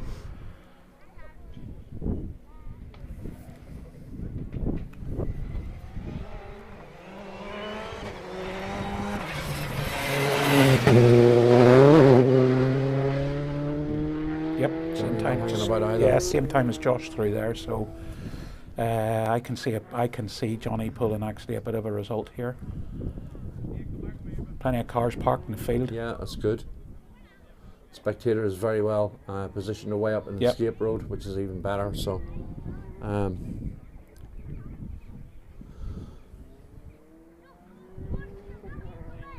Gregory Crotto from Switzerland says hello. Dark Matters says great day out and a great job and well done to the organisers and all the marshals. So echoing what myself and Michael say, nearly every event we cover.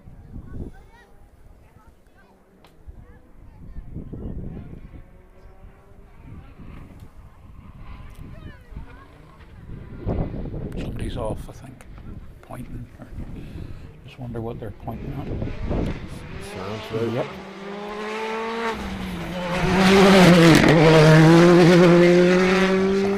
Cruising home now. 8 or 9 seconds down on Josh and Johnny and Callum, who are all very close on time. Still a long way to go in this stage. Very technical stage, very tricky places.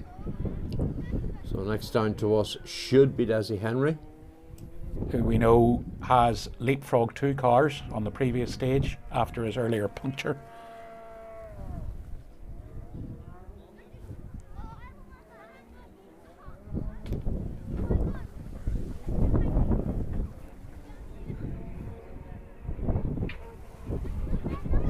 Sorry, what do you hear? This? Yeah. Okay. I'm more concerned about this. Why? It shouldn't be doing that.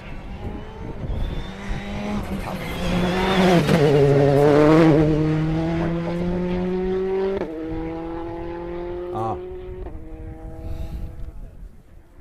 8 hours. Yep. So just okay. So anybody watching on Facebook, it's just on a restart because there's an 8-hour limit on Facebook on a stream. So anybody knows. You can, if you want, flick over to YouTube. Live on YouTube still.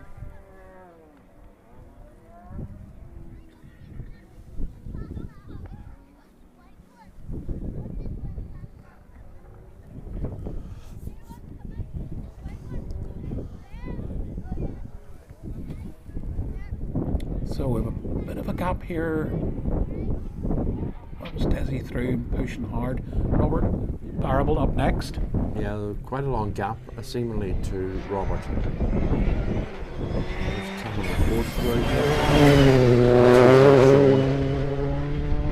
He is.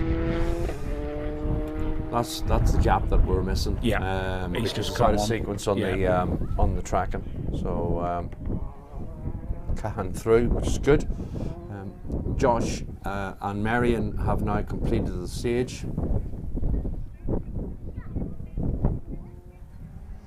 Josh has done a time of 8 minutes 46.1 seconds. Marion is on a time of 8 minutes 52.6 seconds, but quickest on that stage was Callum Devine on an 8:45.3. So, Michael. 8:45.3, 10.2. That's it. We have a new name on the circuit of And for those who aren't sure, do you want to tell them who it is? It's Callum Devine and Noel O'Sullivan. Yeah, and Callum will be well pleased with that. Robert Barrable just making his way through our cameras there. And don't forget Robert and Johnny Greer, Declan Boyle and Desi Henry were all engrossed in a set of battles amongst themselves. So while we had a main battle between Callum and Josh, it's going to be interesting now to see how the Declan Boyle and Desi Henry, How the rest of this, Yeah. but also Johnny Greer coming in and putting Marion under pressure. Marion had a good time, 8:52.6. What's interesting is Josh did an 8:46.1. Callum, Johnny just didn't quite do it.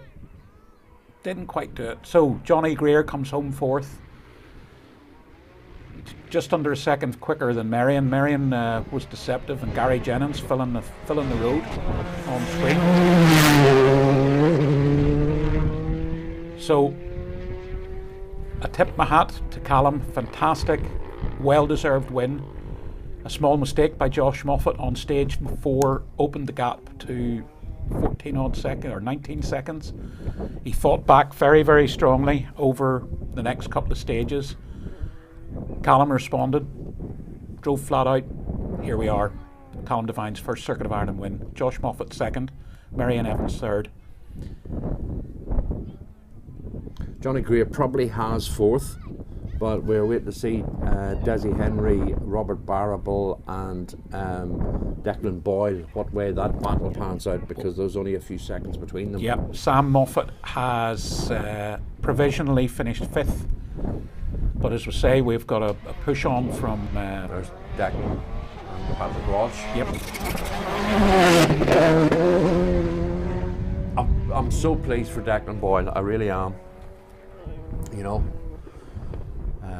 finally seems to have the Polo R5 working, and he'll be pleased to actually get through and finish an event and finish it well.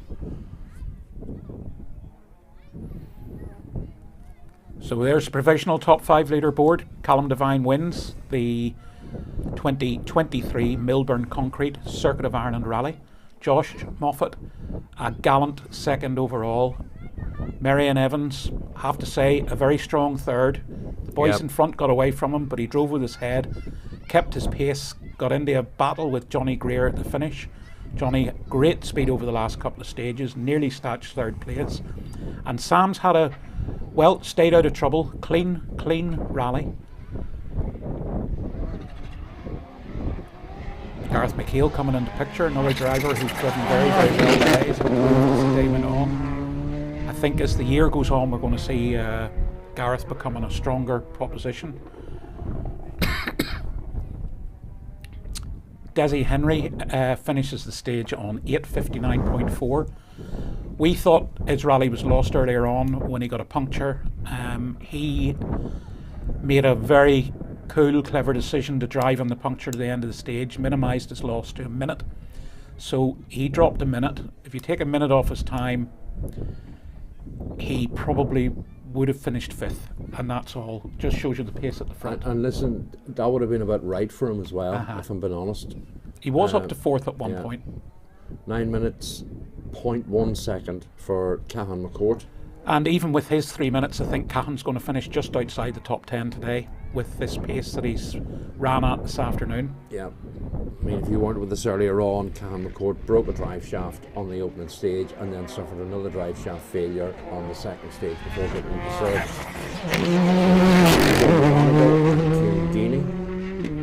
The Muffin Falcara pairing from Donegal, showing very well today. It's been a while since Joe's been out, so he'll be keen to get the cobwebs well and truly blown off. He's driven very nicely. He has, very, very smooth all day. Not a mark in the car.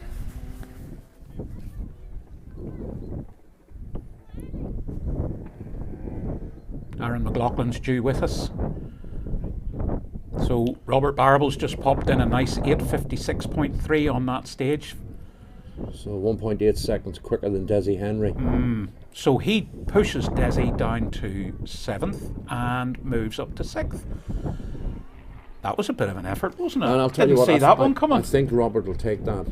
I'm just interested to see where Declan Boyle ends up.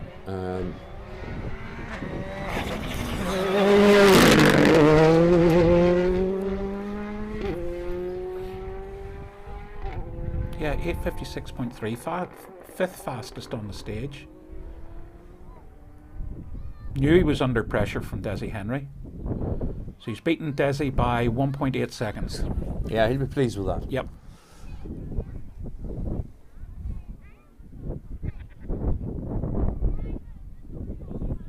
And it was all in that final stage time.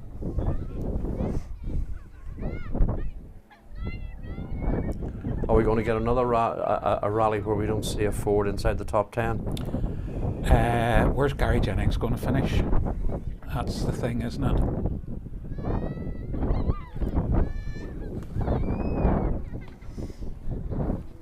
You know, when you look at it at the moment, Volkswagen, Hyundai, Volkswagen, Citroen, Hyundai, Citroen is the top 8. Well, Gary was 10th going into the last stage. So, under pressure. Well, he's not under pressure. He's dropped in here into 8th overall a couple of times still to come. Kevin Eves coming through now.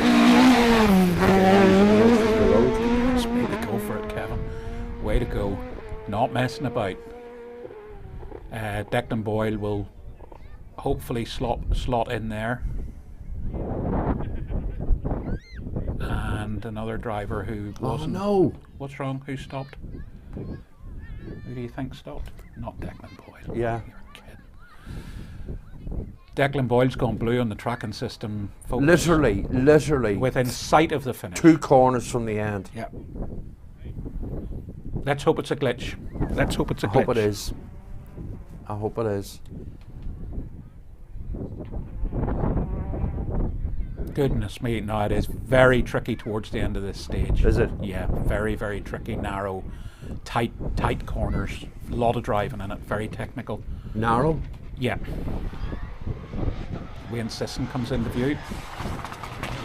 So the first thing is that Joe McGonigal's the next car due with, and I have a feeling that there might be more to this than meets the eye, I'm afraid to say.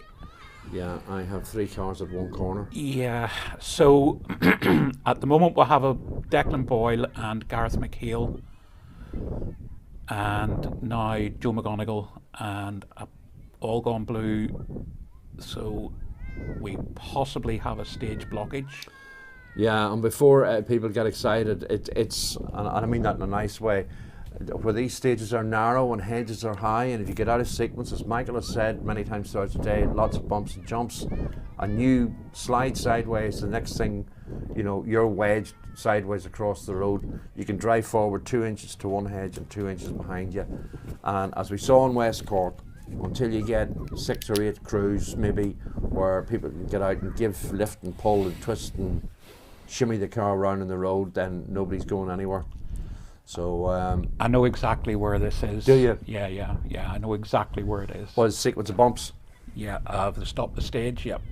So they have the marshals just stopping William Crichton to say that okay, so the stage, it's not the bumps, no, it's like just, I don't know if I told you earlier on, there's one place on this stage, I certainly spoke to the organisers about it, and I said, look, it's really, really fast, and a couple of people last night have talked about it, and it's completely flat out. Right and left, and then you go right past a junction, and it tightens into what we'll call a 4 right, that tightens into a 6 right, that tightens into a square right. So it just keeps tightening. It just on you. keeps tightening, but you Yeah. can't. It's pinpointing it, and it's the one place I thought, if somebody half spins here or whatever, they'll block the stage. There's no. They're just room. going to slide into slide in sideways. If you just tighten the car got Yeah. away from you, it's just going to block the road, and so there are marshals there because it is a location. I know exactly, as explained to I think Chris Meek last night, said you pass a shed on the right, and that's your marker point to start slowing down, because there's a left and a right, and then a left and a right starts tightening, and you're just pinpointing brake at the shed. Well, and you can see the shed there. Yeah. And you can see the corner beginning, and you can see just see it tighten them all the way. Again, if people want, go onto sport tracks and have a look. You can follow it online. Yeah. And Google Earth is very used very well in this instance, and you will see it yourself. You see the road tightens continuously, tightens. So. So technically, this puts the organisers in a dilemma. They'll have radio contact with the marshal at the junction who'll appraise them of the situation. We know that the people who are live in the stage have been informed that the stage is blocked at the moment. Now, we've got 15 minutes or so to, under Motorsport UK rules, where you can get the stage back up and running again. So all is not lost, but what we do have is a dilemma for the modified people. Kevin Eves is the next car that has arrived at the location. He, of course, is fighting for the lead of the modified class. Though Jason Black fought back and kept it level. Well, actually, he kept him honest, didn't he? He kept him honest in the last stage. Took a half a tenth or half a second out of him, and off the top of my head. But I'm just looking at how tricky the stage is there after the accident. You know, it's all square corners and hairpins, and then very, very steep downhill. Really challenging, proper rally stage. Rally drivers love this stuff, but these things happen. So, stage commanders going into the stage. If we want to come back to the studio, I'm happy enough, and we can have a chat. Yeah. It's going to take a few minutes to. It's going to take a few minutes to get to the bottom of this, as we said before. And we had it in West Cork. The car got wedged sideways in between two high hedges. Yeah. And you need to wait until you've got 6 or 8 crews, 10 crews, where they can get out and physically manhandle the car out of the way.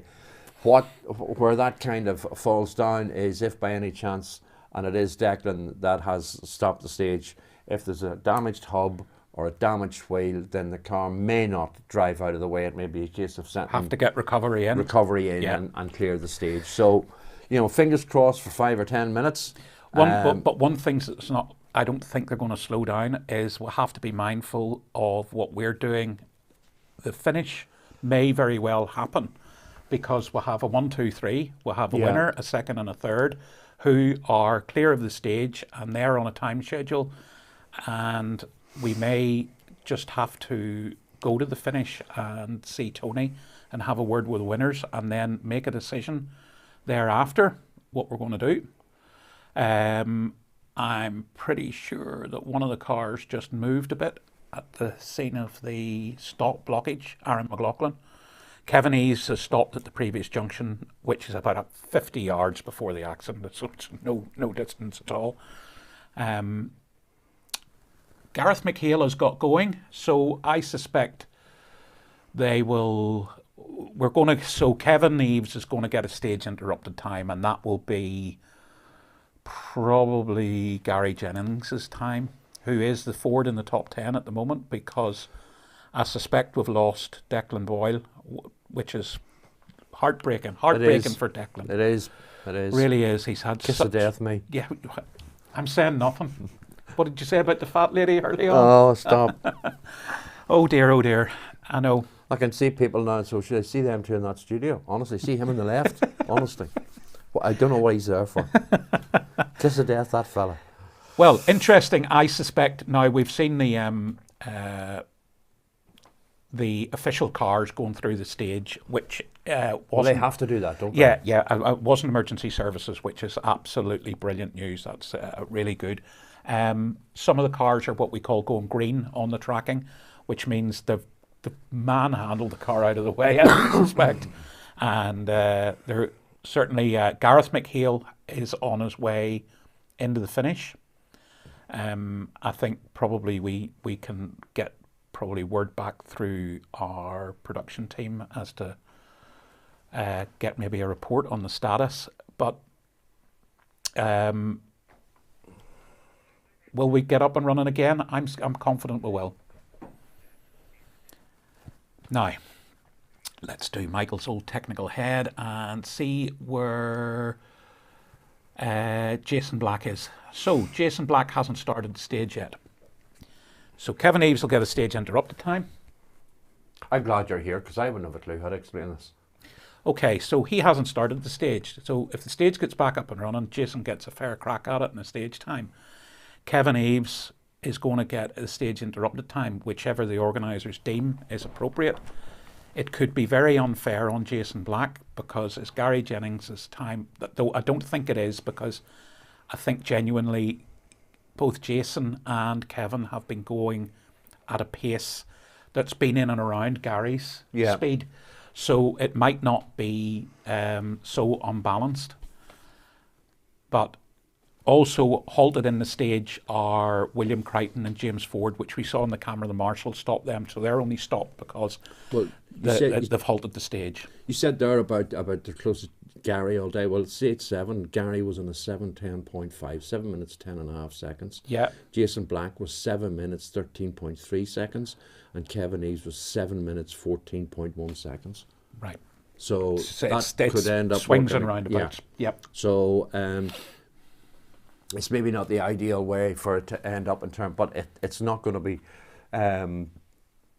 Sometimes we look at stage interrupted times and we think, that's awfully unjust, but those are the rules. Yeah. I think if they got that time here today, that's not too bad. That's okay. That's you not could, too you bad could live at with all. that. Yeah. Yep. And if we get the stage up and running, obviously we'll have Michael McGarity, I think, is the last competitor into the stage, and he stopped at location 2, stopped by the organisers. They'll get the green flag. These guys will just then drive through the stage. The moment that they're clear, they will get the green light. If it's within 15 minutes, they don't need to send a safety car in. Okay, that's and what this I was is gonna ask. this is one of the reasons why this is really strategic. This is why they hold the cars so that when they make the stage live, the cars effectively count as safety cars. So they don't have to send as long as it's within 15 minutes, they don't have to send the safety cars in. Because I had that sort of clarification whispered on my ear by the production team. Don't quote me on it, but is there a time limit? Yeah, 15 minutes on a stage interruption before it has to be rechecked, re-safety. Does that make sense? Or fundamentally abandoned. Yeah.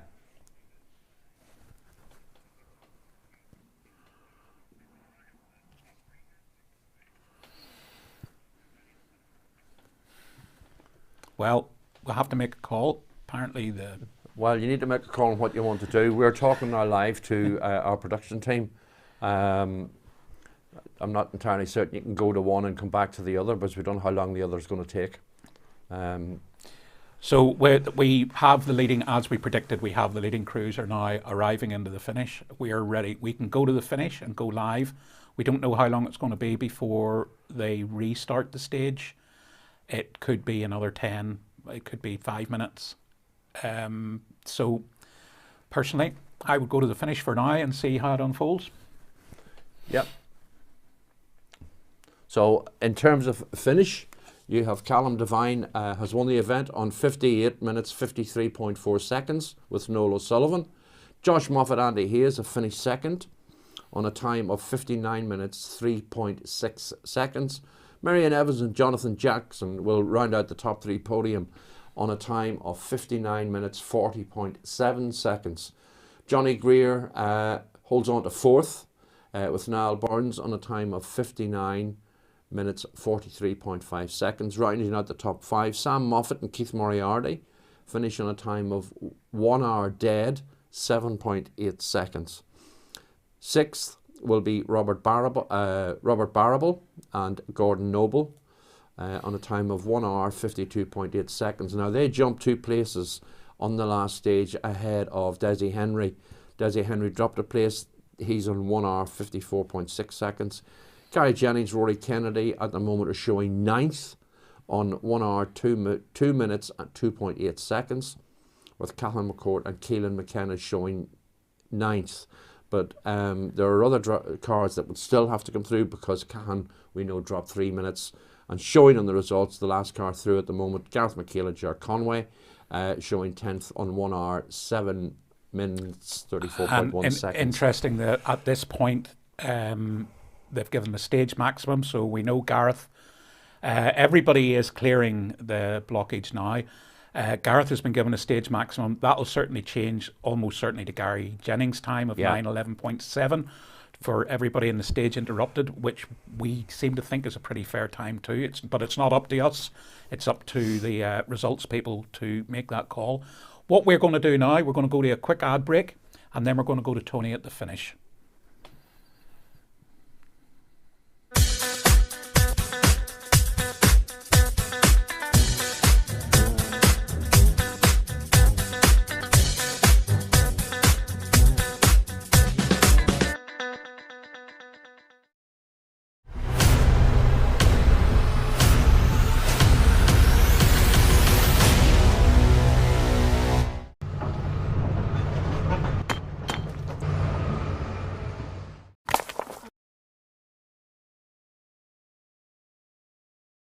Go, go. Flat out up round easy right 150. Push on up.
Go, go.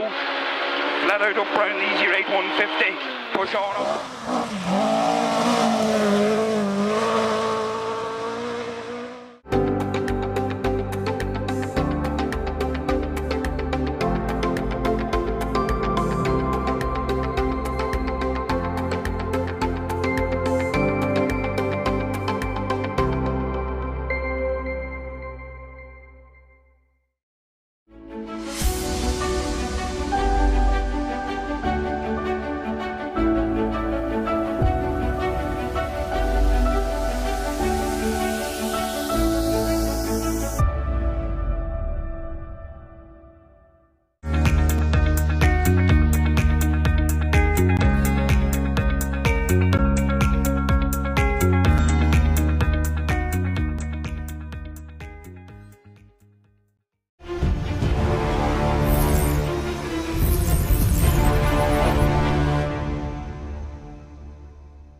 Go, go. Flat out up round easy right 150. Push on up.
out up round the easy right 150. Push on up.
Josh, you wouldn't put your wheel in a wee bit tighter for me, would you? It's a pain in the ass, I know. Looks good there. Good lad. Sorry about that.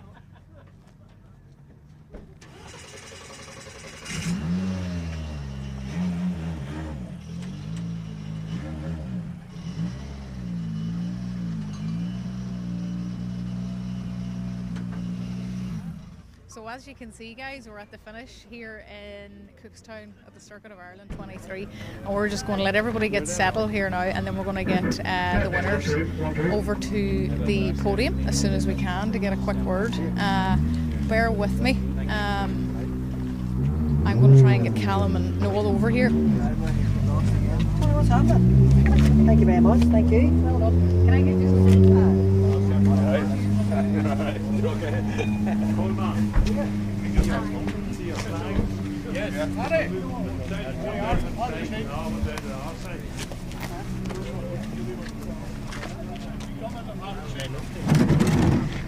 Callum, you'll be very, very happy to get to this finish round today. Congratulations. Thank you very much, Tony. I'm delighted to get here to this point. So no, we're delighted. It was Josh wasn't hanging about there anyway, so we had to keep the toe on it. So we're absolutely delighted. And I mean, the Circuit of Ireland, to put your name on that trophy.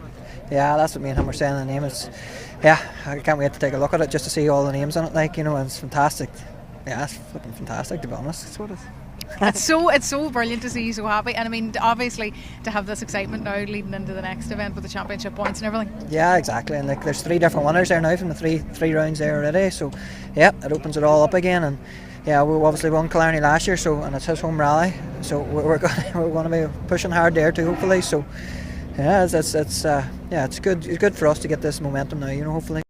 Yeah. Good man, Callum. And obviously, that's a lovely lead into. Sorry, folks. You can hear the mic. Very, very, much a team effort today, and the focus is very much on the win today. But as Callum said, to get down to Killarney now in this position is really exciting for you. Yeah, I suppose it's just to change the page now and get focused on Killarney and get going again. Today was great. Fair play to Callum. He led from the start, I think. Just thanks to the boys running the car faultlessly all day, and Pirelli tyres worked great. So yeah, all eyes are lead to Killarney now, and we can't wait to go again. Not an easy day's work today either. Like, I mean, I'd say you never stopped speaking the whole time. Yeah, I actually love the stages up here. They're so challenging, and they're so nice and flowing and technical. There was a bit of everything there today, and yeah, it was really enjoyable. But definitely Killarney is the one. Good man. Well, come here, we'll let you go, folks, and we'll get another word now with Josh and Andy and Marion and Jonathan. But what we're going to do after that then is see the exciting part of the champagne being sprayed. We'll get you in here, Josh, if we can. Get my advertisement in the background here. Suit me better. Rally driver extraordinaire turned director. Josh, a very exciting day's rallying today. Not probably the position you'd like to be in, but I mean, one heck of a race. Oh no, like, we're happy all the same. It was good racing all day there with Callum, and obviously we got a puncture on stage 4 or whatever and dropped a bit of time, but yeah, look, Callum made it tough for us anyway, so I'm not sure if that was going to make a big difference come the end of it, but yeah, we enjoyed ourselves all the same, so it's all good. And the next one's Killarney. You'll be raring to go. Yeah, a different nature of stages down there, so new challenge, and it should be good. Good man. Thank you very much, Josh. We're going to try and get a quick word with Andy now if we can. Andy obviously is the co-driver of Josh. So it's very important to hear what these guys have to say as well. We were just saying that obviously very tricky, very technical stages today, and it's very very tough on you in the voice box.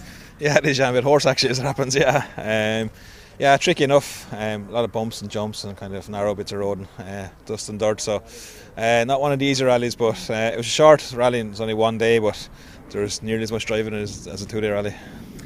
There was definitely not a break today, and it was just as much hard work as any 2 or 3 day event. Yeah, exactly. Yeah, and look, it shakes up the championship having different events. Donegal's obviously a 3-day, it's a kind of a marathon. This is only 1 day, it's kind of a sprint, so it's all good. Keeps you on your toes. Absolutely.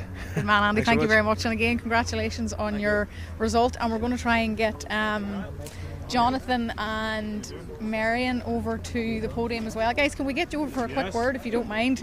We're going to head over here to the Wee Irish Tarmac Championship Hub. Absolutely brilliant day's rallying today. I mean, very, very intense. Obviously, there was no let up at all, but a very exciting championship now. Yeah, it's blown wide open really, but we all expected Callum to come good at some point. He's had a tricky start to the year, I guess, but this is close to home for him, and he wouldn't have wanted to come anything other than first. So yeah, he did the job, to be fair. It's been a good race. Johnny sort of gave us a bit of a scare in the last loop, but we just managed to hold him off. And I think, for us, a podium, if you're not winning, you've got to be on the podium at the very least. So yeah, it's okay. Happy enough with your day's work today as well, Jonathan? You worked very hard, no break at all in the notes. No, it's an intense day. I think we say it on every round, but every event has its challenges, and this one was no exception. And having to contend with busy notes, but also with keeping yourself upright and in good shape is a challenging day, but good. And obviously, it's the Circuit of Ireland, and to come away with a podium here, it does mean an awful lot. Yeah, it does. Yeah, it's nice to get it. I guess we were saying on the way back we weren't too good in the circuit last year, and we just weren't that close to the pace at all. So I guess it's an improvement on that. Yeah. I know the stages are different, but they're all new to us completely. So to still get a podium is really positive, and hopefully we can continue the trend in Killarney anyway. The work just stops for the circuit now, and tomorrow it all begins for Killarney. Absolutely. Yep. Straight on to it next week now, and make full use of the bank holiday. So. Good on you guys. Congratulations, and we'll let you go now and enjoy the crack with the drive, spray. the drive home. The drive home too is right. So there you have it, guys. The guys are going to head for the champagne spray now in a wee second. So what we're going to do is let the fun part commence. As you can see, the crowd is building here. Everybody's excited to see the winners and the runners up. And as soon as we get this, the fun part done, we will absolutely make sure that you get back to the stages. We're going to try and get a quick word with Bob McKeown here as well, if we can. Bob, we noticed you're on the phone there, but we're wondering, can we have a quick word? Aye. About what? Was there a wee rally on today? Aye, there was indeed. Aye. What do you think of it? I thought it was absolutely brilliant, now I have to say. We were in service all day now. A lot of happy competitors. Yeah. Aye, we would tend to run events for competitors more than anything, more than the event itself. So we like to pick stages which are good, good mix, good changeable surfaces. Now, I'm really sorry to all the competitors about the wee bit of broken stuff we had on stage 2. The rain washed that away about 3 weeks ago, and we asked the DOE to do something about it, and they didn't manage to get round. It was too late to call, you know. But by and large, we have a tight team, a small team in Cookstown, but a good tight team. Yeah. There's a lot of association in Cookstown with the Ulster Rally as well. A lot of us would be on that event too. So very good headquarters crowd, a very good location in Cookstown with good internet and good tracking facilities, and basically a team that can keep the thing going. Yeah. And that's what we always try to do. Exactly, and I mean, as you say, happy competitors makes a very good event, but you know, from your point of view, you have to be quite happy at this stage. It was a brilliant event. I would say it was a good event. We can always do better. Every club can do better. And I know this is part of a bigger picture, the Irish Tarmac Championship, the TROA.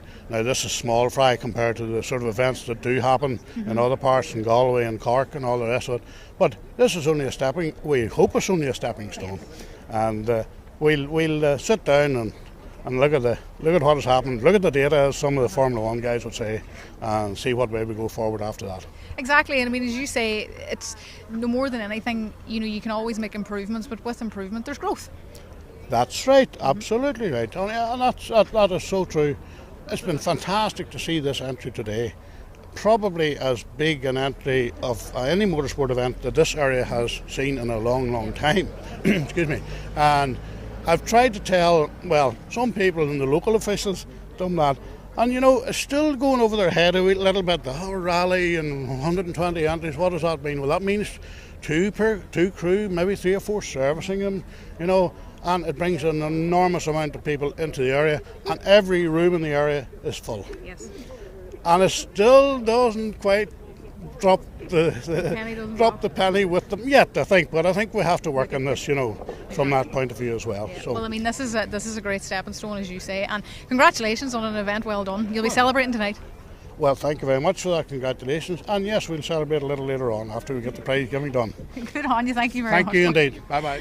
That's the event director, a very happy man. And as you can see, still crowds gathering for the champagne podium.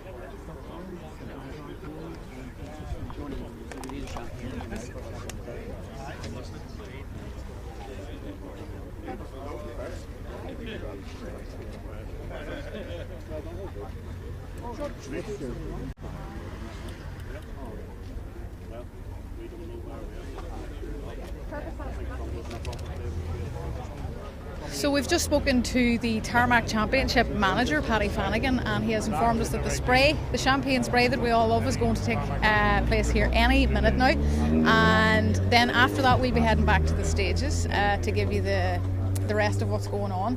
And we'll be back then after that with the modifieds. And then after that, we'll hopefully get back for the historics as well. So bear with us, folks. As I said, the excitement is building here. It's a wee bit of a ceremonial thing at this point, but it's always great crack to get this celebration done with the champagne. So.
Sorry, I do apologize. Callum and Noel on the 4 spot, please.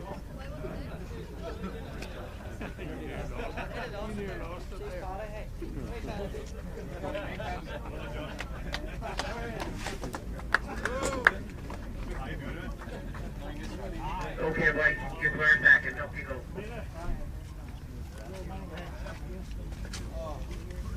Arian and Johnny, well done, lads. Third place. Big round of applause, guys, for all of them. Top three. Oh.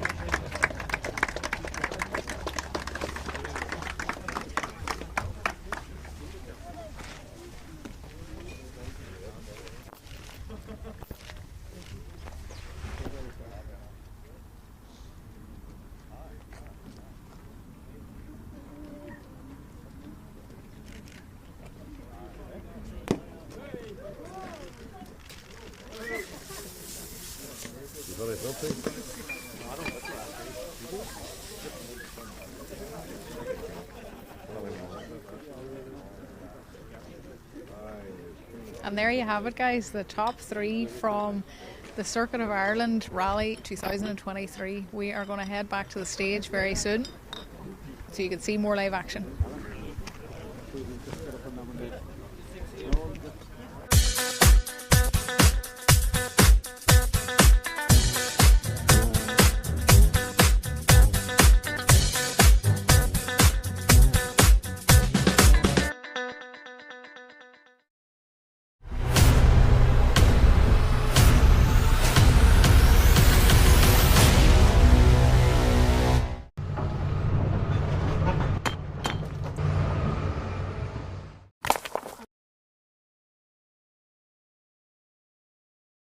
Go, go.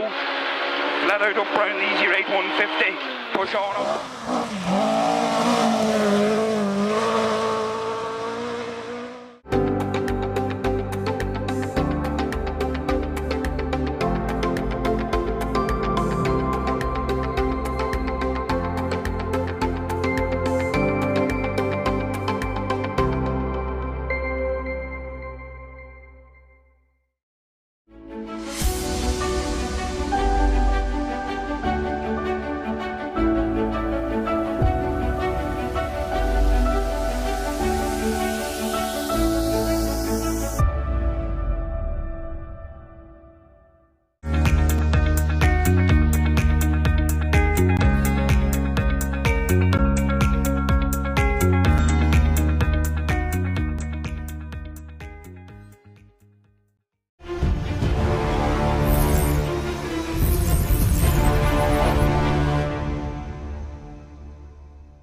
Go, go. Flat out up round easy right 150. Push on up.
Go, go.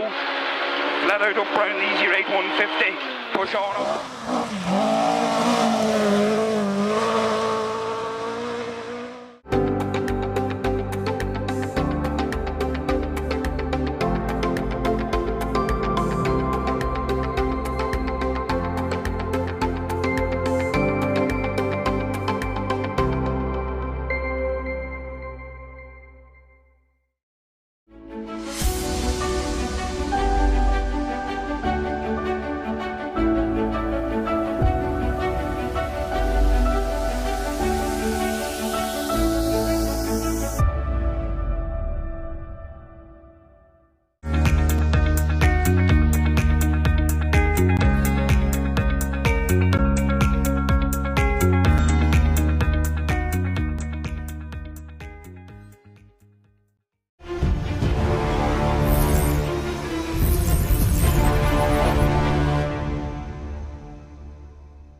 out up round the easy right 150.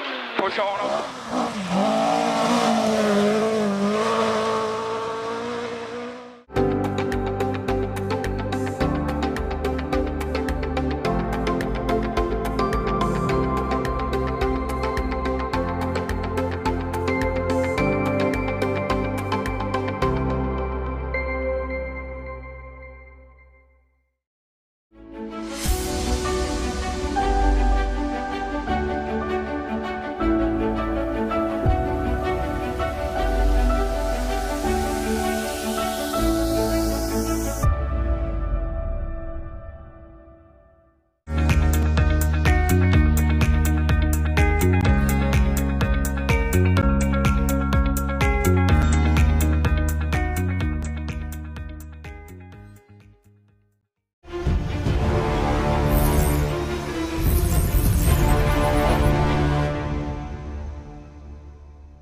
So you're very welcome back to join us here at about 5:45 on Saturday evening. We know Callum Devine has won the Circuit of Ireland. At the moment, we are waiting on the modified competitors and the historic competitors making their way through and being officially classified as finishers for this year's 2023 Milburn Concrete Circuit of Ireland Rally. In the meantime, while we wait for that to happen, we're going to show you a replay of Stage 7. And as soon as we have the modified top three and the historic top three in terms of competitors and cars at the finish, we will go directly live to them. So in the meantime, thank you very much for joining us all. Thank you to all the marshals, rescue crews, competitors, to our production team, and we'll be back again with you very shortly.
Well done.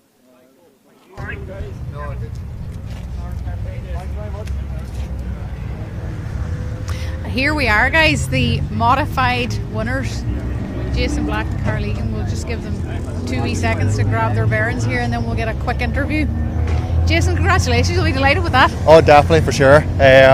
Bit disappointing not getting the last stage, so maybe didn't give Kevin the fair chance at it, but no, I'll take that any day. And I mean, such an interesting, hard-working day of stages. Oh, for sure, yeah. No, it was on the limit, like, and just hard as you could go, like, it was class, so it was good racing. And I mean, to get your name on the winners' trophy of the National for the Circuit of Ireland, it means an awful lot to everybody. Oh, it does, for sure, yeah. No, both the team and everyone and all the sponsors, I can't thank them enough for all their support. So. Good on you. Congratulations, Jason. We're going to get a quick word here as well with Carl, if we can. It's always very much a team effort, Carl. You'll be delighted now to have that win under the belt. Yeah, it's been a challenging day, not to say the least, but look, we enjoyed it. He drove really well all day, and yeah, on to Killarney next. Good on you. Nice to get a win too. There's no rest for the wicked.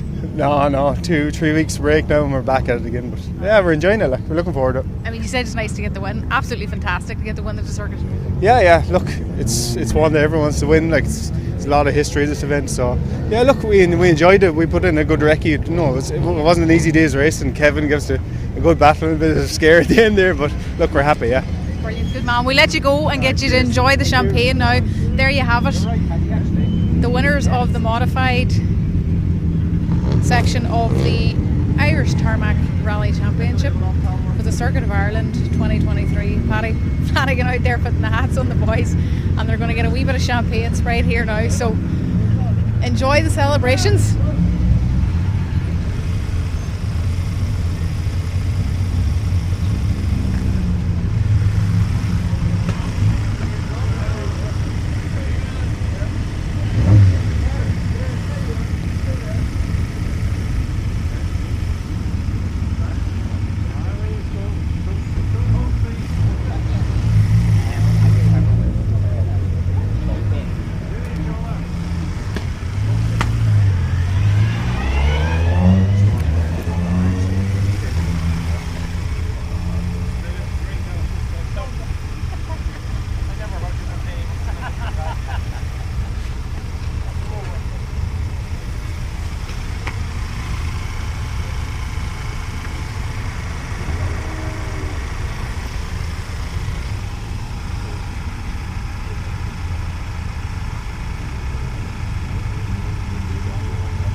You bring in yours over? I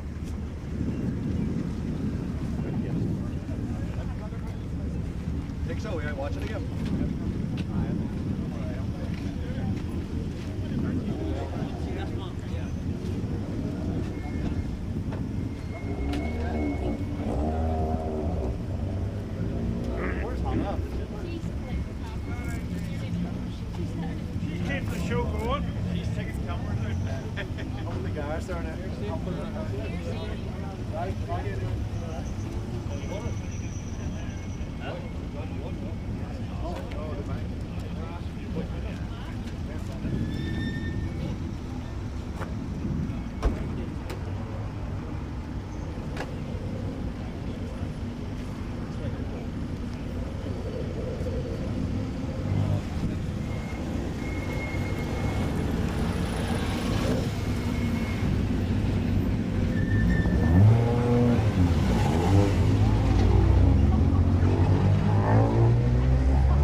If I cut away from this, it's going to take a long time before he gets that Porsche round.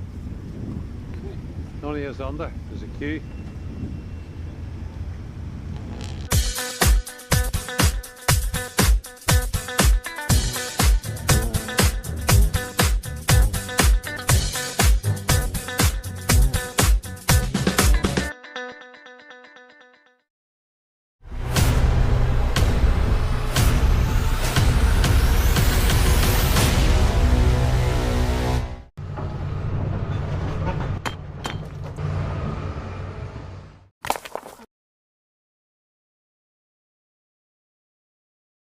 Go, go.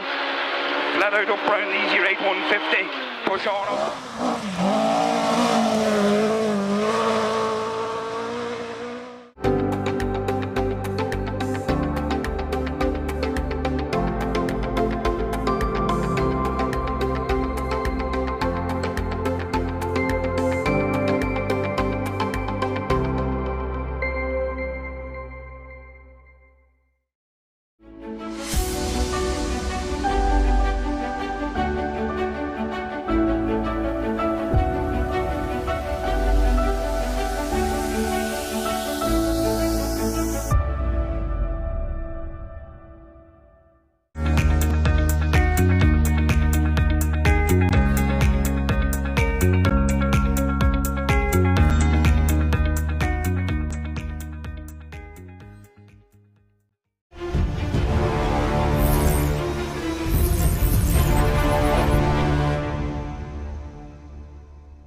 Go, go.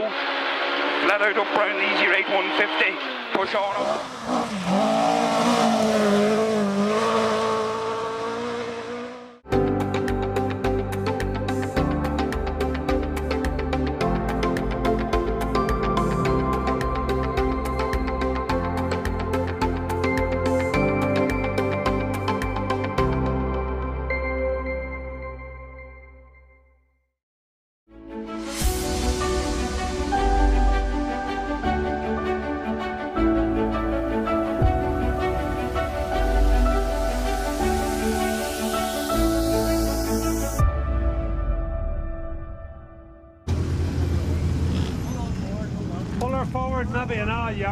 him out or put it a wee bit. Aye.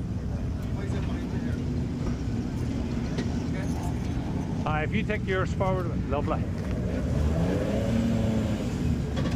Perfect.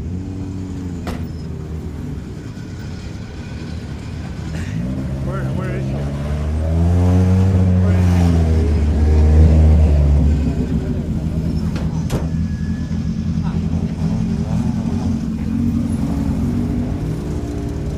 So there we have it, guys. We're back, and this time we have the winners of the historic section of the championship, Trevor Wilson and Paul Mulholland. Guys, congratulations. You'll be absolutely delighted to get back to the ramp here this evening. Well done. Absolutely, thanks a million. It was a tough event, but it seemed to suit the car, suited us, and everything went well. We missed you earlier in service, but we ended up chatting to Nigel, and he was telling us she's had an awful rush at one stage. And I mean, to get through a service that tense and to come back as the winners is unbelievable. Absolutely class. No, in fairness to the boys, they've done well now, so they sorted out the exhaust problem and all good.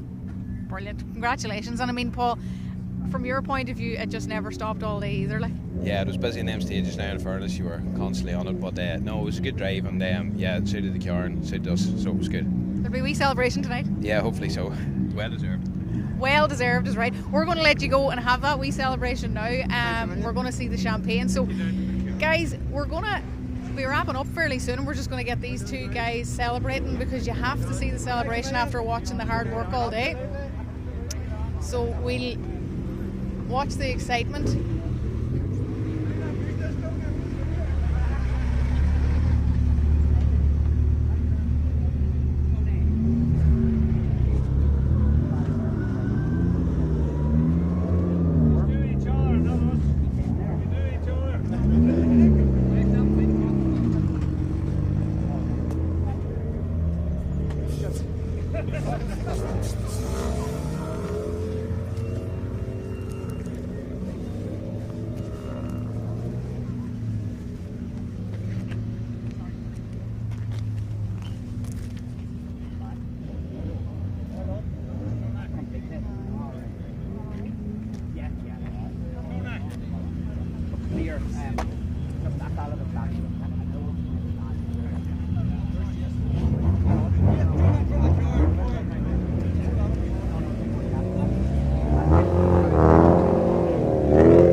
Tarmac Championship manager Paddy Flanagan, and that's us all wrapped up here at the Circuit of Ireland 2023. Thank you very much for being with us, and we'll see you on the next one.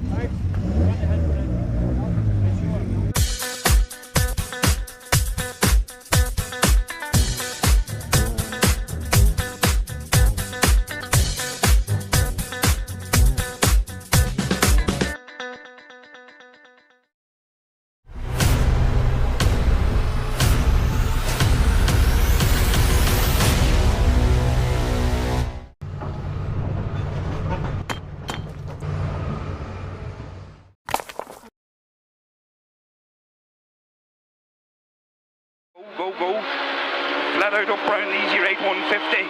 Push on up.